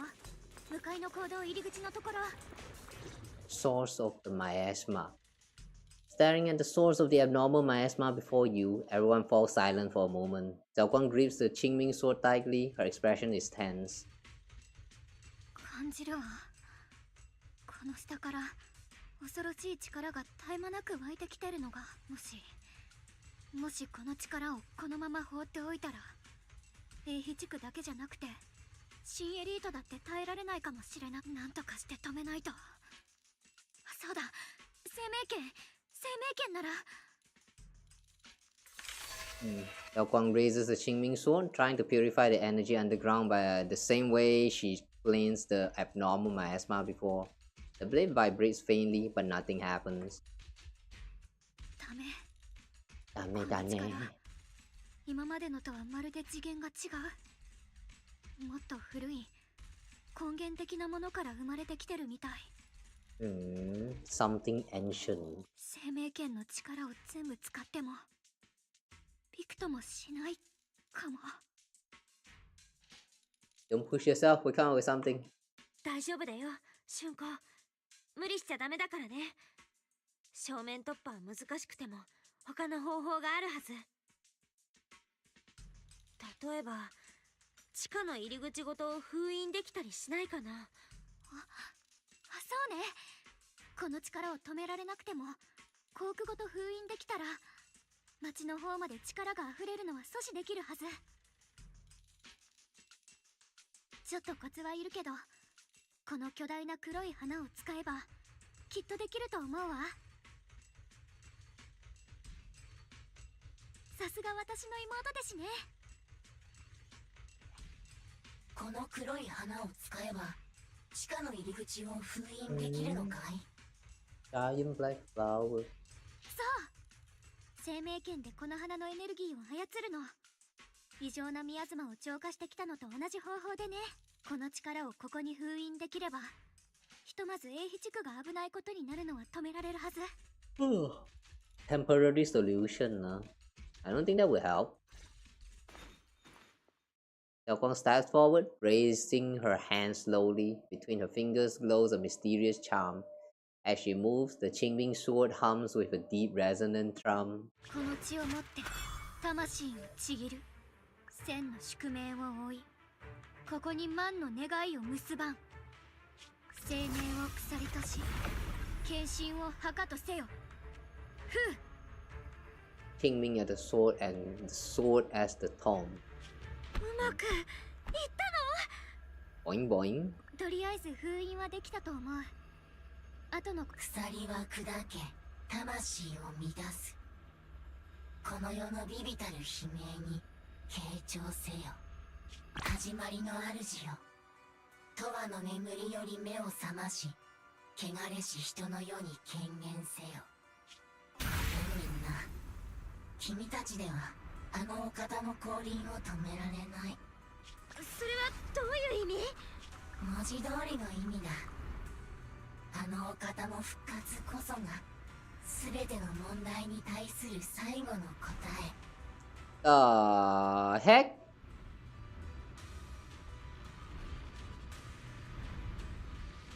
Alright, this is the last thing that will betray us today, right? Right? 今、時は満ちた。君たちは計画の邪魔になる。 Honestly, this is the last person that I would expect to betray us right now, but what the fuck? Why is there so many betrayal today? Just today alone, so many betrayal. Why? 僕の目的は最初からただ一つ。あのお方を目覚めさせること。そんなことしたら英飛地区が、新エリートそのものが炎に飲まれちゃう。愛すべき人類、同じ過ちを何度も繰り返す君たちを僕は許そう。君たちはあのお方の復活を災難と呼ぶが、僕に言わせればこれは救済なんだ。人類は常に嵐に貸し付き、強さを崇拝してきた。そして今、完璧な神が必要だ。そしてあのお方は君たちに最も尊い贈り物、二度と思考のいらない幸福を与えてくれるだろう。Breathe without the burden of thought. どうでもいいけど、こいつらをやっちゃった方が手っ取り早くないか？お？生かしておいたらどんな面倒を起こすか分かったもんじゃないし。うるさい。とにかく愛すべき我が友よ、君たちのためにより素敵な世界を作り上げると約束する。その時が来れば。 What's with double personality? What's with all this double personality plot, man? First it was Xiaoguang and now it's this Bangbu. Why? ロックスプリング、一体どうしちゃったの？まさか何かに乗っ取られちゃった？ Lord Spring tenses for a moment as if something has awakened within him, and then the strange voice echoes out. ああ、僕のこと言ってる？乗っ取ってなんかないよ。僕たちは対等で気の置けないパートナーなんだからさ。警告、対象の内部から独立した高知能データ体を検出。当該コア構造は規約内の特定データソースと高い類似性を示しています。 Data source from the agreement? What is agreement? 関連する記憶ライブラリの呼び出しを試みています。失敗。アクセス。匂うな。それも同類の匂いだ。Wow, you can smell AI? 君が現れるべき時じゃない。 Lord Spring returns to normal, his voice as calm as ever, yet beneath that calmness lies a cold, unmistakable resolve. みんな、まだ気づいてないのかい？最初から僕が君たちに近づいたのは、これが目的だったからなんだけど、君たちを利用して、あの最も純粋で、最も強大なエネルギーを引き出す。そして、あの方を本当の意味で目覚めさせる。どうしてこんな。まさか最初から三小会やサラとつながってたの？確かにサラさんとは協力関係にあった。でも僕は三小会には興味がないんだ。じゃあどうして始まりの主を復活させようなんて。そんなことしてもあなたにいいことなんてないでしょ？僕は人間じゃない。だからこそ君たちには気づけない真実が見えるんだ。この世界が混沌と無秩序に陥る限り、三小界のような存在は生まれ続ける。腐敗したものにカビが生えるようにね。君たちには彼らを根絶やしにすることなんて永遠にできやしない。なぜなら彼らはこの世界の絶望から生まれたものだから。生と死の境でもがき苦しんだからこそ、サラさんもこの全ての背後にある真実を見抜くことができたんだろう。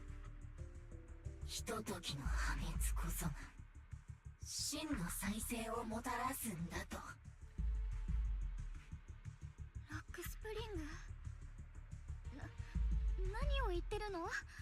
ひとときの破滅って始まりの主が目覚めたら、それこそみんなにとって本当の絶望になるんだから。まだ気づいてないのかい？今の新エリートがどれだけ腐り果ててるのか。人は互いを騙し合い、利用し合い、自分の利益のために他人を地獄に突き落とす。労働者たちは身を削って工事資源を掘り続けなければ生きていけない。けどそれで最大の利益を受けるのは誰だい？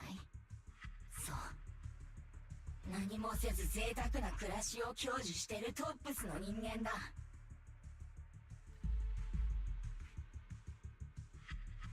オブシディアン大隊のアガメムノン正体には情熱があった。けど最後は利益のため取引の犠牲となった。イソルデ大佐はその後の一生を復讐の炎に囚われることになる。 Wait, how do you know about Colonel Isolde? 君たちの仲間だったバンガクとダイアリンも同じだね。万学は人々を救ったにもかかわらず疎まれ、ダイアリンは信じた人々によって人見悟空にされた。わかるだろう。他人を犠牲にして自分が利益を享受する。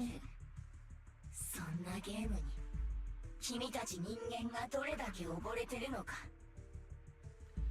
これが公平だと言えるかい？も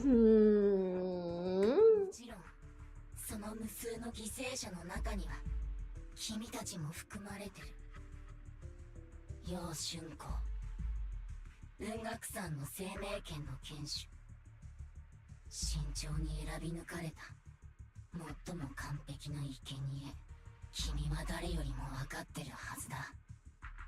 なぜこんな悲惨な運命をたどることになってしまったのか。私はそれと君もだ、プロ騎士パエトーン。そして君の先生カローレアルナも。What does that mean? どういうこと？先生のことを知ってるの？少しはね。だからこそ君たちへの不当な仕打ちには本当に腹が立つんだ。まさか悪魔の子なんて呼ばれるのを甘んじて受け入れるつもりではないよね。君たちは何も間違ってない。いや、むしろ君たちこそが全てを救わんとする存在だったのに。全ての悲劇は人間が個々に分かたれてるから生じる。君たちは決して他人の立場を本当に理解することはできない。他人の痛みを本当の意味で分かち合うことも永遠にできない。だけど始まりの主がもたらす世界はそれとは全く違う。あの方がもたらすのは一つになることでもたらされる平等、そして永遠の安寧なんだ。人を傷つける者は自ら痛みを知る。他者を犠牲にする者は自ら犠牲となる。その世界ではみんなが一つになる。争いも衝突も分裂もない。あるのは永遠の安寧と平穏だけだ。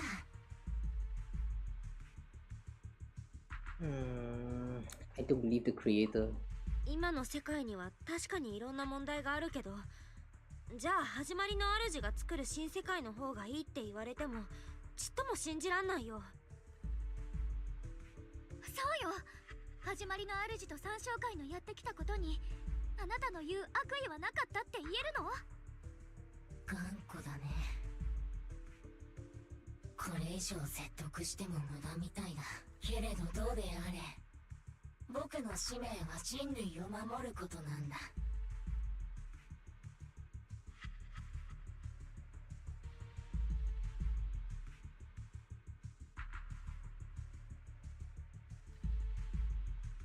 だから僕がみんなをしっかり守ってあげるよ。まずは君たちの本能に根ざす余計なもの、ただ苦痛を生み出すだけの悪意と自由意志を全て取り除こう。そして君たちの汚れのない魂を一番きれいな水晶玉にしまっておこう。もう二度とこの世界の醜さや汚れに触れることがないように、僕が君たちみんなに偉大な最短を授けよう。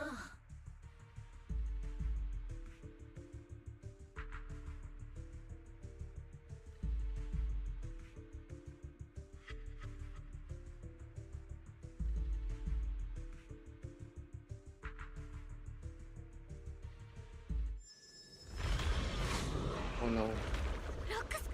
I'm really falling asleep. Yup.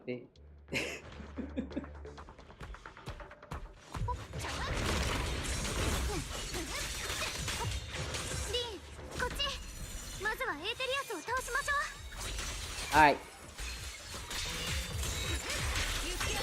まさか三章会だけじゃなくて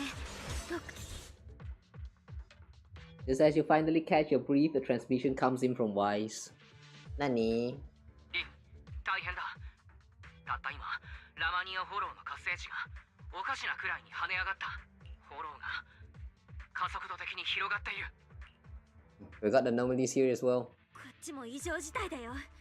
あの浮かんでる岩からミヤ様とエーテリアスがどんどん湧き出てて、その浮遊する岩の異常とラマニアンフォローの状態には関係があると。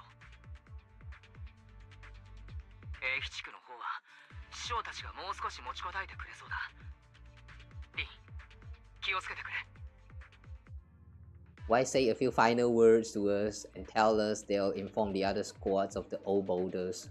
Final words. 状況はあまり良くないわね。ロックスプリングが次に何をやらかすかわからないし、早くこのエーテリアスたちを片付けて追いかけなきゃ。他のチームのみんなもどうか無事でいて。Are we going to switch perspective? At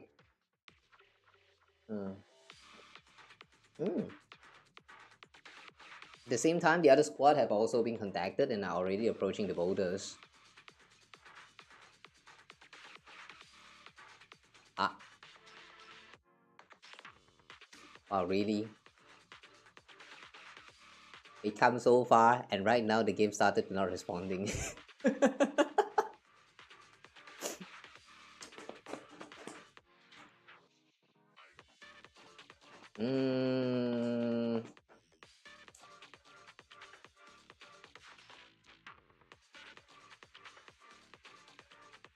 This loading is long. Okay, the spook shack first. Ugh.「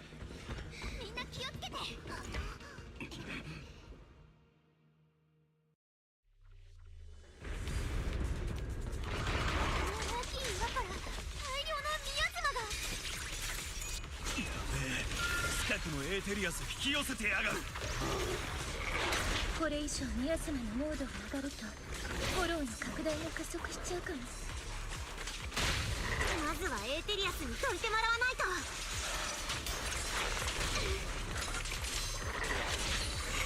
集中。今のはこう。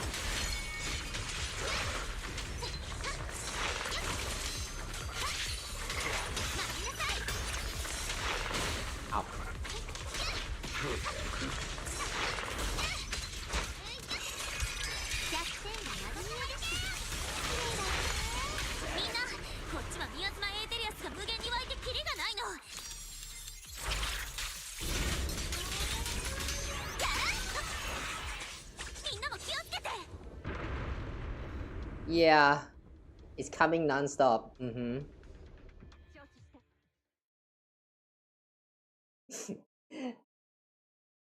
The way she hasn't even finished her sentence and the whole last wave just gone.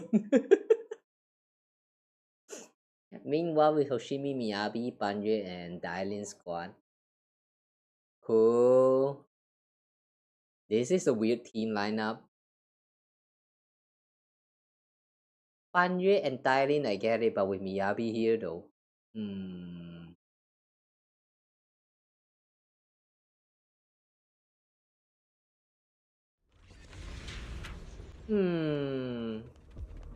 Such a weird team. あれは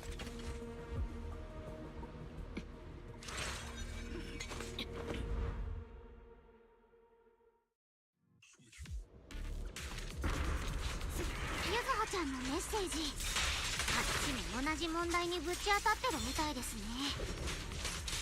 このままでは拉致が開かない。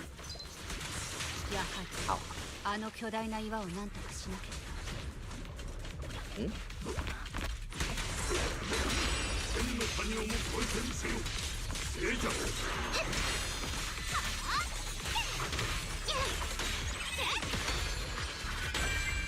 この刀に誓おう。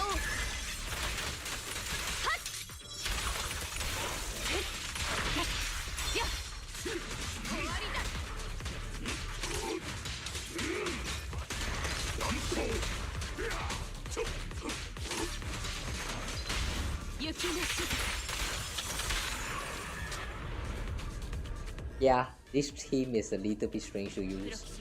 聞こえるか。私はあの岩こそが根源であると睨んでいる。これよりあの岩を切ってみる。I'm going to try and attack it? How? Eh? Wait. She's gonna try and attack it and then we switch perspective. Why? Why? Show us how you attack it. Alright, anyway, we're switching to Jufufu and Obo Squad. Obo Squad. Wait, was Trigger here again? For some reason, I keep forgetting about Trigger and Soldier 11 whenever talking about Obo Squad.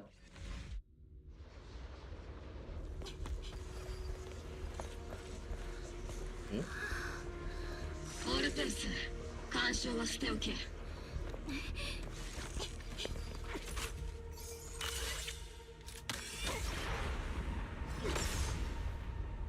聞いていない。進むぞ。ご尊顔を拝んでやる。 Still don't understand how Trigger is able to be a sniper like that. I mean, they did say that she's blind. こちらも同じだ。オーバルシャンター。まずはエーテリアスの鎮圧に専念だ。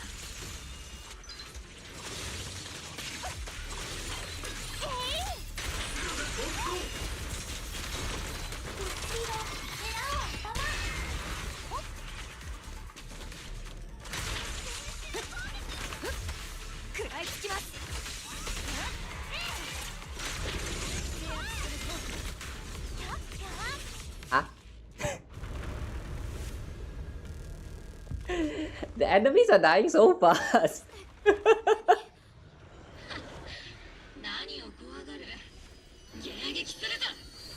Hmm? Wait, who is that? Is that Zodi?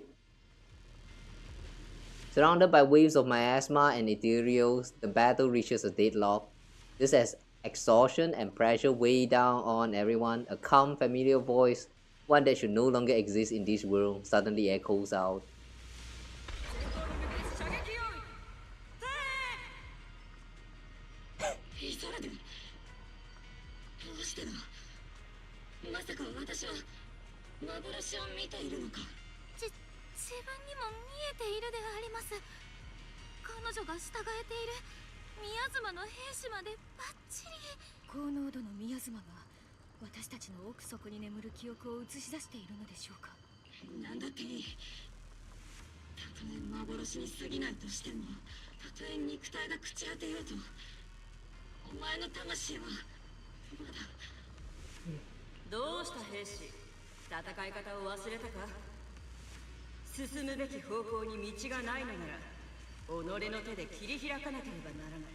This is some Himeko R moment.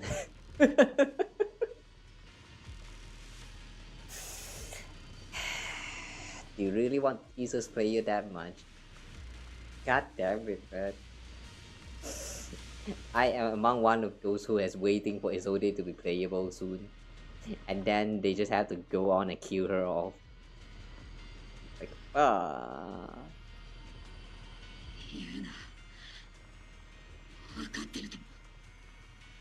防衛軍情報部大佐イゾルデだ。オバル小隊隊長鬼火だ。 Two gazers crossing the boundaries of time and death seem to meet at this very moment. 君の成長を見せてくれ、鬼火。そちらこそ遅れを取るなよ。Is this the real her or is this actually just an illusion? I wonder. オルペウス隊員、ずいぶん重心が安定するようになったじゃないか。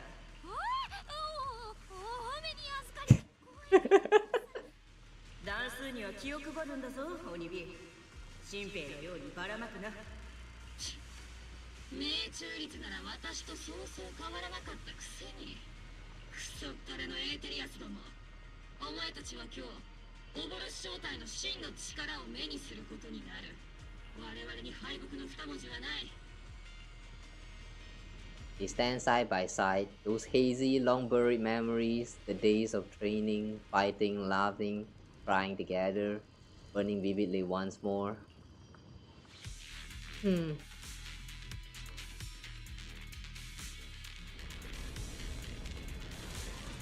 Oh, we're still not done with this segment? Okay.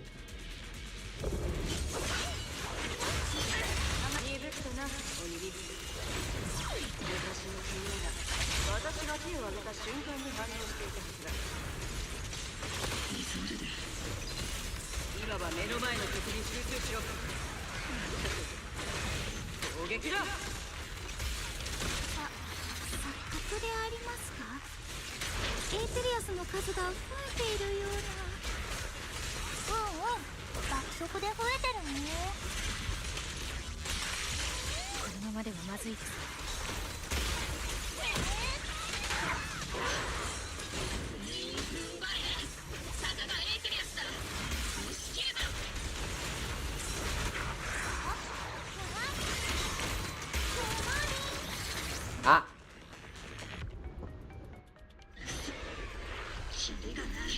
Damn, they just keep coming.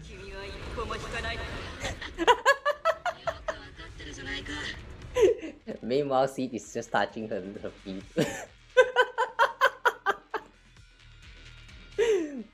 I like Seed. Just as everyone is about to jump back into battle, they all receive a call from Proxy.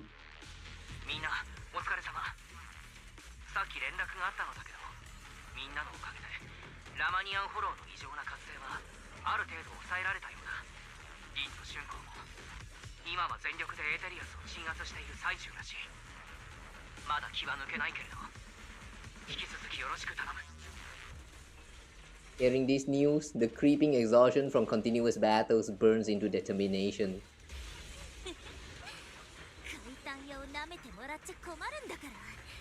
一般市民の意地ってやつを見せてやろうね、アリス。 Yeah, let's go. 頑張るのだわ。確かに数は多いですけど、それだけです。雑魚が束になったところで脅威でも何でもありませんよ。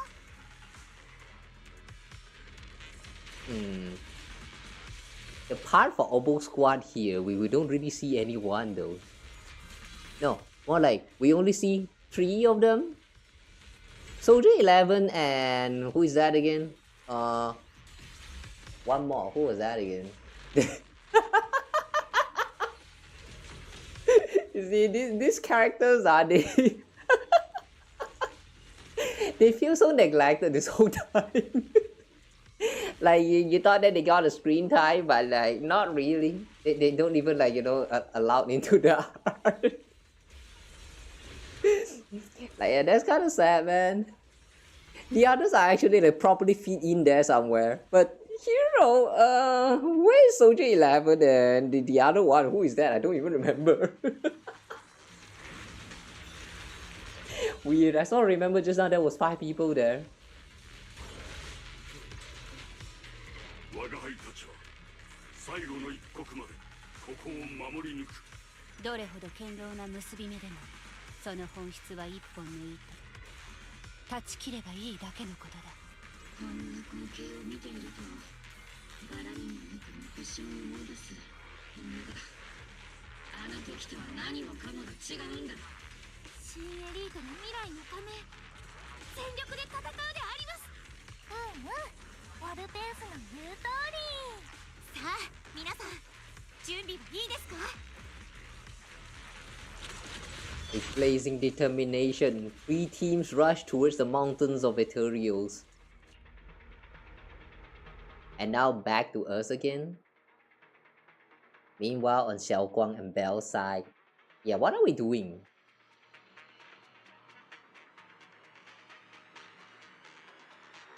We just kind of connected all the way to where we were last left off, and now, what?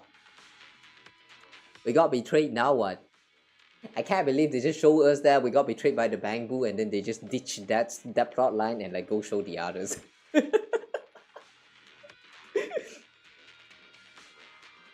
I mean, I'm pretty sure they are going to connect around the end, but the way they show you like this plot line where you got betrayed and then they just ditch it and like, you know, show you everything else that's not related to it.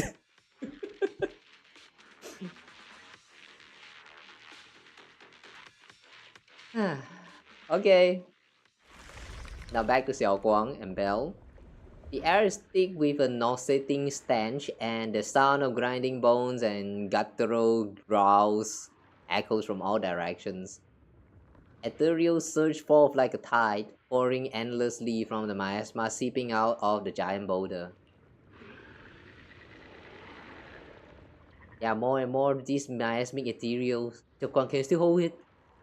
このエテリアス、キリがないね。春子、まだいけそう？大丈夫。でもこのままじゃロックスプリングに追いつけないかも。もうあんまり時間がないのに、やっぱり生命圏の力を使うしか。But the Qing Ming Sword will affect you. There has to be another way. でも春子、回復したばっかりなのに、また生命圏を使ったら。焦んないで。きっと他の方法があるから。もしかしたら迂回できるかもしんないし。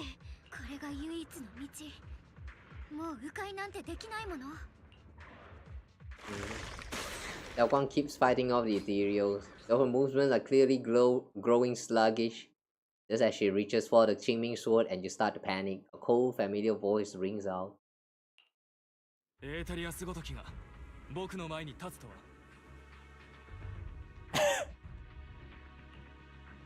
Ashua? Ashua can fight? Well, I kind of want to see how Ashua fight. 雲鶴山より火星に参った。お兄ちゃん、どうした Who's there at the back? I have no idea who these two or this one is. These three right here, they are just random disciples that just decided to show up, isn't it? 雲鶴山を許したわけじゃない。かといって英七区の危機を見過ごすほど冷徹にもなれないんだ。君たちが窮地に陥っているのなら、なおさら黙って見ていられるものか。春子、それにお弟子さん、ここまでよく頑張りましたね。Yeah, we both fought hard. We definitely fought. ここは僕と彼らに任せてください。Aren't we just dead weights being in here? I mean, we don't know how to fight. And our, what is that? The ethereal perspective something thingy, that thing doesn't even work at all through like this whole time. So like, yeah, why are we here? サオちゃん、それにおしし、サク、みんな来てくれたのね。言ったでしょ、君たちも追いつくって。それじゃあこっちが大暴れする番だよ。With Senior Ye, Xiao and the others helping, you quickly take care of the miasmic ethereals. Thanks everyone. やっと一息つけるよ。みんなのおかげだね。でもお兄ちゃんたちがこっちに来ちゃったら、長期兵の方は大丈夫なの？安心してくれ。あそこには師匠をはじめ他の弟子たちもいる。あの人の目の黒いうちはフォローが民間人に被害を出すことはないと請け負ってくれた。そして僕の知る限り、この浮遊する岩からはミアズマとエーテリアスが絶え間なく湧き出てくるはずだ。春子、君たちにはまだ果たすべき使命があるだろう。生きなさい。君にしかできないことをするんだ。ここのことは僕たちに任せて。 Okay. お兄ちゃん、ありがとう。任せた。ザオちゃんも一緒に行くよ。Good luck, brother. でもザオちゃん、 Oh, that was coming too? 私たちこれからもっと危ないところに突っ込んでいくのよ。それってつまり、なおさらザオちゃんの助けが必要ってことだよね。I really like the way the two of them is actually bonding over times as we progress through the story. Like this is the unexpected pairing that I did not think that I would wish to see. I mean, ever since the beginning, I just like didn't really feel much, but like I'm just kind of indifferent. Like, she's here, okay, cool, nice. But now, you know, I'm glad that they're here. I mean, I'm glad that Zhao is here. I will be counting on you, Xiao Zhao.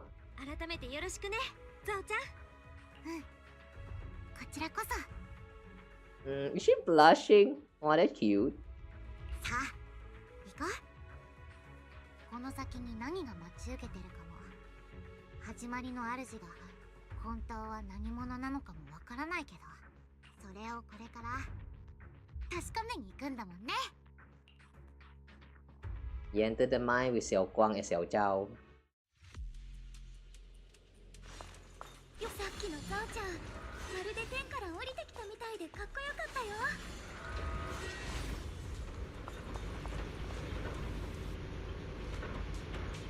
変わった表現だね。春光の言う通りだよ。おかえり、ゾウちゃん。おかえり。こんな広い空間があるなんて。After a while, you finally catch up. Log Spring. They're trying to receive. If you just accept the arrival with courage, everything will be so much easier. We stop you no matter what. That's a pity. You've been leading us here all along. That's right, this is my plan. As you all know, the Qing Ming Sword shares the same origin as the creator. So, Ye Shiyuan, keeper of the Qing Ming Sword, your existence is crucial to us. The creator needs to reclaim the rightful power. So that's why the creator's descent requires Ye Shiyuan. Why would you tell us? Aren't you afraid we might hide her away? Without her, your plan will become impossible. You will do that even without reclaiming the power of Qing Ming Sword. Destroying a tiny place like Phaethon Heights would still be child's play for the creator. But why would the creators want to destroy the place? I don't get it. What does the creator even want? They keep trying to like summon this creator, like awaken them, but why? What does the creator do? What is the creator? And your only bargaining chip is the Qing Ming Sword Keeper. The best case scenario for me would have been to arrive here with a Qing Ming Sword Keeper who had already lost the 5 senses. I was so close to success, but I never expected you'd be able to use the remnants of the creator's power to restore Ye Shiyuan's senses. So Xiaoguang losing her senses was part of your plan too? Damn, that's evil. Of course, what's easier to control than someone who's lost the 5 senses? I carefully prepared the perfect bait to lure you in. Illusion of your teacher, Carol. How do you prepare illusion? But don't worry, I'll only show you what really happened. I didn't make any of it up. You can probably tell that she also supports the creator. It's different from you guys, the way she sided with the Exaltis. Don't even put them and the Exaltis in the same breath. Don't you get it? The creator is far superior to the Exaltis in every way. The creator is supreme, and the Exaltis merely caught their fleeting attention by chance. Like said before, as long as New Eridu remains in such chaos, new groups like the Exaltis will keep popping up. Only the new world brought by the creator can resolve all of this. Someday you understand. I hate when people tell you someday you understand. Like, wait, why someday? Make it now.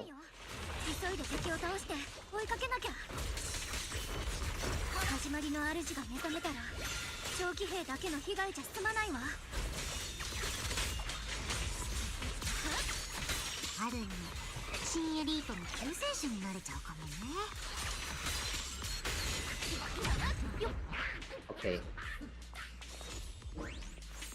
So where are we heading?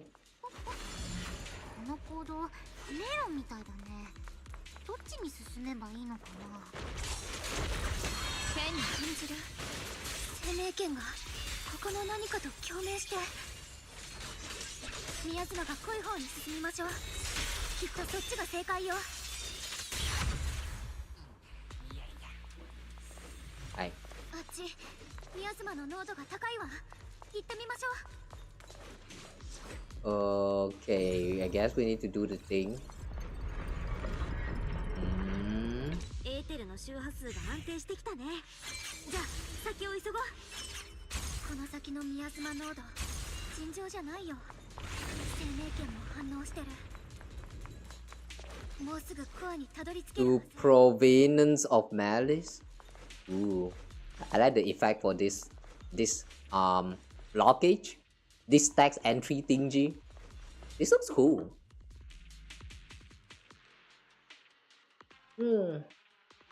Strange. It's just polygons with yellow color, like literally only one color right there. And also polygons. How come it actually looks so cool? There's something about those sharp edges. I guess I guess everything edges just make it better.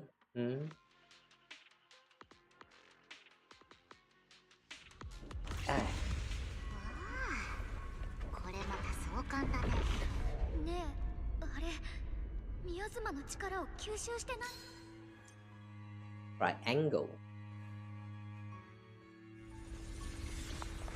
Alright, time to break a ball. 前に幻で見たのと同じだよ。Log Spring stands before the massive cocoon, silently watching you. 君たちがここに来ることは分かってた。ロックスプリング。あの方はもうすぐ目覚める。これは運命が選んだことなんだ。誰にも止められはしない。もちろん君たちでさえも。君ってほんと食えない子だよね。黒枝のザオさん、君の来歴は知ってるよ。隣にいるその二人と同じように君も間違った側についてしまったね。あの苦しみと無念を味わったことのある君なら僕の側につくと思ってた。おあいにくさま。みんながみんな破滅を選びたいわけじゃないんだよね。私わからないわ。ロックスプリング、あなたは前に言ってたわよね。私とリンはある意味被害者でこの世界を恨んでもいいんだって。あの時あなたは確かに私たちのために怒ってくれてたでしょ。そのはずよ。私の知ってるロックスプリングはそういう優しい子だもの。 Are we going to win him over through Talk no Jutsu? なのにあなたは一体何のために始まりの主を目覚めさせようとしてるの？まだわからないのかい？君たちのあがきも戦いも全て同じ混沌の中で悲劇を再現しているだけなんだ。人間は自らの力だけでは光明へ至れない。 What? Reach the light? What do you mean? So we're chasing after Kingdom Hearts 2? Huh? The future of humanity should be ours to decide. 何言ってるの？人間の未来は人間が自分たちで決めなきゃ。僕も昔はそう信じてた。知っての通り僕は人類を守るために生まれてきたんだ。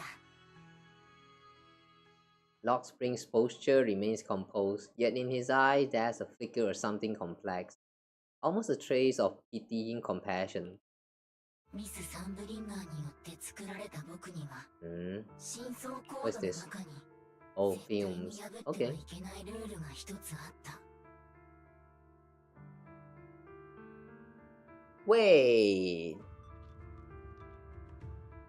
Is that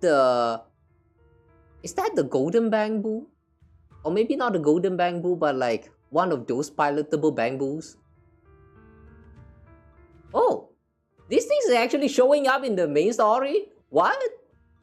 Alright, that's unexpected. 高火力型戦闘用ボンブは決して非武装の人間に銃口を向けてはならない。僕はそれを誇りとし、信念としてきた。あの日までは。Until that day, Lock Spring's gaze grows distant, and it feels as though his words pull everyone back to the moment when the catastrophe began. The city burns beneath a leaden sky, surrounded by ruins and cries of despair. Lock Spring follows his master, a man whose face is twisted by hunger and fear.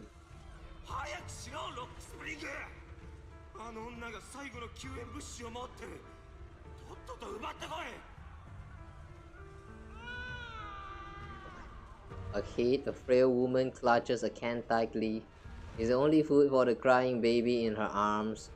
She stares at Lock Spring in terror, backing away step by step. コマンドのコンフリクト。目標は非武装の人間だ。攻撃指令は実行できない。コマンドがなんだ。今は非常時なんだぞ。奪わなきゃ餓死するのは俺の方だ。わからねえのか。命令だ。あいつを撃て。コアの禁令だ。できない。Just then, an old woman with a cane stumbles through the ruins, offering the only piece of bread she has to the woman holding the baby.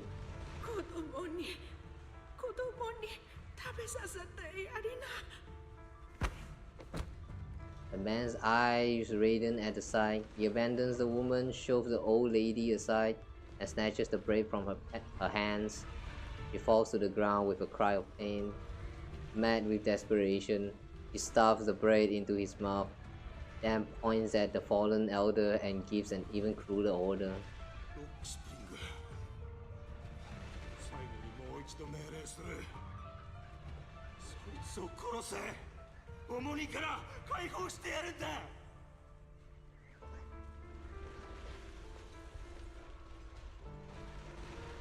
Human. 老人の愛願する目と僕の目があった。その瞬間、内部データが狂ったように衝突し合い、混乱し始めた。コマンドは僕に対し、主人に従えと告げる。でもコアの禁令が僕を止める。決して非武装の人間に銃口を向けてはならないと。僕は人類を守るために生まれてきたはずだ。なのに主人は他の人間を傷つけろと命じる。つまり一人の人間を守るためにはどうしても別の人間を傷つけなければならないのか。主人はまだ動かない僕を見て罵詈雑言を吐きながら切り飛ばし、自分の手でその老人を始末しようと一歩進んだ。Elder woman. What did she do? 機体から重たい悲鳴が聞こえてきたけど、痛みは感じなかった。ゆっくりと首を回し、僕は僕の主人を見た。なるほど、これが人間か。これが僕の守るべきものなのか。その後、僕はついにコアの禁令を突破し、攻撃指令を実行した。目の前の老人に向けてではなく、僕の主人に向けて。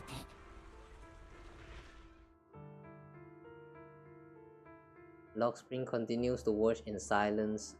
His expression is calm, but his voice carries an unmistakable chill. あの日からやっと真に理解できた。人間とは感情と欲望に支配された混沌として近視眼的な生き物だって。君たちの善意は一撃で砕けてしまうほど脆い。君たちの道徳は利益の前には何の価値もない。未来を君たち自身の手に委ねれば、終わりのない争いと破滅を招くだけだ。君たちは自分たちを統治することなんてできない。だからこそ君たちにはより高次元の存在が必要なんだ。全知全能で絶対的な理性を持つ神が。あの方は君たちの道を示し、欲望を管理し、そして Lockspring smiles softly, his eyes filled with pity and gentleness. How do a bamboo smile? あの方が統治する新しい世界では、誰かを How does a bamboo smile without relying on his eyes? 誰かを守るために誰かを生贄にする必要もないんだ。そこには生命権の権主もいない。誰かを騙して責任や代償が押し付けられることもない。隠された真実も運命も弱者への虐げも強者への追従も何一つとして存在しない。これが僕があの方の降臨を求めた理由の全てだよ。こうすることでしか僕の使命は果たせない。これこそが最も根源的で永遠に続く守ることなんだ。全くの妄想にしか聞こえないけどね。すぐにわかるさ。これは妄想なんかじゃない。これが現実になるんだ。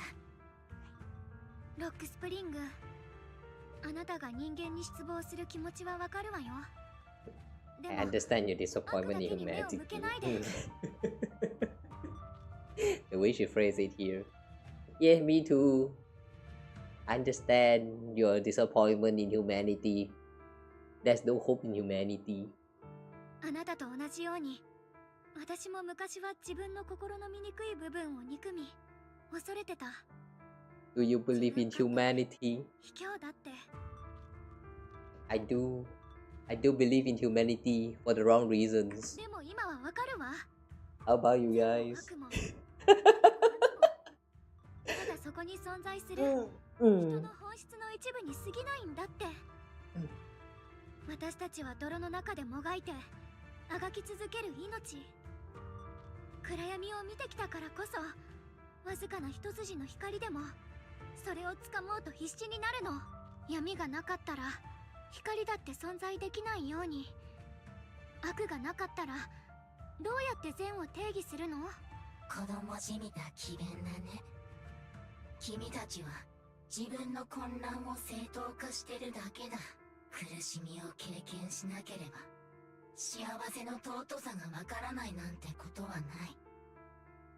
始まりの主が永遠の幸福を直接与えてくれる。But what the creature bring isn't salvation, it's destruction. I don't think the world will be any better. でも始まりの主がもたらしてるのは救済じゃなくて破滅だよね。あんたの言う完璧な世界が本当だったとして、そっちの方がいいなんて私には到底思えない。唯一の神様に導かれて何もかもが静かになっていく。その先に残ってるのはきっと空っぽな世界だけだもん。それは君たちがまだ本当の善を知らないからだよ。ただ未知のものを恐れてるだけさ。何をもってより良い世界になるのかなんて私にはわからないし、救済が一体何なのかもピンときてない。でもこれだけはわかるわよ、ロックスプリング。私たちから選択する権利を奪うことはあなたにはできないって。君たちの選択が君たち自身を苦しめることになるとしても。だって私たちには間違った選択をする権利があるから。もしあなたが何もかも奪うなら、私たち自身が成長して前に進んでいく、その可能性ごと奪うことになるのよ。ミス・サンブリンガーはあなたに人類を守ってほしいと託したんでしょ。今あなたがやっていることは本当にあの人が望んでたことなの？ミス・サンブリンガーは僕を作り出した。人類が自分の身を守る力を持ち、過酷な天災から生き延びられるようにと願って。だけど人間は自分のためにその力を同じ人類に向けた。許せない、許しがたい。誰も君に許しなんて求めてないのにね。過去を引きずって前に進めてないのは君だけじゃない？何？that Nani is cute. 正体もわかんない始まりの主に頼って全部を変えてもらおうなんて。大人に頼らないと何にもできない子供みたいだもん。強化交換に縛られて何をするにも人の評価ありきだったザオちゃんとある意味では同じかも。自分の無力さを受け入れられないから自分が活躍できる新しい世界を作りたいんだよね。でも自分とちゃんと向き合うこともできないのに他人や世界を変えたいだなんてちょっと順番がおかしいんじゃないかな。君は全然わかってない。僕の選択こそが最も根源的で最も正しい守ることなんだ。 And just what it is that you want to protect? Is it merely the concept of humanity? ロックスプリング、あんたが守りたい人類って一体何？それは血の通った命？それともただの概念？さっき言ってたよね。他人を犠牲にして自分が利益を享受するゲームにみんな夢中だって。でもその人たちと今のロックスプリングは何が違うの？みんなの命と自由意志を犠牲にしてあんたはひいきにしてる始まりの主がくれるものを享受するつもりなんでしょ？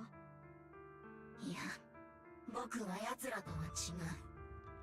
自分のためじゃない。僕は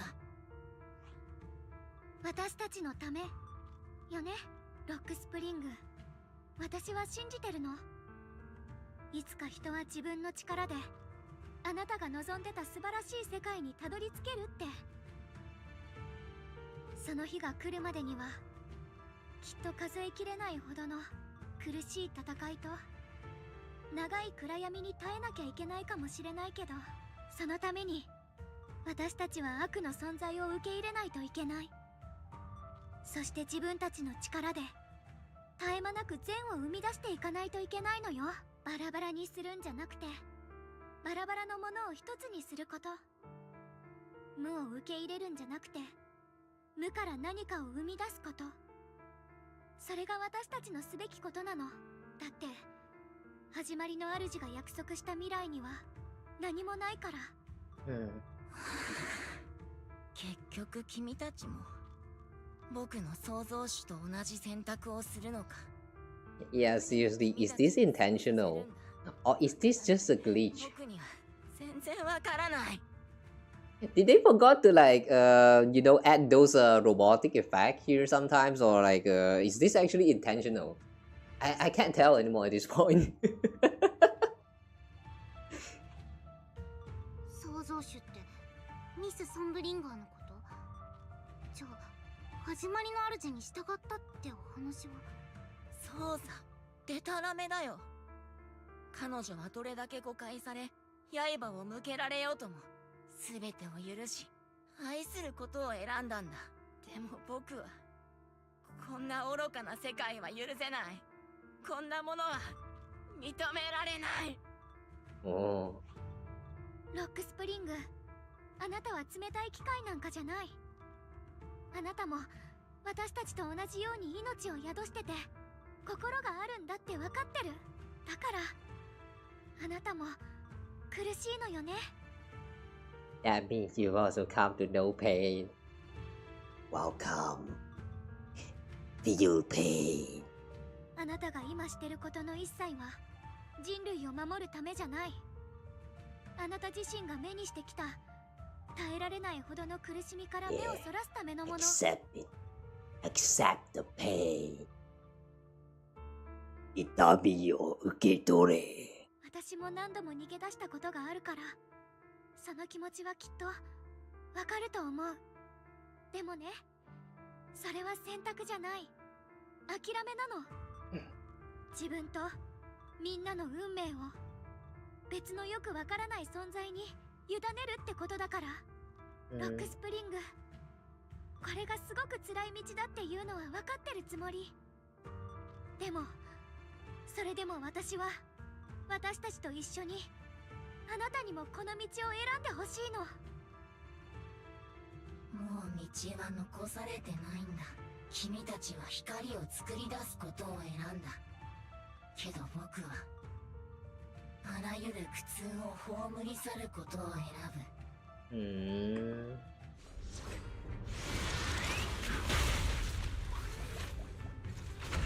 Whoa. Whoa. Whoa. A black bang boobs. 何か別の方法があるはずだよ。これが唯一で最善なんだ。あの巨大な眉が見える。それはずっとラマニアンフォローのミラズマを吸収している。もうすぐ孵化するだろう。その時全てが証明される。白に乾燥の知らせ。天を立つ。白き虹がこう日輪を貫く。Ow. 甘い考えをしているんだ。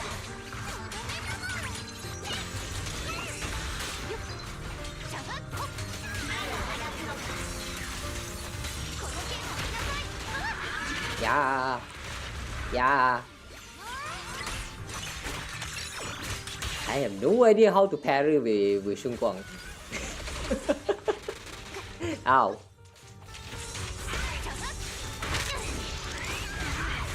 The timing window to perform a parry is weird. No, not parry, a dodge.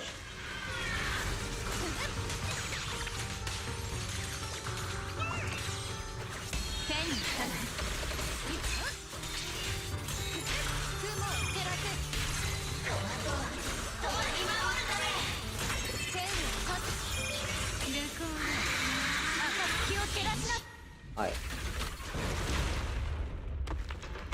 Die, little guy.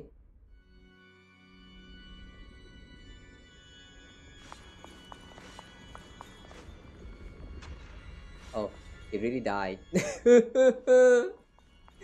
Damn, I wasn't joking. ロックスプリング。情けは無用だよ。さっきの時間稼ぎ。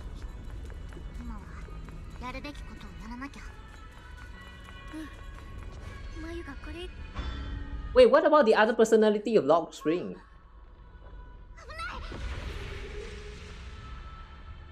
Oh, it's leaking. The massive cocoon, pulsing like a heart, finally loses its glow as the last trace of energy is completely absorbed. Countless cracks spread across its surface, and thick, inky black mist pours out, carrying a soul-chilling whisper as it rapidly bellows in all directions. 大丈夫？また具合が悪いの？大丈夫。ただ生命圏がこれに反応してるみたい。Could it be the side effects from the Qing Ming Sword? まさかこれが生命圏の反動を強めてるってこと？なんとかしてこれを止めなきゃ。これ以上広げさせちゃいけない。無理は禁物。今の君はまともに立つこともできないんだから。止めるなんて無茶だよ。That's right. ザオちゃんの言う通りだよ、春子。ちょっとでも体を休めよう。ね。It was even more funnier why we are here in the first place. Like we're like so deep in this dungeon right now. We're so deep, like literally right next to the heart, the cocoon, the center of everything. Here we are, but what can we do? I don't know. Yeah, why are we even here?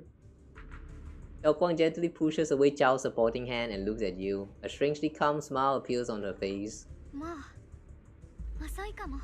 見て。これに実体なんてない。前にダイアリンも言ってたけど、この黒い霧に私たちの攻撃は効かないわ。それにあいつ何かを探してるみたい。探してるって何を？ Xiaoguang doesn't answer. She simply raises her hand and gently runs her fingers over the Qing Ming Sword. リン、ザオちゃん、そばにいてくれてありがとう。どういう意味？ Xiaoguang turns around and looks over deeply, a faint smile resting on her lips. In her clear eyes, there's no fear or confusion, only indescribable gentleness and a quiet sense of peace. No, please don't do what Sora did back in Kingdom 1. ただ、ずっと前からしなきゃいけなかったことをやりたいだけ。Please don't kill yourself. お腹が痛くなるって分かってても食べに行かなきゃ。大好きな金木犀のケーキ。Have that Osmanthus cake? What does Osmanthus cake have anything to do with this right now? 何言ってるの、春子。The ever-expanding black mist suddenly seems to find its target, turning into a massive torrent of darkness that surges towards Xiaoguang with a force that could devour everything. 危ない。春子、どうして？ダメ。これが私の選択。ついに手に入った。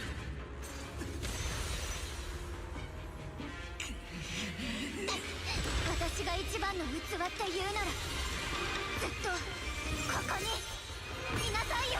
血迷ったか。お前もただでは。ええ、一緒に消えましょう。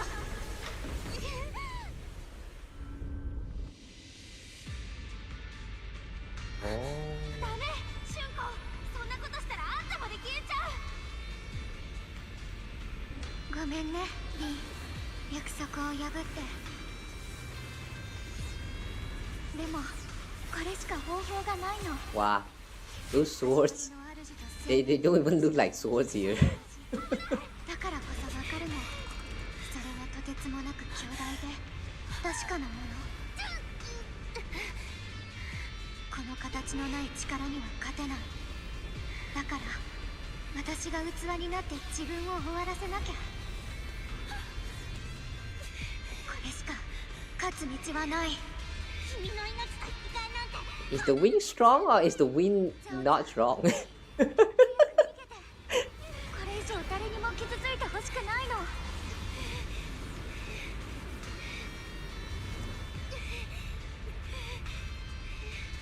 春子を置いてけない。諦めないで。別の方法があるから。諦めたわけじゃないよ。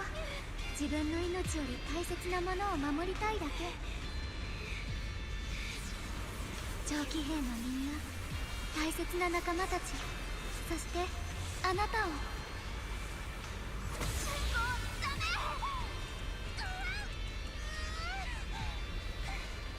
メ。リン、悲しむことないよ。今ほど生きてるって感じたことはない。あなたに出会えて本当によかった。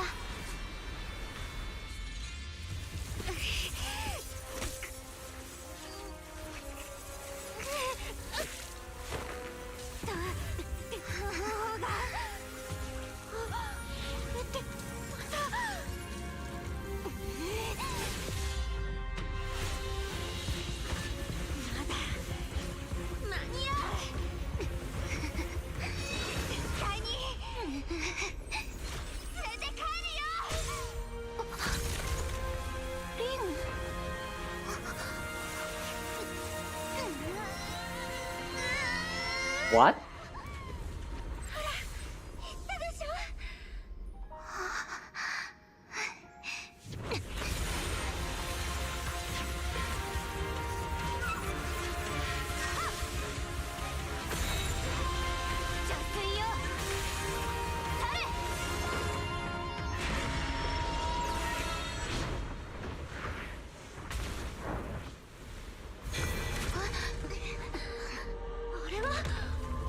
What just happened?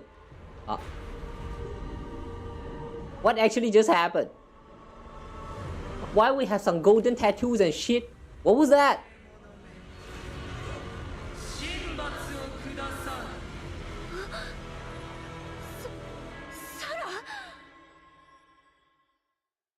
Sarah?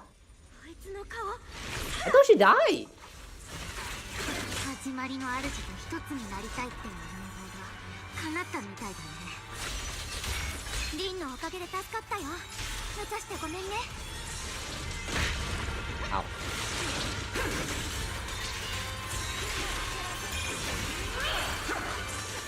生命剣宮廷を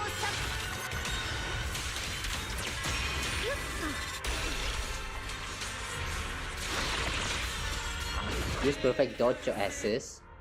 What is? Some enemy can use control skill during combat that ignore invulnerable effect. What? While control skill is being executed, there will be no flash warning. The first hit of the control skill cannot be blocked or parry. When it hits or is dodged by an agent, it enters a special vital view state where the enemy will continue to launch multiple attacks. Agent can counter subsequent attacks using defensive attack. What? Hang on. How does it work?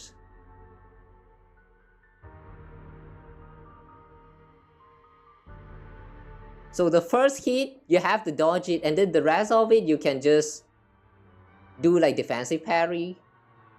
Okay. I'm going to give that a try. Sounds fun.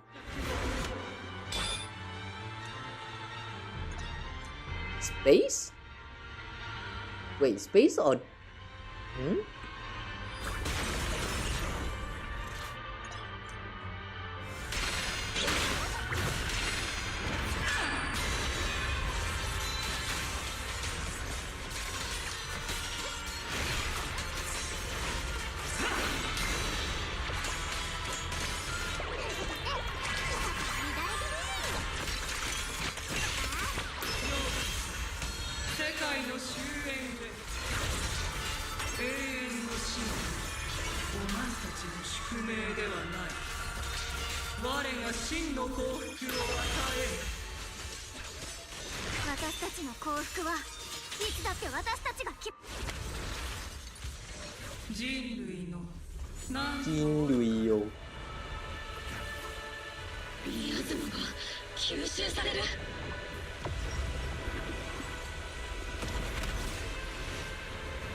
Oh, you got the same eye as me.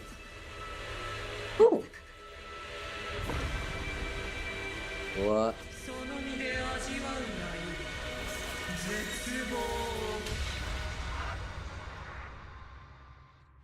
Damn.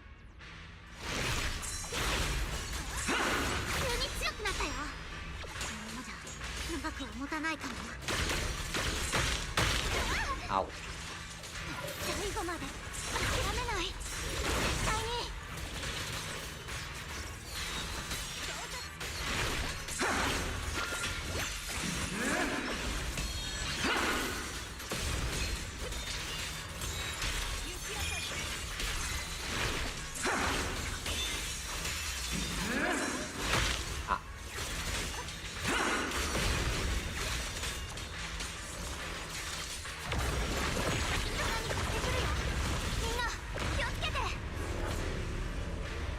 What is this Herschel of void ass move?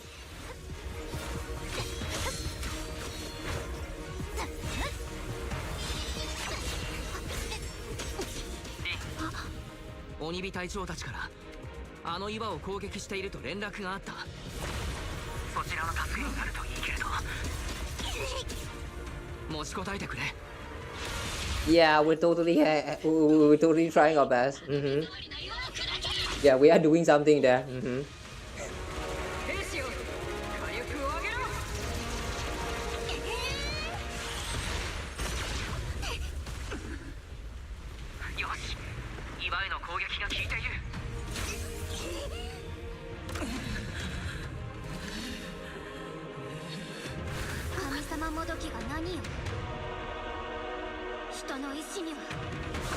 はないわ。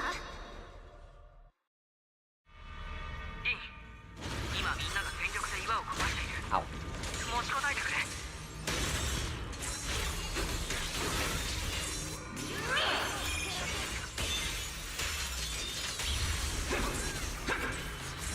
三尺の剣、属性を断つ。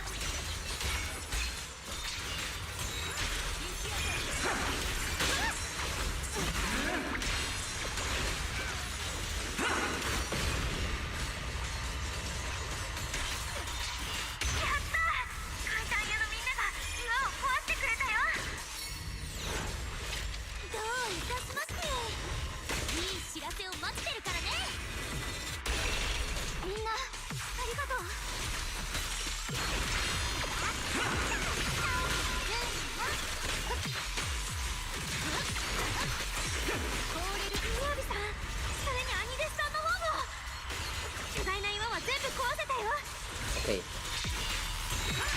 All of them made it nice.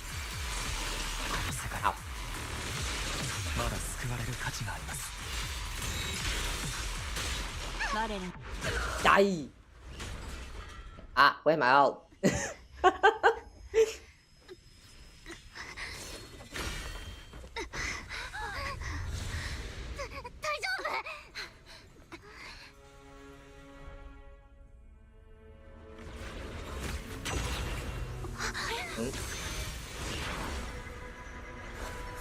生命剣の力を吸収してる。この力を真に掌握しなきゃ勝てない。また生命剣を使うつもり？いいの、リン。私はもうためらわない。忘れたとしても何度だって思い出してみせるわ。震えるほど怖くても友達の前に立ち続ける。何度倒されたって立ち上がって最後までもがく。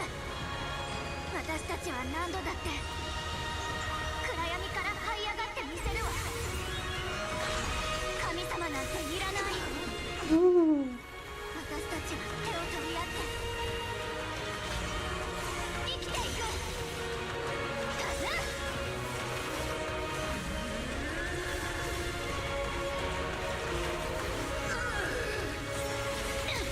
Yeah, she's literally Sushang, man.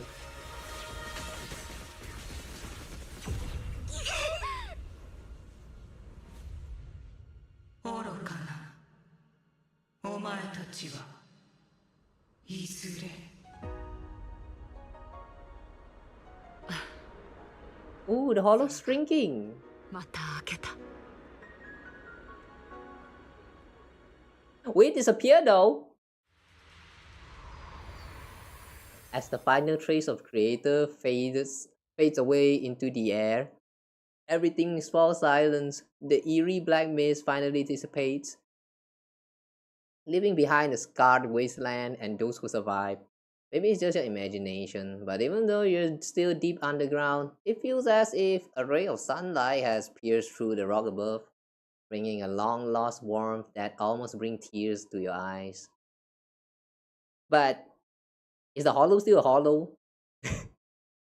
I still don't quite understand what's the condition for hollows to like disappear. So it's shrink down in size, at least that's confirmed.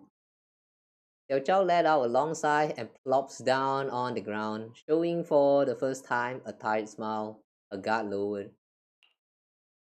やっと終わったね。これ以上戦ってたらいよいよ明日のお日様が見られないところだったよ。お疲れ、ザオちゃん。それに、リン。You too. 春光もお疲れ様。体の調子はどう？さっきの生命剣の反応、ちょっと気になってるんだけど。感じたの。最後の瞬間、生命剣でとどめを刺した時、この剣と私の関係性がちょっと変わったみたい。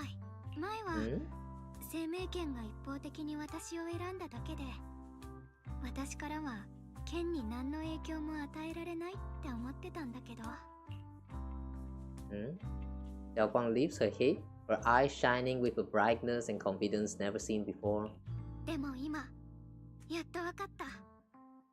私もこの剣を選んでたって。生命剣の力が手の中を流れてるのをはっきり感じるの。前みたいに攻撃的じゃなくて、とっても穏やかで静かな感じ。もしかすると生命剣とちょっとだけ仲良くなれたのかもね。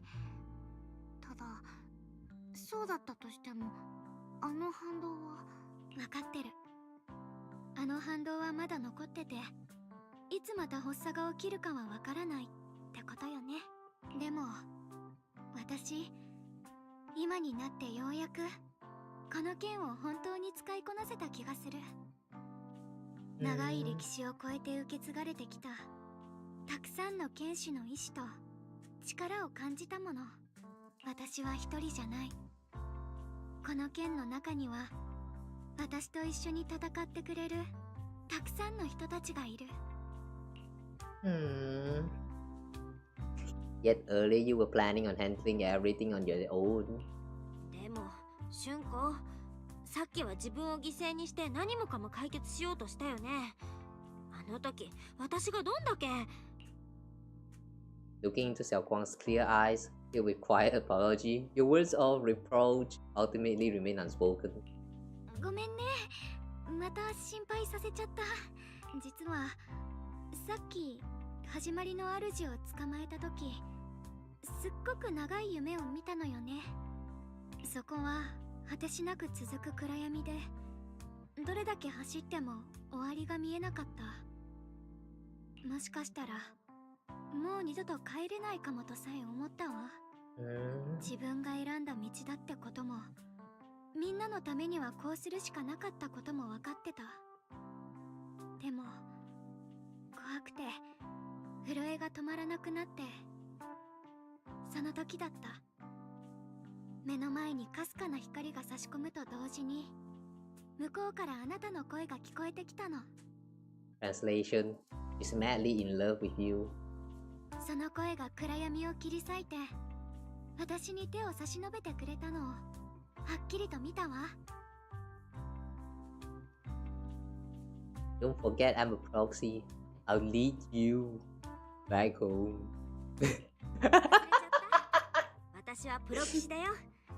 何があったとしても春子を家まで案内してあげるのが役目なんだから。 Yeah, let me lead you home, I mean. Yeah, Xiaoguang exchanged a knowing smile. Just then you receive a transmission from Wise. リン、そっちはどうだい？他のチームから連絡が来たけれど、みんなうまくいったようだ。フォローも元の大きさに戻って、今は安定している。 Mission accomplished. こっちもみんな無事で任務完了。詳しい話は後でそっちに行った時にするね。みんな頑張ったんだね。じゃあそろそろ荷物をまとめて帰ろっか。後で打ち上げの準備もちゃんとしなきゃ。みんなあれ見て、宮妻みたいだけどさっきまでなかったよね。 Yes, ma. 始まりの主の置き土産かな。濃度はあんまり高くないみたいだけど。待って、中に何か人影？ Carol? 顔色がすっごく悪いわよ。お化けでも見たような顔しちゃって。で、あれれ、どこ行くの？ You don't have time to respond to Xiaoguang and Xiaozhao's question. Your heart feels as if it's being squeezed by an invisible hand. Almost instinctively, you can't help but run towards that patch of miasma. For there stands the phantom of your missing teacher, Carol.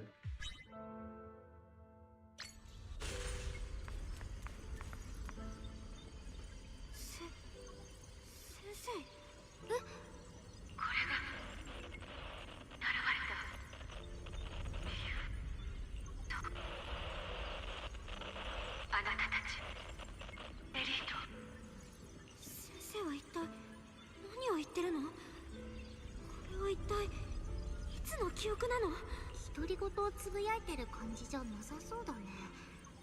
ほら、あの人の前の宮妻、はっきりとは見えないけど、2つの人影に見えない？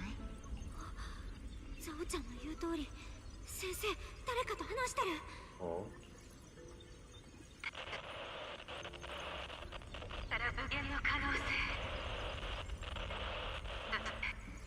Was the beginning of everything I saw, endless possibilities and an end that could devour everything. Is it finality? Are we talking about finality here?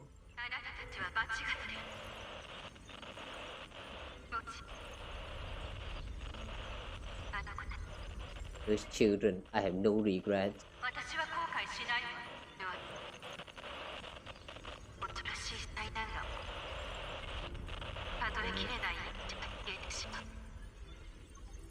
What is she saying?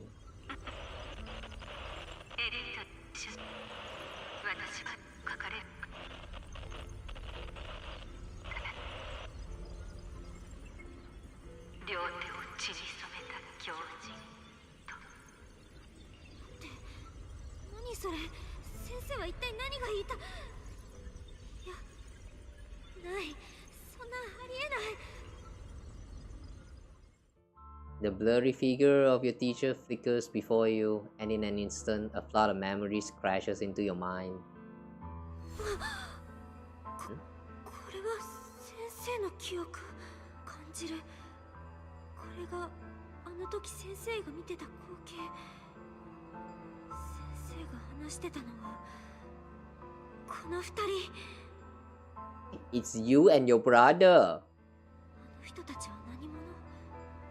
それにあの強烈なエネルギーはエーテル？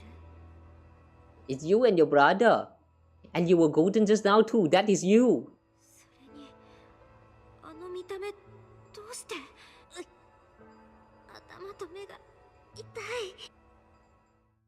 リン、大丈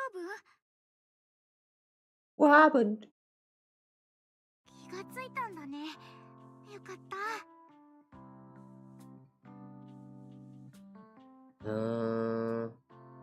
Yeah, what happened? ごめん。私どうなってた？あの宮妻が消えた瞬間、あなたが急にその場で固まっちゃって、何度呼びかけても返事がなかったの。ねえ、本当に大丈夫？ I'm fine. 大丈夫。ただびっくりしたっていうか、先生の記憶、それにあの光景、帰ったらお兄ちゃんに話してみないと。今はみんなに心配かけちゃいけないし。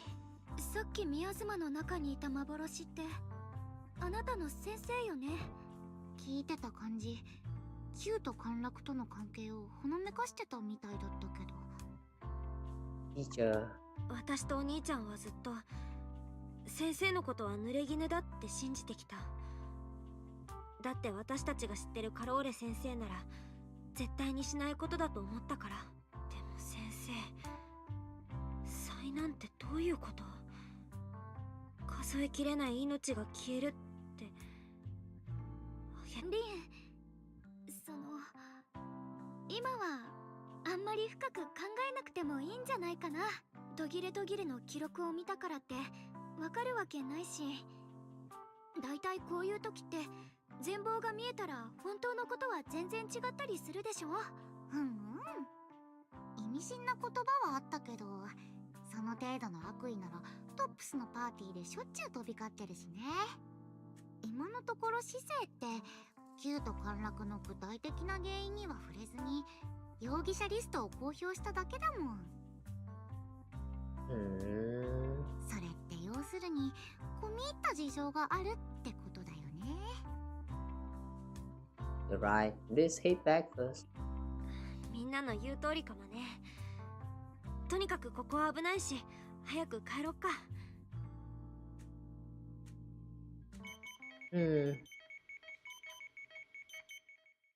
In a remote, deep underground corner, Lock Spring lies on the cold ground, his senses flicking weakly.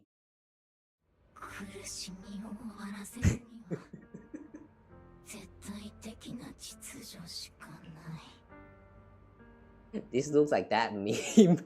That one where the someone was sitting on the chair all white.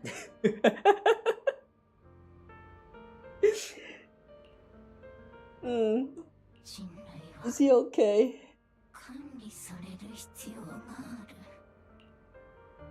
He murmurs those words, but his voice has lost its former resolve, filled instead with doubt and confusion, like a devout believer questioning for the first time the truth he has followed all his life.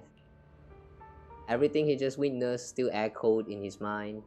That frail girl, burdened with the cruelest fate, still staggered to her feet, lifting her sword to stand before everyone.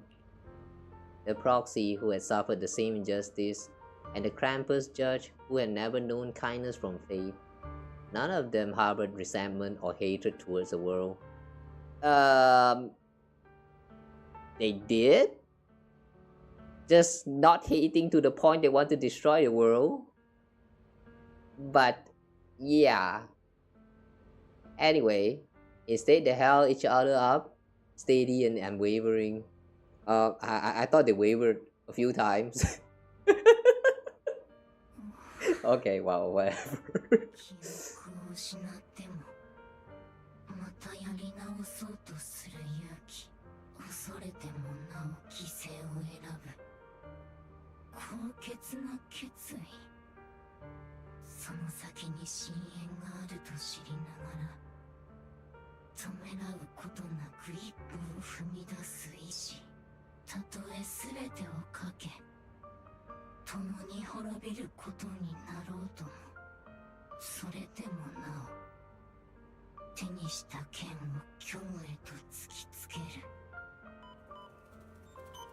Locke Spring slowly blinks, and the flickering light of his sensors finally steadies.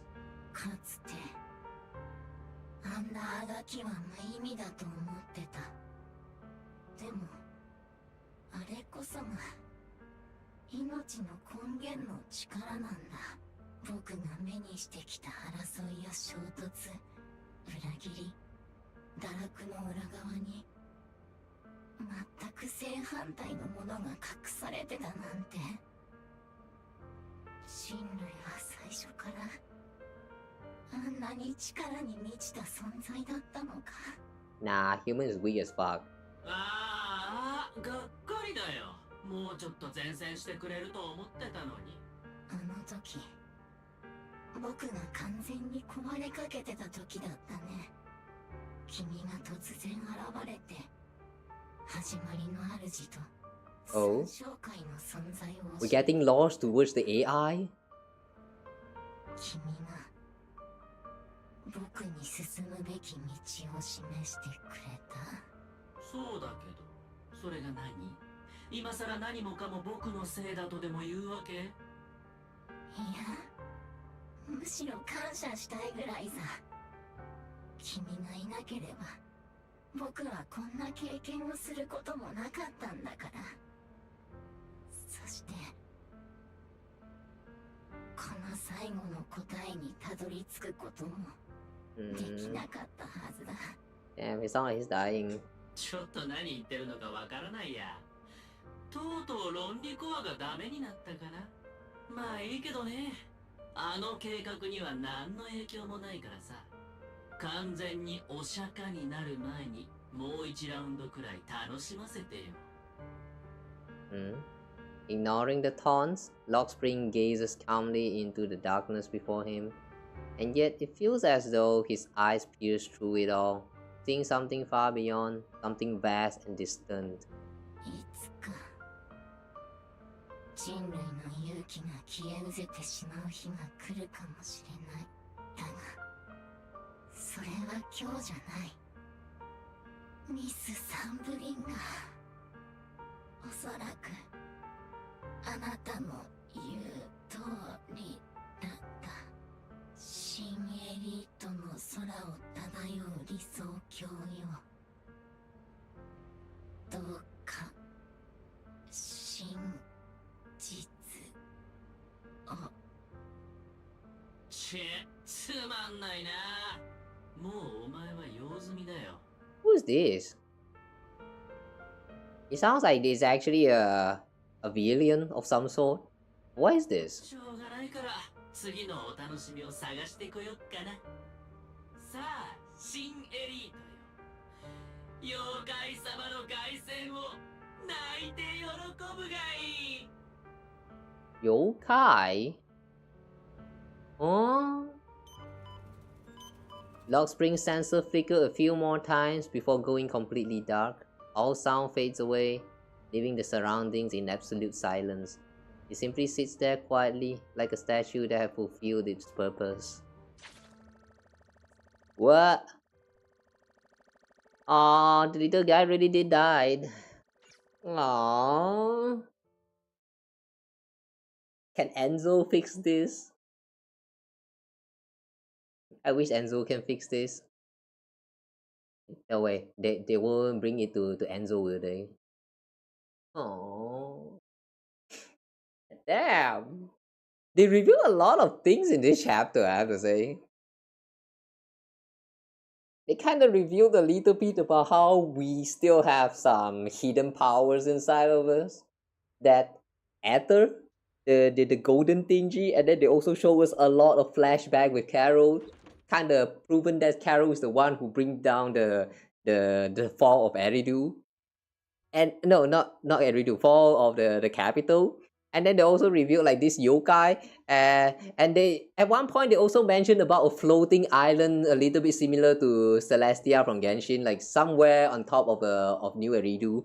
Like there's so many things that's just like, you know, there's so many things that, if not explained, being brought out in this whole chapter. Like what the shit, man. That's a lot of lore.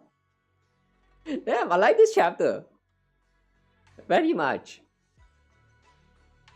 Alright, so what's now? Together with Xiaoguang and Xiaochao, you return to Phaethon Heights. The peaceful cityscape that you haven't seen in a while brings a feeling as if a lifetime has passed.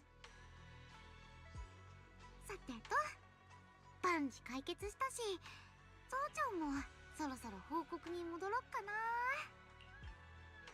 Zhao turns around, seemingly ready to leave right away, but after taking just a few steps, she stops. She stands there in silence for a moment, like she's going through some inner struggle. She finally turns back, avoiding your gaze for the first time. プロ騎士、それに春子ちゃん。今回はありがとね。そんなお礼を言わなきゃいけないのは私たちの方っていうか。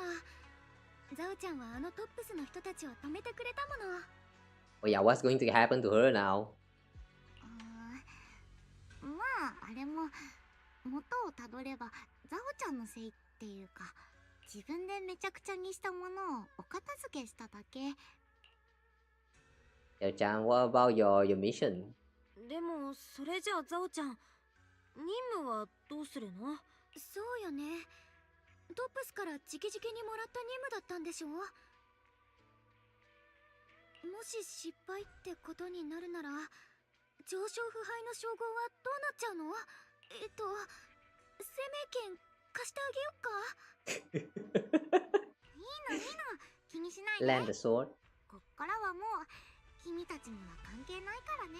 前に春光ちゃんが選択をしたみたいに、これがザオちゃんの選択だから。そっか、そういうことなら私もザオちゃんの選択を尊重するわね。でも手伝えることがあったら遠慮なく言って。私たち命を懸けて戦った仲間なんだから。分かったよ、約束。Xiao Zhao and Xiaoguang exchange a smile. Just then, two familiar figures appear.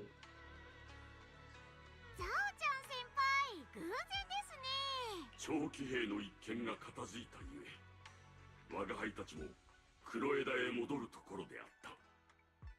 The robotic effect is back. So it was an error all this time? Yeah, this is weird. I'm glad that this time they actually had like all of the voice lines, unlike in the previous versions. But they actually have quite a lot of mistakes for some of these, like, you know, the effects for when it's supposed to be there. with the bamboos and with Banye here. And I remember there was like one or two missing voice line as well. I guess they still kind of did this a little bit rush. Hopefully in the next version they fix all of this. I mean, for those who haven't like experienced the story, I'm not sure whether we can replay the story after we have like played through this whole thing. But wait, can you actually?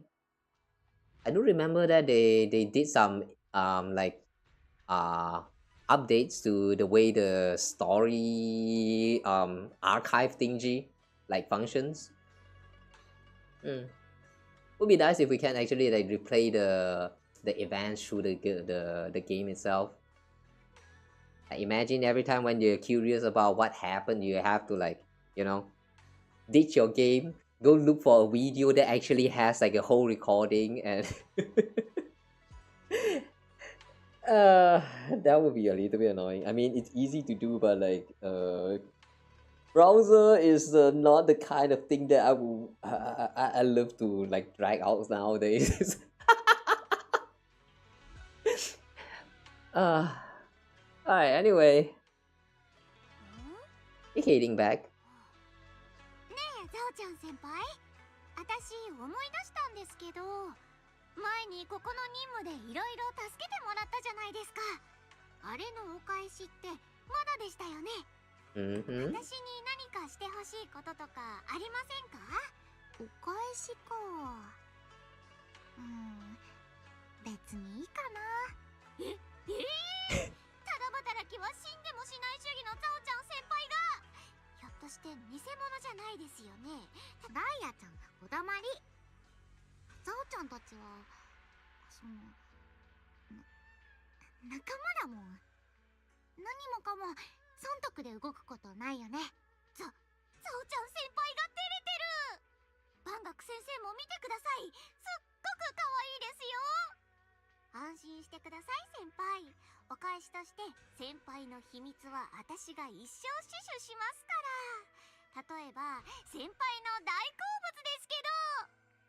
おだまりって言ったよね、ダイヤちゃん。ほら、もう行くよ。Zhao drags the chatty darling and a resigned Banye away with her. Watching them go, you and Xiaoguang can't help but laugh. As if responding to your laughter, your phone suddenly starts to ring. リン、もう長期兵には戻ったんだろう。春光は一緒にいるかい？市長さんから君たちに話。Xiaoguang's right here. 春光ならそばにいるけど、どうしたの？なんかあった？急な連絡ですまない。要点だけ手短に話そう。まず、今回の件における君たち2人の尽力に深く感謝したい。君たちが力を貸してくれなければ、これほど迅速な事態の収束は望めなかっただろう。英飛地区のため、そして新エリートのため、後世に伝えていくべき貢献をしてくれた。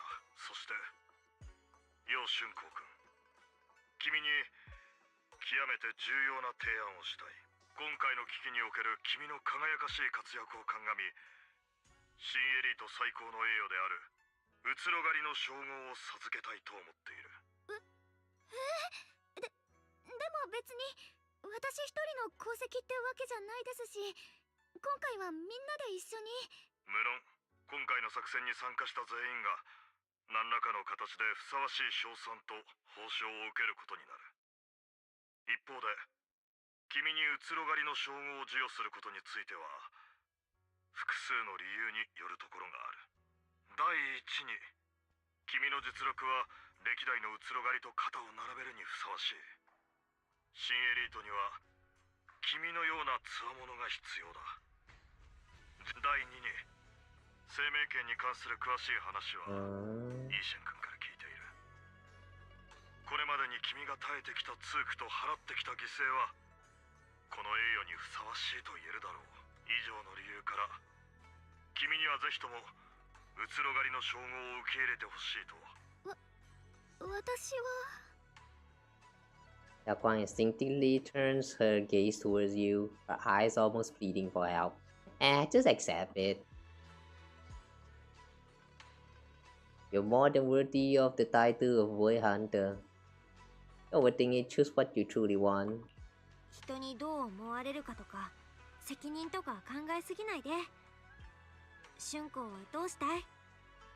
受け取っても辞退してもどっちでも私はいいと思うよ。Yeah, follow your heart. It's as if Xiaoguang has finally made up her mind. She takes a deep breath and speaks into the phone, her voice clearer and more resolute than ever before. 私は生命圏の力と私自身の力でもっとみんなを助けたい。Oh, I thought she was going to decline. だから慎んでお受けします。 Imagine right here she declined the offer and then the credits start rolling. Peak cinema right there. その返事が聞けたことを嬉しく思うよ。叙勲の式典については責任を持って手配しよう。改めて人類の未来のために尽力してくれた君たちに感謝を。After exchanging a few polite words with the mayor, you end the call. Oh, we're not going to talk about what we see yet?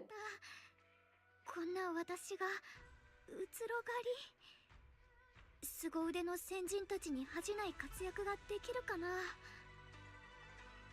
でもこうなった以上考えたって仕方ないわよね。うつろがりとして生命圏の力を今まで以上にみんなのために使える。それはすっごく価値があることだもん。 You seem more confident than before. 春光もどんどん自分に自信がついてきたね。すっごくいいことだよ。Xiaoguang's cheek suddenly turned slightly red, her eyes darting away. そうかな。誰かさんがずっとそばで励ましてくれるからかもね。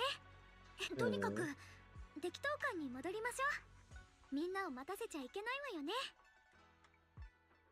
After returning to Sapien Temple, you and the others bask in the joy of having survived the ordeal.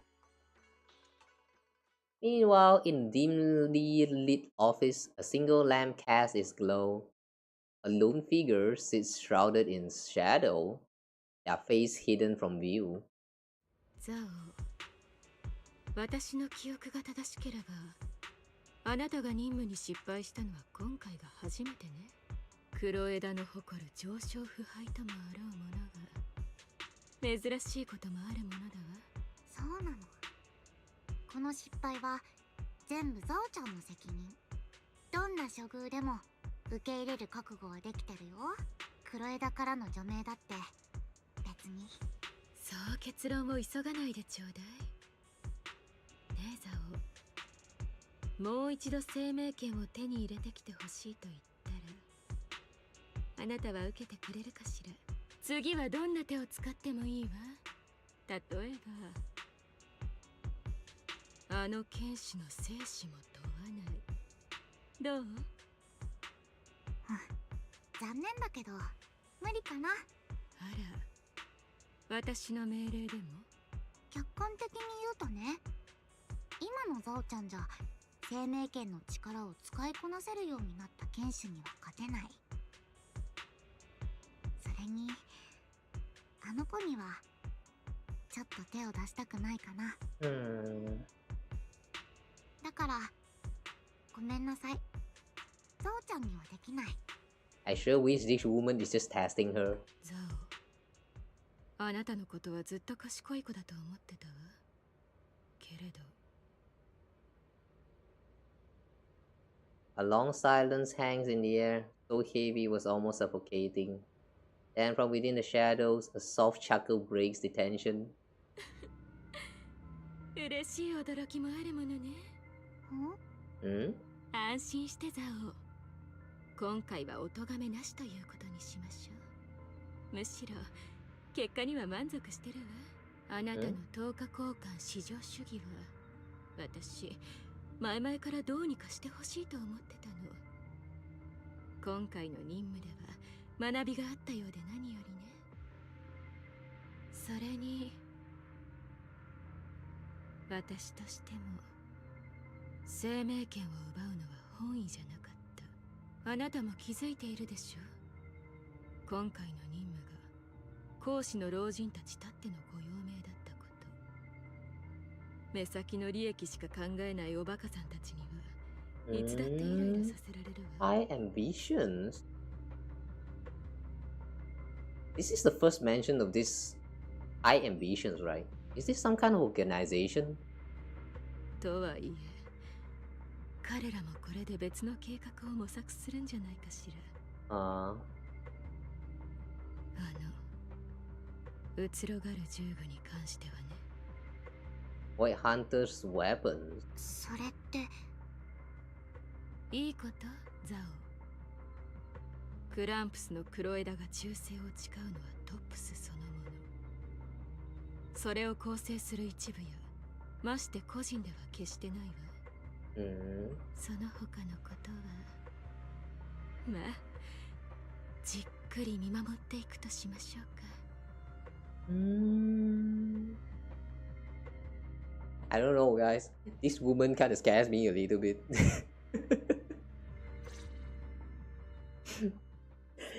This woman, she sounds like she's applying a lot of pressure. I don't think I can handle it. I would pee myself if I have to, like, if I have to face her.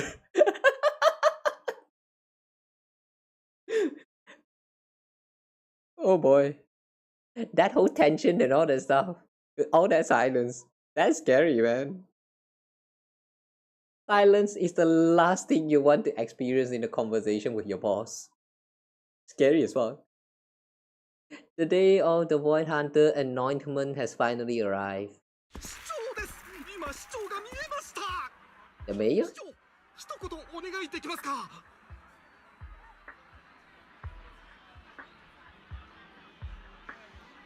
Why from the back he looks like wise?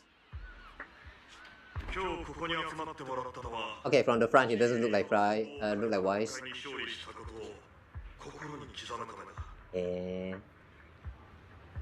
Interesting.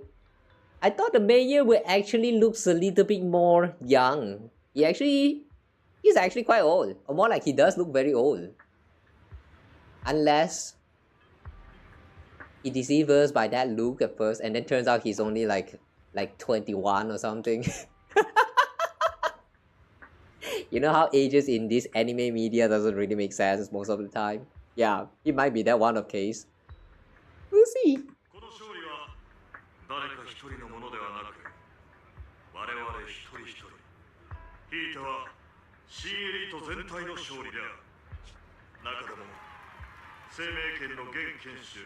I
kind of like how looking from the back you can tell some of these silhouettes of the NPCs.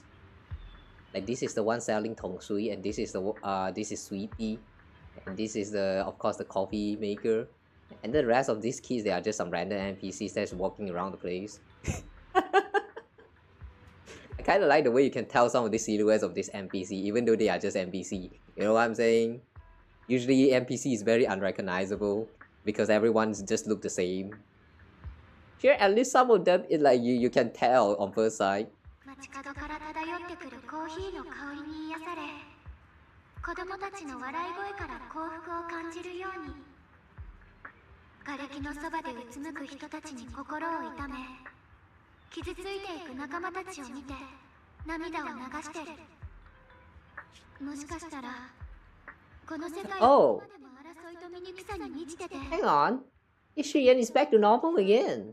いつ壊れてもおかしくないかもしれ Oh, ない。 I thought he's going to stay in that dark form. That dark form is cool though. でもどこか遠く、それかどこかひっそりとした場所に私たちを結びつける何かがきっとまだあるんです。だから危機が訪れるたびに誰かが立ち上がる。彼らはまるで風に揺らめきながらも決して消えることのない灯火。そんなかすかな光たちが小さな蛍火のように集まって一つになり、やがてずっと流されるままに戦ってきた私だけど、これからはそんな無数の灯火の一つになりたい。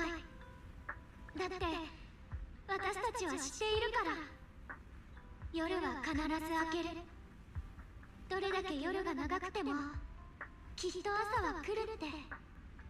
遥かな過去と遥かな未来で私と同じ選択をする人がきっと数えきれないほどいる。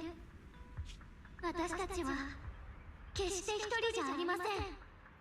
We are never alone. だから私、楊春光はうつろがりの称号を拝命することをここに誓います。今この瞬間から新エリートに、そしてみんなの明日のために、私の剣と力、そして全てを捧げる覚悟です。この命。よく言ってくれた。英雄とは決して特定の一人ではなく、無数のかすかな光が集まってできた太陽なのだから。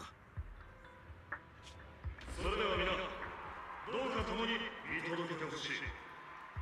うつろがり、生命使命、楊春光の誕生する瞬間を、新エリートに栄光あれ。Okay. You know, I'm feeling a little bit disappointed. I mean, it's kind of you know, when we saw the live stream and then they kind of mentioned that we are going to witness how what is that, the Void Hunter is born. Like, I thought that what it means is that when someone someone became a Void Hunter, they will gain like some kind of special special something inside of them. But what it means is just we're going to witness the coronation of like no, not coronation, like the, what do you call that, the 颁奖仪式. Like that ceremony to hand out the medal, and that's all. I mean, well,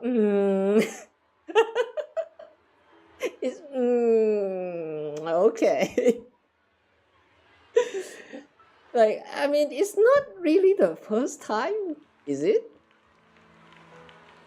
Oh wait, maybe it's the first time in game, but if you count the one that happened with Miyabi, then I mean, Miyabi also had like this ceremony thingy happened before, even though it's just like through the character teaser.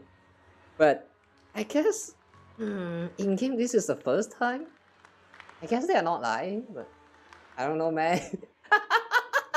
It kind of feels like it's lacking something to me. Like I kind of expected something else. Oh well. Thunderous applause fills the hall, echoing endlessly. The crowd cheers, paying the highest respect to the young Void Hunter. Only one person stands silently in the shadows. His expression remains calm as always. At the corner of his lips rests a faint smile, a relief he himself doesn't realize is there. Ye Shiyuan takes one last lingering look at the figure bathed in light upon the stage. Then, without a trace of hesitation, he turns away and walks alone against the tide of cheers. His silhouette fades into the darkness, leaving all the noise behind him. Why is he not coming back? Wait, but I thought everything is solved now. Why would he come back? ようやく悟った。なぜ生命権が彼女を選んだのか。僕や他の誰かではなく、妹を。So why? 僕は傲慢だった。彼女の優しさとは、疑うことを知らない無垢と純真。蝶よ花よと育てられたゆえの無邪気さだと思い込んでいたんだ。全くの間違いだった。あれはそんなものじゃない。闇の深さを知りながら、それでもなお光を抱くことを選ぶ勇気。雄大で激流のように激しく、あらゆるものを飲み込むほどに圧倒的でありながら、限りなく誠実な慈悲の心。He's saying something good there.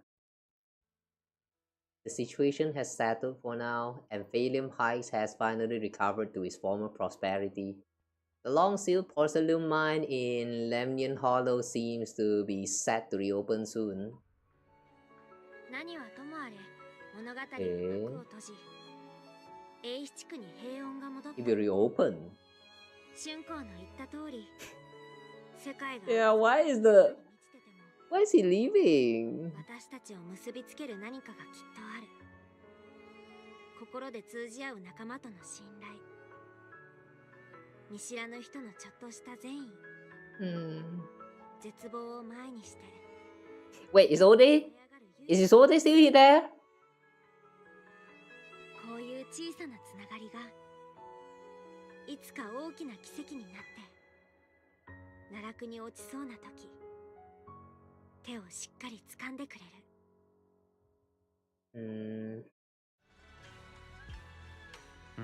Alright, are we going to talk about what we see in the hollow now? Hey Belle, you made it! Xiaoguang's about to head out on her first Void Hunter mission, and Yingqi's army is gathering at Sweeping Temple to see her off. Void Hunter Qing Ming Arbiter, Ye Xiaoguang. What an epic title. What's with the one in the middle, Qing Ming Arbiter? Oh, that is a special title that the mayor personally gave to each Void Hunter to show respect for their contributions. Qing Ming Arbiter probably refers to how Xiaoguang's mastered the Qing Ming Sword. Taping that blade is no small feat after all. Alright, Miss Miyabi also has a special title. If I remember correctly, it's Void Hunter Ishimuga. Did she shout this skill when you're performing one of the moves? I forgot which one it is. Like one of the charge attacks. Ishimuga. Okay, that sounds pretty cool. When will you get a title like that? Me? Just kidding, it's getting late. Let's hurry to Sweeping Temple to meet Xiaoguang and the others. You arrive at Sweeping Temple's main hall with Wise. Alright, it's time for epilogue, I guess. Oh wait, she's... Oh, okay, never mind. I thought she's putting on the casual outfit. ちゃんとご飯を食べて無茶はいけませんよ。ああ、道中食べられるようおやつと薬を用意しておいたぞ。まあおやつの方はしゅんちゃんお手製の金木犀ケーキには及ばないだろうけどな。ありがとう。ちゃんと気をつけるわね。強がりはなしだよ。みんな心配してるんだから。大丈夫よ、ザオちゃん。だって私たちは友達よね。Hearing those words, Xiao Zhao's face turns adorably shy once again. Meanwhile, Yishan steps forward and gently straightens the corner of Xiaoguang's clothes. 春光、師としてお前さんのことを誇りに思う。だが、イーシェンという一個人としては、とにかく無事でいてくれればそれでいい。はい、師匠。After that crash out by a student, she now turned into a mom. I like the change in all these characters, man. This is what you call its character development. After everyone says their goodbyes to Xiaoguang, they slowly begin to leave. In the end, only Xiaoguang, Ye Shiyuan, and Yu remain. At last, Xiaoguang turns to look at her brother who has stayed silent the whole time. Wait, I thought Xiaoguang left. No, I mean, not Xiaoguang. I mean, I thought Shiyuan left. I thought he went somewhere else. So he actually stayed back in the temple? Hmm. 僕もそろそろ行くとしよう。Oh, now he's leaving. Okay. お兄ちゃん。ここを離れてもっと遠くへ行くよ。生命権の代償を根本から取り除く方法を探すために。Alright. I guess we are not going to get him as a playable character anytime soon. Unless they decided to bring up this topic right literally in the next version. Then yeah. Else there's no chance. お兄ちゃん、私。大丈夫。これは僕自身の旅を始めるためでもあるんだ。うつろ狩りの星見雅が持つ妖刀無備には生命権と似通ったところがあるという。僕はこれが単なる偶然とは思わないんだ。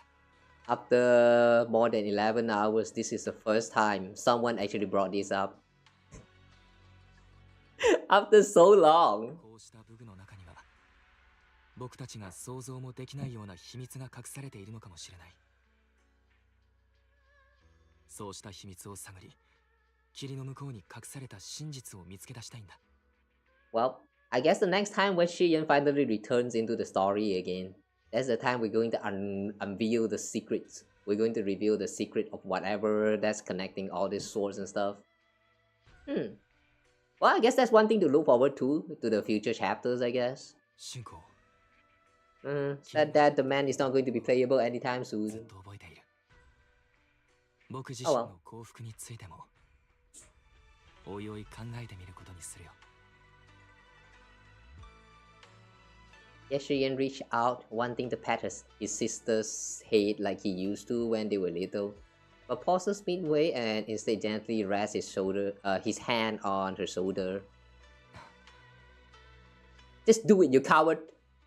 かつて僕はずっと考えていた。もし時計の針を戻せるなら、可愛い妹をこの世界で一番安全な場所に隠して運命そのものから遠ざけるのにと。そしてそれは間違っていた。たとえ何度やり直せたとしても災いが訪れるたび、君はきっと同じ選択をするだろう。今と同じように剣を手に取り、みんなの前に立つだろう。春子、兄としてそんな君を誇りに思う。君の経験してきたあらゆる痛みと苦しみは君からすれば証明のようなもの。心にできたひび割れさえも光が差し込むための場所なんだと。ただできることならやはり君には荒れ狂う嵐を離れて本当の幸せをつかんでほしいという気持ちもあるんだ。すまない、心の狭い兄で。お兄ちゃん、私今でもすっごく幸せなのよ。本当だろうな。そうだ。この件はお弟子さんも陸老師の言った古い予言について二人とも聞いたことはあるでしょうか。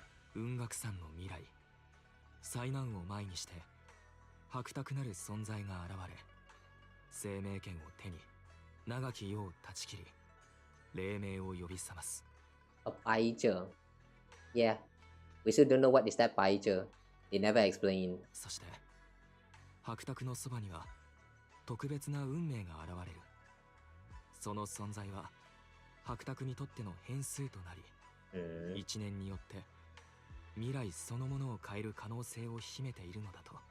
Beside this picture, a special catalyst would appear. A presence capable of changing the entire course of the future with a single thought. Could that be us? 一連の出来事を通して思ったのですが、この白沢と運命とは、もしかしたらあなたたち二人のことを指しているのかもしれません。Point at yourself, eyes wide. 私が変数ってこと？ええ、その通りです。まるで今回の事件のようだとは思いませんか？この試練の時にあなたは妹をそばで支え続けてくれた。あるいはお互いが支え合っていたのかもしれませんが。リンがいなかったら私最後まで持ちこたえられてたかどうか。きっと二人の出会いは偶然ではなかったのでしょう。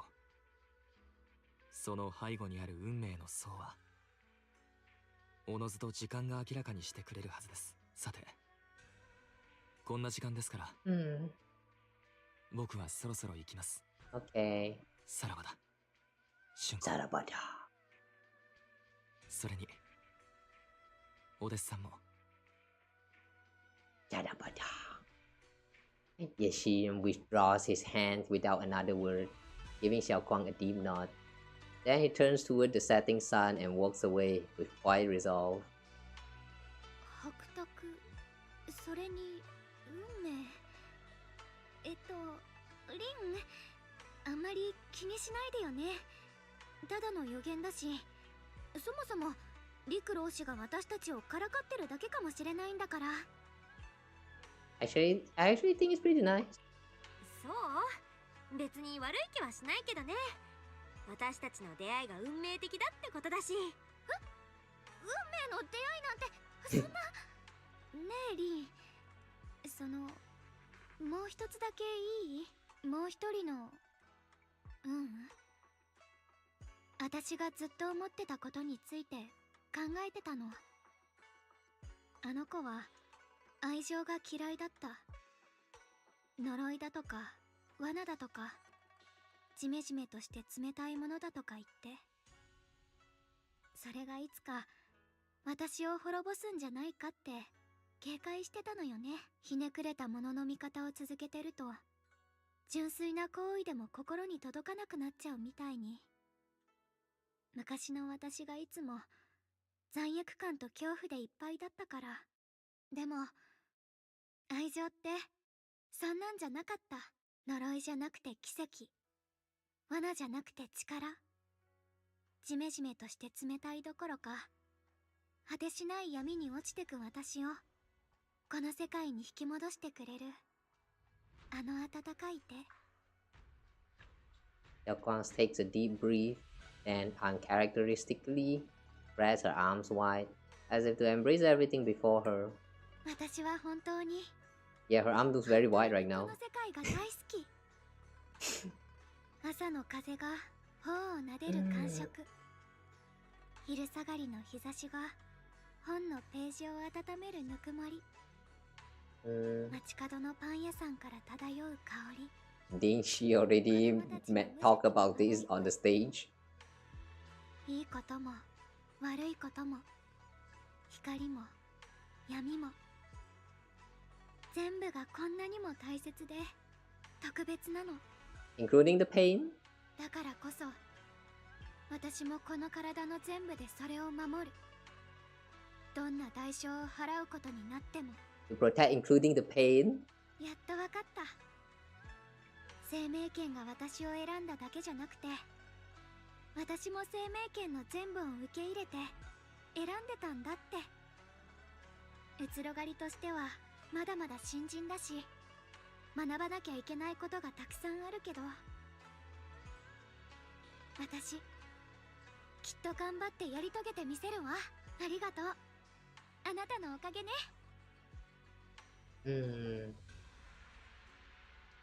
How are all these anime characters like so easily capable of speaking out this kind of corny dialogue? This is why we watch anime. This is why we play gacha games. You're welcome. Actually, there's something. どういたしまして。ねえ、俊子。実は私からも話があるんだ。本当？何何？ You take Xiaoguang to her room. Are these all photos we took? We've organized them all. That's right. It's a photo wall for you. Countless photos, carefully developed, framed, and hung, cover the wall. They form a galaxy of warm, glimmering light, capturing all the beautiful moments you once shared. Xiaoguang freezes for a moment. She slowly steps forward, reaching out as her fingertips gently, almost reverently, brush over those captured moments in time. これ着訓式が始まる前に撮ったやつ。Hmm?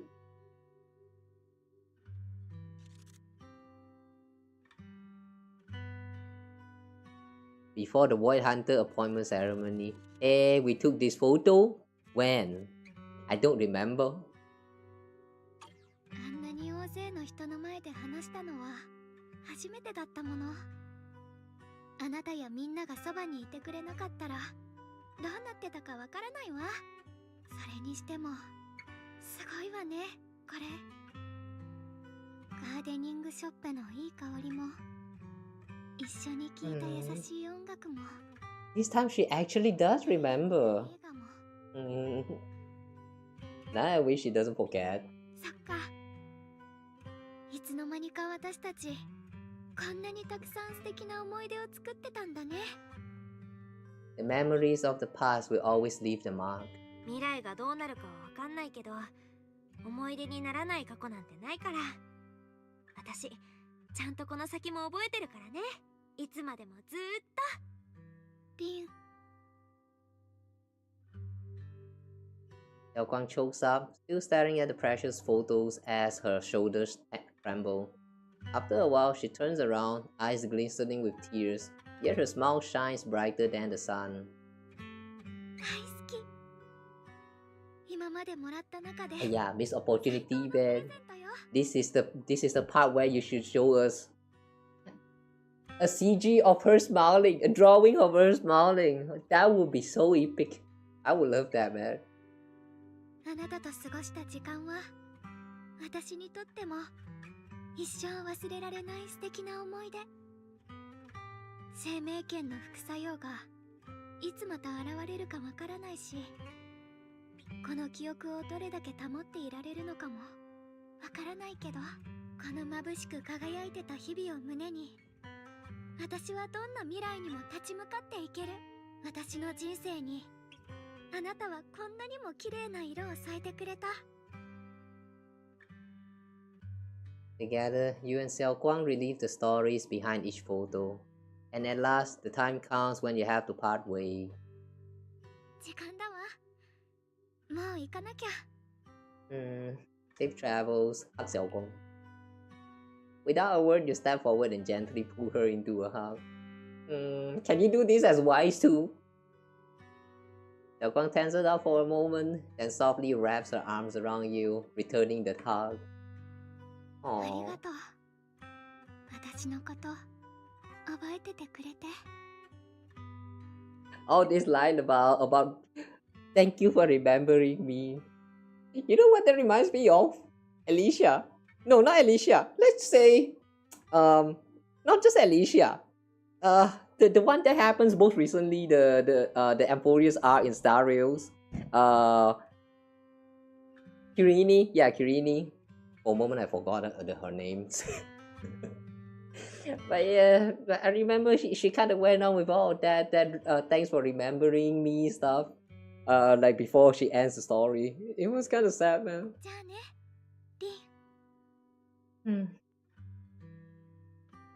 Xiaoguang smiles brightly, then turns toward the setting sun and takes the first step forward on her new journey as a void hunter. You stand there watching her figure fade away until she disappears completely into the glow of the setting sun. I hope Xiaoguang's first void hunter mission goes smoothly. Though knowing her, she'll definitely be fine. It's a goodbye, but Xiaoguang's only leaving for a few days. He'll be back at Yunqui Summit soon enough, and we'll have plenty more chances to meet. For some reason, my eyes have been feeling a bit off these past few days. Maybe I should go talk to Wise about it. Belle, perfect timing. I got something to tell you. Nani? I just got the message from the mayor. They've dug out some new intel about the crater we took down in Lemnian Hollow. That being who looks like Sarah, they're probably not the real creator. But they possess the creator's power. The mayor said it was probably a creation of the creator. It's a powerful being crafted by imbuing Sarah's physical form with the creator's power. That thing was after Xiaoguang's body. Seemed like only using Xiaoguang's as a vessel could give them the most power, probably because of the Qing Ming Sword. Xiaoguang must have found out beforehand and wanted to use it against them by trapping them in her own body to destroy them. Thank goodness you managed to remove them from Xiaoguang, Belle. Alright, that thing also held some of the first generation Void Hunter Lady Sunbringer's power. Their eyes were the same color as Lady Sunbringer's. It seems Lady Sunbringer did something to in the Lemnian Hollow and left behind some of her power, and that power was exploited. And speaking of which, didn't Lock Spring say some rumors about Lady Sunbringer? Yeah, I was thinking the same thing. But Lock Spring also said that even though Lady Sunbringer faced misunderstandings and hospitality, she ultimately chose to love and forgive. So that thing must have stolen Lady Sunbringer's strength. The mayor calls them a messenger, but just the creator's creation alone holds such immense power that it almost destroyed the entire Waifei Peninsula. Just how powerful are the enemies we're up against? But in the end, we still managed to defeat them. I'm certain the creator isn't invisible. Yeah, no matter what, we managed to protect Waifei Peninsula and New Eridu in the end. And then there's the thing with Teacher. This vision of her you saw in Lemnian Hollow, she's definitely been keeping a lot from us. She might have really been the one behind the fall of the old capital. There must be more to this story. There might be something else behind all this. I hope that's the case too. And about what you mentioned earlier, that strange figure talking to her. Because there are way too many mysteries to solve. And those weapons the teacher kept mentioning, the Qing Ming Sword and the Cursed Blade Tailors. What secrets are they hiding? Anyway, we need to do more digging into teacher's situation. For some reason, a sudden sharp pain shoots through your vision. Uh-oh.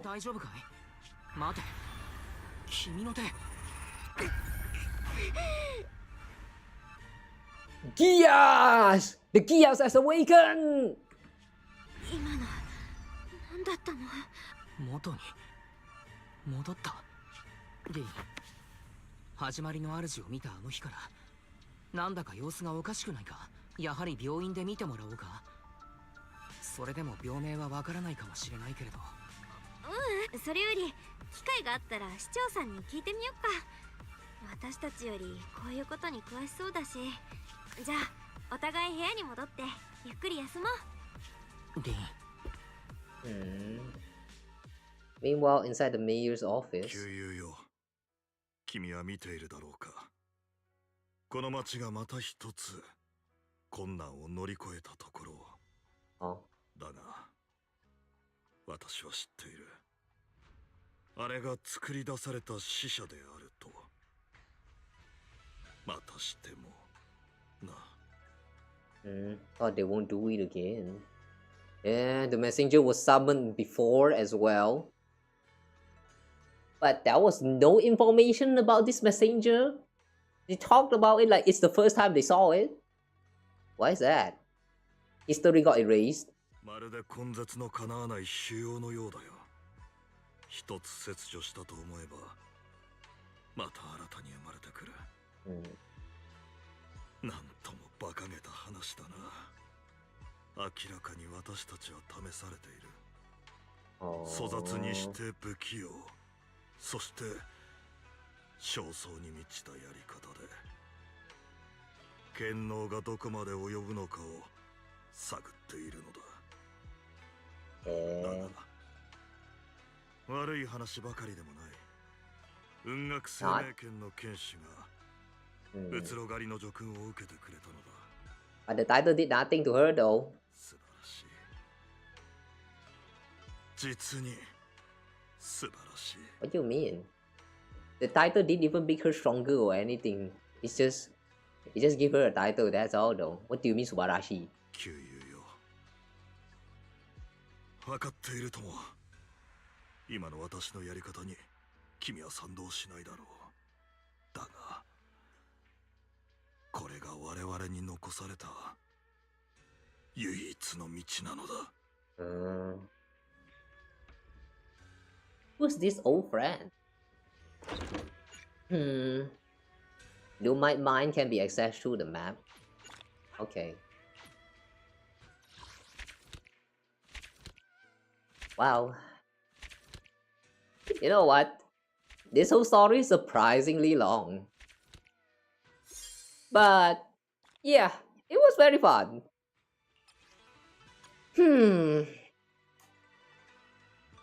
Well, I guess we are done with this with the later story chapter. It was very interesting. They revealed a lot of things this time. Like I mentioned just now, they revealed a lot of things like our hidden powers. Like somehow it also affects like our hands now. Like they have this like what golden tattoos or some shit that's randomly like shows out on our body, and our like that power can also be used to like separate Xiaoguang and that spiritual being thingy, the creation. Like I don't know, a lot of things is weird. Like they kind of explain a little and then they throw you more mystery just as usual. But it's very interesting to like see all of this. Though yeah, I don't know, man. The pacing for Zhao got a little bit messy. Yeah, I do think that the story pacing was great up until when they suddenly decided to brought up Zhao right there. Because like at first the whole time she kind of feels just like normally just a friend, and then suddenly, you know, they started to throw in some like flashback and stuff because, you know, the tops showing up and like betrayals and all that, this and there. And then the bamboo also turns out to have like some betrayals at hand. It's yeah, the plot, the pacing, some of the part was like weird, but I do think overall it's very enjoyable. And then there's they also revealed about the what is that again? They call it yokai. Yeah, I think it's yokai. Yeah, they also revealed about another new AIs like similar to fairy, which is yokai. And I just noticed how fairy and yokai, the name is kind of not really a name, but more like a general terms you use in like those you know, to represent a mystical being. Fairy is not actually a name, but more like a type of race in all these like fantasy stories and that. I wonder if that actually means anything at all. But yeah, there's so many things going on this time. I do think that I'm going to need to take some time to process every one of this information. But yeah, it was a great story. I had a lot of fun. So yeah, nice one. I don't know what else to say aside from it's a really great story. So yeah, if you haven't done the story and you just join into the this stream, or like you managed to found this word, congratulations! I just spoiled you everything, and I hope you actually have fun watching this. Alright, with that though, I think I'm going to end the stream here today. Thank you guys so much for joining in today's stream. I appreciate all the chats, the comments, the likes, or I don't know whatever happened today. Thank you guys so much for dropping by. Oh yeah, there's also like some beach show and stuff that kind of happened very randomly, right? That was a little bit sudden. I kind of forgot like these things even happen sometimes. But yeah, thank you so much for the beats and all that little stuff. I appreciate your guys' presence here. So thank you so much for watching. Mwah. I hope it was enjoyable while it lasted. And yeah, I'll see you guys again in the next stream. Oh yeah, right. Tonight the plans, if you look at the schedule, I say there will be no stream, right? But maybe I'll do a short stream, and we might actually be doing a watch along for the Genshin's live stream. But we'll see first, because I'm tired as fuck. If I can actually manage to wake up on time today and actually not feel like dying, then yeah, I'll consider do the watch along, or more like a reaction, since we're not going to watch it live. So yeah, do look forward to the updates, I guess. If no stream, then it will be tomorrow. We will be doing the Genshin's events. I have not touched it, and apparently the event is about to end this week, so hopefully it's not like time gated. If yes, then I'm going to miss out a lot of those rewards. Well. Anyway, so for now, I'm going to call it here. So thank you guys so much for watching again. Mwah. Also, thanks Shadow for the raid. I bet you're sleeping like log right now. Yeah. Thanks again so much for raiding into the stream on Twitch here. Really appreciate it. It's getting kind of late now, and like, yeah, I don't think I'm going to raid out today. Yeah, just as usual, I'm getting lazy, so... So yeah, be seeing you guys again in the next stream, alright? Take care, everyone. Be seeing you guys soon. Mwah. Oh, good night. Have a great year ahead, guys. Bye-bye. Oh yeah, and the rest of these Zenless Zones events and stuff, we're going to do them next time. If I can find the time. It could be next week, it could be next week, it could be next week. But anytime before the event ends. That's all I can promise. But yeah, anyway, see you guys soon. Peace, ciao. Bye bye.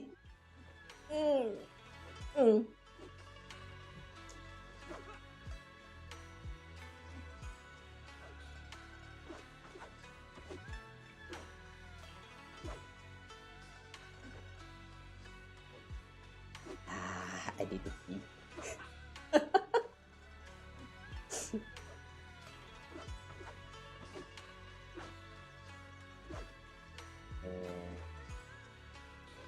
Okay, bye y'all, bye.